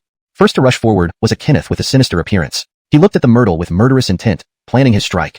At this moment, he was risking his life, or perhaps driven to despair. His aura was extremely formidable. A punch thrown brought a terrifying whooshing sound through the air. His strength was considerable, possessing 6th layer Earth extreme realm power. Killing the myrtle wouldn't be a problem for him. At this moment, Aryan was under siege and unable to provide support. Meanwhile, Enrique shouted loudly, "Don't worry, Fife. With me here, they won't harm her highness." Looking for death, Enrique quickly came to the myrtle's side, condensed his palm, and struck at this person's heart. Immediately, this person met his end, killed by Enrique's palm. This boy is also very strong. Others instantly felt hopeless, their original intentions to act completely vanishing. Enrique's displayed strength told them clearly that trying to kill the myrtle would be futile. "Jethro, you're really good." The myrtle felt as if she just escaped a catastrophe. Her small face was pale from fright. She never imagined these desperate men would dare to act against her. Did they want their clans exterminated? Thankfully, Enrique was there. Otherwise, she surely would have died here. "Don't worry, as long as I'm here, they won't hurt you." Enrique stood in front of the myrtle. By now, the top martial artists of Changshan County were almost all dead, having been killed by Aryan. The danger was basically over. Enrique seized the Andonis, then asked coldly, "If you want to live, answer my questions. Understand?" The Andonis' eyes lit up as he nodded eagerly. "Alonso's." Enrique asked, "Who killed that old master?" Just as the Andonis opened his mouth, nearby, a bald youth wielding a long spear lunged at him viciously. They were trying to silence him. However, Enrique reacted even faster. To Enrique, this attack was riddled with flaws. Roar. A tiger's roar echoed as a striped ferocious tiger appeared out of nowhere, instantly bursting forth from Enrique's punch. Before this man could scream, his body was torn apart by the striped tiger, turning into a bloody mist and meeting its demise. Enrique's tiger fist was now fully developed. Witnessing this, many onlookers' pupils constricted abruptly. Tiger fist, fully developed. Enrique continued questioning, "Who killed him?" The Andonis replied, "Connor. It was his handiwork." Enrique scanned the area. "Who was Connor?" "I did it, so what?" A half-blind Kenneth said casually, clearly knowing his fate, but putting up a bold front. "So you shall die." Enrique gazed coldly and casually picked up a long sword. A sharp blade flashed, releasing surging sword energy that sliced this person into 2 halves instantly. Blood splattered onto others nearby. Enrique asked again, "Who beheaded that old master?" The Andonis answered, "Bob, Shang Alonso's son, Kimball's younger brother." Enrique then asked, "Who is Bob?" This time, no one responded. However, someone pointed to an adjacent youth. He is Lawrence, Bob." Enrique then saw this pale-faced youth step forward, glaring defiantly at him. "Today I am the fish and meat. Kill me if you must. Then let me fulfill your wish." Enrique decapitated him directly. "Isidro, I've avenged you. You may rest in peace." Afterward, Enrique asked, "So, how do you wish to die?" "Can I not die?" While saying this, the Andonis wore a despicable flattering smile, but suddenly, he burst with terrifying speed, each hand wielding a sharp dagger, rushing toward Enrique. "You will be the one to die." He grinned savagely, both daggers aiming precisely for Enrique's heart. This was a deadly strike. Clank. However, he overestimated his ability. Metal sounded sharply, signifying that his attack failed to penetrate Enrique's protective energy field. Enrique smiled coldly. "You, merely an Earth Extreme realm, thought you could ambush and kill me?" Seeing the ambush fail, this man dropped the daggers and ran as fast as he could. His speed was incredibly swift. Escape. All he could think about was running. If he didn't escape now, he faced certain death. "Do you still think you can escape?" Watching his fleeing figure, Enrique gave a mocking glance, picking up the long spear leisurely from the ground, gripping it tightly, and aiming it at the direction where he fled. Moments later, he hurled the long spear forcefully. Swoosh. A piercing whistle sounded as dark light sped through the air with terrifying momentum. With a thud, the spear pierced his body and pinned him to the wall with such force, he was instantly dead. How is this possible? In his dying moments, the youth couldn't believe that despite his speed, he couldn't escape death. Of course, he also regretted it endlessly. A fleeting thought cost him his life. Had he known, he would have never come out of hiding. Meanwhile, Aryan ceased fighting, because at this moment, everyone in Changshan County was already dead. The myrtle, seeing the bloody scene, felt uneasy, saying, "Since we have avenged Senior Yang, let's go?" Agreed. Following that, the 3 of them left the scene. Soon after, news spread rapidly that everyone from Changshan County was exterminated, causing panic among many. Who did this? And why? That night, the myrtle explained, "The group from Changshan County killed a master in the imperial capital, defying laws. Therefore, I led a team to eliminate them." Though it was said to be for upholding the empire's laws, everyone understood that this myrtle was actually standing up for Enrique. Come to think of it, after the conclusion of the 100 Prefectures Assembly, wouldn't Enrique become a prince by marriage? Chapter 177. Seeking revenge for his son. The next day, early morning. After getting up from the bed of Caitlin, Enrique didn't wait for her to speak. He left on his own initiative. Despite Caitlin's inexperience, Enrique had to admit that an eager-to-learn woman was endearing. Her skills were not proficient enough, but her effort was commendable and enhanced by her status. Therefore, Enrique was quite satisfied with Caitlin's service last night. Walking down the street, he felt refreshed and invigorated. Today was the day of his ultimate showdown with Trey. He was also conflicted about whether or not to kill Trey. The reason he wanted to kill him was because Bentley assured him of his safety yesterday with the Virtue Sword. However, the reason he hesitated was fear of retaliation, especially since Caitlin mentioned that the Alonso family had master assassins. This made Enrique very anxious. He really wanted to kill Trey but wasn't entirely sure if Bentley could protect him at all times. If killing Trey would put him in danger, it might be better not to do it. While he was pondering, he suddenly noticed a figure wearing a hood rapidly approaching him from afar. Enrique's eyes narrowed as he quickly dodged, but unexpectedly, the figure sped up, heading straight for him. Enrique instantly realized this person was hostile and targeting him. Anyone daring to attack me must be more powerful than me. I cannot fight head-on. With that thought, Enrique turned and ran. He guessed this might be one of the Alonso family's assassins. Otherwise, how could anyone dare attack him in broad daylight? As he ran, Enrique asked, "Who are you?" "Enrique, you scoundrel. I did not wish to come out of seclusion, but you have crossed the line. You dared to kill my son Ebenezer. Since you won't let me rest, I will exchange my life for yours." Clearly, this was Ebenezer's father. As he spoke, he removed his hood, revealing a head full of white hair. Despite his youthful appearance, his expression was unusually haggard. In fact, Sammy's hair had been black just yesterday. Upon learning of his son's death, grief overwhelmed him, turning his hair white overnight, unlocking the achievement, white hair overnight. Ebenezer was his future hope, and now he was gone. Sammy's despair was unimaginable. It felt like his life had lost its light. Consequently, even the elder of the Shao family abandoned him, a lesser son. Once respected because of his son, Sammy's position in the Shao clan was now questionable. Amidst his overwhelming despair, he realized who the root cause was. Enrique. He vowed to avenge his son, even at the cost of his own life. Ebenezer's death had cut off his lineage. This hatred was unbridgeable. Thus, when Sammy looked at Enrique, his eyes burned with undisguised malice. Realizing that his pursuer couldn't catch up despite chasing for a while, Enrique figured that Sammy's father was not a martial arts grandmaster. If he were, how could he fail to catch up? That meant he was probably a terrestrial realm martial artist. With this realization, Enrique felt less fear. Especially after being chased for so long, he grew increasingly frustrated. Terrifying attack. Cold air rushed forward as two massive palm-like energy forms, each the size of a millstone, emerged from his body, ready to crush Enrique. Enrique stood still, then countered with a punch. Storms raged, and gusts of true chi whistled through the air. His spin-wind fist immediately neutralized Sammy's attack. Looking at the shocked Sammy, Enrique sneered. "You dare challenge me with such weak moves? Want to avenge your son?" Humph. Infuriated, Sammy looked extremely displeased. Mountain punch. Advanced-grade Earth-level martial technique. Sammy formed a fist and struck downward. Behind him, a mountain-sized fist shadow appeared, pressing down on Enrique. "TSK, TSK, TSK, such slow attacks, you think you can hit me?" Enrique's mockery never ceased as he easily evaded the assault. What else can you do besides run away? When your stamina runs out, so will your life." Unaffected by Enrique's provocation, Sammy continued. He believed Enrique was avoiding a direct confrontation due to fear. Sammy considered Enrique helpless meat under his knife now. Enrique, although evading effortlessly, inevitably used energy. Once exhausted, it would be time to avenge his son. "Is that so?" "Oh yes, right?" Enrique seemed unconcerned, his face growing more mocking. Sammy continued using powerful martial techniques, but none of them injured Enrique. Enrique easily dodged every attack without any pressure. It was as if an adult were toying with a child. Chapter 178. Bentley's Hope. "Little brat, show your true skill if you dare not hide." Sammy was truly furious and disheveled, his white hair flying wildly, eyes completely red with rage. He felt thoroughly provoked by Enrique's mockery. Seeing Sammy's desperate state, Enrique's expression grew even more disdainful. "If you have the guts, hit me then. I originally intended to leave you a complete corpse, but since you refused to cooperate, don't blame me." Sammy raged as he mustered all his inner strength, causing his aura to surge to an unprecedented level. Haydenly net skill. An upper-grade Earth-tier martial technique. This was Sammy's most proficient and strongest martial technique, as well as one of the Shao family's ultimate arts, exclusive to direct lineage members. As an illegitimate son of the Shao family's elder, Sammy was originally unqualified to practice it, but because of his capable son, he earned the opportunity to learn it. Instantly upon casting the skill, a tangible net of light formed from his inner strength, about 10 meters wide, materialized before him and descended over Enrique. So this is the Shao family's ultimate martial art? Many spectators watching from afar were left astonished, deeply feeling the power of this technique. But Enrique stood motionless, his expression cold and disdainful. Facing the impending giant net, he threw a punch without using any martial techniques, purely relying on his physical might, tearing a huge rift through the net. "I thought it would be formidable, but it's only this much?" Enrique sneered at the shocked Sammy. "To be frank, you've lived like a dog your whole life. Even your strongest move can't harm a mere junior like me. How do you plan to avenge your son? With your mouth? You're courting death." Enraged and humiliated, Sammy lunged at Enrique, seemingly prepared to fight to the death. "Let me send you off to your son."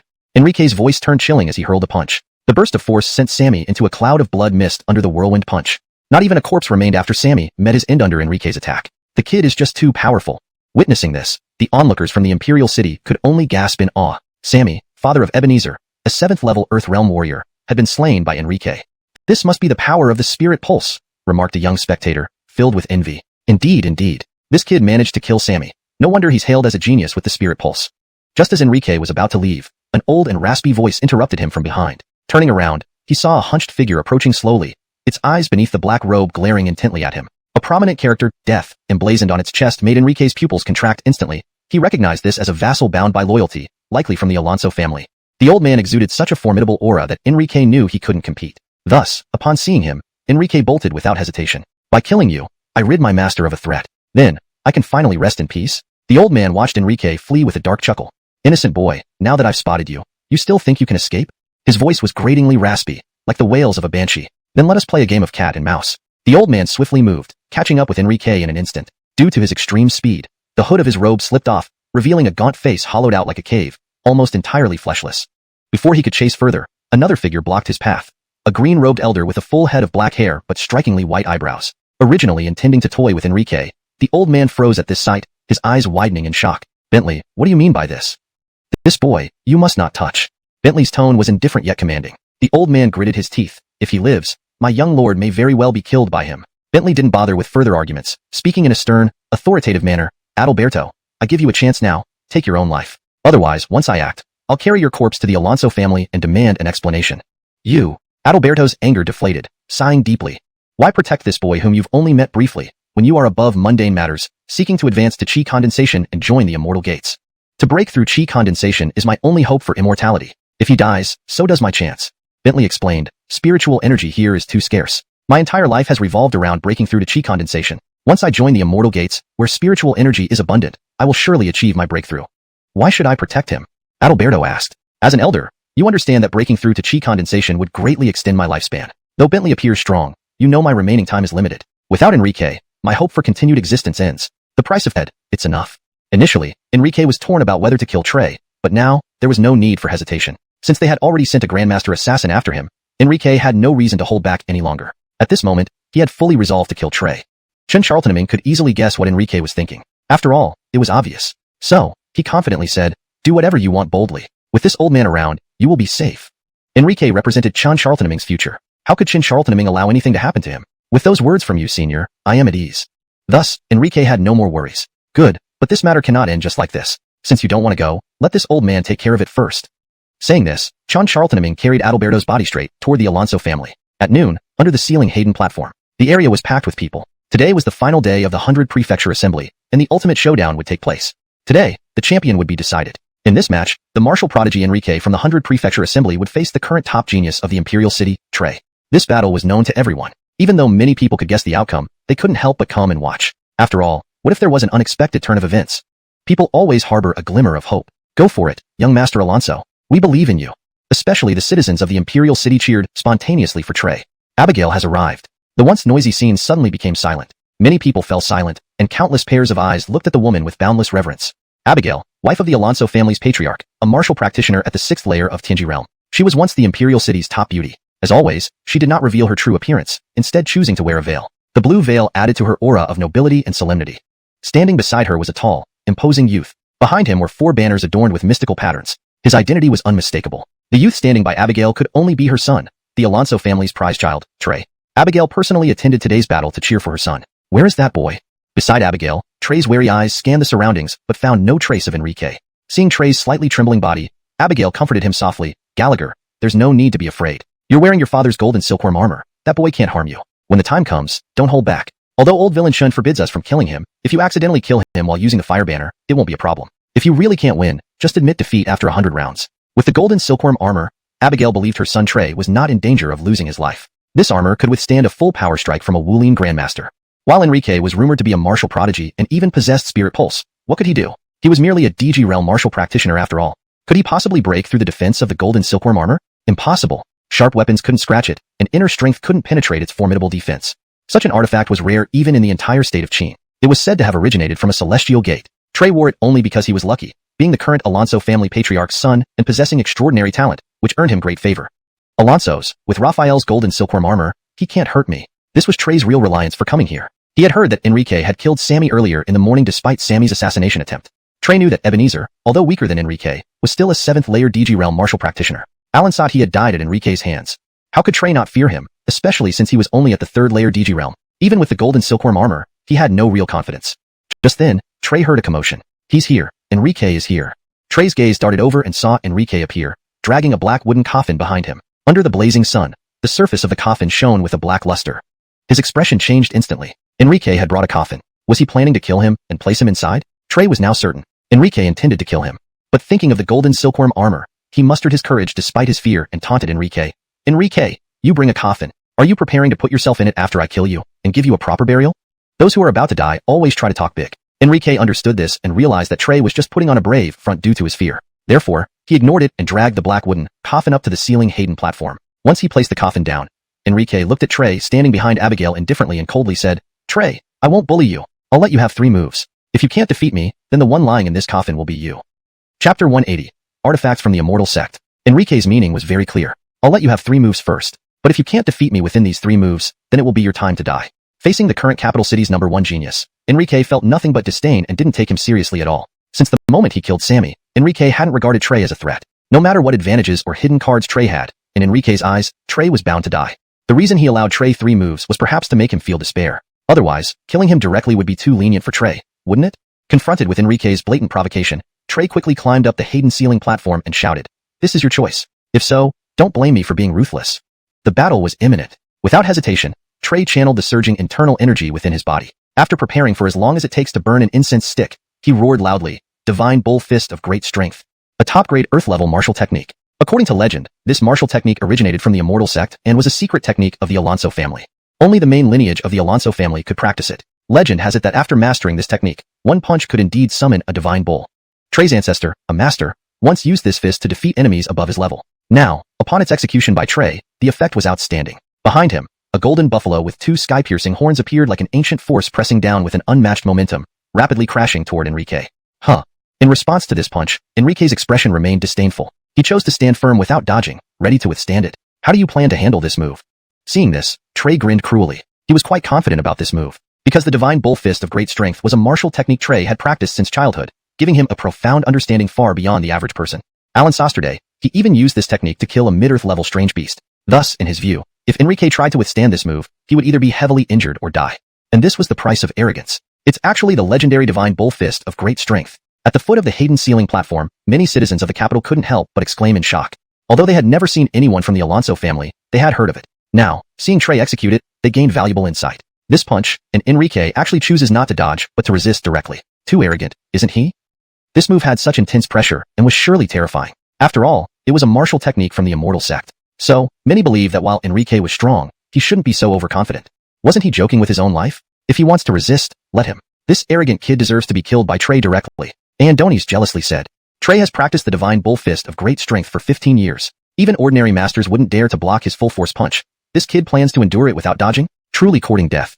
Even Candace, under her veil, couldn't hide her sneer. Boom. The next moment, there was a deafening explosion. An unbelievable scene followed. How is this possible?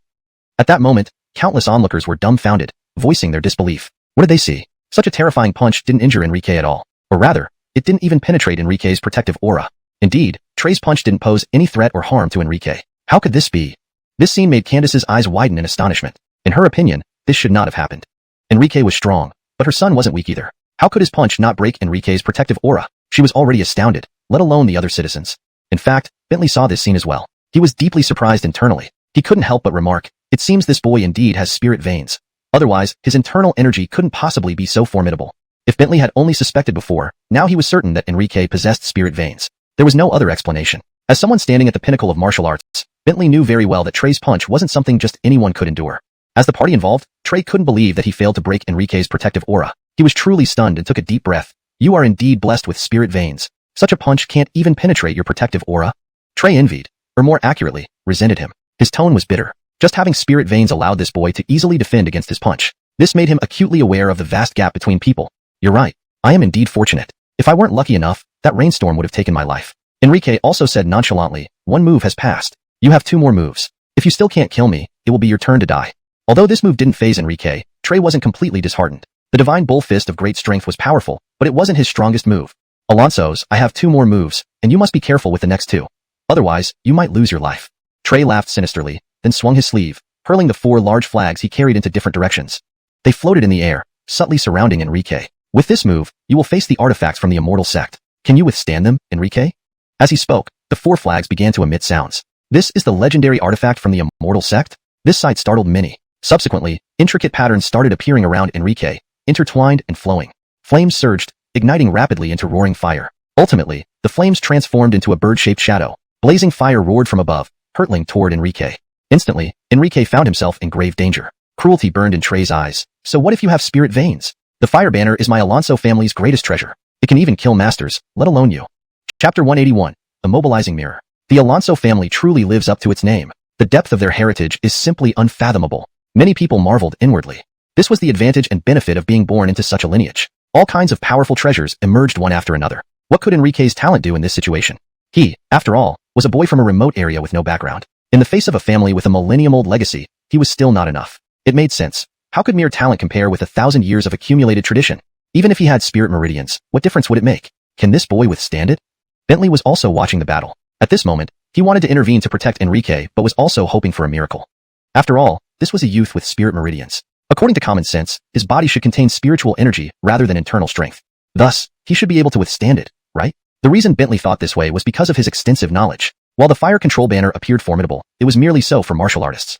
In reality, it was just a defective item. If placed in an immortal sect, this fire control banner would merely be used by servants to start fires and cook meals.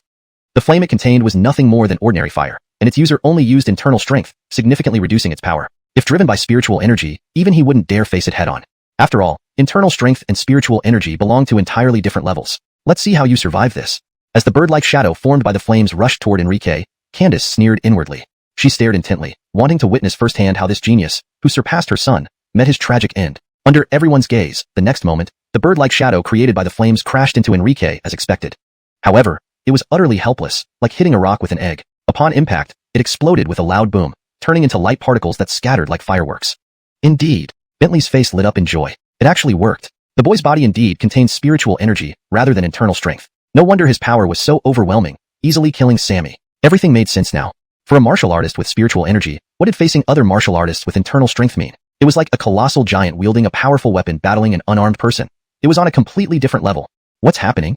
The others watched Enrique with wide eyes, as if they had seen a ghost. Trey had deployed such a terrifying treasure, yet this boy remained unscathed? For a fleeting moment, they saw a layer of golden light enveloping Enrique, bursting forth with brilliant golden radiance, blinding their eyes. This was the Earth Apex Realm's protective aura, or more accurately, Enrique's protective spiritual aura. Protective auras were derived from internal strength. If compared to protective spiritual auras, they were akin to a flimsy wooden shield versus an indestructible one. Enrique gazed at Trey with a cold expression, his voice filled with mockery. Your Alonso family's most precious treasure is nothing much. Even the protective aura of an Earth Apex Realm martial artist can't be broken by it. You call this trash worthy of boasting about killing grandmasters? How is this possible? At this moment, Trey looked dazed. He had personally witnessed how formidable the fire control banner was. Not only was it a priceless heirloom passed down from their ancestors, but it possessed terrifying power. Several years ago, he had seen his father use this banner to slay a Hayden-class beast. Knowing his own strength couldn't match his father's, he was still an Earth Apex Realm martial artist facing an Earth Apex Realm opponent. Logically, it should have been able to burn Enrique to death. But the result was that this attack didn't even break through the protective aura. The protective aura had astonishing defensive capabilities. Trey thought deeply and came to a conclusion. Enrique had spirit meridians, making his internal strength incredibly robust. Therefore, he couldn't break through Enrique's protective aura. Suddenly overcome with grief, he howled in despair. No, don't. His demeanor became uncontrollable, screaming like a pig about to be slaughtered, heart-wrenchingly. This was because he noticed Enrique rapidly finding the 4 fire control banners and breaking them with brute force. This meant the priceless treasure was destroyed. This little monster deserves to die. Candace couldn't remain composed. This was their Alonso family's treasured heirloom, and now it was destroyed before her eyes. Enraged, she wanted to step forward and confront Enrique, making him pay the price. But before she moved, Bentley appeared before her and demanded, "What do you intend to do?" "Humph," she huffed in anger, having to give up but retorting, "On the battleground, life and death are irrelevant. Although this little monster blocked the fire control banner's attack, my Alonso family originates from an immortal sect. My son possesses more than just this one treasure. Ha, even if you gave Trey 10,000 treasures, he would still die today. Because you have no idea what it means to have a spirit meridian." Bentley laughed coldly, unconcerned. He was no longer worried about Enrique's safety. To him, Candace was like a frog at the bottom of a well, oblivious to what having spirit meridians truly meant. Aya! A furious roar erupted from Trey. With bloodshot eyes, he glared at Enrique, his expression filled with boundless hatred. "Enrique, this treasure was intended to save my life. But now that you've dared to destroy our Alonso family's most precious item, don't blame me for killing you." Suddenly, he pulled out a small mirror made from some unknown animal bone from his pocket. As soon as the mirror's surface opened, a radiant light shot upward, instantly covering Enrique. Huh, what's this? Enrique showed a look of surprise. In that instant, he felt as though his body had lost control, unable to move. This caused Bentley's expression to change abruptly, and he couldn't help asking Candace, "Your Alonso family has such a treasure?" Candace smiled smugly. "One of our ancestors was a servant favored by a core disciple in an immortal sect. Thus, receiving this kind of spiritual treasure is nothing strange, is it?" This bone mirror, while lacking offensive power, was truly the Alonso family's most significant clan treasure. It was also a spiritual treasure from an immortal sect. Its power far exceeded the fire control banners. And this bone mirror had a highly potent ability, immobilization. It could render a person immobile and incapable of movement for a short time. ##### Chapter 182, Trey's Death. Enrique, are you curious why you can't move? At the same time, Trey on the stage looked at Enrique, who was standing motionless with a boastful expression and said, "In that case, let me be merciful and tell you. This is my Alonso family's clan treasure, the immobilizing mirror. It is a spiritual treasure used by immortals from the immortal sections. You should feel honored to die by this magical artifact." Clearly, he believed that Enrique was immobilized. Otherwise, he wouldn't have spoken like that. Enrique didn't deny it. He simply watched calmly as Trey boasted. "It's my turn." Enrique didn't waste words, raising his fist for a beating. Trey had sent assassins after him twice, and now he had tried to kill him using two powerful artifacts. How could Enrique let him die so easily? It became a one-sided beating. The audience watching from below stared wide-eyed. Many citizens in the capital felt despair.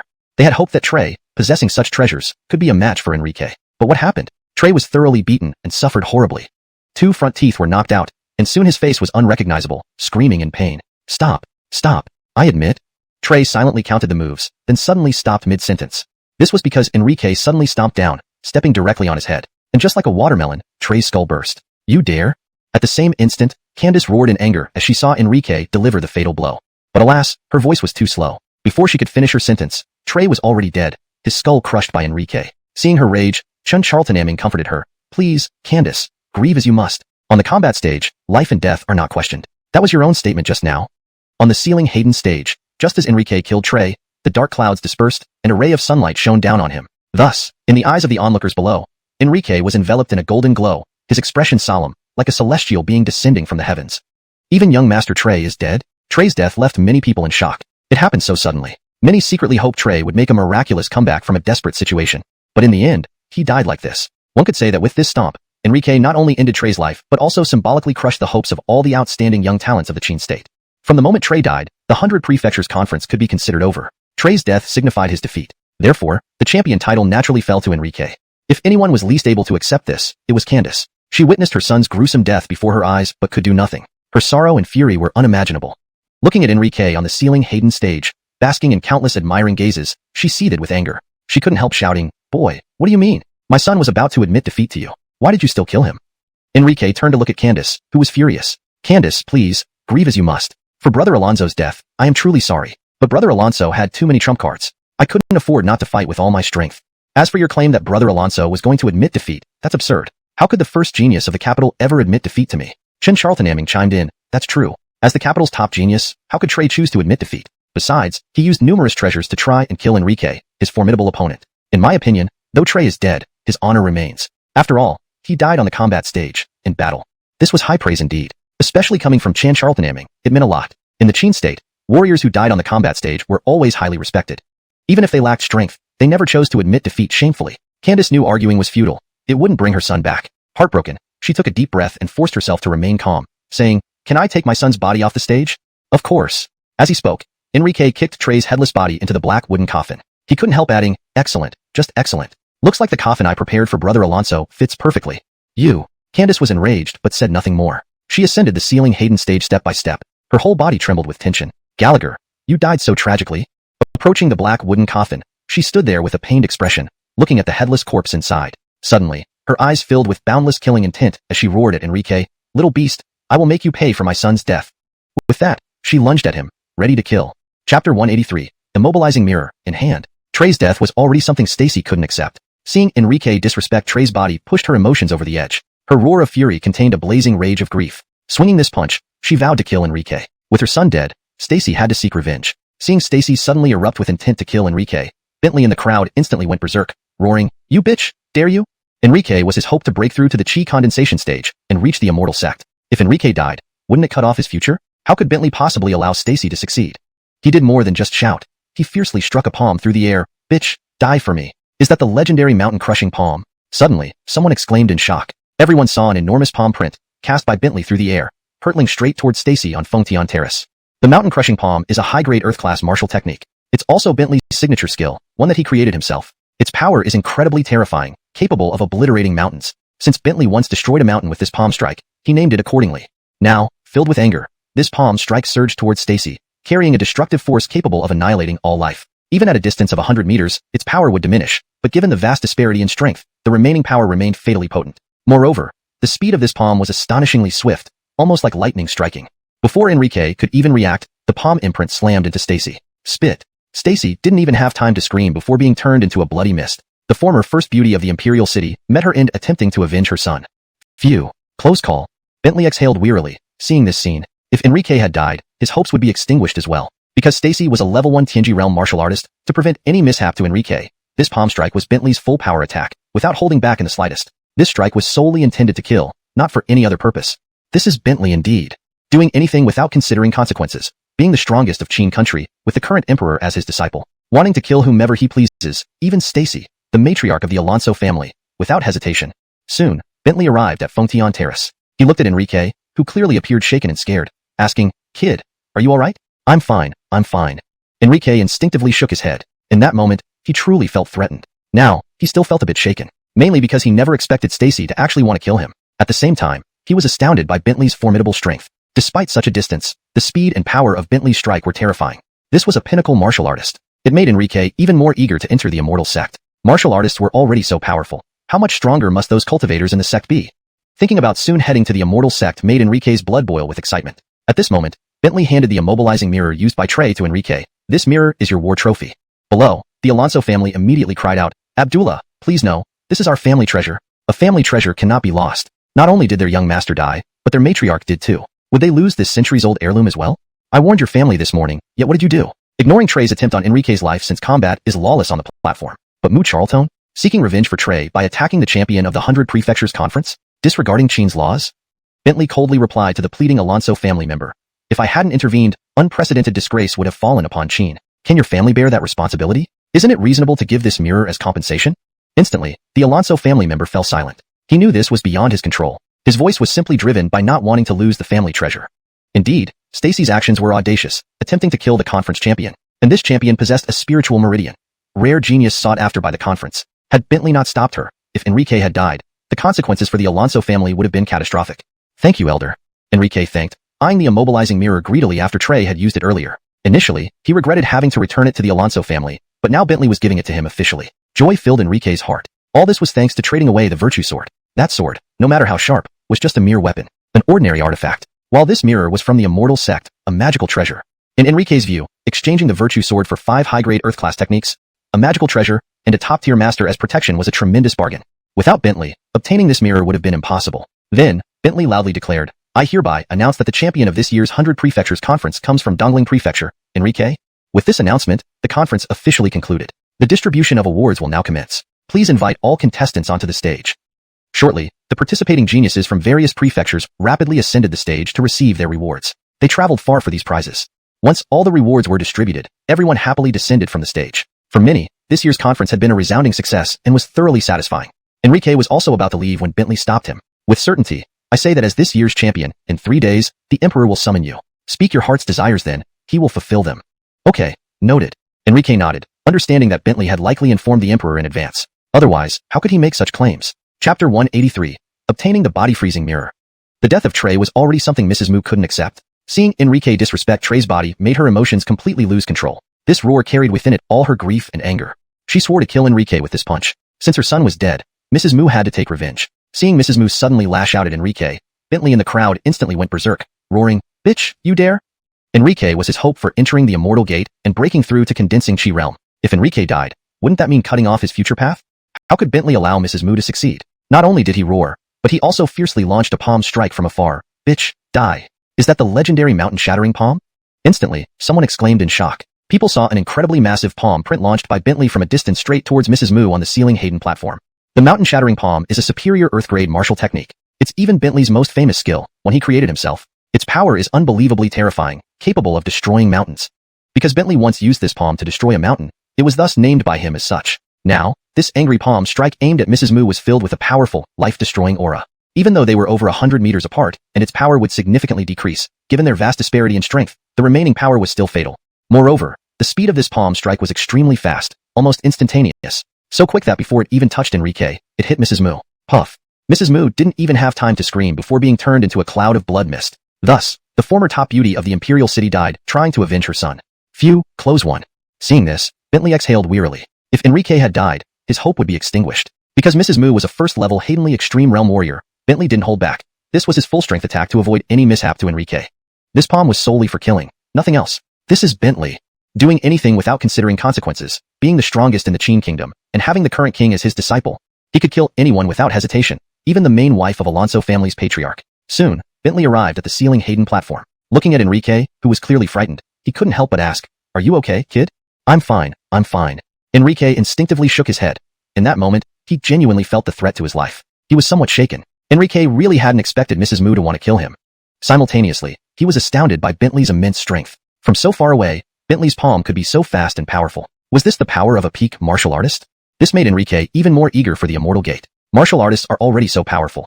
In the Immortal Gate, there are cultivators far surpassing them. How strong must these cultivators be? Thinking about soon going to the Immortal Gate, Enrique felt his blood boil. At this point, Bentley handed over the body-freezing mirror, which Trey had used. This mirror is your trophy. Below the platform, the Alonso family members shouted loudly, "Abdullah, please don't. This is our family treasure. Family treasures cannot be lost." Not only did the young master die, but also the lady mother, and now this heirloom passed down for hundreds of years might also be lost? I warned your Alonso family early this morning, but what did you do? Not mentioning Trey wanting to kill Enrique, since death is part of the game on the battle platform. But what about Mu Charlton? To avenge Trey, she dared to attack Enrique, the champion of the 100 Counties Assembly, disregarding Qin's laws? Looking at the Alonso family member who spoke, Bentley coldly said, "If I hadn't intervened, an unprecedented scandal would arise. Can your Alonso family bear the responsibility? Is it unreasonable to give this mirror to Enrique as compensation?" In that moment, this Alonso family member didn't dare speak. Because this matter was no longer within his capacity. He spoke up only because he didn't want to lose the family treasure. After all, Mrs. Mu's actions were too bold.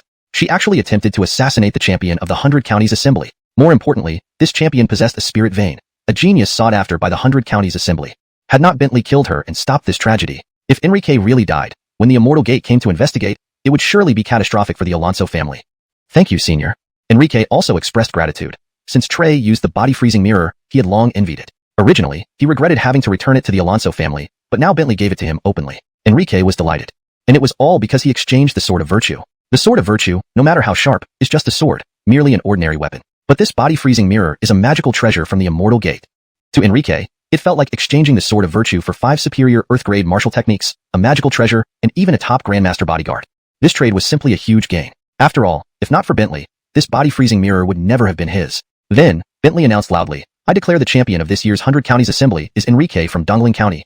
With this announcement, the assembly officially ended. The distribution of rewards begins next. All participants, please come up on stage. Soon, county prodigies participating in this year's assembly quickly ascended the stage to receive awards. Why did they travel so far to participate? For the prizes, right? After distributing all the awards, everyone happily left the stage. For many, this year's assembly had been successful. Enrique was about to leave, but Bentley stopped him, speaking firmly, "As the champion, in 3 days, the king will summon you. When that happens, just express your wishes, and he'll fulfill them." "Okay, understood." Enrique nodded, understanding that Bentley must have informed the king beforehand. Otherwise, why would he say this? Chapter 184. The Alonso family's reluctance. Jethro, congratulations on becoming the champion of the 100 Prefectures Assembly. As soon as he stepped off the stage, the Myrtle hurried over to congratulate Enrique. She was genuinely excited because she knew what Enrique would tell the national ruler when they met in 3 days. Thinking of her future husband, who turned out to be a genius with spirit veins, she felt an overwhelming sense of happiness and pride. Not only had Enrique secured the championship, but he had also surpassed everyone else by a wide margin. Second place, once the top genius of the Imperial City, Trey, was practically nothing compared to him. Alansoa, yeah. Enrique nodded at her, his emotions somewhat complex. Although he had won the championship, he didn't feel any particular sense of achievement. To him, his opponents were simply too weak. What he truly yearned for was a worthy opponent. He imagined that only after entering the Immortal Sect would he have the chance to find such a match. "Jethro, I've already arranged a banquet for you at the Haydenly Fragrance Tower to celebrate your victory in this year's 100 Prefectures Assembly. Shall we go together now?" The Myrtle knew Enrique was certain to win the championship, so she had prepared the celebration beforehand. It was also an opportunity to declare to everyone that this genius belonged to her. Sure. Enrique naturally had no reason to refuse. However, just as they were about to board the carriage, a hurried voice called out from behind them, "Please wait." Turning around, they saw a group of people from the Alonso family quickly approaching. "What is it?" Enrique harbored no goodwill toward anyone from the Alonso family, so his tone was unkind and hostile, with evident disdain in his eyes. The Alonso family members were straightforward, stating their purpose without beating around the bush. The body-fixing mirror is our family's treasured heirloom, Mr. Liu. You cannot keep it for yourself. It must be returned to us. So, they were here for the body-fixing mirror. Of course, how could the Alonso family just let go of such a valuable treasure? Enrique was about to speak when the Myrtle interjected coldly. Did you not hear Abdullah clearly state that the body-fixing mirror belongs to Enrique? Why are you here to claim it now? A Kenneth from the Alonso family retorted indignantly. The body-fixing mirror is our family's heirloom. An outsider like Abdullah has no right to give it to this Andonis. Just because something belonged to their family, did that mean Abdullah's words meant nothing? Who ever heard of giving away someone else's possessions? Abdullah made it clear that the body-fixing mirror was compensation from your family to Enrique. Do you think your matriarch's attempt to kill him would have been forgiven so easily otherwise? The Myrtle sneered. Would you like me to fetch Abdullah here to explain it to you again? This was a case of compensating for disaster through material loss. The body-fixing mirror was given as compensation, which is why the matter was not pursued further. But now, the Alonso family wanted to take it back, a futile wish indeed. Hearing that Abdullah might be summoned, the leader of the Alonso delegation quickly said, No need, no need. Trying to forcibly reclaim the body-fixing mirror was out of the question. Only a softer approach might work. With a softer tone, the leader appealed to Enrique. Mr. Liu, you should understand that the body-fixing mirror is our family's most precious heirloom. Please name your terms. How can we get it back? Enrique firmly refused. There's no need. This item has a connection with me, and the body-fixing mirror was a gift from Abdullah. If I exchange it with you, how can I face Abdullah? It was absurd. This was a magic treasure. Once it was in his hands, there was no way Enrique would give it up. Even an exchange was out of the question. Enrique had no interest in anything else. The Myrtle echoed. Exactly. The body-fixing mirror was a gift from Abdullah to Enrique. If you want it back, go ask Abdullah yourself. If he agrees, Enrique will return it. After hearing this, the Alonso family finally understood Enrique's stance. Wanting the body-fixing mirror back? Not a chance. No amount of talking would change things. The Alonso family leader cast one last glance at Enrique before turning and leaving. The Myrtle couldn't help but sigh. They still haven't given up. How could they? Enrique smiled faintly. The body-fixing mirror was brought back by their master from the immortal sect and is their family's greatest treasure. It wouldn't make sense for them to give it up easily. For such a significant item, it would be strange if the Alonso family didn't try to retrieve it. No problem, the Myrtle reassured him, smiling. Since the body-fixing mirror is now in your hands, Abdullah will certainly explain this to the Alonso family. They won't dare to ask for it back after that.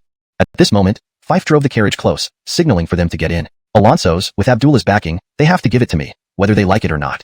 Enrique laughed, and followed the Myrtle into the carriage. Half an hour later, the carriage stopped in front of the Haydenly Fragrance Tower. Enrique stepped out, feeling quite content. He also admired how adept the Myrtle had become in negotiation skills, improving rapidly and making him increasingly satisfied. Despite her skill being inferior to those three courtesans he met earlier, the sense of conquest she provided far outweighed all three combined. After all, she was a princess willing to do this for him. Soon, the Myrtle, blushing slightly, also got out of the carriage. Manager Igor of the Haydenly Fragrance Tower, having waited for some time, quickly greeted them with a smile. Your Highness, Mr. Liu, you have finally arrived. He then flattered Enrique. Congratulations on winning the championship, Mr. Liu. When Her Highness told me she wanted to throw a banquet in your honor, you wouldn't believe how thrilled I was. After all, this is a great honor for our Haydenly Fragrance Tower. I've been waiting all morning for your arrival. Enrique responded diplomatically with a smile. Manager Igor, you're too kind. It's an honor for me to hold a banquet here. Chapter 185, The Long Rainbow Sword. This must be the esteemed Master Liu who possesses a spirit vein. I've heard much about you, and now that I see you, you truly are an outstanding individual. At this moment, another fawning voice sounded from within Tianxiang Tower. Enrique looked over and saw Kenneth dressed in a purple brocade robe striding toward him with a warm smile on his face. Manager Igor quickly explained to Enrique, Master Liu, this is our Tianxiang Tower's owner. Myrtle whispered softly, Jethro, this person is named Montague, the head of the Charlton family. Enrique had indeed heard of the name Montague before. The Charlton family was one of the 10 major noble families of the imperial city. Unlike the other noble families known for their martial arts lineage, the Charlton family was renowned for its business prowess, maintaining marital ties with the other 9 noble families and even the royal family. Montague was not only the current patriarch of the Charlton family, but also the wealthiest man in the state of Qin. The Charlton family's enterprises spanned across nearly all major regions within Qin, making Montague a true commercial giant. Knowing this man's identity, Enrique politely replied, Uncle Charlton, you flatter me. I'm just fortunate enough to have been born with the spirit vein. Haha, just for calling me Uncle, Mr. Liu, Charlton cannot help but show some gratitude, Montague said with a smile, then clapped his hands. A graceful attendant quickly approached, carrying a sword scabbard, which she handed over to him. After receiving it, Montague offered it to Enrique, saying, This long rainbow sword shall serve as my humble gift to meet young Master Liu. Hearing this, Myrtle stared at the scabbard and couldn't help but exclaim, This is the long rainbow sword? Montague nodded seriously, That's correct. This is the long rainbow sword. Seemingly recognizing Enrique's confusion, Myrtle explained, Young Master Liu may not know, but this long rainbow sword has quite a history. Quite a history?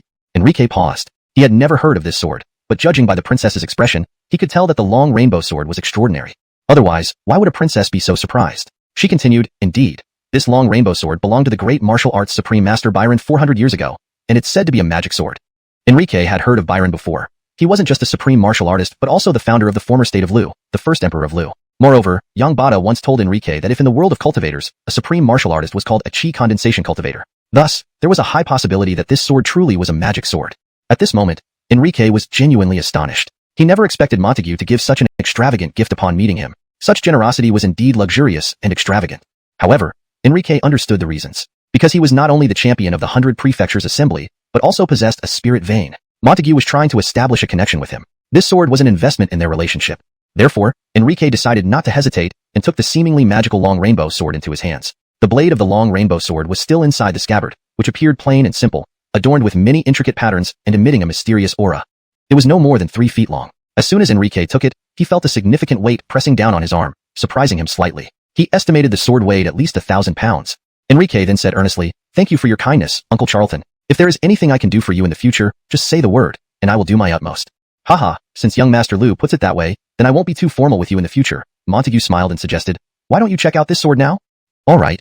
Enrique drew the sword from its scabbard. Zing. The sword's edge shimmered like a rainbow, resonating sharply. An incredibly fierce and formidable martial spirit erupted, piercing the sky with a whistling sound. With Enrique holding the sword, its brilliance shone due to his spiritual energy and the supreme spirit vein, enhancing its radiance. Thus, it emitted an overwhelmingly powerful aura.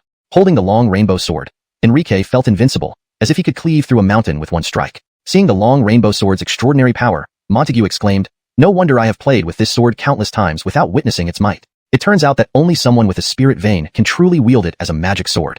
If Montague previously suspected that Enrique might possess a spirit vein, he now firmly believed it, because he had never seen the long rainbow sword display such incredible strength. Such a sight was unprecedented. With a swift motion, after Enrique returned the sword to its scabbard, everyone regained their composure from the shock. Montague sighed, "Truly, a fine sword suits a hero. Giving this long rainbow sword to young Master Lu was indeed the wisest decision I've ever made."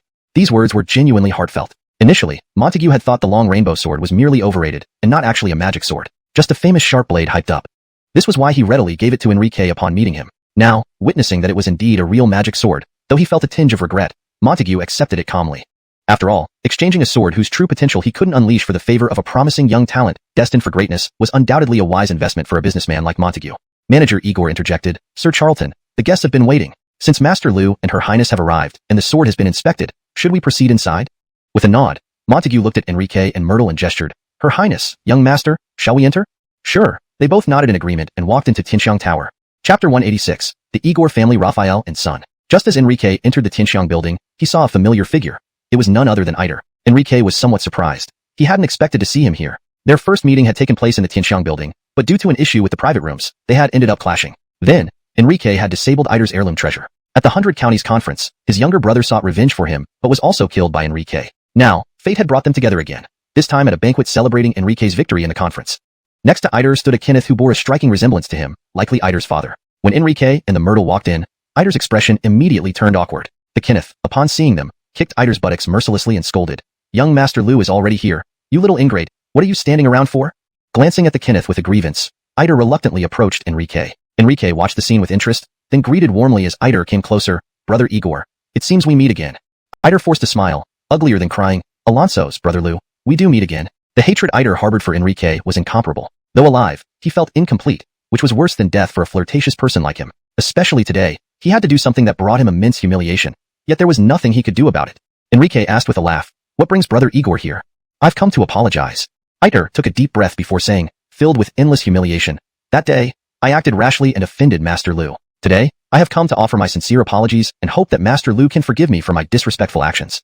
"So that's how it is." Enrique nodded, understanding. Then, Iter picked up a tray from a nearby maid and said to Enrique, "Master Lu, these are windrun boots. Wearing them can greatly enhance one's agility."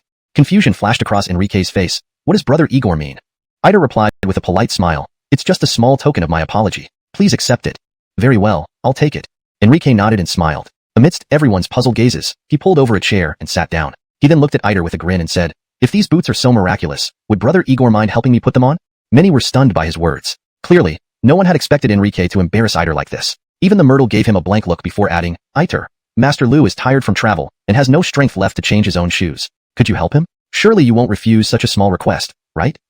Hearing this, Iter's face changed drastically. Tired from travel? No strength to change shoes? Ridiculous. This was blatant humiliation. He was furious but dared not show it. Meanwhile, he did not want to comply. It would cost him immense dignity, but if he refused, how could he reject such a public scheme? Seeing Iter silent, Enrique showed a displeased look. Brother Igor, didn't you hear me? This was a grave insult, to make him personally change his shoes. After disabling his family treasure, Enrique was now humiliating him even further. Rage surged through Iter, but he couldn't explode, not in front of everyone. Plus, he had been ordered to be here. He had to suppress his anger. Taking a deep breath to calm himself, he laughed bitterly. Brother Lou, changing shoes is a trivial task. There's no need for me to do it. Enrique nodded in agreement. True, changing shoes is a small matter. I can manage on my own. Relieved and pleased with his clever response, Iter was ready to breathe a sigh of relief when Enrique smiled and said, but if I insist on Brother Igor changing my shoes? Gritting teeth, Iter seethed with fury. This was outright humiliation. Taking another deep breath, eyes filled with anger, he asked slowly, Brother Lou, do you really need me to personally change your shoes? Was he being threatened? Though unsure, Enrique interpreted it as such from Iter's tone. Initially, I thought if Brother Igor wasn't willing, it would be fine. But now, hearing you say this makes me uncomfortable. Enrique maintained his smile. So, Brother Igor, please go ahead and change my shoes personally. The emphasis on please was heavy with mockery. The room fell into an uneasy silence. Everyone present must have been shocked by Enrique's actions, such boldness. Even the Myrtle couldn't believe how firm Enrique was, almost challenging the situation openly. Seeing that Iter still didn't move, Enrique urged coldly, Brother Igor, change my shoes now. Recalling his father's instructions, Iter, gritting his teeth, finally agreed, fine, since Adina insists, I'll do it. As he prepared to change Enrique's shoes, his father, the Kenneth, who had been watching, couldn't stand it anymore. Enough. This farce needs to stop. Iter halted instantly. He was only going to change the shoes because his father wanted him to gain forgiveness and resolve past conflicts. With his father speaking up, how could he continue humbling himself? Several people shifted their gaze to the source of the voice. Enrique, too, looked over with interest. Noticing Enrique's gaze, Iter's father, frowning, said, Master Lou, though my son offended you before, you crippled him. Now, he has come to apologize sincerely. Is there really any need to humiliate him so? Chapter 187. My heart cannot hold much. Though his tone remained balanced and reasonable in practice, he was essentially questioning Enrique's motives. He found Enrique's actions extremely excessive, nothing short of an outright humiliation. Such an incident, at this event and venue, would be humiliating for anyone, let alone his son. Originally, Hendrix had brought Iter here to express humility and apologize. But did Enrique's actions indicate any intention to peacefully resolve the matter? To him, Enrique not only humiliated Iter but also shamed the Igor family. The boy seemed too arrogant for words. Did I humiliate Brother Igor? Enrique asked innocently. I merely wanted him to change my boots. How is that humiliating? Seeing Enrique's serious expression, Hendrix laughed. If so, consider it a favor to me. Let's drop this matter. Why don't you change your boots yourself? What do you think? His demeanor remained lofty. In Hendrix's view, having spoken so graciously, no one in the city would dare refuse him. Do we know each other? Enrique's reply was like cold water splashed on his face. Hendrix's expression darkened, becoming extremely displeasing. Many present showed signs of alarm. After all, this wasn't just some ordinary person. He was a prominent figure, the master of the Igor family. His status in the martial arts world was pivotal. How could Enrique speak so rudely? Indeed, Enrique's behavior was exceptionally bold. In the martial world of Qin, respecting hierarchy was paramount, especially given that Hendrix was a revered Wu Dao master of the hatenly extreme realm. Even with exceptional talent, as a mere earthly extreme master, such insolence was unacceptable. By Qin standards, Hendrix could have killed Enrique without repercussion. Despite harboring this thought, Hendrix remembered Enrique's spirit meridian, connections with Bentley, and his top ranking at the 100 Prefectures Conference. Suppressing his rage, he continued smiling and said, My name is Hendrix, current head of the Igor family. Enrique nodded indifferently. What does being the head of the Igor family have to do with me? Am I part of your family? What are you trying to convey? Silence fell upon the hall. Everyone looked at Enrique as if seeing a ghost. They couldn't believe his audacity towards a family head, a supremely powerful individual.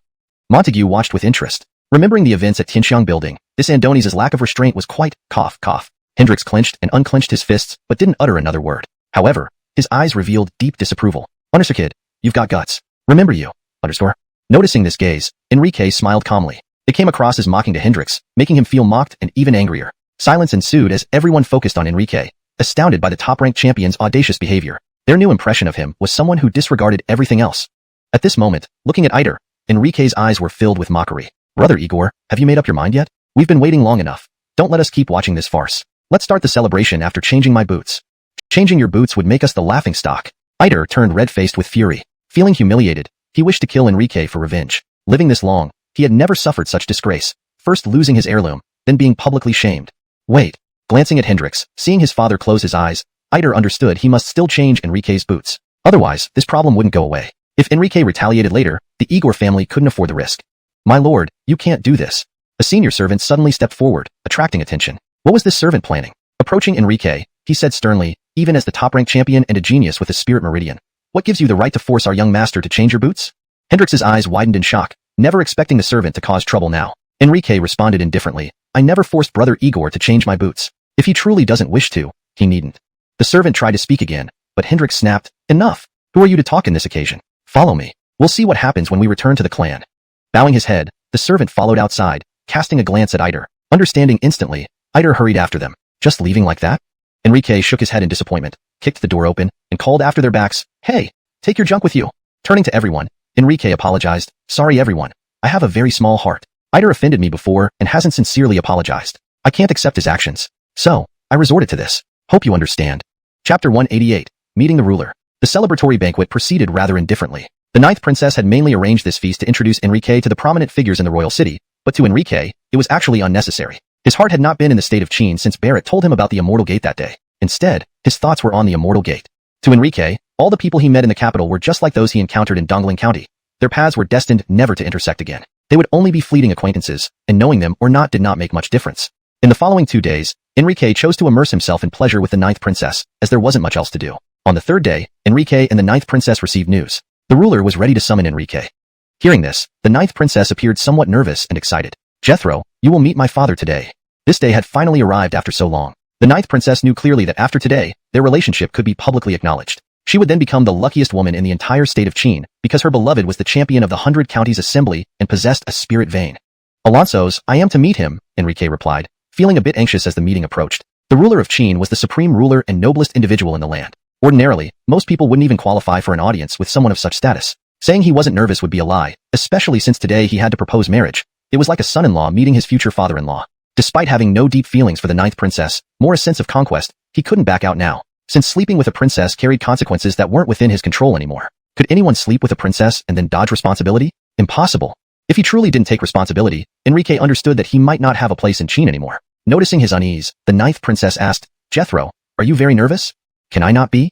Enrique replied, maintaining a serious demeanor. The ninth princess chuckled and said, actually Jethro, you don't need to be nervous. I'll accompany you, and besides, you're a young genius, the type my father admires the most. Moreover, you're going to be his future son-in-law. He won't stop praising you. Her words made things clear. It also hinted that Enrique should formally ask for her hand in marriage. Enrique simply nodded in agreement. After preparing carefully, Enrique and the ninth princess rode in a carriage toward the palace to meet the ruler. Onwards, our kingdom shall gain a new prince consort. Passers-by who recognized the ninth princess's carriage remarked, noting it was the day for the champion of the 100 Counties Assembly to meet the ruler. Enrique has a spirit vein and is the Assembly's champion. He's indeed a match for the ninth princess. Some people sincerely blessed them. Naturally, envy existed too. Match? This boy comes from Dongling County. Unheard of. No one from there has ever participated in the assembly before. He must have just gotten lucky to have a spirit vein. Without it, he'd never have reached the capital. Inside the carriage, Enrique heard this and his expression slightly changed. Seeing this, the ninth princess frowned and ordered the driver to stop. Emerging from the carriage under everyone's shocked gaze, she demanded, who just belittled my future husband? Pointing fingers quickly emerged. It's him. Identifying a slender Andonies with a fan, the ninth princess instantly recognized him, Jonathan, the youngest son of an elder from the Igor family, who once impudently proposed to her. Enraged, she stormed over, slapped him hard across the face, and yelled, Dog, if I catch you spreading rumors again, I'll tear your mouth apart. Returning to the carriage, she ordered, Aryan, continue. Enrique saw it all. It's not necessary. Let the dog bark if it wishes. Nine Princess, however, insisted, That's insulting and disrespectful to you, Jethro. You can endure it, but I cannot. After this incident, the crowd fell silent, fearful of angering the princess further. Meanwhile, Jonathan, holding his cheek with venomous eyes, left the scene. Half an hour later, they arrived at the palace gates, where guards promptly opened them for the ninth princess's carriage. Another half hour later, the carriage stopped outside the Tiaojiao Hall, a place where rulers traditionally met the champions of the assembly. This is where past rulers have met the champions, the ninth princess explained, adding comfortingly, Jethro, we've arrived. Go in alone. Remember not to be nervous. Treat it like meeting family. I understand. Taking a deep breath to calm down, Enrique stepped forward, pushed open the grand doors of the Tiaojiao Hall, and entered. Chapter 189, The Truth of Identity. Upon entering the Hall of Heroes, Enrique saw a towering figure in black robes turned away from him. Enrique knew this was Chris, the ruler of the state of Qin. As Enrique entered, the ruler turned around with a smile and said, So, you are Enrique? Though he appeared calm, his eyes were like deep pools as he approached Enrique, emanating an overwhelming aura. Is this the pressure exerted by a ruler? Enrique felt an unprecedented sense of oppression. It was the condescension of someone who held immense power over someone far beneath them, making it hard for Enrique to even breathe. There was an unsettling familiarity about the ruler that sent chills down his spine. Alonso's, yes, it's me, Enrique replied stiffly, his expression tense. Not bad. You have quite the presence, fitting of a Andonies whom Roni favors, the ruler observed, examining Enrique with approval. You're only 16 and already possess such strength. Truly, you are one of those blessed few with spiritual veins like Ian. The future indeed belongs to your generation. Your Majesty flatters me, Enrique humbly responded. How can I compare to His Highness the Christopher? Even though we both have spiritual veins, they are of different tiers. I cannot be compared to His Highness. Qin Ian has a 4th-rank spiritual vein, while Enrique possesses the supreme divine vein, which is above any other spiritual vein. How can there even be a comparison? Soon enough, we will all be family. When Ian was your age, he was just barely reaching the Hayden Apex realm. He is only slightly better than you, the ruler said, though pride still shone in his eyes. Even if another person with spiritual veins appeared within Qin, could they possibly match his son? Enrique realized what the ruler meant by family. It was a clear hint at marriage proposals. Then, the ruler continued, Enrique, as the champion of the 100 Prefecture Assembly, I, the king, can grant you one wish. What is your wish? This was a direct indication. Enrique took a deep breath and replied, Your Majesty, when I went to register for the 100 Prefecture Assembly, I met Valerie. I fell in love with her then and there. So, I humbly request that Your Majesty grant me Valerie's hand in marriage. Very well, the ruler agreed without hesitation. In 7 days on an auspicious day, I shall personally preside over your wedding. The date was already set, suggesting he had been preparing for this. Thank you, Your Majesty, for granting my wish. Enrique bowed deeply, but his gaze lingered on the ruler's waist. There hung a sword, and its scabbard seemed eerily familiar. Wasn't this his sword of virtue? Enrique had returned the sword to Bentley. How did it end up here? To avoid embarrassing himself, yet driven by curiosity, Enrique asked, Your Majesty, is this sword hanging at your waist also a magical sword? At that moment, Enrique was carrying the long rainbow sword, so he used the word, also. This is not just a magical sword but the Emperor's sword of the previous dynasty, the ruler explained with a smile. Although it is merely a mundane weapon, it symbolizes imperial authority. Lost for 16 years, my master recently returned it to me. This is the Emperor's sword? Enrique felt as if struck by lightning. The sword of virtue was the Emperor's sword, a symbol of imperial power? 16 years ago, Emperor Qin Wuwang, Chris, staged a coup, renaming the state from Lu to Qin, becoming the new ruler. The sword of virtue was a family heirloom of Enrique's. The previous royal family surnamed Lu, and so did Enrique. Could he be a descendant of the previous dynasty? Maybe it's just a coincidence, Enrique thought, feigning excitement. May I, Your Majesty, have the honor of seeing this legendary Emperor's sword? Of course, the ruler nodded and drew the sword, revealing a cold gleam. It is indeed the sword of virtue. Enrique's heart pounded. Everything matched perfectly. There was no way it was a coincidence. Could he really be a descendant of the previous dynasty? Seeing Enrique's sudden change in demeanor, the ruler asked, Enrique, what's wrong? Enrique took a deep breath, suppressing his emotions, and forced a reply. Your Majesty, despite being just a mundane weapon, the sharpness rivals that of a magical sword. I am simply overwhelmed by the significance of this sword. The ruler sensed something was troubling Enrique but didn't press further. He nodded. Dismissed. The matter was settled, so he waved Enrique away. Alonso's, Your Majesty, Enrique responded, desperate to leave. In that moment, Enrique trembled. The sword of virtue was the Emperor's sword. His father left it behind, and it belonged to the Lu family of the previous dynasty. Enrique felt more convinced than ever that he was a descendant of the previous royal family. He quickly exited the Hall of Heroes, where Valerie hurriedly greeted him. Jethro, how did it go? It's done, Enrique replied, his enthusiasm dulled. I'm feeling unwell, princess. I must take my leave, he added after a deep breath. Oh. Valerie noticed something off about Enrique but didn't question him. She nodded and eagerly entered the Hall of Heroes. Raphael, did Jethro propose? She immediately asked the ruler upon seeing him, eager to confirm it herself. Alonso's, he did. In 7 days, I will personally officiate your wedding, the ruler confirmed. Valerie finally felt relieved. Then she noticed the sword at his waist. Why does Raphael have this sword? The ruler looked at her in surprise. Have you seen this sword before? Valerie nodded. Alonso's. It's Jethro's ancestral sword. A few days ago, Grandpa Chen took it. The ruler paused, clearly intrigued by her familiarity with the sword.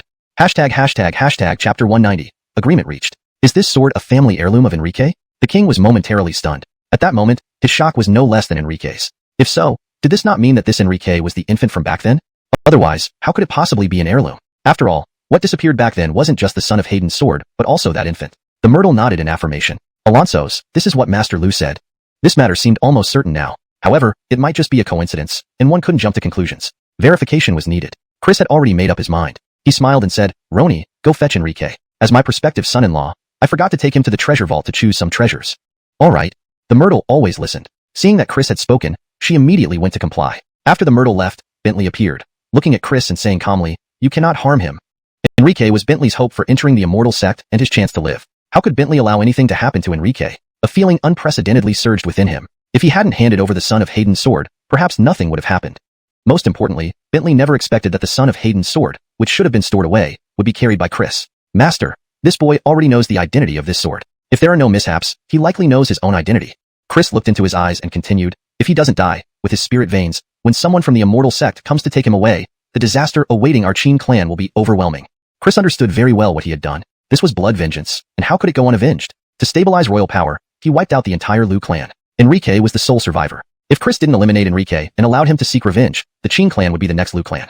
However, Bentley remained unmoved. You should understand what he means to me. Bentley, knowing his time was limited, desperately wished to enter the immortal sect and seize the chance to live. If Enrique died, that chance would vanish. As for whether Enrique would destroy the Qing clan, it was irrelevant to him. Chris took a deep breath. What if I insist on killing him? As a king who had ruled for 16 years, his voice carried immense authority even in its calmness. Even facing his master, Chris dared to confront head-on as the kingdom's strongest martial artist. With me here, you cannot kill him, Bentley said with absolute certainty. Enrique's death would eliminate his chances of survival and doom him to death. Not flipping the table already considered their teacher-student bond. Chris sighed deeply before making his final move. Since this is the case, I'll inform my son Taption to have the sect members come. Then we will ask the master not to return to Cloud Op sect but go to Soaring Cloud sect instead. No problem. Bentley replied casually. As long as it doesn't affect my entry into the immortal sect, it doesn't matter if I don't return to Cloud Op sect. As for whether Enrique lives or dies in the future, it has nothing to do with me. Although Cloud Hop sect was his homeland, after so many years, the place no longer mattered much to Bentley. If he could go to Soaring Cloud sect, it would be better. Being an elder, Brinley, his disciple, should offer due respect. As for why he insisted on keeping Enrique safe, it was simple. Without Enrique, how could he enter the immortal sect? Once his goal was achieved, Enrique's future became irrelevant. So, that's excellent. Chris sighed in relief. When Enrique reached Soaring Cloud sect, Chris's son would find ways to eliminate him without leaving traces. Bentley asked again, but I have already informed Cloudtop sect about the existence of spirit veins in our country. They will arrive first. How should we explain this? That was the current thorn in the side. Chris said carelessly, Master, don't forget that my son is Brinley. I will explain the situation to him. He will understand. Sending this person spirit stones later can make up for his trip. Seems like there's no other choice. Meanwhile, on the other side, after leaving the Talents Pavilion, the Myrtle quickly caught up to Enrique. Master Liu, my father wants me to call you back. He says, as our future prince consort, he wants to take you to the treasure vault to choose some treasures. Her pretty face flushed red. Choosing treasures from the vault? Clearly, the intentions were not what they seemed. Enrique breathed a sigh of relief. He understood that Chris probably knew everything by now. He was in a predicament. Looking up at the sky, he wondered if he would die here. No, absolutely not. How could he let himself be captured without a fight? Seeing the long rainbow sword at his waist, Enrique pinned all his hopes on it. Why not escape? The answer was simple. The palace defenses were too tight. With wings, he still wouldn't fly out. Enrique held her hand, smiling. Okay, let's go back together. Perhaps holding a hostage would make Chris cautious. After all, this was his daughter. All right. The Myrtle happily agreed. Moments later, Enrique led the Myrtle back to the Talents Pavilion. Watching this, Chris was sure that Enrique knew everything. The appearance of affection hid the fact that Enrique was using his unknowing daughter as a hostage. Chris calmly said, Roni, please step outside for a moment. Raphael has something important to discuss with Enrique. Alonso's. All right, she nodded and turned away. Her compliance was the main reason for her favoritism. The king effortlessly diffused the hostage situation. Once the Myrtle was out, Chris got straight to the point. You should know why I called you back, right? Hashtag chapter 191. The ancestral ceremony. Since Chris was so direct, Enrique naturally didn't pretend to be at a loss. Of course I know. Enrique nodded calmly. Kill or maim, it's up to you. Though he spoke calmly and appeared composed, his right hand had already instinctively moved to the hilt of his sword, as if ready to strike at any moment. This did not escape Chris's notice. Chris found this amusing. He was an 8th tier Tianji realm warrior. What could Enrique do even with spirit channels? Enrique was still merely a DG realm warrior after all. To Chris, Enrique's gesture was like a skinny child wielding a plastic bat preparing to fight a muscular giant, utterly harmless. Even with a ritual sword, what difference would it make without condensing chi? How could he unleash its true power? Chris felt no fear, no hesitation whatsoever. Thus, he added mockingly, you needn't be nervous. This king will not kill you. You won't kill me? Enrique was shocked. He hadn't expected that Chris wouldn't choose to eliminate him completely. Suddenly, a thought occurred to him. Is it because of Abdullah? That's right. Chris nodded. Although I wish to kill you, you should be grateful for his promise. It was he who intervened to protect you. Therefore, this king won't kill you. Moreover, in due time, I will send you to the Immortal Gate. This only surprised Enrique further. He really hadn't expected Chris to plan on sending him to the Immortal Gate. Wouldn't this be like nurturing a tiger to invite future trouble?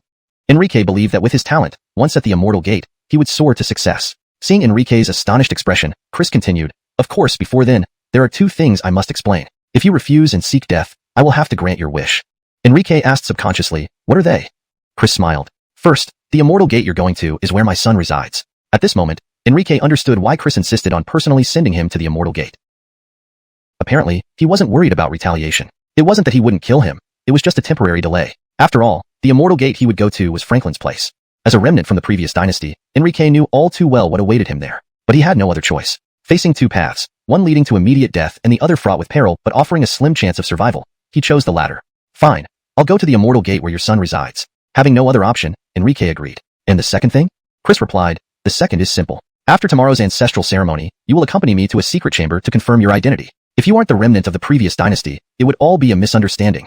This was the final step in verifying his identity. Though the possibility was minimal, it still needed to be confirmed. If a mistake were made, they might lose a potential son-in-law. Fine, Enrique undoubtedly agreed. The next day, following the imperial tradition, the emperor held the annual ancestral ceremony at the Imperial Ancestral Temple, paying respects to the ancestors for the country's peace and prosperity. This was also the most sacred day for the nation. Everyone of significant status in the capital had to attend, bearing witness to the royal family's sacred rite. Inside the grand hall, Chris wore golden dragon robes and sat on the dragon throne, adjusting his attire. A soft feminine voice reached his ear. Raphael, is Enrique truly a remnant of the previous dynasty? A graceful figure entered. Valerie had already heard the news. When she heard it, she felt as if the sky had fallen. Her hard-won perfect match turned out to be. Valerie felt as if fate was playing a cruel joke on her. Seeing her red-rimmed eyes and tear-streaked face, Chris sighed deeply. If he is, your older brother the Christopher will find you a suitable match within the Immortal Gate. If not, I will announce the news tomorrow and arrange your marriage.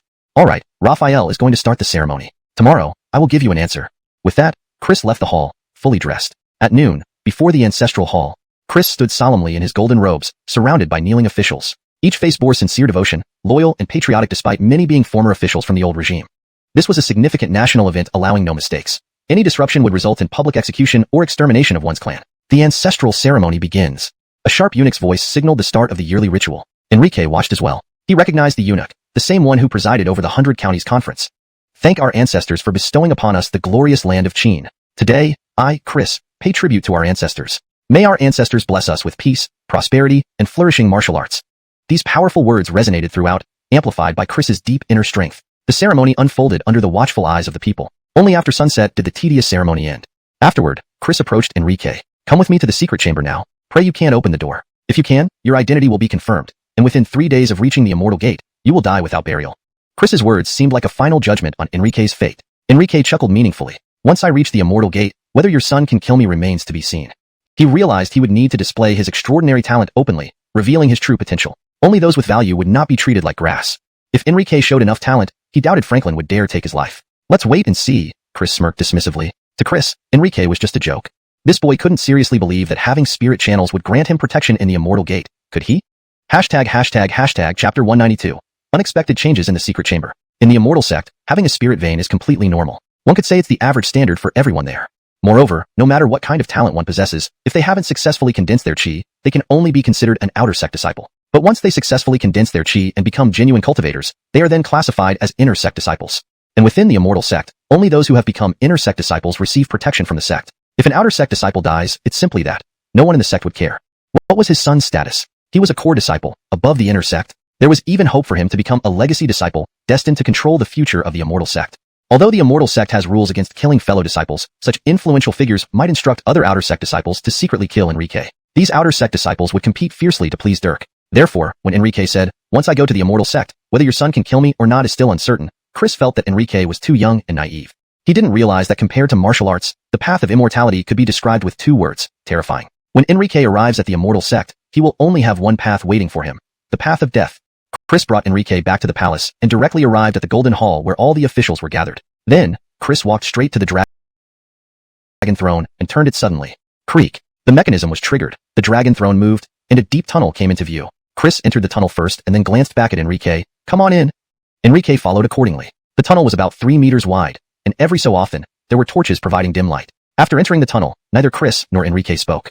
The only sounds in the entire tunnel were their breathing and footsteps. A moment later, their vision opened up. Enrique found himself and Chris in a spacious area. Before them were 2 stone doors, one carved with a dragon, the other with a phoenix, both looking lifelike on the stone walls. At the junction of the 2 doors, there was a recessed palm print, seemingly the lock to open the stone doors. Chris pointed to the palm print and smiled. Place your hand in here. If you're truly a remnant of the previous dynasty, you should be able to open this door. If not, you'll be my good son-in-law. Once you reach the Immortal Sect, Tati will definitely help you. Enrique did not immediately comply but asked, what's inside? I don't know exactly what's in this secret chamber, but I've heard it's the private treasure vault of the previous dynasty's emperors. Only royal bloodline can unlock these stone doors. Chris's tone was uncertain because this was just speculation. However, he was very hopeful that Enrique was indeed a remnant of the previous dynasty. If so, he could open the door. And after 16 years of puzzlement, he would finally have an answer. After hearing this, Enrique became curious about what was behind the stone doors. He placed his hand on the recessed palm print, but after a long while, the stone doors showed no reaction. Are you not the remnant? Chris froze. This shouldn't be. Not only Chris, but Enrique also began to doubt himself. Was he not a remnant of the previous dynasty? Enrique realized the stone doors had no response. He also felt nothing unusual. Chris, unwilling to give up, said, don't pull your hand away yet. Let's wait. It might take some time. Thus, another 15 minutes passed. The stone doors remained unresponsive. Chris and Enrique looked at each other, large eyes meeting small ones. Chris was full of doubts. If he's not the remnant, how could the Imperial sword be part of his family inheritance? Enrique was bewildered too. If I'm not a remnant, how could Brady say this sword was obtained by Era through murder and robbery? This was too much of a coincidence. Another 15 minutes passed, and seeing no change, Chris lost hope. It turned out to be a misunderstanding. His attitude toward Enrique changed instantly. My dear son-in-law, it turns out it was all a misunderstanding. Come, let's go out. I'll personally arrange your wedding with Roni, and once you reach the immortal sect, Tati will definitely help you.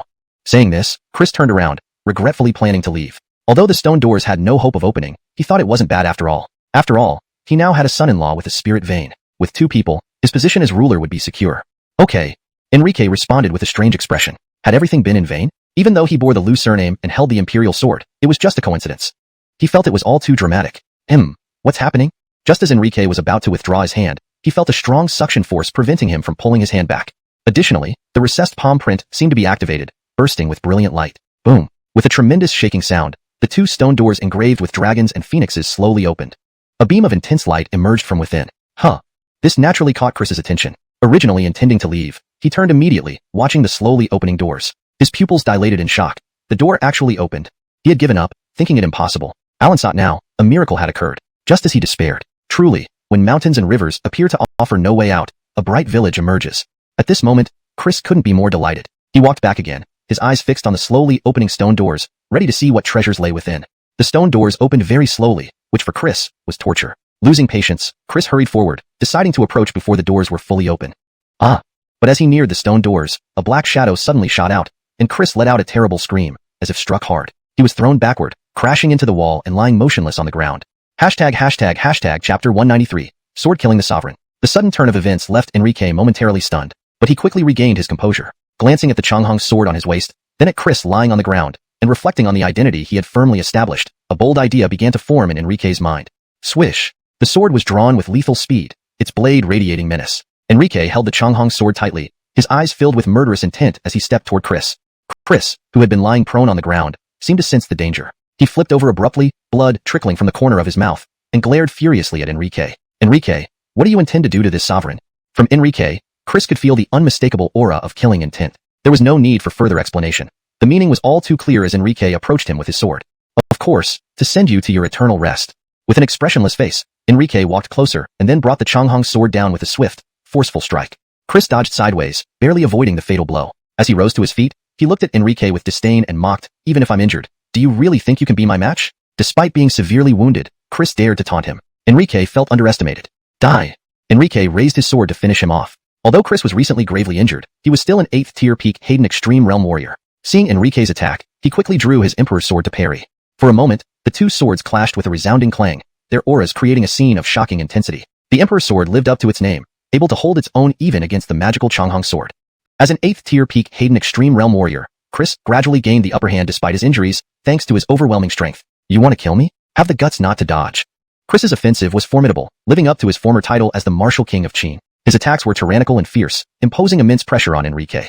Sword Shadow of Flowing Light.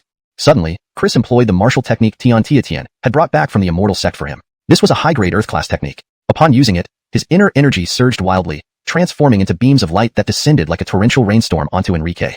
Witnessing this, Enrique felt an unprecedented sense of danger. Despite having the 10,000 Dao absorption technique, he did not dare to absorb it recklessly and instead dodged clumsily. Ultimately, he narrowly avoided the attack. Die! Realizing his physical condition wouldn't allow prolonged combat, Chris unleashed a decisive and lethal strike. With a roar, he launched an all-out assault, aiming to end Enrique's life once and for all.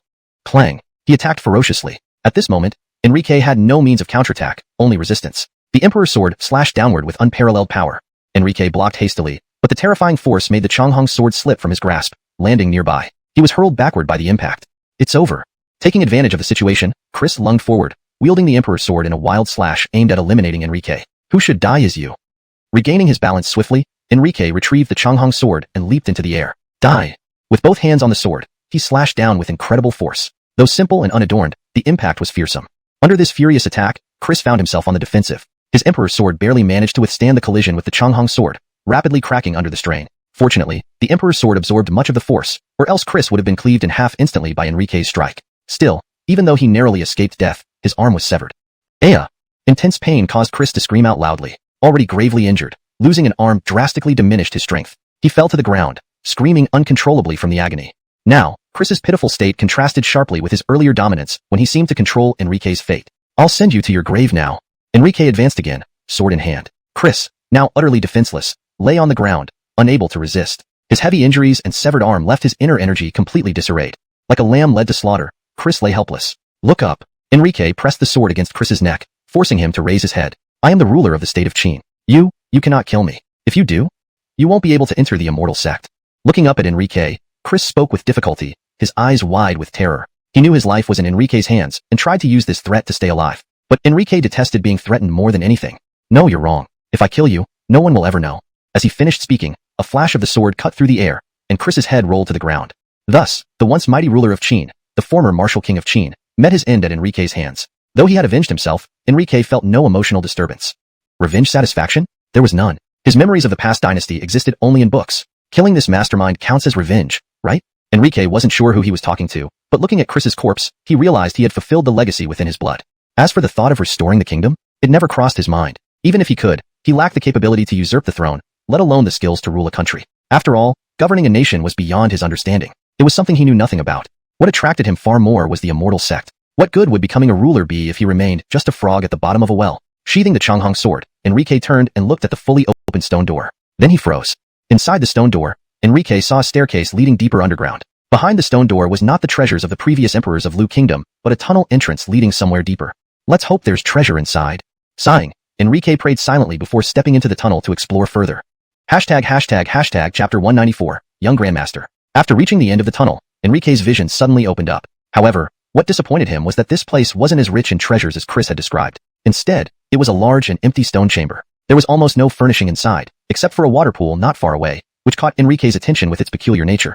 The surface of the water radiated colorful light and emitted a faint fragrance, releasing an incredibly powerful aura. Additionally, nearby, Enrique saw a skeleton sitting cross-legged on a pale gray mat. This scene was somewhat eerie. After all, how often does one see a skeleton retaining such a posture after the flesh has long decayed into dust? In front of the skeleton, there were inscriptions carved on the stone. He quickly moved closer to read them. Just by reading the first few words, Enrique felt shock welling up inside him. The inscription began, "My name is Byron, the first monarch of the Lu Kingdom. If any of my descendants have the fortune to enter this place, they must avenge me." Is this my ancestor? He didn't leave treasure but asks us descendants to avenge him? Enrique's expression became strange. And what did fortunate to enter this place mean? At this moment, Enrique even felt his visit here was unnecessary. Not knowing about this would be fine, but now that he knew, could he just turn a blind eye to it? Feeling speechless, he continued reading. He wanted to understand why this so-called ancestor wanted them to avenge him despite their ill fate. I was originally the youngest son of the ruler of Yen territory. In my youth, I secretly ventured out, hoping to travel the world and explore within the borders of Yen. However, I mistakenly entered the territory of Yunshao sect. The following passage contained much rambling but also narrated Byron's life and experiences. By the time he finished reading, Enrique understood what had happened. His ancestor, Byron, while still young, had secretly gone out to play and unfortunately encountered some bad people. Without an identity token, he couldn't prove who he was, and due to carrying valuable treasures, he attracted their attention. To save his life, he was forced to use a secret technique that ruined his future prospects. Finally, he ended up in the mortal realm and, by chance, became the king of a nation. Those who harmed him came from Yunshao sect, specifically a person named Charlton Howren. But isn't it likely that those who wronged you are long dead? After several hundred years, Enrique believed the culprits must have already passed away. Who can live so long? Of course, this trip wasn't entirely fruitless. Byron left instructions about the water in the pool Enrique had seen. It turned out the water was a result of condensed spirit stones. Training in this water would greatly enhance one's strength. Knowing he couldn't advance further due to the secret technique, Byron left these spirit stones for his descendants to accelerate their cultivation and take revenge for him.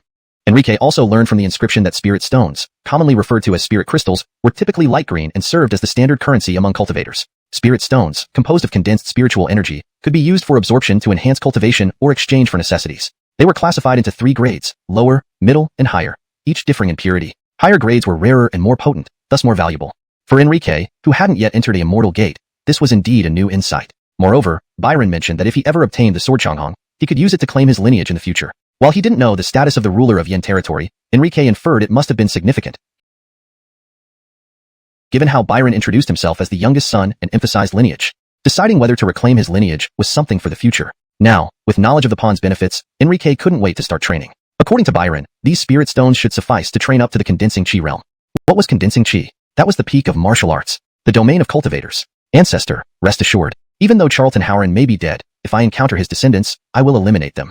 Thus, he made a promise. Using these resources left by his ancestor seemed justified only after making this commitment. Besides, it was a family grudge. Soon, Enrique plunged into the spirit water and began cultivating. To his surprise, upon entering, the water formed a vortex around him, treating his body like a bottomless black hole. Without actively invoking the 10,000 Dao absorption technique, the water surged towards him. As he absorbed more, the spiritual energy within his body grew denser. Focused on strengthening himself, Enrique delved deeper into cultivation. 5th level Earth Extreme. 8th level Earth Extreme. 1st level Hayden Extreme. 6th level Hayden Extreme. 7 days later, after expelling the last breath of turbid air, Enrique finally opened his eyes. The pond, initially filled with spirit-infused water, was now completely dry, having been absorbed entirely by him. Although he hadn't broken through to the condensing chi realm, which was somewhat disappointing, reaching the 6th level of Hayden Extreme still pleased him immensely. Such progress was enough to make countless others envious.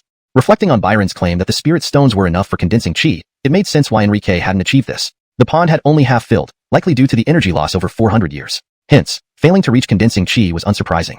This is the power of a martial grandmaster? Sensing the sea-like surge of inner energy within him, Enrique realized how vastly superior it was to his earlier state at the Earth Extreme level. He felt capable of shattering a mountain with a single punch. If martial grandmasters possess such power, what strength would come after condensing chi and becoming a true cultivator? The anticipation filled Enrique's heart, and he knew that day wouldn't be far off. Upon joining the immortal gates in the future, perhaps it wouldn't take long before he reached that realm.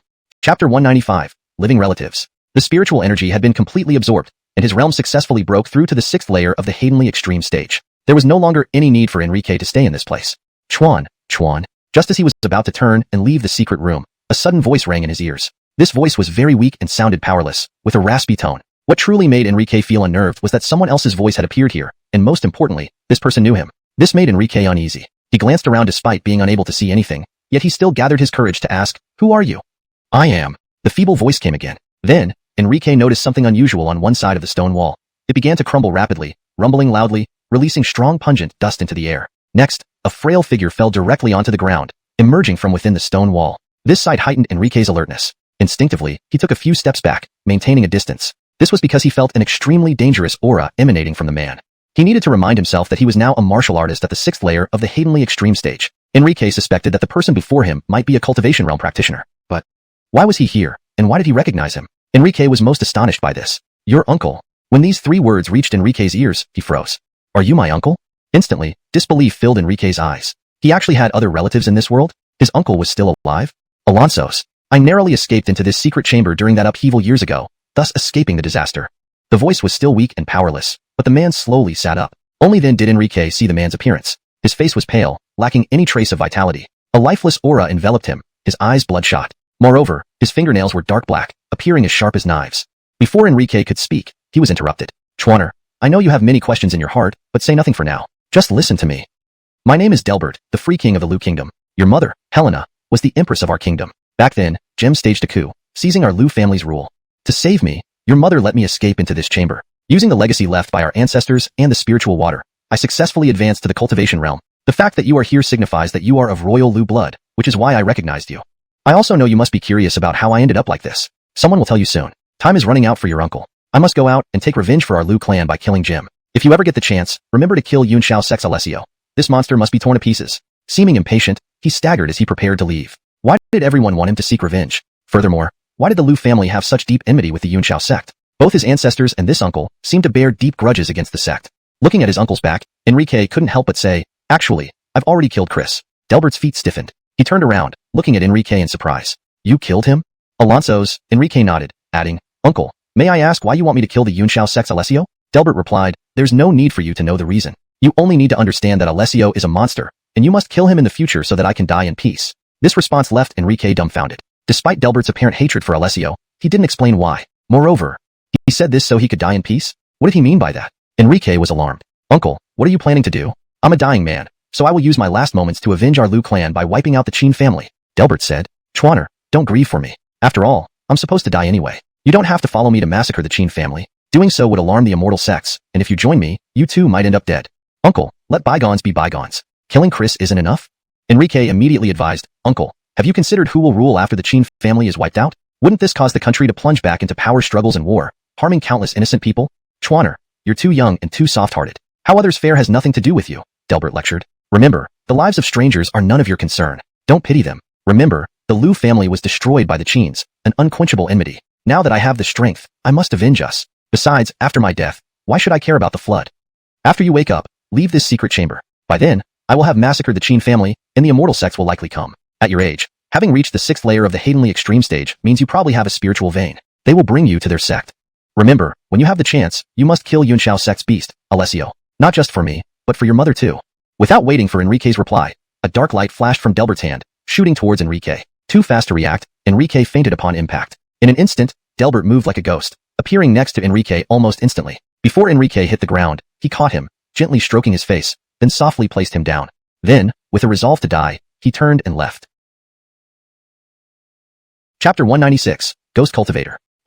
After an unknown amount of time, Enrique gradually regained consciousness from his faint. He felt a pounding headache and had no idea how much time had passed. If not for the cracks on the stone wall, Enrique would have thought that everything was unreal. The revelation that he had an uncle. Though after waking up, his uncle was already gone without a trace. Still, they had met. And what a mysterious figure he was. Enrique had so many questions he wanted to ask, about his appearance, his aura, why.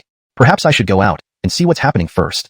Unbeknownst to Enrique, he had been unconscious for 3 whole days. During this time, unprecedented changes had shaken the imperial city. A mysterious powerhouse suddenly appeared at the palace, wreaking havoc and claiming that Chris was dead by his hand. His intention was to obliterate the Qin family entirely. Everyone in his path met their end. Even Bentley, the top martial artist of Qin and a peak in martial arts, could not withstand a single move and fell instantly. The entire imperial city was thrown into turmoil, with fear spreading everywhere. Finally, someone recognized him as Prince Xiangyao from years ago, known as Delbert. This news clarified the situation for everyone. It was revenge. However, they were even more shocked that Prince Xiangyao, rumored to be long dead, had reappeared with such formidable power. As Enrique emerged from the secret room, re-entered the Golden Hall, and stepped outside, his pupils constricted sharply. He saw something that might haunt him for the rest of his life. He witnessed a horse flying in the sky. It was a magnificent, all-white steed covered in feathers with a pair of massive wings sprouting from its ribs. On its back sat a Kenneth in a blue Taoist robe, embroidered with numerous bagua patterns. His expression was as cold as ice, looking down at the figure causing chaos below and roaring, "You audacious ghost cultivator, daring to infiltrate the mortal realm and harm civilians, you seek eternal damnation." Enrique also saw the distant figure causing mayhem. It was none other than Delbert, his own uncle. But why was he called a ghost cultivator? Enrique was curious. More shockingly, he saw Delbert pull out a blood-black flag adorned with a skull pattern. The skull seemed almost alive, grinning menacingly and laughing sinisterly, making Enrique shudder in terror. What was this thing? Was it a magical artifact? But why did it seem so evil? At this moment, Delbert's deathly pale face and the terrifying flag made him look like a messenger from hell. Looking up at the figure in the sky, he said coldly, "You ride a winged horse. You must be from the Cloud Canopy sect. This is a feud between my Lu family and the Qin family. Why do you intervene?" The middle-aged Taoist in the sky replied icily, "Revenge is understandable, but you are a cultivator, even a ghost cultivator, yet you butcher mortals. You deserve death." He then swiftly descended on his winged horse, ready to fight. "Do I deserve death? Let's see if you can make it happen." Delbert sneered. Waving the flag with the skull pattern, he chanted dark incantations. Hayden extinguishes, shadows gather, dragons and snakes retreat. The ghost gate opens wide. Evil spirits, hear my command and come forth. Suddenly, dark light erupted from Delbert and the flag. Immediately, the sky within a 100-meter radius turned dark, like nightfall. A foul stench filled the air, and ghostly cries echoed around. "Evil spirits, come to my aid." With a roar, the earth trembled, and a crack burst open on the ground. Darkness enveloped everything, and the smell of decaying corpses filled the air. This demonic sight left Enrique wide-eyed, eager to see what happened next. He focused and saw a half-meter-long, corrosive bone claw emerge from the crack. Another claw followed, then violent shaking occurred. The form of the evil spirit finally came into view. It was hunched, nearly 2 meters tall, with long arms and blade-like claws. Its face was ghastly with fangs and horns, its body without a hint of fear. He pulled out a talisman from his sleeve and hurled it, shouting, "Abominable ghost cultivator, prepare for your death without burial." This translation maintains the original tone and structure, ensuring coherence with previous content while preserving the narrative flow and character development. Chapter 197, Visitors from Yunxiao Sect. Seeing this scene, Delbert's expression instantly changed, his eyes filled with terror. Crackling thunder. In an instant, the sound of thunder roared continuously. The sky above where Delbert originally stood was covered by thunderclouds, and terrifying bolts of lightning rapidly descended from the heavens. The thunder rumbled, overwhelming everything beneath it, causing Enrique to tremble all over. The lightning was truly horrifying. He saw with his own eyes how Bentley, who had turned into a malevolent ghost, was instantly struck by the lightning and then turned to ashes in an instant. The same happened to the wronged spirit transformed from the myrtle. In the blink of an eye, they were reduced to ashes. Accompanied by a piercing scream, Delbert was also hit by several bolts of lightning. Even the area around him quickly became a wasteland. Just as he came out, he witnessed his so-called ghost cultivator uncle being exterminated by someone from the immortal sect. For a moment, Enrique felt a myriad of emotions. Should he seek revenge for him in the future? But if he did, it felt like his uncle was getting exactly what he deserved. His methods seemed extremely evil no matter how you looked at them. While Enrique was in a daze, the middle-aged Taoist in blue robes approached him calmly. "And you must be Enrique, whom Bentley mentioned has spirit meridians?" Although the person before him had suppressed his aura, The pressure he emitted was several times stronger than what Delbert had brought that day in the secret room. Enrique understood that this must be a powerful cultivator. Therefore, both his attitude and tone were very respectful. This junior is indeed Enrique. Enrique knew that, if there were no mishaps, his future would depend on this person. After all, without him, Enrique probably wouldn't have the opportunity to go to the immortal sect at all. After observing Enrique for a while, the middle-aged Taoist nodded approvingly. Despite your young age, you already possess the strength of a Hayden extreme martial artist. Not bad talent.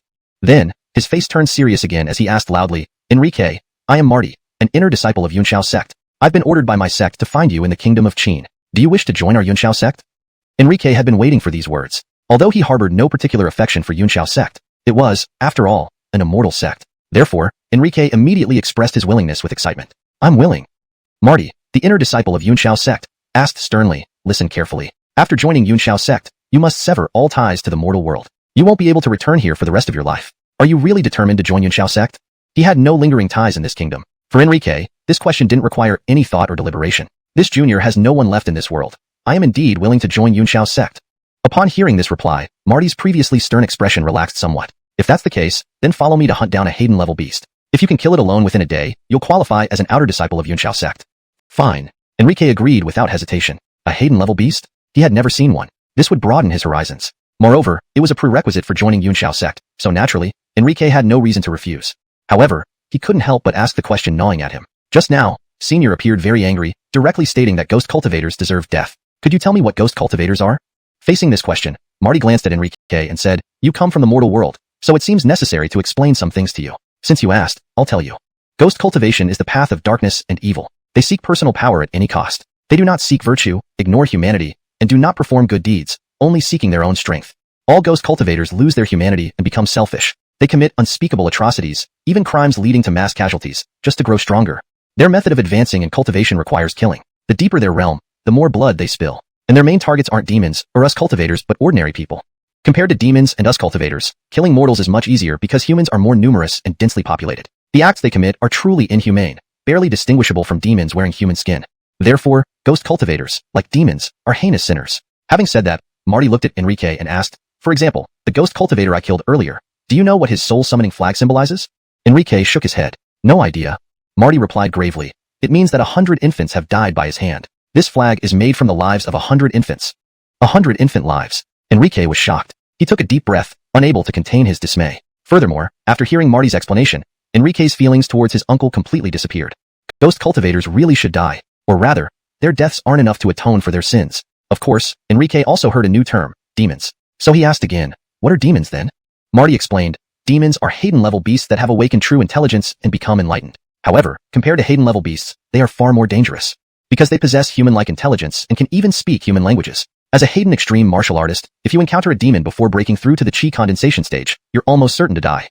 Marty continued explaining other aspects of the world of cultivators. For example, demons are also divided into ranks. The lowest rank are lesser demons, which are Hayden-level beasts that have just developed intelligence. These lesser demons are the weakest, most basic, and most common type of demons. Even though they are all lesser demons, their strengths vary due to different races. Some of the stronger races can match top-tier chi condensation cultivators.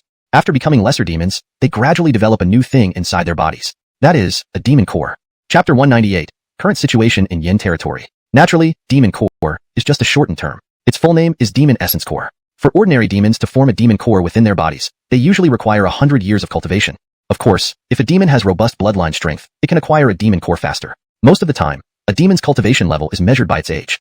A 100-year-old demon is generally considered very dangerous. At this stage, the demon already possesses a demon core, significantly boosting its strength and placing it at a leadership level within the demon race. The strongest among them could even rival human cultivators at the spirit wheel realm. On average, every 100 years a demon gets the chance to form one demon essence core. Once a demon has 5, it can be called a great demon. At this point, things become extremely serious. A demon with 5 cores exudes overwhelming demonic aura and power that rivals an origin core realm powerhouse, making it cunning and hard to kill with countless ways to escape. Furthermore, it will possess its own territory, capable of ruling over hundreds, or even thousands of lesser demons. After 1,000 years, with 10 demon cores, such a demon is called a 1,000-dinosaur-old demon, comparable in power to a purple mansion realm cultivator. These 1,000-dinosaur-old demons are extremely rare, but when they appear, they are truly terrifying beings who can wreak havoc in any region. If there's a future opportunity to form a demon core, it becomes even more fearsome, potentially matching a Hayden control realm cultivator. And reaching this stage makes it an Eben, which can cause calamity in its territory. Each Eben is an abomination, infamous and notorious, being the nightmare of countless people. Within the entire demon race, it also holds an immensely prestigious status. Actually, even without talking about Ebens or Thousand Dalancor old demons, having a great demon with 5 demon cores is already incredibly troublesome and capable of causing considerable harm, making it very hard to kill. Indeed, great demon and Thousand Dalancor old demon refer to levels of power, not necessarily achieved strictly by age. It varies depending on the circumstances. If a demon has superior innate talent and a powerful race, it can cultivate faster, sometimes acquiring 1,000 years worth of cultivation in just a century. To become an Eben, forming a demon core is necessary. This isn't simply a matter of accumulating years. Some demons may not have hope for thousands of years. To achieve a guaranteed status as an Eben, its lineage must be extraordinarily powerful. Talent alone isn't enough. Opportunities play a larger role. Demons have long lifespans. Even as ordinary small demons, they can live for several hundred years as long as they don't die. Due to this, their cultivation mainly depends on accumulating years, far behind human cultivators. Though humans have shorter lifespans, they have higher talent and cultivate faster, and as long as their realm is high enough, they can live longer. Compared to demons, human lifespans are still considerably shorter. Additionally, through Marty's introduction, Enrique gained a profound understanding of the differences between realms of cultivation among practitioners. The gap between each realm is vast, like the difference between heaven and earth. For instance, the sect master of Yunxiao sect is an origin core realm cultivator. Marty himself has the strength of the 8th layer of the condensation realm. As a disciple of Yunxiao sect's inner sect, he has monthly task requirements. That is to slay demons. As an inner sect disciple of Yunxiao sect, the primary task is to exterminate demons and maintain order within the Yunxiao sect's territory. This is the purpose of the immortal sect's existence. According to Marty, within the Yin territory, there are over 100 cultivation sects. Yunxiao sect is only one of them, but its territorial range is larger than the entire Dongling County. Therefore, Enrique understood the significance of his ancestor Byron's identity. By comparing it to Qin's state, it would be equivalent to the crown prince of a country. Naturally, this strengthened Enrique's resolve to trace his roots and return to his clan. The Yunxiao sect he was heading towards was not peaceful either. For years, it had been continuously plagued by a great demon. This great demon resided in Blackwind Mountain and was known as Lord Heath. Its true form was a pitch-black poisonous single-horned jade snake. Lord Heath, despite possessing 5 demon cores, was relatively young, only around 300 years old. However, its strength was exceptionally formidable, possibly even surpassing Yunxiao sect's sect master. Moreover, such a young great demon was extremely rare in the entire Yin territory, with this being the only case. The reason lies in its inherited bloodline strength, which is incredibly powerful. Upon learning of the difficulties facing the immortal sect he was about to join, Enrique couldn't help but ask, why can't we unite with other immortal sects to destroy Lord Heath together? Marty found this amusing and replied, destroy Lord Heath? Indeed, if several major sects unite to besiege him, we could flatten Blackwind Mountain. But who would bear the consequences? Who could withstand those consequences? It turns out that Lord Heath's background is surprisingly formidable. Its father is the most powerful demon currently residing within Yin territory, the Barth from the Netherworld Demon Ridge. This Barth is the sole ancient demon that has survived nearly 1,000 years in Yin territory. Legend has it that this Barth lived for over 2,000 years, making it the longest living demon in Yin territory. Its true form is a 3-headed black dragon. Snakes evolve into pythons after 500 years, then dragons after 1,000 years, and finally transform into celestial dragons after 5,000 years.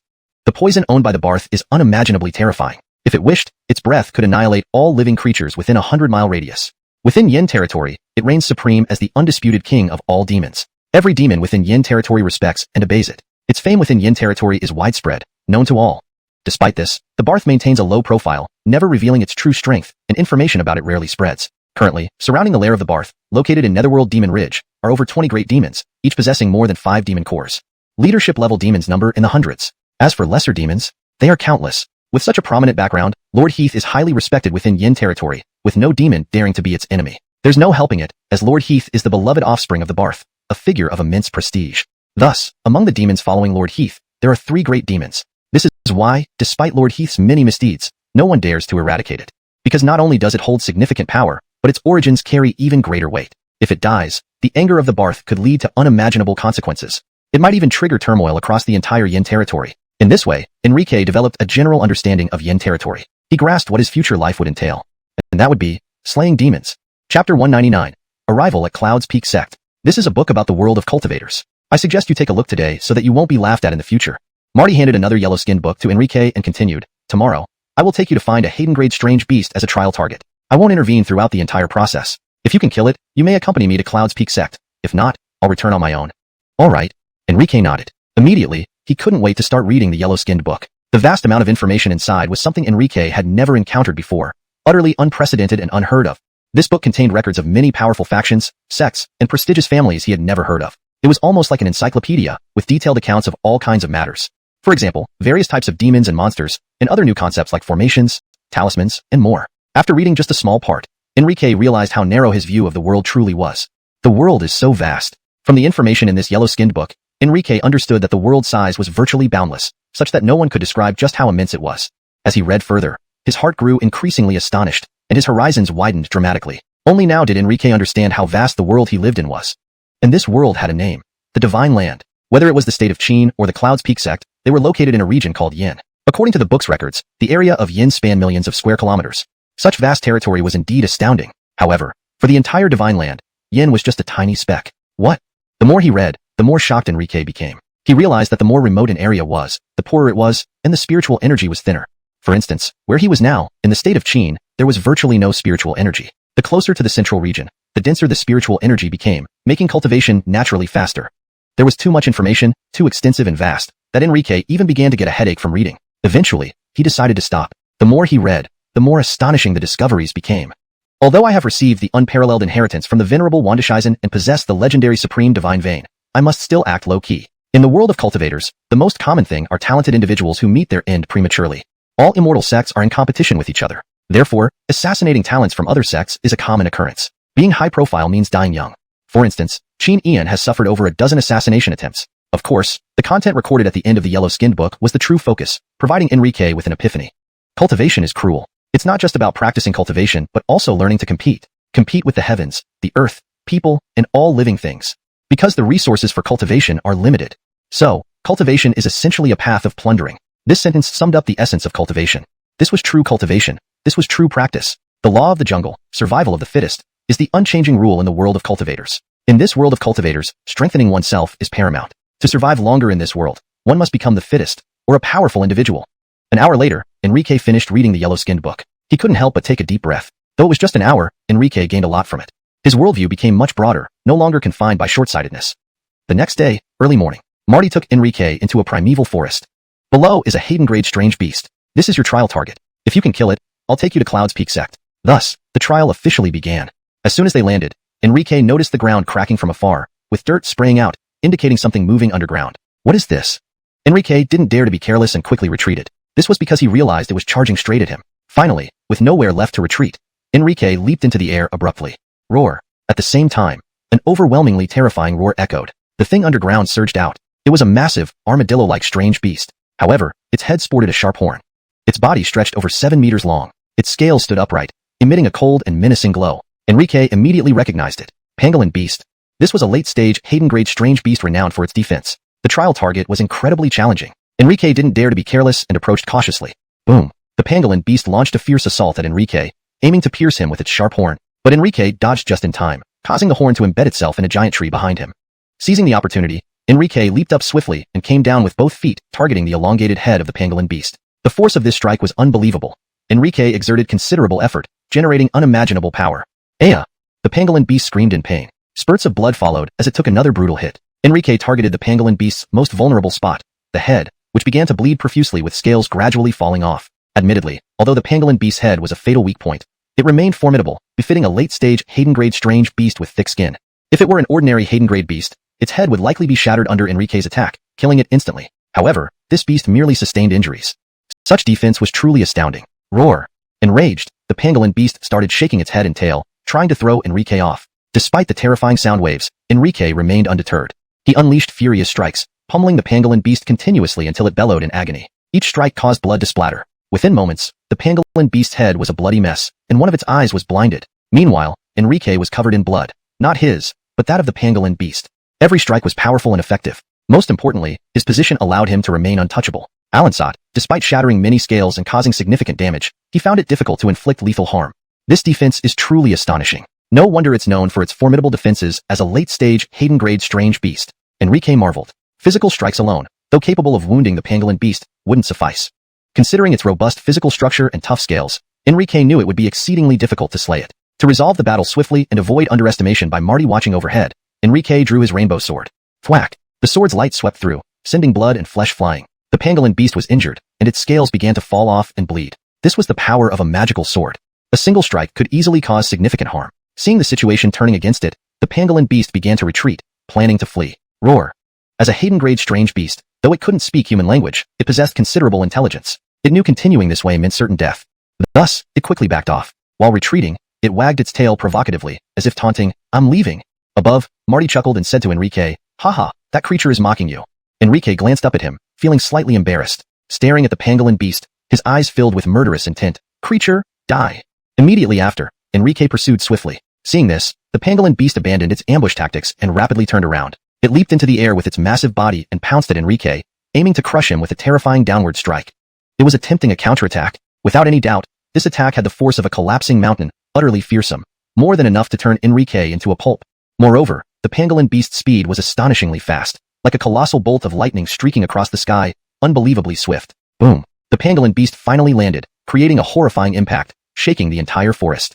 At the point of impact, dust flew up, filling the air with an acrid smell. Cracks spread across the ground, rumbling as huge fissures formed. Foolish beast, it's over. Amidst the swirling dust, Enrique suddenly emerged. He soared into the air, wielding the rainbow sword, and launched a decisive strike at the pangolin beast. One slash severed the pangolin beast's head. This was a truly fatal blow. The pangolin beast didn't even have time to let out a mournful cry. Its head was severed, sending a powerful jet of blood into the air. Its life force completely vanished, and it met its end right there. Seeing this scene, Marty nodded approvingly and slowly descended on his winged horse, saying to Enrique, "Trial passed. Congratulations, Enrique. You are now an outer sect disciple of Cloud's Peak sect. Get on. Let's return to the sect." "All right." Enrique nodded, overwhelmed with joy. From the moment he mounted the horse, Enrique knew that a brand new world and a new chapter in his life were welcoming him. Whinny! A deafening neigh echoed as the winged steed transformed into a streak of white light, turning sharply and soaring into the sky at an incredible speed. Observing Enrique's expression after mounting, Marty explained, "This is a wing horse, capable of traveling thousands of miles a day. It is an exclusive mount for inner sect disciples of Cloud's Peak sect. When you become an inner sect disciple, you will naturally have one too." 7 days later, at noon, Enrique noticed an imposing peak appearing in the distance. Simultaneously, he felt an intense chill. However, this peak was covered in snow, glistening white, towering majestically where it stood, giving off an overwhelming aura. As they approached, the cold grew more intense, and the spiritual energy became denser. Clouds floated by, and Enrique inhaled deeply, feeling invigorated. This was the dense spiritual energy. He knew that, barring any unforeseen circumstances, this was where Cloud's Peak sect was located. Marty suddenly said, "I heard your Chin state divides people into various classes. We're almost there, so let me explain. At Cloud's Peak sect, the hierarchy is even stricter. The lowest rank is that of servants, then outer sect disciples like you, followed by inner sect disciples like me. Above us are heritage disciples, elders, hall masters, vice sect masters, and sect masters." "Understood." Enrique nodded, indicating his comprehension. He had been at Jing Wu Min before, so he understood the structure well. Moreover, the hierarchy was similarly rigid here. For example, each rank pressed down on the one below, with no possibility of bypassing it. Time slipped by unnoticed, and the wing horse's speed noticeably decreased. Eventually, it came to a stop at the foot of a mountain. Ahead, 3 prominent characters caught Enrique's eye: Cloud's Peak sect. The 3 characters were vertically inscribed on a stone wall marked with the passage of time, unforgettable at first glance. This was the celestial gate in the eyes of mortals. These 3 characters gave Enrique an unprecedented sense of oppression, almost suffocating. Undoubtedly, the person who wrote these characters must be incredibly powerful. Otherwise, the characters wouldn't carry such formidable momentum. "We've arrived," Enrique murmured to himself, knowing they had reached their destination. He had long wanted to visit a celestial sect, and now, finally, he was here. It took 7 days to traverse mountains and rivers. Without the help from Cloud's Peak sect, Enrique knew he might never have made it. Who dares approach? If you do not have a token, retreat immediately. Any violators will be killed without mercy. Just as the wing horse was about to enter the mountain foothills, a Kenneth appeared. He wore a white Taoist robe adorned with yin-yang patterns and held a whisk, exuding a transcendental aura. His voice was cold, and his demeanor equally frigid, leaving Enrique wondering if all cultivators were like this. For instance, when he first met Marty. Suddenly, a beam of light shot from Marty's waist, blinding everyone present. A golden, Xiao, character shimmered in front of the guard's eyes. Presumably, this was the required token. "Enter." His tone remained indifferent. With the sound fading away, the Kenneth vanished into the icy landscape as if he had never been there. His strength is undoubtedly formidable. Enrique was profoundly shaken. Even with just a glance, he could tell how powerful the man was. This was the only person he had ever seen who could appear and disappear so effortlessly. Truly elusive and undetectable. Enrique couldn't figure out where he came from or disappeared to. The Kenneth seemed to blend seamlessly into the ice and snow, impossible to trace. Such abilities left Enrique bewildered. Indeed, the path of cultivation was filled with wonders beyond imagination. Marty explained, "This is our sect's guardian elder, Ice Concealment Elder. In terms of strength, he ranks among the top 5 in Cloud's Peak sect. He prefers solitary cultivation, hence he guards the sect here. For your safety, rest now." As he spoke, Enrique felt an overwhelming wave of fatigue wash over him, making him feel weak all over. In the next moment, he lost consciousness. However, in his dazed state, he still felt as though he were floating in the clouds, flying. Chapter 200, Provocation at the Door. In a blink of an eye, half a month had passed since arriving at Yunxiao sect. Marty brought Enrique to a residence and then left. Of course, before leaving, he didn't forget to warn, "Enrique, the competition among outer sect disciples in Yunxiao sect is brutal, and there are cliques who often band together. As a newcomer, you will definitely encounter someone who will bully you. Remember, if you can bear it, do so. Also, don't offend people easily. If you provoke one person, you might end up stirring up a hornet's nest. During this half-month, Enrique lived rather quietly. No one disturbed him. Indeed, Yunxiao sect lived up to its reputation as a cultivation sect, often referred to as a fairy gate in the Qin kingdom. In just half a month, Enrique had cultivated to the peak of the 7th layer of Haydenly Extreme Realm, only one step away from the 8th layer. Someone is coming? Rising slowly, Enrique was about to go out when his expression suddenly turned serious. He heard commotion outside, and footsteps were getting closer. It seemed like someone had arrived. Recalling Marty's words, Enrique instantly understood. Someone had come to pick a fight. Sure enough, soon a voice hollered from outside the door. "New guy, quickly come out. Ernest is here to see you." Bang! Immediately after, the door was kicked open by someone. A burly green-haired youth walked in, followed by 2 lackeys. All 3 looked about the same age, their faces still somewhat young, not even 20 years old. However, all 3 exuded martial auras of the Haydenly Extreme Realm. This was Yunxiao sect. This was what it meant to be part of a fairy gate. This was the privilege of having spirit veins. To achieve such strength at such a young age was something unimaginable for ordinary people in the Qin kingdom. Enrique looked at them coldly. "Who are you? Is it true you come from the mortal land of the Qin kingdom?" The leading green-haired youth spoke, his tone filled with disdain and hostility. "I hear your Qin Christopher is in Dangan sect. Why didn't you go to Dangan sect but came to our Yunxiao sect instead?" Enrique naturally did not give him a pleasant reply. "Where I go has nothing to do with you." "Wow, you've got quite a bit of attitude for a newcomer. Fine, now that you're in Yunxiao sect, let us play with you for a while." Ernest said this with a mischievous grin, pulling out a letter from his chest and opening it. He handed over a piece of paper covered in writing and demanded in an authoritative tone, "Sign here." Enrique didn't take it, but merely let the person show it to him. Glancing briefly, Enrique understood. As an outer sect disciple of Yunxiao sect, each month they received 3 lower-grade spirit stones from the sect for cultivation purposes. These 3 men had clearly come with this idea in mind. They wanted Enrique to hand over his share of the spirit stones to them gratis. They targeted Enrique because he was a new arrival from the mortal world with no background, planning to bully him. This trio's actions perfectly exemplified the phrase, "Cultivation is the path of plunder." By stealing Enrique's spirit stones, they would prevent him from cultivating while ensuring their own resources, effectively eliminating a potential competitor. If one couldn't break through in time, they could be expelled from the sect. Seeing Enrique's reluctance to sign, Ernest's brows furrowed immediately. His eyes blazed with anger. "Boy, you dare not sign?" Enrique remained silent, looking at him with interest, but his gaze was like observing a clown. "Listen up, sign it quickly. Otherwise, when we act, it won't be as simple as just signing," warned the 2 lackeys behind Ernest, trying to appear well-meaning. "Isn't this for your own good?" one of them added. Making Enrique hand over what belonged to him sounded like kindness in their twisted logic. The ringleader, Ernest, continued smirking. "Let's not say I didn't give you options. You can continue living in this room, but I'll turn it into a latrine. That way, you won't need to go out for meals anymore. It's for your benefit." His 2 underlings chimed in eagerly. "Ernest is so considerate." Facing this newly arrived Enrique, the green-haired Ernest intended not only to snatch Enrique's 3 spirit stones, but also to turn his residence into a toilet, implying further humiliation. This went beyond unreasonable bullying. Enrique hadn't expected to encounter such matters in Yunxiao sect. Could someone bully another to this extent? Fortunately, he was strong enough. Otherwise, others would have suffered such great disgrace. Though angry, Enrique didn't rush to react. Instead, he asked calmly, "What if I refuse to sign?" "Not sign?" The expression on the green-haired Ernest's face grew even more indifferent and mocking. "Then you can try seeing what happens." Snap. With a light sound, Enrique flicked his finger, reducing the document in Ernest's hand to ashes. Seeing this, the green-haired youth flew into a rage. He waved his arm and commanded, "Smash everything in this room that can be smashed." He hesitated to attack Enrique physically. After all, they had initiated the confrontation, and starting physical conflict first might escalate things, putting them at a disadvantage. Alonso's. His 2 followers complied immediately, preparing to destroy everything. "I'd like to see who dares." Enrique's cold gaze stopped them in their tracks. They froze, paralyzed. Seeing this, Ernest took action. "What are you scared of? Smash everything, so what?" He casually picked up a stool and slammed it to the ground. Crack. With splintered everywhere, the stool destroyed instantly. Coldly eyeing Enrique, Ernest ordered his lackeys again. "Smash! See what this little punk can do. In Yunxiao sect, what can a nobody like him do?" Alonso's. Since their leader promised to take responsibility, how could they not follow? Crash. These 2 certainly had experience bullying people, acting efficiently. Soon, nothing remained intact in the room. "There, you can now leave my toilet." With everything done, Ernest looked at Enrique triumphantly, threatening, "Oh, and remember to hand over your spirit stones issued by the sect. Otherwise, don't blame me for breaking your legs." This meant he planned to take over Enrique's room and forcibly evict him. Arrogant. Too arrogant. Despicable. Too despicable. Bullied. Too bullied. "Since you've destroyed everything in my room, now fix everything exactly as it was." Enrique smiled calmly, ignoring Ernest's threats. "Fix everything precisely as it was before you came. If I find anything different after, you 3 will be crawling out of here today." Chapter 201. Lesson. Enrique's voice was very gentle, but his words instantly chilled the entire room. Ari and his 2 companions felt as if they were hearing things.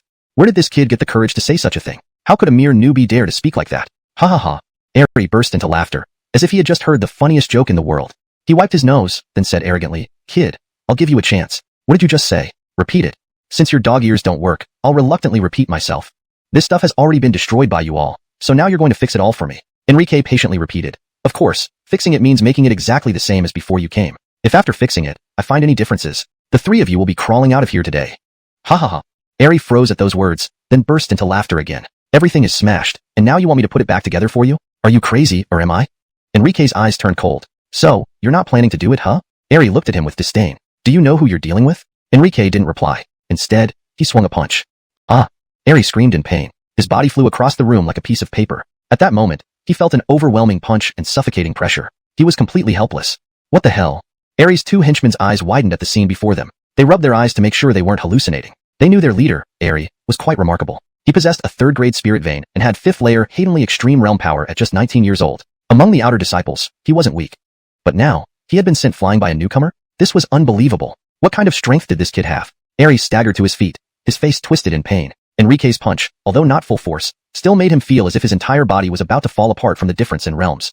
Eri, realizing the situation, couldn't help but ask angrily, what cultivation level are you? Enrique shrugged. First layer, hatingly extreme realm. Just first layer? Eri looked doubtful, but gained confidence hearing this. He thought he must have been careless. So, suddenly, he launched an attack, aiming to break Enrique's leg. How laughable. Enrique's eyes showed disdain, and a more powerful force erupted from his palm. Eri's expression changed drastically as he saw this. How can this be? Tsunami-like waves of power washed over him, pushing him backward uncontrollably. He felt utterly powerless and terrified. Now you're afraid? Enrique's smile turned icy as he pursued relentlessly. With each step, his right leg lashed out. Snap! A bone-cracking sound rang out. This time, Enrique repaid the blow with interest. Eri felt excruciating pain in his right leg, as if the bones were shattering. Then, Enrique kicked him flying backward. Eri looked at Enrique with intense fear, understanding that he had been toyed with. You damn liar, hiding your true strength. Eri was sure now that Enrique was definitely stronger than him, far beyond first layer, hatingly extreme realm. He realized he had picked the wrong opponent. To start off on the wrong foot, let's call this even. I'll send people to replace your furniture. Let's consider ourselves friends from now on. But Enrique ignored him, emitting a terrifying aura. What are you going to do? Seeing Enrique approach, Eri truly panicked. Kid, you should know my brother is Chance, and my grandfather is an elder. You're still an outer disciple. If you kill me, you'll pay for it with your life.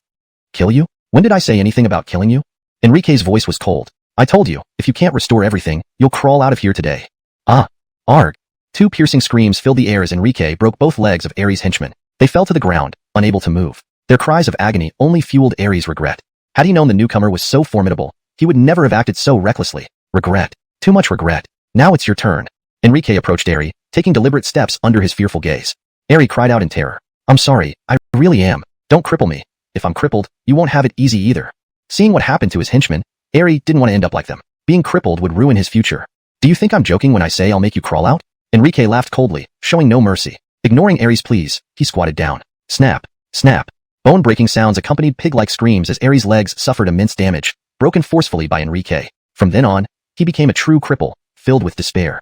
So this is the extent of your strength? You dare to act tough here? Remember, if I see you again, I will kill you. Enrique gave him a look of disdain, then turned to leave, ready to explore Yunshao sect scenery. Eri watched Enrique's retreating back with venomous hatred. Unable to contain his fury, he shouted, Kid, daring to cripple me. You have real guts. From this day forward, there will be no place for you in Yunshao sect. Chapter 202. Major Trouble. After stepping out of the room, Enrique was quickly astonished by what he saw. It was as if he had stepped into a heavenly realm. Stretching before his eyes were vast expanses of lush greenery. The air was thick with spiritual energy, and mist floated around in the distance, truly living up to the name of Yunshao sect. At this moment, Enrique felt as though he were on a fairy mountain. Faintly, he could hear distant calls of cranes echoing from afar. Naturally, there were numerous buildings here, all towering majestically. Some were grand and magnificent like palaces, with pavilions stretching endlessly. Each pavilion exuded an ancient and weathered charm. Undoubtedly, they were very old structures, likely dating back to ancient times. Whoosh! Suddenly, a sharp sound of a blade slicing through the air echoed from above. Enrique reacted swiftly and looked up, seeing a huge sword flying in the sky, rapidly disappearing into the distance. Enrique had wanted to catch a glimpse of who was riding the sword, but it vanished too quickly for him to track. Straighten your head. At the same time, Marty appeared on the scene. Seeing Enrique's actions, he immediately forced him to lower his head with brute strength, mimicking his own gesture to show respect.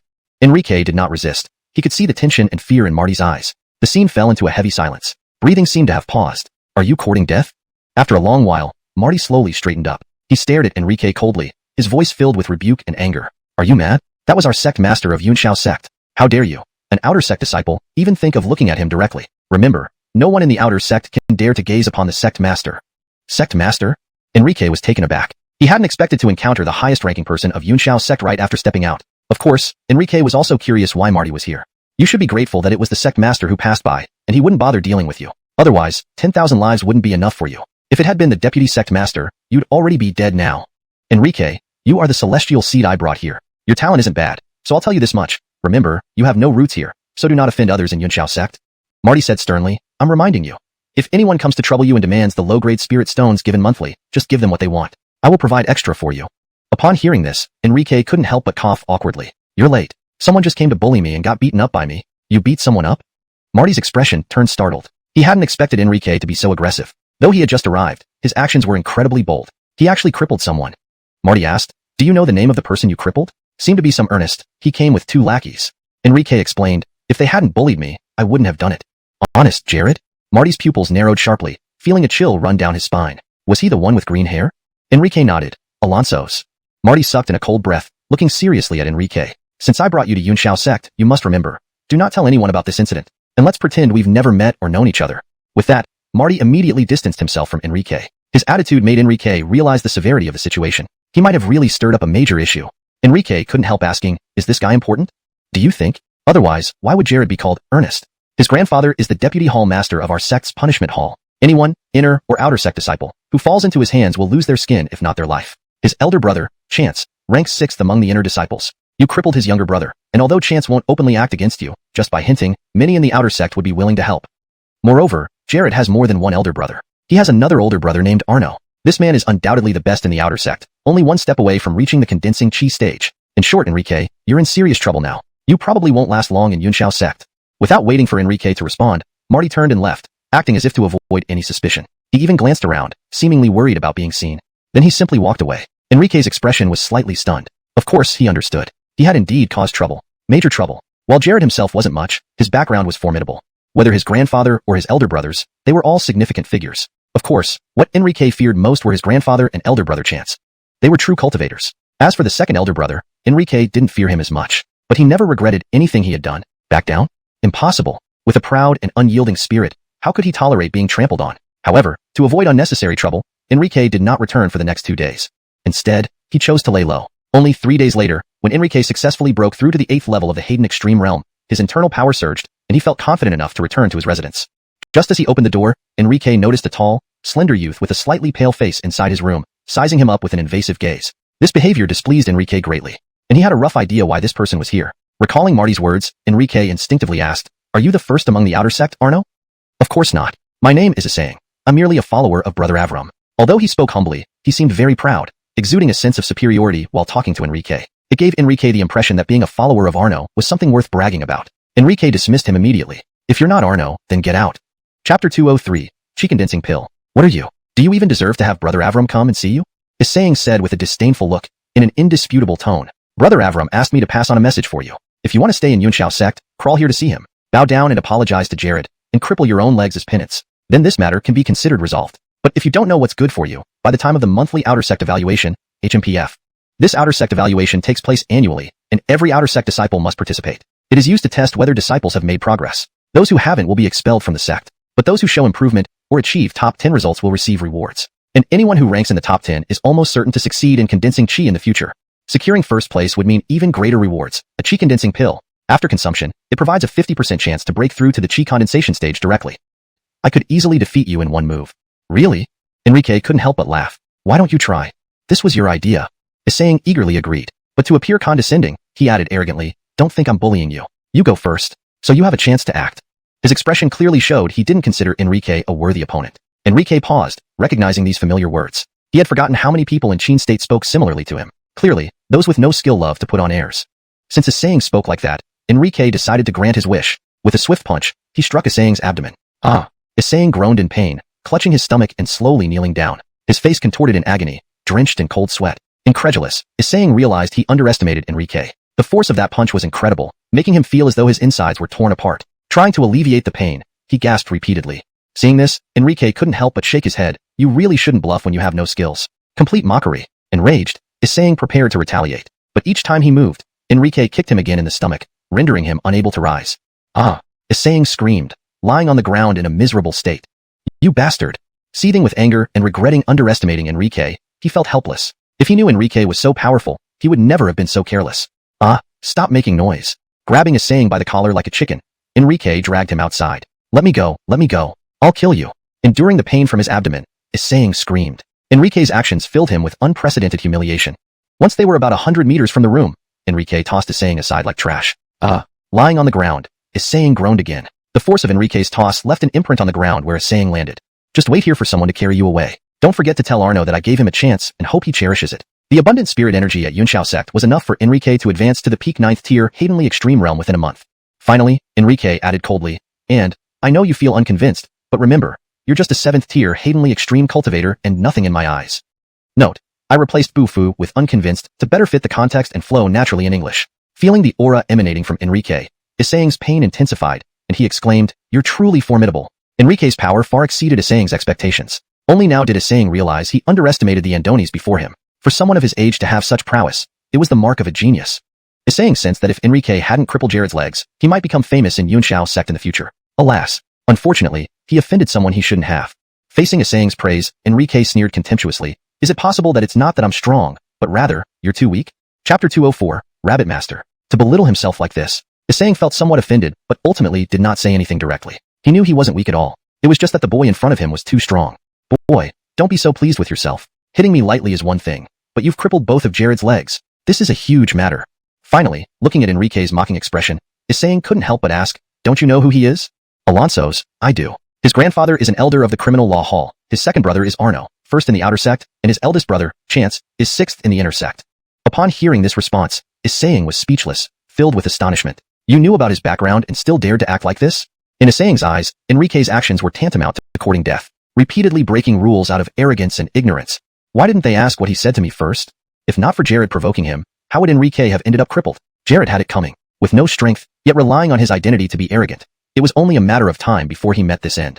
After finishing, Enrique returned to his room to continue practicing. Over the next few days, Enrique enjoyed a rare respite. Perhaps due to Saying revealing Enrique's prowess, Arno did not send anyone or come personally to cause trouble. Everything remained tranquil. 15 days later, Enrique stepped out of his room. Without spirit stones, he had finally broken through to the 9th level of the celestial realm. He no longer feared Arno. In the outer sect, he now had absolute self-preservation capabilities. Thus, Enrique wandered around, exploring Cloud Peak sect. Why are there so many people here? Reaching an unnamed hall, Enrique was surprised by the crowd gathered. The area was densely packed with people, easily over 100. They varied in strength but were all at the celestial realm stage, likely outer sect disciples. Their ages weren't much older, some even looking rather young, indicating high potential and extraordinary talent. Anyone among these crowds would be considered a prodigy capable of sweeping across a kingdom in the secular world. All their gazes were fixed inside the hall. What are you all looking at? Enrique's view was blocked completely. He couldn't see what was happening inside. Unable to hold back, he murmured, albeit quietly. Alansat with so many people, it spread quickly. Nobody responded, but turned to look at him with derision, then resumed watching with fervor. It's the day for inner sect disciples to receive spirit stones. Naturally, they will come to collect them. Aren't you here for that? Finally, after some time, a voice answered. The sound was clear and belonged to a girl. Hearing the answer, Enrique turned towards the source instinctively. He saw a small girl, shorter than him, dressed simply but with grace. Her large, bright eyes shone like black jewels, lively and slightly mischievous. What do you mean? Enrique tilted his head, showing confusion. Aren't you here to become followers of these inner sect disciples? The girl looked equally puzzled. What do you mean? Enrique still didn't understand, so he asked for more details. When fully understood, he was utterly speechless. Turns out, the crowd surrounding the place were from ordinary kingdoms, lacking connections within the sect and unable to access cultivation resources. Alansat, unwilling to remain mediocre, they came here seeking to become followers of inner sect disciples. Simply put, they aimed to serve as servants or subordinates. But what could they do? If one could attach themselves to the coattails of an inner sect disciple, even a small favor would bring significant benefits for an outer sect disciple. Because of this, none of them cared about losing face here. Becoming a follower of an inner sect disciple meant having a protector, free from bullying. With enough recognition, they could even enter the inner sect. However, the chance of being chosen was slim, and mostly young, attractive women got picked. The reasons behind those choices needn't be elaborated. Despite knowing the outcome, they kept coming, driven by the possibility of advancement. After all, everything comes at a cost, and such a chance for instant elevation would not be overlooked by any ambitious soul. How come no one is looking at me? In the front row, a woman in green complained. She was provocatively dressed with a striking figure, drawing many men's attention nearby. It was natural. Such allure was especially captivating to adolescent boys whose minds weren't yet matured. I really hope I can get selected. Nearby, a young boy clenched his fists, eyes filled with hope. Upon hearing this, a purple-haired youth near him teased, "Little bro, are you trying to be a rabbit master?" Ha ha ha. Everyone burst into laughter, eyes full of mockery. The boy's face turned beet red. However, unexpectedly, moments later, an alluring inner sect female disciple stopped beside the mocked boy. Everyone around her was taken aback, feeling both envy and jealousy. Inner sect female disciple. This kid got noticed. You little boy, follow me to cultivate in the inner sect, she said. The boy froze, unable to believe his luck. It seemed surreal, unbelievable. Initially, he was prepared to be a rabbit master, but now, one step straight to success. Okay, sister. Under envious glares, he happily followed her away. Chapter 205, Chance. Next, several more outer sect disciples were favored by inner sect disciples and taken away. However, no other male outer sect disciples were selected. Only female ones were chosen, undoubtedly by men. Wow, it's actually Chance. Not long after, someone in the crowd exclaimed in surprise, causing a stir. 6th ranked in the inner sect. The elder brother of Jared. Enrique, who had been about to leave, turned his gaze over as well. Subsequently, a tall youth with black hair cascading over his shoulders, an aquiline nose, and an aura that exuded wildness emerged. While Chance's face wasn't strikingly handsome, his air of superiority made him stand out uniquely. He was awe-inspiring, especially with the cold expression between his brows. The term, Ice Mountain God, fittingly described him well. Chance truly lived up to being 6th ranked in the inner sect. Though he was just one level higher than Marty, the energy he emitted felt boundless like a deep ocean, and the Wuxing de Yapuagan far exceeded Marty's by several times. Asterisk correction. I will remove Wuxing de Yapuagan, as it is not translated to English. Asterisk. Corrected version. Chance truly lived up to being 6th ranked in the inner sect. Though he was just one level higher than Marty, the energy he emitted felt boundless like a deep ocean, and the oppressive aura far exceeded Marty's by several times. Despite appearing to be only one level apart, there was an abyss-like difference between them. At the same time, Chance, sensing Enrique's gaze, also looked towards him, locking eyes. In the next moment, his eyes flashed, and he walked over. Chance moved steadily, each step heavy and powerful, exuding a terrifying pressure as if a primordial mountain were pressing down. It made the surrounding inner sect disciples' faces pale, and caused their bodies to tremble in fear. Soon, Chance approached. Enrique remained calm, watching him coolly, showing no sign of fear. Conversely, Chance appeared very rude, looking down on Enrique from a lofty position, which Enrique found quite unpleasant. If not for his limited cultivation at present, he would have punched without mercy. Especially when Chance's first words repulsed him greatly. So, you're the ant who crippled my brother's legs? You have some guts. Knowing he mentioned my name, yet still dared to cripple him. Truly remarkable. If not for my bone-reshaped pill, my brother might have been ruined by you. His words treated Enrique as an insignificant ant. It was fair, given Enrique's current realm, where he could easily be crushed by Chance's fingertips. Just the 6th in the inner sect, and you act so arrogantly. One might think you're the top, Enrique laughed and replied, somewhat mocking. He added, I'm 16, 9th level TNG realm. What was your cultivation when you were 16? Show off superiority because you're older? How amusing. These words stung Chance as if slapped. Indeed, at 16, Chance was only at 6th level TNG realm, far behind Enrique. Consequently, Chance's expression darkened. Light flickered in his palms, and surging spiritual power rose, but ultimately, he didn't lose control. Hee, this kid has some nerve, even defying Chance, an inner sect disciple remarked among the onlookers. Some recognized him. He was Aryan, ranked 5th in the inner sect. Only someone of his caliber dared to comment. Ordinary people wouldn't dare, fearing they might invite disaster through careless speech. You're right, I am older, but that is a testament to my strength. Do you think you'll live as long as me? Chance sneered. The outer sect exam isn't far. Pray that if you encounter my second brother Arno, you can make it off the stage. Everyone looked at Enrique with pity as Chance's underlying meaning was clear. If nothing went wrong, this Andonies would run into trouble during the exam. Despite his remarkable young talent, he had angered the wrong person. Enrique met his eyes coldly. I think you should pray that your brother Arno doesn't meet me. Otherwise, I might disable all 4 of his limbs. Chance snickered contemptuously, very confident, aren't you? I look forward to seeing how things unfold, he said, turning to leave. Remember to come watch, see how your brother ends up disabled. Enrique called after him. Sure, I'll come watch. Chance turned, looking at him indifferently, treating him like a dead man. Chance inwardly despised him, thinking this boy was talented but couldn't possibly win against his brother, the top outer sect disciple. Good, you said it. Don't forget to come. After saying that, Enrique turned to go back and focus on enhancing his cultivation. Regarding breaking through to condensing chi, Enrique knew nothing and had no one to ask. Thus, he planned to secure the top rank in the exam, take the condensing chi pill, and break through. Watching Enrique turn to leave, the purple-haired youth who had mocked him earlier couldn't help but jeer. Hey, everyone, look, he's leaving. Guess he knows he offended Chance and can't be a rabbit boy anymore. Ha ha ha. But his laughter froze as his face twisted in pain. Enrique had approached swiftly, grabbing him by one arm, lifting him like a chick. Simultaneously, Enrique gripped his neck like an iron clamp, making him choke and flush red, feeling suffocated and closer to death than ever before. Enrique asked coldly, what did you say? Being ridiculed as a rabbit boy, Enrique's anger was evident. Disliking the ridicule from the start, he now lashed out, ready to teach the insolent dog a lesson, especially within Yunxiao's sect where he could vent his rage. Hashtag chapter 206, misunderstanding. A thunderous move. He acted without hesitation. Everyone present was stunned by Enrique's sudden action. No one had expected him to be so aggressive, retaliating immediately after just a single taunt. Of course, what surprised them even more was how easily the purple-haired youth was defeated. After all, although this youth was often sarcastic, it was only because he possessed considerable strength. Otherwise, he wouldn't have dared to speak out of turn. His name was Esau, a 9th-ranked Tianji realm martial artist. Alan saw now, the Andonies who provoked Chance, being at the same level as Esau, displayed an absolute overwhelming power. How could this not astonish everyone? This little junior is quite remarkable, said Aryan, the fifth disciple of the inner sect, whose expression also revealed some surprise when he saw this scene. Clearly, Enrique's demonstrated strength far exceeded his expectations. At that moment, Esau was choking under Enrique's grip around his neck, unable even to speak. He felt suffocated, as if his neck was about to snap. Even coughing seemed impossible. Get lost. If you ever open your mouth again, I'll pull out every tooth in your mouth. Seeing that this person was about to lose consciousness, Enrique released his hand and tossed him away like garbage. Hey, did so many people gather here? Just then, a gentle feminine voice came from afar, causing everyone to feel a wave of warmth. Gigi. Hearing the voice, all the males on site instinctively turned their gazes in one direction. Senior Sister Nuangan, I love you. I want to be your dog.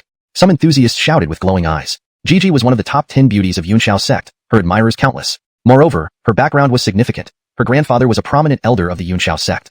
Additionally, her brother, known throughout Yunxiao sect, Enzo, the top disciple of the inner sect, a genius with a 4th rank spirit vein, had achieved 9th rank condensation realm at just 25, barely a step away from the Dongluan realm. There was great hope for him to become a lineage disciple. Therefore, winning Gigi's favor would be akin to rising rapidly within the Yunxiao sect. As such, upon Gigi's appearance, many began vying for attention, hoping to catch her eye. Since everyone is so enthusiastic, perhaps I will choose a follower.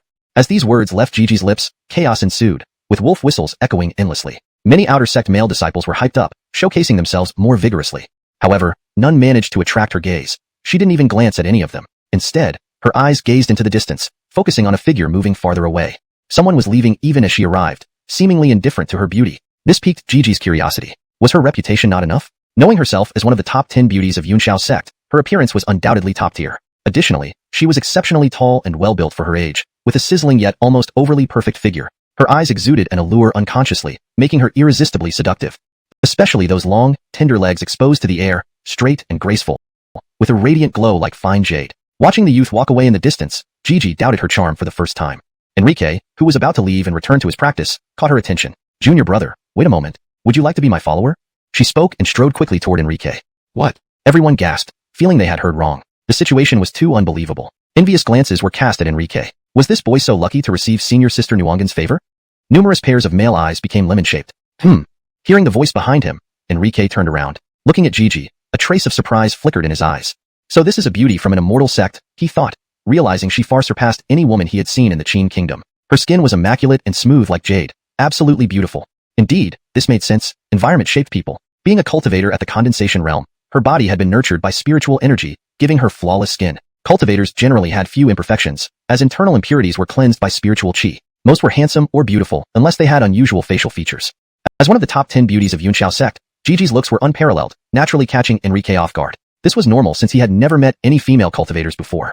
I'm asking if you'd like to be my follower. Without realizing it, Enrique had seriously aroused Gigi's competitive spirit. Understanding the meaning of follower, explained earlier, Enrique responded bluntly, forget it. I'm not interested. Gigi froze in shock, surprised to be rejected. Aware of her allure and knowing every outer sect disciple likely wanted to be her follower, this Andonis actually refused her. This sparked a significant question in her mind. Do you not know who I am? She asked, trying to understand why he wouldn't wish to be her follower. Enrique remained calm. You are Gigi, one of the top 10 beauties of Yunxiao sect. But you still refuse me? Gigi was increasingly puzzled. Did he play hard to get? Her thoughts couldn't help but drift in that direction. However, Enrique's next words clarified the misunderstanding. I saw many people gathered here and was curious. I just came to see the commotion. I never considered being anyone's follower. Chapter 207. Snatching people. So that was why he refused. It turned out he hadn't even considered it. Upon hearing Enrique's words, Lisbeth couldn't help but feel a newfound respect for him. After all, among so many people present who were eager to become her followers, Enrique stood as the exception. This was also the first time she had proactively sought out a follower, and now this misunderstanding had occurred, she had been rejected. This left Lisbeth feeling quite embarrassed. She thought for a moment before saying, this is my first time proactively looking for someone to be my follower. How about you agree? Otherwise, being rejected by you will make me lose face. Moreover, if you become my follower, chance wouldn't dare to trouble you. Lisbeth had heard all the whispers from the outer sect disciples. Therefore, she devised what she believed to be a win-win solution. First, she wouldn't feel embarrassed from being rejected, and secondly, the Andonis in front of her would receive her protection. In Lisbeth's view, this offer was irresistible for the boy who had just committed a major mistake. Never mind, it's not necessary, Enrique still declined without hesitation. He could not stand the idea of hiding behind a woman. It would be humiliating for him. Besides, with his talent, he firmly believed that he would soon attract attention within the sect, making it unnecessary to fear chance. This you don't agree to? Lisbeth really hadn't anticipated this refusal even after she put herself on the line. She started thinking about why he refused her. Tell me your conditions. After pondering, she concluded that her offer wasn't enough to persuade him. She couldn't accept the result of being refused when she actively tried to recruit a follower. If this news spread, her rival would dare to insult me? Didn't you insult me first? Enrique replied calmly. Lisbeth lost her words. Just then, a voice interrupted, "Young master, what benefits did Lisbeth promise you to be her follower? Let me double the offer, come be my follower instead." This brought more excitement to the scene. Great beauty Teresa has arrived. Though casual, this voice sounded like thunder in the crowd. Everyone's gaze turned instinctively toward the blue figure gracefully approaching, filled with admiration. Like Lisbeth, Teresa was one of the top 10 beauties of Yunxiao sect. More importantly, they were rivals from childhood, always competing against each other. Seeing Lisbeth trying to get Enrique as a follower, Teresa naturally stepped in. Teresa, one of the 10 beauties of Yunxiao sect, was undeniably stunning and beautiful in her flowing blue dress, though her cold, mesmerizing eyes gave off a sense of superiority, almost as if born better than everyone else. She was breathtakingly beautiful, but the aloof expression on her face created a distance that invoked awe. Hayden, what kind of person is this guy that even senior sister Lu wants him as a follower? Envy and resentment echoed among the crowd. They couldn't fathom why Enrique deserved such favor from two beauties. They noticed his expression, one of disdain, revealing disgust. What everyone desperately wanted seemed revolting to him. Comparison kills envy. Indeed. Teresa, what do you mean? I've chosen this young master as my follower. Why are you interfering? Looking at her arch-rival, Lisbeth grew wary, fearing being undercut. Who this young master chooses to follow is his decision. Before he officially becomes your follower, of course, I can try to convince him. Teresa smiled, her tone teasing. She came to poach. Teresa was incredibly beautiful with an oval face, fair skin, arched eyebrows, and captivating blue eyes, and a straight, delicate nose. The two women were evenly matched in both looks and figures. No wonder they always compared themselves to each other. This young master has already agreed to be my follower, so you can leave now. Worried about losing her prize, Lisbeth lied, declaring her claim. Enrique seemed like mere property to her, without consideration for his agreement. Ignoring her words, Teresa looked directly at Enrique. Young master, what did Lisbeth offer you? I'll double it. From now on, you'll be my follower, yes? Saying this, Teresa held her head high. This was her pride. For her, extending such an offer was practically a grace, and acceptance was a given due to the irrefusable terms. Hashtag chapter 208. Become my follower. Not interested. If not for the disparity in strength, Enrique would have really wanted to swear at them. What was wrong with these two people? Why did they want him to be their follower? Enrique finally understood. They were treating his choice as a tool to fuel their competitiveness. Whichever one he chose meant the other would feel humiliated and lose face. However, despite Enrique's refusal, Teresa acted as though she hadn't heard anything. She still smiled, though her expression darkened slightly as she said, "All right, how about this? If you become my follower, I can resolve your grudge with Jared. During the outer sect evaluation, Arno won't make it hard for you. What do you think?" Now that I've gone this far, surely he won't refuse me this time, Teresa thought. Unfortunately, her plan backfired. Her words simply made Enrique laugh inwardly. Did he care about offending others? Did he need her to resolve this enmity? Moreover, when the time came for the outer sect evaluation, it would be Arno who would suffer, not him. If he had to choose a follower, Enrique would pick Nikki without hesitation, never Teresa. The domineering nature of this woman repulsed him. Thus, facing her, Enrique showed no pleasant expression at all. Thanks, but no thanks. To everyone's surprise, instead of getting angry upon being rejected, Teresa merely nodded approvingly, looking at Enrique. Not bad. You've got some character. Alan saw it. Her expression was inscrutable, revealing an ambiguous hint of meaning. According to Teresa's usual temper, this reaction was highly abnormal, completely unexpected by everyone. Especially from Nikki's perspective, this was even more bizarre. She knew very well how short-tempered her arch-rival was. You know, you two are really annoying. I'm not interested in being either of your followers. Can you please get out of my way so I can go back to cultivating? Enrique was seething inside, but could do nothing about it. His path was blocked. He couldn't move forward. Can I interpret this as you deliberately trying to provoke me, so I'll give up on you? Teresa smoothed her hair, speaking with apparent interest. Enrique felt utterly speechless at her overconfidence. He barely managed to suppress his anger. Teresa herself was genuinely surprised. In her view, for a man to dare be so rude to her, bordering on self-destruction, there were only a few possibilities. 1. Deliberately trying to attract her attention. 2. Truly having no interest in being controlled by her. After all, anyone knew that finding a follower sounded good, but in reality, it was like finding a slave. 3. As he claimed, he had his own principles and was not an ordinary person. Teresa, confident in both her status and beauty, immediately leaned towards the first possibility. This man was deliberately trying to attract her notice. Why don't we do this? You become my follower, and every month I'll provide you with 5 low-grade spirit stones for cultivation. Once you condense chi, I can even give you a magical weapon. How does that sound? Facing Teresa's offer, before Enrique could respond, Nikki couldn't hold back. She snapped, Teresa, get lost. This junior brother is someone I've chosen as my follower. Why are you trying to snatch him away? Oh, so you fancy him? Planning to eat young grass, huh? Teresa put on a deliberately shocked expression and then turned to look at Enrique, whose expression remained indifferent. Junior brother, here's your chance. Choose between me and her, but choose wisely. This was a thinly veiled threat, delivered from a superior position. It made Enrique feel intensely disgusted. Anyone could tell what her words implied, that he could only choose her, not Nikki. Otherwise, the consequences would be dire. Facing this situation, many spectators looked at Enrique with hostility, filled with envy and resentment. They could hardly imagine the goddesses they could only admire from afar suddenly appearing and vying for this boy's attention. It felt like their worldview was collapsing. Their hearts were breaking. You two want me as a follower just to compete with each other. But sadly, I'm not considering being a follower for either of you. Enrique remarked with a playful smile. But if you insist on competing, I can give you an opportunity to be my follower. Isn't that perfect? Are you serious? You're asking us to be your followers? Upon hearing this, the onlookers among the outer sect and inner sect disciples suspected they were hallucinating. Is he crazy? How dare he think such thoughts? Even in dreams, he shouldn't dream so wildly. It was completely unrealistic. Hence, his words sounded laughable, as if spoken by someone without a brain. Ha ha ha. Upon hearing this, Nikki burst into laughter, completely disregarding her previous dignified image. Don't you understand? This junior brother has no intention of becoming anyone's follower. I was worried you'd snatch him away, but now I realize my concern was unfounded. She then looked at Teresa with a mocking smile. Aren't you always trying to surpass me? Now's your chance. Go be his follower. That way, I truly will be inferior to you, since I would never stoop to be his follower. Get lost. Teresa snapped angrily. After glaring fiercely at Enrique, she stormed off in a huff. With the danger past, Nikki breathed a huge sigh of relief. Turning to Enrique, she said, You refused, Teresa. Knowing her, she will certainly seek revenge on you. But rest assured, since this incident was caused by me, I'll help you deal with it. Saying that, she also left. Chapter 209. Fifth in the Outer Sect, Seymour. Damn brat, stop right there. Enrique was about to leave when he heard an angry shout from behind him. He frowned and turned around, seeing a red-haired youth, who looked about 20 years old, striding towards him furiously. Enrique immediately asked coldly, Are you looking for trouble? So what if I am? The red-haired youth retorted coldly, You dared to refuse becoming Senior Sister Zia's follower, and even talked back to her. You sure need some discipline, don't you? As soon as these words were spoken, Enrique knew what was going on. This was a lapdog coming for revenge, blinded by loyalty. Seymour used to be brought into the sect by Senior Sister Zia. Now he's ranked 5th among the outer sect disciples. He's going to have a hard time after defying her. Someone instantly recognized the red-haired youth. Ranked 5th in the outer sect? Huh? Enrique was quite curious to see his skills. So, he sneered, And what do you intend to do, this toad? Obviously, smash that insolent mouth of yours. Seymour said coldly, then made his move. His face darkened as he swiftly lunged at Enrique. Spiritual energy condensed on his arms, growing denser until they resembled rock-hard stone. Giant Mountain Fist. A low-grade heavenly martial technique. Though this punch seemed slow, the weighty force was like a mountain collapsing, creating an almost tangible oppressive aura as it pressed forward. Just this one strike far surpassed any fighter Enrique had encountered before. No wonder Seymour was ranked 5th in the outer sect of Yunxiao sect. Seymour achieved this 5th rank in just a year after entering the sect due to his earth body, a condition that allowed him to use Giant Mountain Fist. Lapdogs never end well, Enrique taunted, standing immobile as Seymour launched his fist. He chose to meet it head-on. Whirlwind Fist. Enrique punched out, and a violent gust of wind erupted. The ground shook as spiritual chi waves spread out from both combatants. Thud. The sound was deep and heavy, sending dust swirling. Both figures staggered, but Enrique stood firm while Seymour retreated over 10 feet. This kid, he's so strong? Many outer sect disciples stared wide-eyed. They couldn't believe their eyes. This unexpected turn of events was a huge shock, completely reshaping their understanding.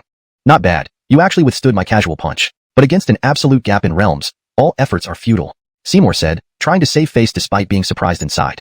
Hearing this, everyone snapped back to reality. So, it was just a casual punch after all. Enrique sneered. Coincidentally, this was also just a casual punch. A casual punch pushed him back that far? Even though it wasn't Seymour's full strength, it was still a serious strike. Now, Enrique's words sounded like mocking Seymour's incompetence.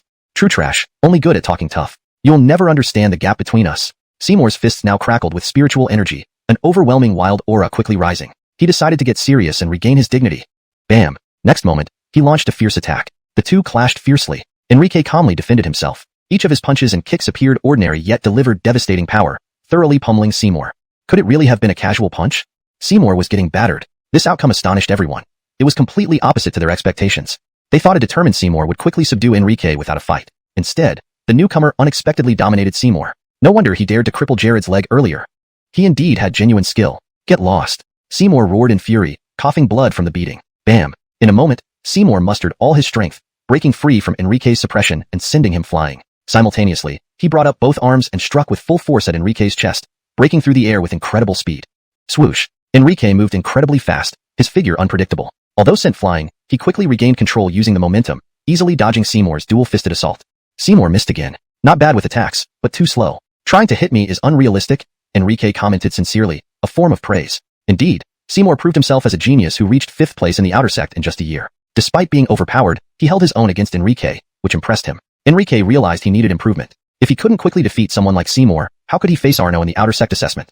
The battle attracted many spectators, including several inner sect disciples. This kid is remarkable. A newcomer who'll surely secure a top 5 spot in the upcoming outer sect assessment, remarked Aryan, 5th ranked in the inner sect, praising Enrique highly.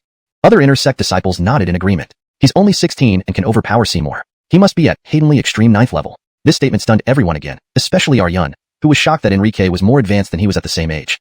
Unknown to them, Enrique achieved this level in just a few months of cultivation. Aryan understood what to do next. Turning to the crowd, he said, "If anyone sees Chance, tell him I'll protect this kid from now on."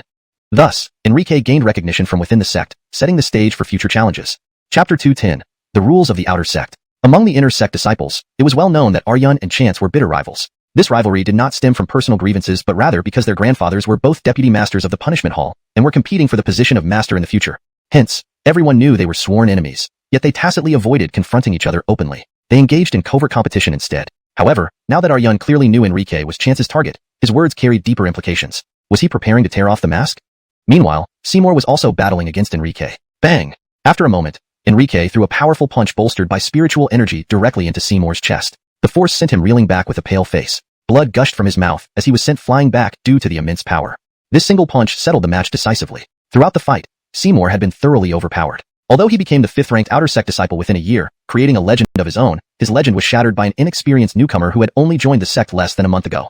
Perhaps with this defeat, another new legend was born? Seymour's defeat was unexpected by many. Nobody anticipated that the 5th-ranked outer sect disciple would lose to a newcomer. As the battle progressed and Seymour continued to take blows, everyone realized that his defeat was inevitable. It was Enrique's performance that truly shocked everyone. No one expected such strength from a new disciple. It made sense now why he dared to cripple Jared. He had confidence. After the battle, Aryan approached Enrique and asked politely, "May I know your honorable name, junior brother?" "Brother Shun is too polite. I am Enrique." Enrique remained courteous, having heard who the other party was. Aryan nodded approvingly. "Enrique, if you can defeat Arno in the outer sect evaluation, becoming an inner sect disciple will be certain." Becoming an inner sect disciple meant having a protective charm, making it impossible for Chance to harm him. "I will definitely defeat him," Enrique responded confidently. Aryan added, "Be cautious during your time here. Though I've told him that you are under my protection, Chance is my sworn enemy, and he may not listen. Once he knows about your talent, he will surely try to harm you." Aryan seriously advised, "Remember, as an outer sect disciple of Yunxiao sect, it is crucial not to trust other outer sect disciples." "Understood." Enrique nodded solemnly. "Well then, I have other matters to attend to. I'll watch your evaluation when the time comes." Having achieved his purpose, Aryan left. Enrique understood the significance of his words. It was a signal of friendship. Enemies' enemies are friends. Although Enrique wasn't an inner sect disciple or a condensing chi cultivator yet, his talent had already shown immense potential, which was the main reason Aryan chose to ally with him. Today was the day for outer sect disciples to collect spirit stones, and Enrique naturally went to prepare to retrieve his cultivation resources. To avoid drawing attention, upon arrival, he quietly sat on a stone bench and waited. Unfortunately, his recent victory over Seymour had made him widely recognized, and he soon attracted numerous gazes.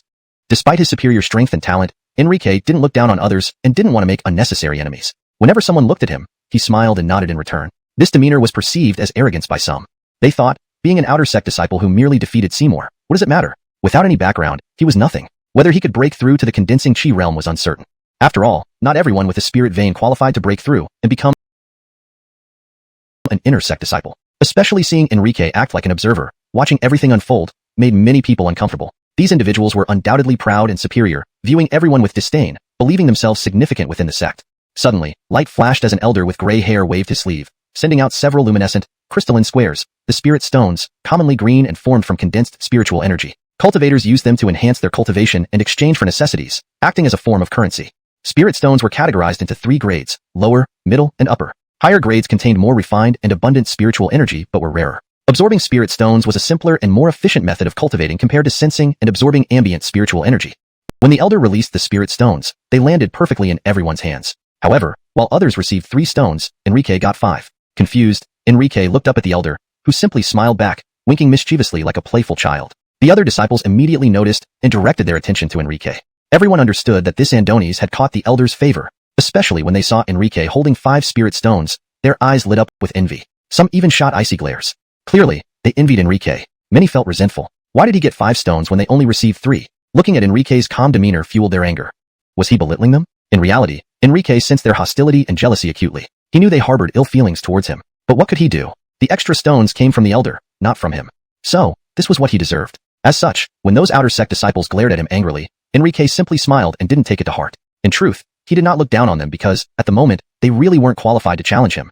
Forget about the others. Even if they all ganged up on him, so what? Enrique knew that although he was an outer sect disciple now, this was only temporary. After passing the outer sect evaluation, he would become an inner sect disciple. By then, these outer sect disciples might even envy him. Meanwhile, the elder began his lecture on the platform, sharing his experience in cultivation. Naturally, with a large group of people, there were always some troublemakers among them. For example, a boy who looked about 20 glanced at Enrique first, then turned his gaze to the elder and asked, "Elder, why do we only receive 3 spirit stones while he gets 5? As he spoke, he pointed at Enrique, clearly filled with accusations. He was obviously indignant, feeling this was unfair. He wasn't the only one. Several other boys his age standing nearby also voiced their complaints, clearly unhappy. The elder swept his gaze over them indifferently and said, "You feel resentful and dissatisfied, don't you?" "Of course. Why should that guy get 5 while we each only get 3? One of them nodded, clearly livid and particularly unconvinced. Unprecedented. The distribution of spirit stones had always been fair. Why the sudden change? "Well, since that's the case, I won't say more. If you think you're strong enough, go challenge him. If you can defeat him, I will give you 5 spirit stones," the elder said. "But I advise you not to humiliate yourselves. Even if you all attack him together, you wouldn't stand a chance against him." After saying this, the elder simply drifted away.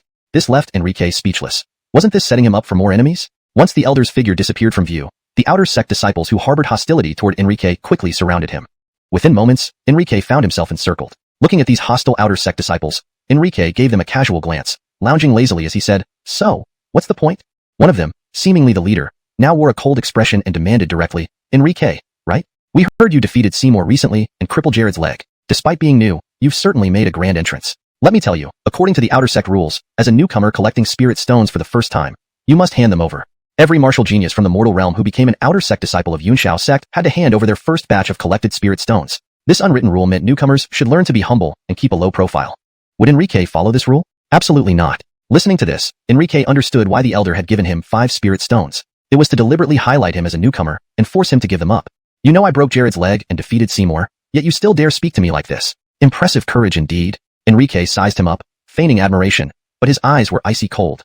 Behind him, another youth who seemed to be a lackey immediately retorted, "Insolent. Do you know who is standing in front of you? It's Morris." Enrique recognized the name. This was the third-ranked outer sect disciple. No wonder he dared to challenge him and teach him a lesson. Next, Morris took a few steps back, waved his arm, and ordered the outer sect disciples behind him, "Go. Take his spirit stones and show this kid what the outer sect rules are."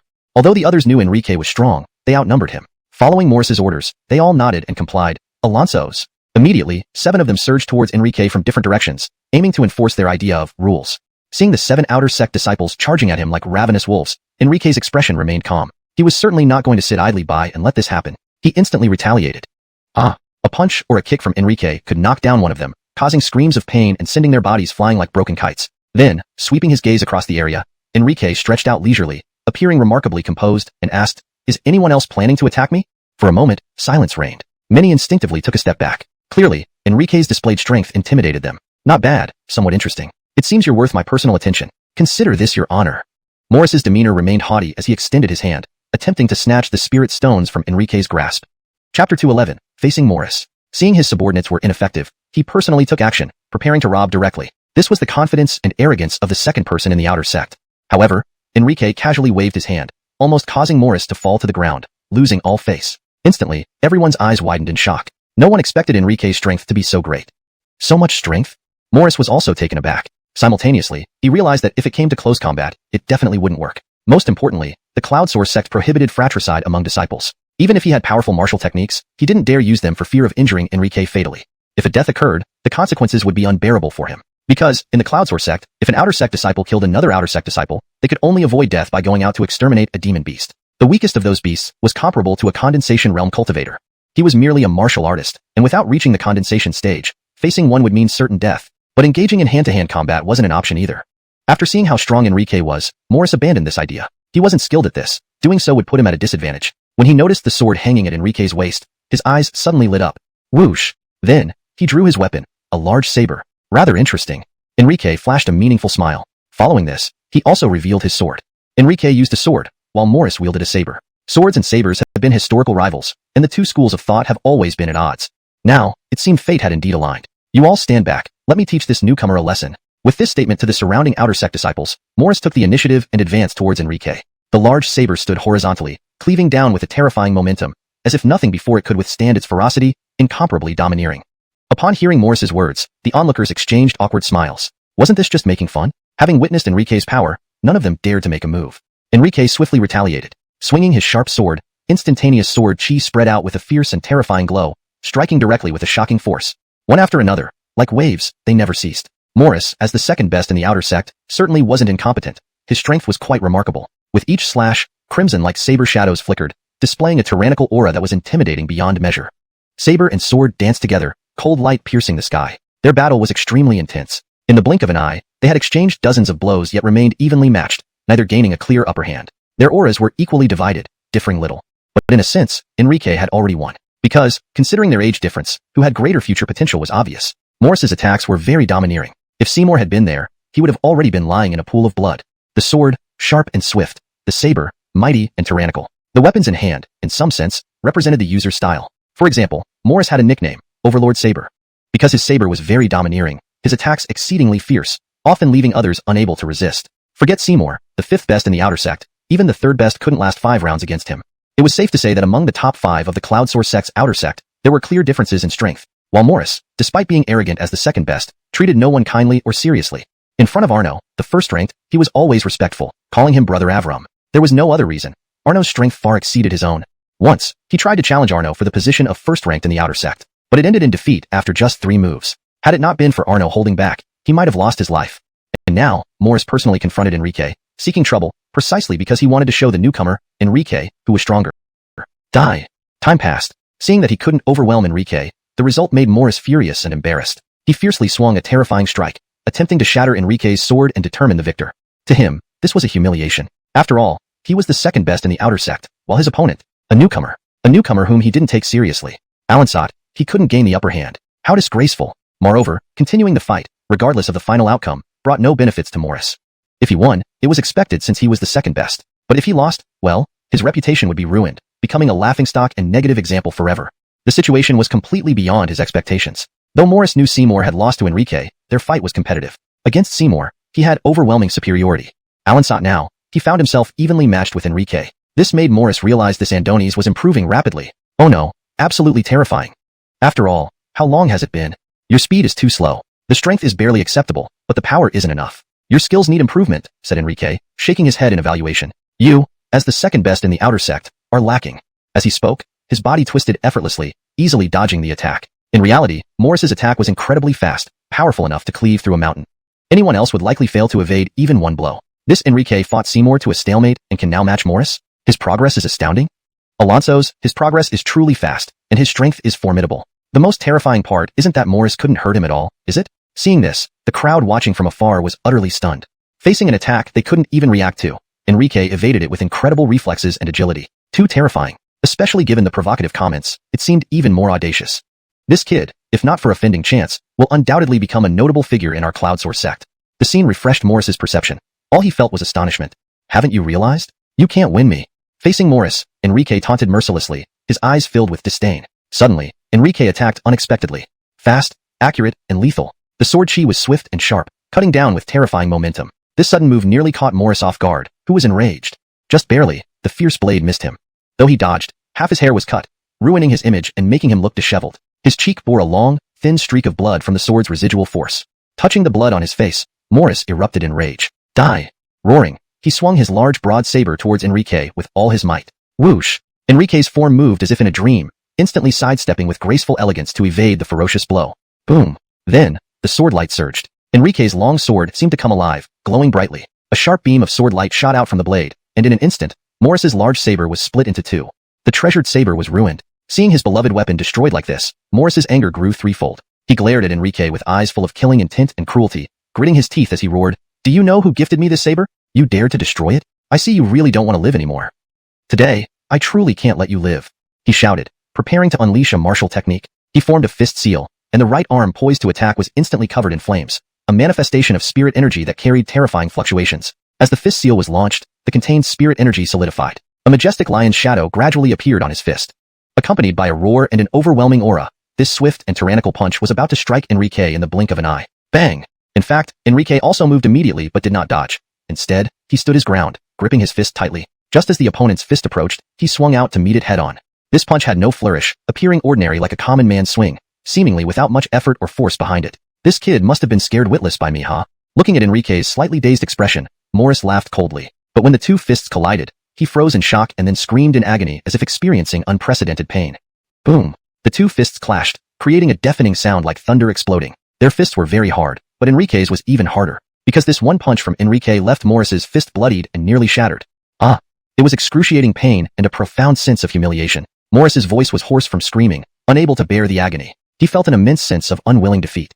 After all, Enrique was not only a newcomer but also younger than him. Just you, and you dare to contend with my body strength? Enrique looked at him coldly, face full of disdain. and threw another punch mockingly. Come on, keep exchanging punches. This time, I'll use some force. Let's play properly. Previously, his punch looked powerless, but now each of his punches carried tremendous power, clearly full of force. Because every time Enrique punched, there was a piercing sound breaking through the air. How could this kid be so terrifyingly strong? He was extremely shocked and genuinely afraid to exchange blows again with Enrique, feeling unprecedented fear. Just a seemingly weak punch earlier had left his fist bloodied and almost shattered. So how terrifying would it be now, with punches that radiated a crystalline luster? I thought you were new here, so I underestimated you before. From now on, I will show no mercy. Morris's voice was resolute, his gaze filled with determination. Previously, he worried he might accidentally kill Enrique, but now, he realized he might lose if he didn't give it his all. Don't boast. From the beginning, you wanted to suppress me directly but couldn't do it. In the past, you couldn't beat me, and you still can't now, and never will. Enrique exposed him bluntly. Kill. Though everyone knew the truth, having Enrique pointed out made Morris feel as if he had been slapped in the face again. Instantly, Morris's body shot out like an arrow released from a bow, radiating light and carrying a terrifying aura, attacking Enrique again. This time, he was smarter, knowing his physical prowess was far inferior to Enrique's. So, he used his uninjured hand to grasp the half-broken long saber for the attack. This slash was fierce and tyrannical, sweeping across with overwhelming force, aiming to destroy Enrique's rainbow sword and erase his humiliation. That's all you've got. Seeing the opponent wield the saber again, Enrique dared not take it lightly, especially not catching it barehanded. He could tell the long saber was extraordinary. Therefore, he chose to use his own sword. Clang! The metallic clang was especially piercing, but the rainbow sword remained unharmed. However, the force of this slash was immense, almost making Enrique lose his grip on the rainbow sword. How is this possible? His fusion level, all-out killing move had been resisted, leaving Morris with an unprecedented look of shock. He hadn't expected Enrique's sword to be so extraordinary. You, a mere newcomer, possess such a treasure sword, really surpassing my imagination. Morris spoke frankly, looking at Enrique like an authority figure, giving him high praise. But you have successfully enraged me. Enrique radiated a chilling aura, filled with boundless killing intent. Because in that moment, Enrique sensed that Morris's slash was meant to kill him. Being stared down by Enrique's icy, deadly gaze filled with endless killing intent, Morris shivered involuntarily. His pupils contracted, and goosebumps covered his skin. Faced with the advancing Enrique, Morris demanded fiercely, "What do you intend to do to me?" Chapter 212, the consequence of going too far. At this moment, Morris had become completely passive, completely unarmed. He was like a lamb awaiting slaughter. He had no strength to resist at all. Thus, seeing Enrique's murderous intent, how could Morris not be intimidated? Because Morris was worried that Enrique might get so angry as to kill him. However, Enrique also knew the cost of killing, so he would not act impulsively. Even so, with just one sword thrust, Morris's face was slashed open, leaving a bloody wound. Ah! Morris screamed in pain, his body unconsciously kneeling on the ground, as if driven by instinct. Look up. Enrique's gaze was cold, looking down at Morris from above, and the long hung sword in Enrique's hand pressed against Morris's throat, making him feel the taste of death. I followed Reagan, Morris said laboriously, his voice trembling, filled with deep regret. Had he known Enrique was this strong, he would never have dared to challenge him. More importantly, he had never imagined that Enrique, who was only evenly matched with Seymour not long ago, could now be so powerful. If he had known that Enrique had progressed so terrifyingly, he naturally wouldn't have dared to provoke him. But Enrique seemed to ignore what Morris said and mocked, so proud for being second among the outer disciples. So you can look down on others? What do you even think you are, to dare preach to me about the rules of the outer disciples? Ugh. Morris couldn't speak anymore. At this moment, his entire body trembled, and looking at the indifferent eyes, he felt that death was so close.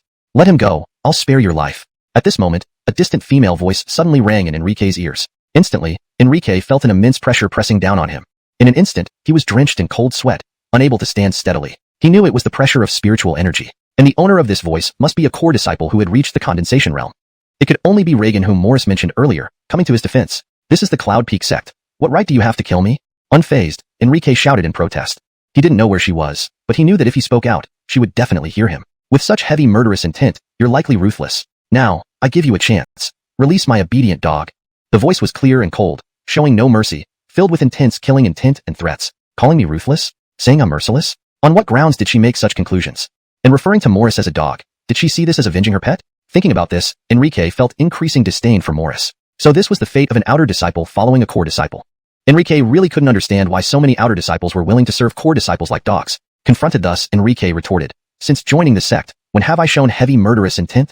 Every time someone caused trouble for me, from Jared to Seymour and then Morris. Tell me, when have I ever started a conflict? I merely don't want to be oppressed, so I had to retaliate. Please tell me, what did I do wrong? According to you, am I ruthless? What? Am I supposed to let myself be bullied by those inferior to me and still be considered humane? Everyone was watching. Everyone knew that this core disciple came out and immediately accused him without any basis. How impressive. Talking about blackening white, it didn't get much worse than this. Now, I give you a chance. Kneel down, admit your mistake, and I might spare your life. The voice was icy, clearly threatening. As the words fell, a woman with cascading hair, a narrow face, and sharp chin appeared on the platform. She wore green robes, and her cold gaze pierced through the crowd. Though her figure was graceful, the chilling aura surrounding her made everyone feel bone-chilling cold. Especially her cruel, emotionless eyes swept over Morris, who quickly crawled towards her and bowed his head. Master, save me. This boy wants to kill me. Pointing at Enrique, he continued, laughing. A laugh of victory, a laugh of petty triumph, that looked disgusting. Being the second-ranked outer disciple, he willingly served as a dog. No wonder he was arrogant and tyrannical. It was all because he relied on his master's power. Morris further inflamed the situation. Master, this boy deserves death 10 times over. He even destroyed the treasured sword you gave me, clearly showing disrespect to you. Speaking these words, a pill flew into his ear. Instantly, the wounds on his face began to heal rapidly before everyone's eyes, astonishingly fast. Meanwhile, this inner disciple named Reagan, whom Morris addressed as Master, looked at Enrique with a blank expression, beg forgiveness for my dog, and serve me as a dog for 5 years, and I might forgive you for destroying my treasure. This was the arrogance of inner disciples. They didn't even consider Enrique seriously. Even though Enrique displayed astonishing talent, it wasn't unique. Historically, the martial path had seen many geniuses who showed great promise but failed. For instance, in Cloud Peak sect, there once was a genius who reached the 9th layer of the Heavenly Apex realm at 14. Moreover, he possessed a 3rd-grade spirit vein. At the time, he received high hopes. But the result? Until his old age, even after consuming countless condensation pills, he never broke through to the condensation realm. Perhaps, this was just bad luck. Therefore, having a spirit vein didn't guarantee success in condensing spirit energy within one's body. Hence, in Cloud Peak sect, unless one reached the condensation realm, their previously showcased talents were meaningless. Looking at this newly arrived inner disciple in green robes, Enrique shouted loudly, "Why should I?" His voice hoarse, eyes red, filled with boundless resentment, and fists clenched tightly. Kneel? Admit mistakes? Serve her as a dog? Why? Enrique felt furious. Strength. All this stemmed from lacking strength. If he were also an inner disciple, would she dare oppress him like this? At this moment, Enrique felt an unprecedented yearning for power. Because Enrique now clearly realized that to gain dignity, he needed sufficient strength. After he spoke, silence enveloped the air. Onlookers were stunned. They all stared at Enrique in shock, unsure of his thoughts or aspirations. Most importantly, he dared to question an inner disciple. An outer disciple questioning an inner disciple. Alan Soling loudly. In the hierarchical structure of Cloud Peak sect, Enrique's actions were tantamount to courting death. This was suicidal behavior. There had been a way out, but now it was probably only a dead end. Ask again, kneel or not? However, seeing Enrique still shouting at her, the inner disciple named Reagan did not show anger but instead watched him with amusement. Enrique did not hesitate and spat back, "Fuck off." These words roared from his heart, pouring out all his pent-up resentment. At this moment, he felt unusually relieved. Upon hearing this, the inner disciple named Reagan was instantly enraged. Hashtag chapter 213, the tyranny of power. But she did not act. Instead, her face remained cold and indifferent as she said, "As an outer disciple, you dare to be disrespectful to me, an inner disciple. This must be punished by death. Insulting an inner disciple is a crime deserving of 10,000 deaths, which should affect your 3 clans for 100 years, disqualifying them from joining our Yunqiao sect. However, considering your youth and my mercy, I will spare your clans. Now, I grant you death. Do you have any objections?"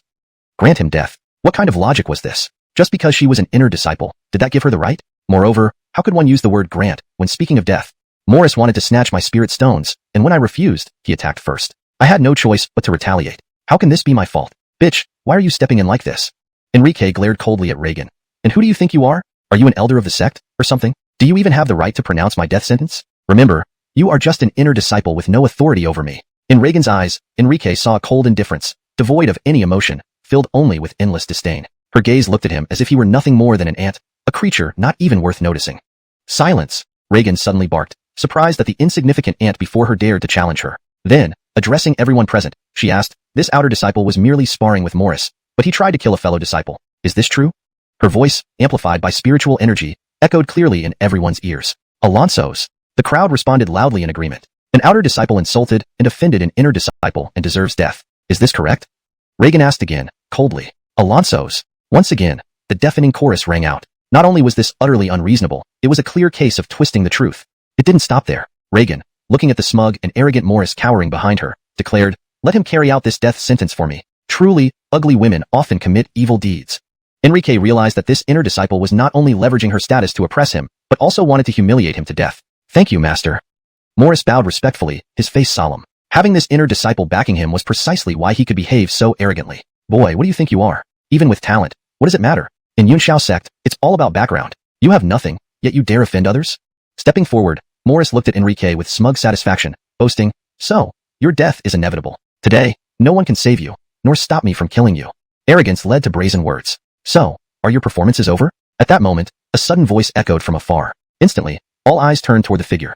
Reagan's expression visibly changed, revealing intense fear in her eyes. Andoni's dressed in black robes approached. His demeanor was imposing, his face stern, and his deep, fathomless eyes mesmerizing. More importantly, he moved swiftly, his feet seemingly gliding on light. In a blink, he stood before them. I've come, Igor. You wanted to kill him, didn't you? Come then, let me see if I can save him or prevent you from killing him. Pointing at Enrique, whose face was full of surprise, he spoke to Morris. Spare me, spare me. The once arrogant Morris crumbled into a heap, begging the Andonis in the robe. Senior brother Igor, you? Reagan stood there, her face grim, trying to speak. Ah. However, she never finished as a sharp slap knocked her to the ground, leaving a bloody mark on her face. What makes you think you're qualified to call me senior brother? The Andonis in the robes regarded Reagan with utter coldness, his gaze like that of a stranger or someone looking at a lowly thing. Reagan tried to speak but received another slap, forcing a torrent of blood from her mouth. Did I give you permission to speak? His eyes were filled with disdain, mirroring how she had looked at Enrique earlier, as if staring at an ant. Finishing his reprimand, he turned his gaze to the crowd below the platform, repeating Reagan's earlier question. This outer disciple was sparring with Morris, but attempted to kill a fellow disciple. Is this true? No. Everyone hurriedly shouted back. Hearing their response, the young Taoist couldn't help but sneer, demanding, Then why did you say yes earlier? With those words, streaks of blood flew as everyone spat blood, their faces turning pale and weak. Alansat, no one dared to respond or speak. But they all knew that this new outer disciple had lucked out, gaining the favor of this individual, ensuring no one would dare provoke him again. In our Yunshao sect, muddling right and wrong, distorting facts, and obscuring the truth is a grave offense. Upon hearing these words, Reagan's expression drastically changed, fear clouding her eyes. Death. The thunderous chorus of voices resounded, and Reagan instantly collapsed. So, do you confess? He turned, glaring at Reagan again. Chapter 213. Terrible luck. I admit my guilt. Reagan did not attempt to argue. She took a deep breath and closed her eyes in despair, tears rolling down the corners of her eyes. She probably never imagined that this day would come. Of all people, Barton, the second-ranked inner sect disciple at Yunshao sect, actually stood up for an outer sect disciple. Knowing that Enrique had no backing within Yunshao sect, she dared to bully him so brazenly. In one impulsive decision, she now faced losing her life. At this moment, Reagan felt genuine remorse. Why didn't she just kill him immediately? After all, he can't possibly stand up for a dead person, right? But it was too late. Now, I will give you a chance. Kneel down, admit your wrongdoings, and I might spare your life. Barton's words were as cold as winter. Humph. Reagan laughed bitterly. How familiar those words sounded. Didn't he say the same thing to Enrique just moments ago? The scene fell into a deathly silence. The outer sect disciples held their breath, watching the once high and mighty inner sect disciple who had been called Master by Morris. What choice would she make? Of course, life is more important than dignity. Facing such humiliation for the sake of survival, Reagan chose to compromise. I was wrong. Tears welled up in her eyes as she bent her knees and knelt down. It was unprecedented humiliation, but to live, she had no other choice. Because if she didn't kneel, certain death awaited her. Although I said I could spare your life, that doesn't mean others will be so lenient. Barton's cold words hit her like thunder. She realized she had been tricked. From the start, Barton had never intended to let her go. Turning to Enrique, Barton asked, Younger brother, would you do me the honor of carrying out this task? Just as Reagan had previously asked Morris to carry out her commands. Enrique gratefully replied, Of course, I am willing to assist senior brother. This was a debt of gratitude. Enrique kept it in his heart. In a way, Barton had saved his life. If he hadn't intervened, Enrique might have died fighting.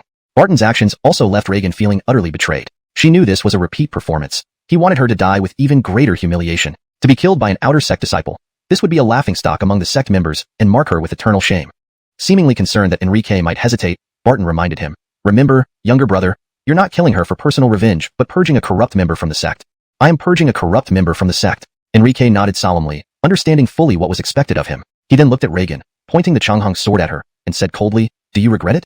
This was crushing humiliation, a true psychological blow. Such indifference cut deeper than any physical wound. She was being despised by an outer sect disciple, an experience she never thought she'd endure. Barton's slaps had already disheveled her hair. Now, blood dripped from her lips, and her snake-like face bore bloody marks from the slaps. She stared at Enrique, nodding rapidly. She couldn't imagine how she'd end up in such a wretched state, her life controlled by someone she deemed insignificant. Even more unthinkable was that something so commonplace had led to such a dire outcome. Pity, but regrets won't save you. Enrique grinned sardonically, then turned serious again. Good deeds and evil deeds will always meet their dues. We had no enmity, yet you tried to kill me. Do you think I should spare your life? Spare my life. I'll give you everything. Reagan stammered, looking pathetic, almost pleading. After you're dead, your possessions will naturally change hands. Enrique stated coldly. Besides, even if I wanted to spare you, it's impossible. You violated the sect rules, and senior brother tasked me with enforcing them. If I let you go, who will spare me? His face remained deeply cold. This woman had brought upon him unprecedented humiliation, fueling his intense hatred. If you don't die, my resentment cannot be resolved. Enrique said, Reagan, you've repeatedly crossed the line. The law enforcement hall has long found you displeasing. Do you really think your lover can protect you now? Barton's words were like a death sentence. Any remaining hope in Reagan was instantly doused. Her spirit broken, she felt utterly lost. Her mental state was shattered. Look up. Enrique placed the Chonghong sword against her neck, looking down at her from above. Don't kill me. Reagan struggled to speak, looking up at Enrique with a desperate expression. Only now did she truly understand the meaning of regret. One wrong decision, and she would lose her life. Enrique asked, to you, the lives of outer sect disciples are like ants, and when faced with inner sect disciples like you, they must only choose submission, right? Alonso's yes-no. Reagan's words were scattered and rushed. Feeling the cold blade touch her skin, her entire body shivered uncontrollably. Everyone held their breath, watching this historic moment unfold. An outer sect disciple killing an inner sect disciple, a record never before set in Yunshao sect. This was unprecedented history. Everyone witnessed it, holding their breath. You saw me as an ant. Did you think your life wouldn't be viewed the same by me? As Enrique swung his sword, a sharp cry echoed, breaking the record. An outer sect disciple killed an inner sect disciple. In that moment, the sharp edge of the Chonghong sword sliced through Reagan's still tender neck, spraying blood and sending her head flying. It's over. Enrique exhaled deeply, gazing down at the fallen body at his feet. His heart felt a mixture of emotions. Avenged, his pent-up anger finally released. He felt unprecedented clarity and satisfaction. Looking at Barton, he felt immense gratitude. For the first time since joining Yunshao sect, Enrique felt warmth from another person. Sis Jing. As Reagan's head flew away, a young voice rang out from afar, accompanied by the piercing cries of a bird. Looking far into the distance, figures were approaching. They were riding on a large blackbird. This blackbird was like solidified black gold, with armor on its back for carrying riders. Soon, the shadow covered the area, and the black bird landed, revealing several people descending from its back. All inner sect disciples. The outer sect disciples' eyes widened in shock. There were 5 in total, 3 women and 2 men, each emitting the powerful aura of the condensing chi realm, enveloped in white mist. Leading them was a Andonis around Enrique's age, though shorter and less remarkable in appearance. From afar, he had already seen Enrique execute Reagan. As soon as he dismounted, he charged toward Enrique, filled with murderous intent. To kill in front of me? Barton chuckled coldly. A gust of wind swept past, and a terrifying force shot out from his hand, forming a huge palm print pressing down on the red-eyed youth. Chapter 2:14. A cruel twist of fate Smack. However, this slap did not land on the Andonis who wanted to kill Enrique, but instead hit a Andonis with a delicate and effeminate appearance. Charlton Chan. The youth instantly shouted in shock. He never imagined that someone would take the blow meant for him. Deep gratitude filled his heart. Poor guy. Watching the Andonis with the delicate and effeminate look, Enrique felt a bit sympathetic. After all, he was an inner sect disciple. How could he be so unlucky? Enrique saw Barton's spiritual energy slap come down, knocking Charlton Chan directly to the ground. And Morris's treasured blade, which Enrique had destroyed, happened to land right where it shouldn't have been, displaying a small, bloodied, soft creature hanging from it. Surprisingly, it's so tiny. Someone finally couldn't hold back and laughed out loud, looking at the worm-like object hanging from the sword that was barely as big as a pinky finger. It would make anyone laugh in mockery. Huh. Even his companions were initially stunned, then they too burst into laughter. Especially the 3 women among them who weren't unattractive. They laughed and sneered. It's even smaller than a baby's. What makes you think you can secretly seduce me? No wonder he always bathes alone. Even the youth who wanted to kill Enrique moments ago forgot his vengeance, laughing instinctively at the sight of the minuscule appendage. Even though Charlton Chun took the attack for him. Looking at the unconscious Charlton Chun, Barton said with an air of righteousness, I helped fulfill his wish. Confused, Enrique asked, what do you mean? Barton explained with a smile. Alexei looks feminine and lacks any masculine vigor. Do you think he should count as a man or a woman? Enrique couldn't help rolling his eyes. Is that your reason for destroying his reproductive organ? He doesn't qualify as either gender. So today I've done a good deed by wishing it becomes something in between.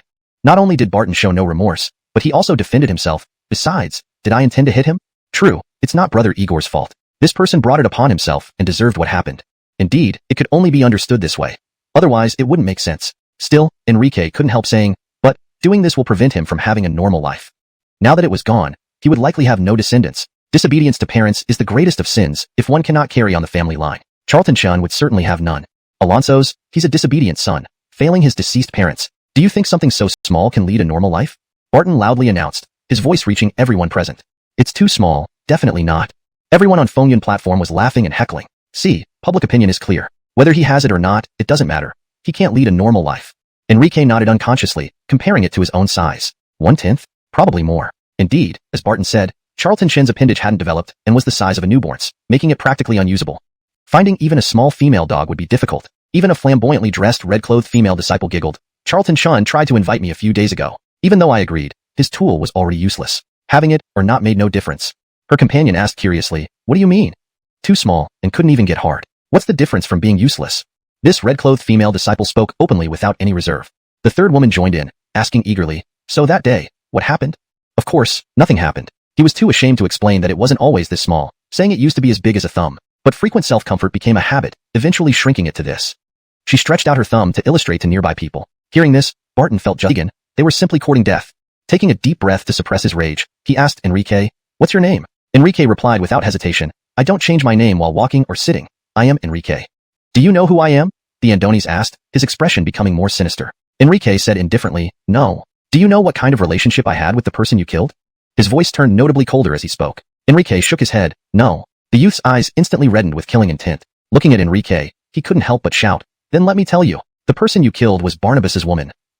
Oh, no wonder he was so angry. It was because of that kind of relationship. Enrique also developed a strong disdain for this person's taste. Terrible. With Barton backing him, Enrique calmly said, "She violated the sect rules, which carries a death penalty. Senior brother Igor ordered me to execute her. What do you want?" Barnabas fiercely replied, "You dared to kill my woman? I will definitely make you suffer the cruelest torture before you die. Let me repeat. It was Reagan who tried to take my life and broke the sect rules, leading to her execution. Now you come looking for revenge. What does that mean?" Enrique coldly added, "If senior brother Igor had personally executed Reagan, would you dare seek vengeance against him? This is bullying the weak and fearing the strong." Enrique felt even more disdain. Barnabas did not continue talking to Enrique, but turned to bow respectfully to Barton. "Senior brother Igor, can I take him away for killing my woman?" He needed to vent his anger, but he couldn't provoke Barton, so he decided to seek revenge on Enrique, attributing everything to him. Barton coldly replied, "Are you deaf?" Enrique said he acted on my behalf, and I'm the one ultimately responsible. What are you planning? Are you trying to take revenge on me? I can offer senior brother Igor 100 merit points if you allow me to take him away. These merit points were the circulating currency of Yunshao sect. For him, you're willing to offer 100 merit points? Barton was slightly surprised by Barnabas's willingness to pay such a large sum. It would usually take a lot of effort to accumulate even that much, killing 10 small demons, for instance. Without hesitation, Enrique knew that if he were taken away, he would be dead for sure. Hearing this, his body stiffened instinctively. Alonso's. Barnabas's face brightened, nodding firmly. "In that case, I'll buy your life with 100 merit points. Are you willing?" Barton laughed. "If 100 isn't enough, I can add more." Barnabas immediately knew what Barton meant and subconsciously said, "How could I be compared to him?" Barnabas showed contempt. At only 17, he had reached the second layer of chi condensation realm. The person who killed his Dao partner was reportedly 16, but was still only a martial artist, not having condensed chi yet. How could there be any comparison? "Don't push your luck. Get lost before I get serious," Barton said impatiently. Barnabas didn't expect that even after offering 100 merit points, Barton would still refuse to hand over Enrique. Taking a deep breath, he solemnly said, "Senior brother Igor, 200 merit points. Is that acceptable?" Smack. Barton slapped him hard, leaving a vivid red imprint on his face, coldly saying, "If it weren't for your brother saving me before, you'd already be dead." "Senior brother Igor, please calm down, please calm down." The three girls who came with Barnabas quickly stepped forward. One of them pleaded, "Senior brother Igor, he's just an outer sect disciple. Barnabas has offered 200 merit points for him. Why be so obstinate?" "Indeed, that's 200 merit points." Another chimed in, emphasizing the point. To them, Enrique, despite his exceptional performance, was still an outer sect disciple. Compared to 200 merit points, if they had to choose, they wouldn't hesitate to pick the latter. "It seems that even stray dogs and cats feel emboldened to speak to me." Barton sighed, his eyes turning icy cold. Ah! Ah! Two piercing screams echoed, stunning everyone present. They saw two people dead. One of the disciples who spoke up was killed by Barton, strangled to death easily, as if she were a mere chick. Gulp! Enrique swallowed hard, equally stunned. He hadn't expected someone who would kill without hesitation. Two intersect disciples met their end instantly. Those who spoke out died for their words. Looking at the two dead bodies on the ground, Barnabas felt an overwhelming chill, almost regretting coming here. No wonder he was called Igor the Madman. He acted without considering the consequences. "All done. I've killed again. Why can't I control my own hands?" Barton sighed, but there was no fear in his eyes. "Master will surely know. This time, I'll probably have to leave again." Suddenly, Barton stared at Barnabas, making him shiver. Since they're already dead, might as well add one more. It shouldn't matter, right? Barnabas heard Barton's muttered words and hurriedly retreated. Barnabas knew that if Barton wanted to kill him, it would happen in a moment's thought. 3, 2, 1. Barton gazed into the sky and started counting down.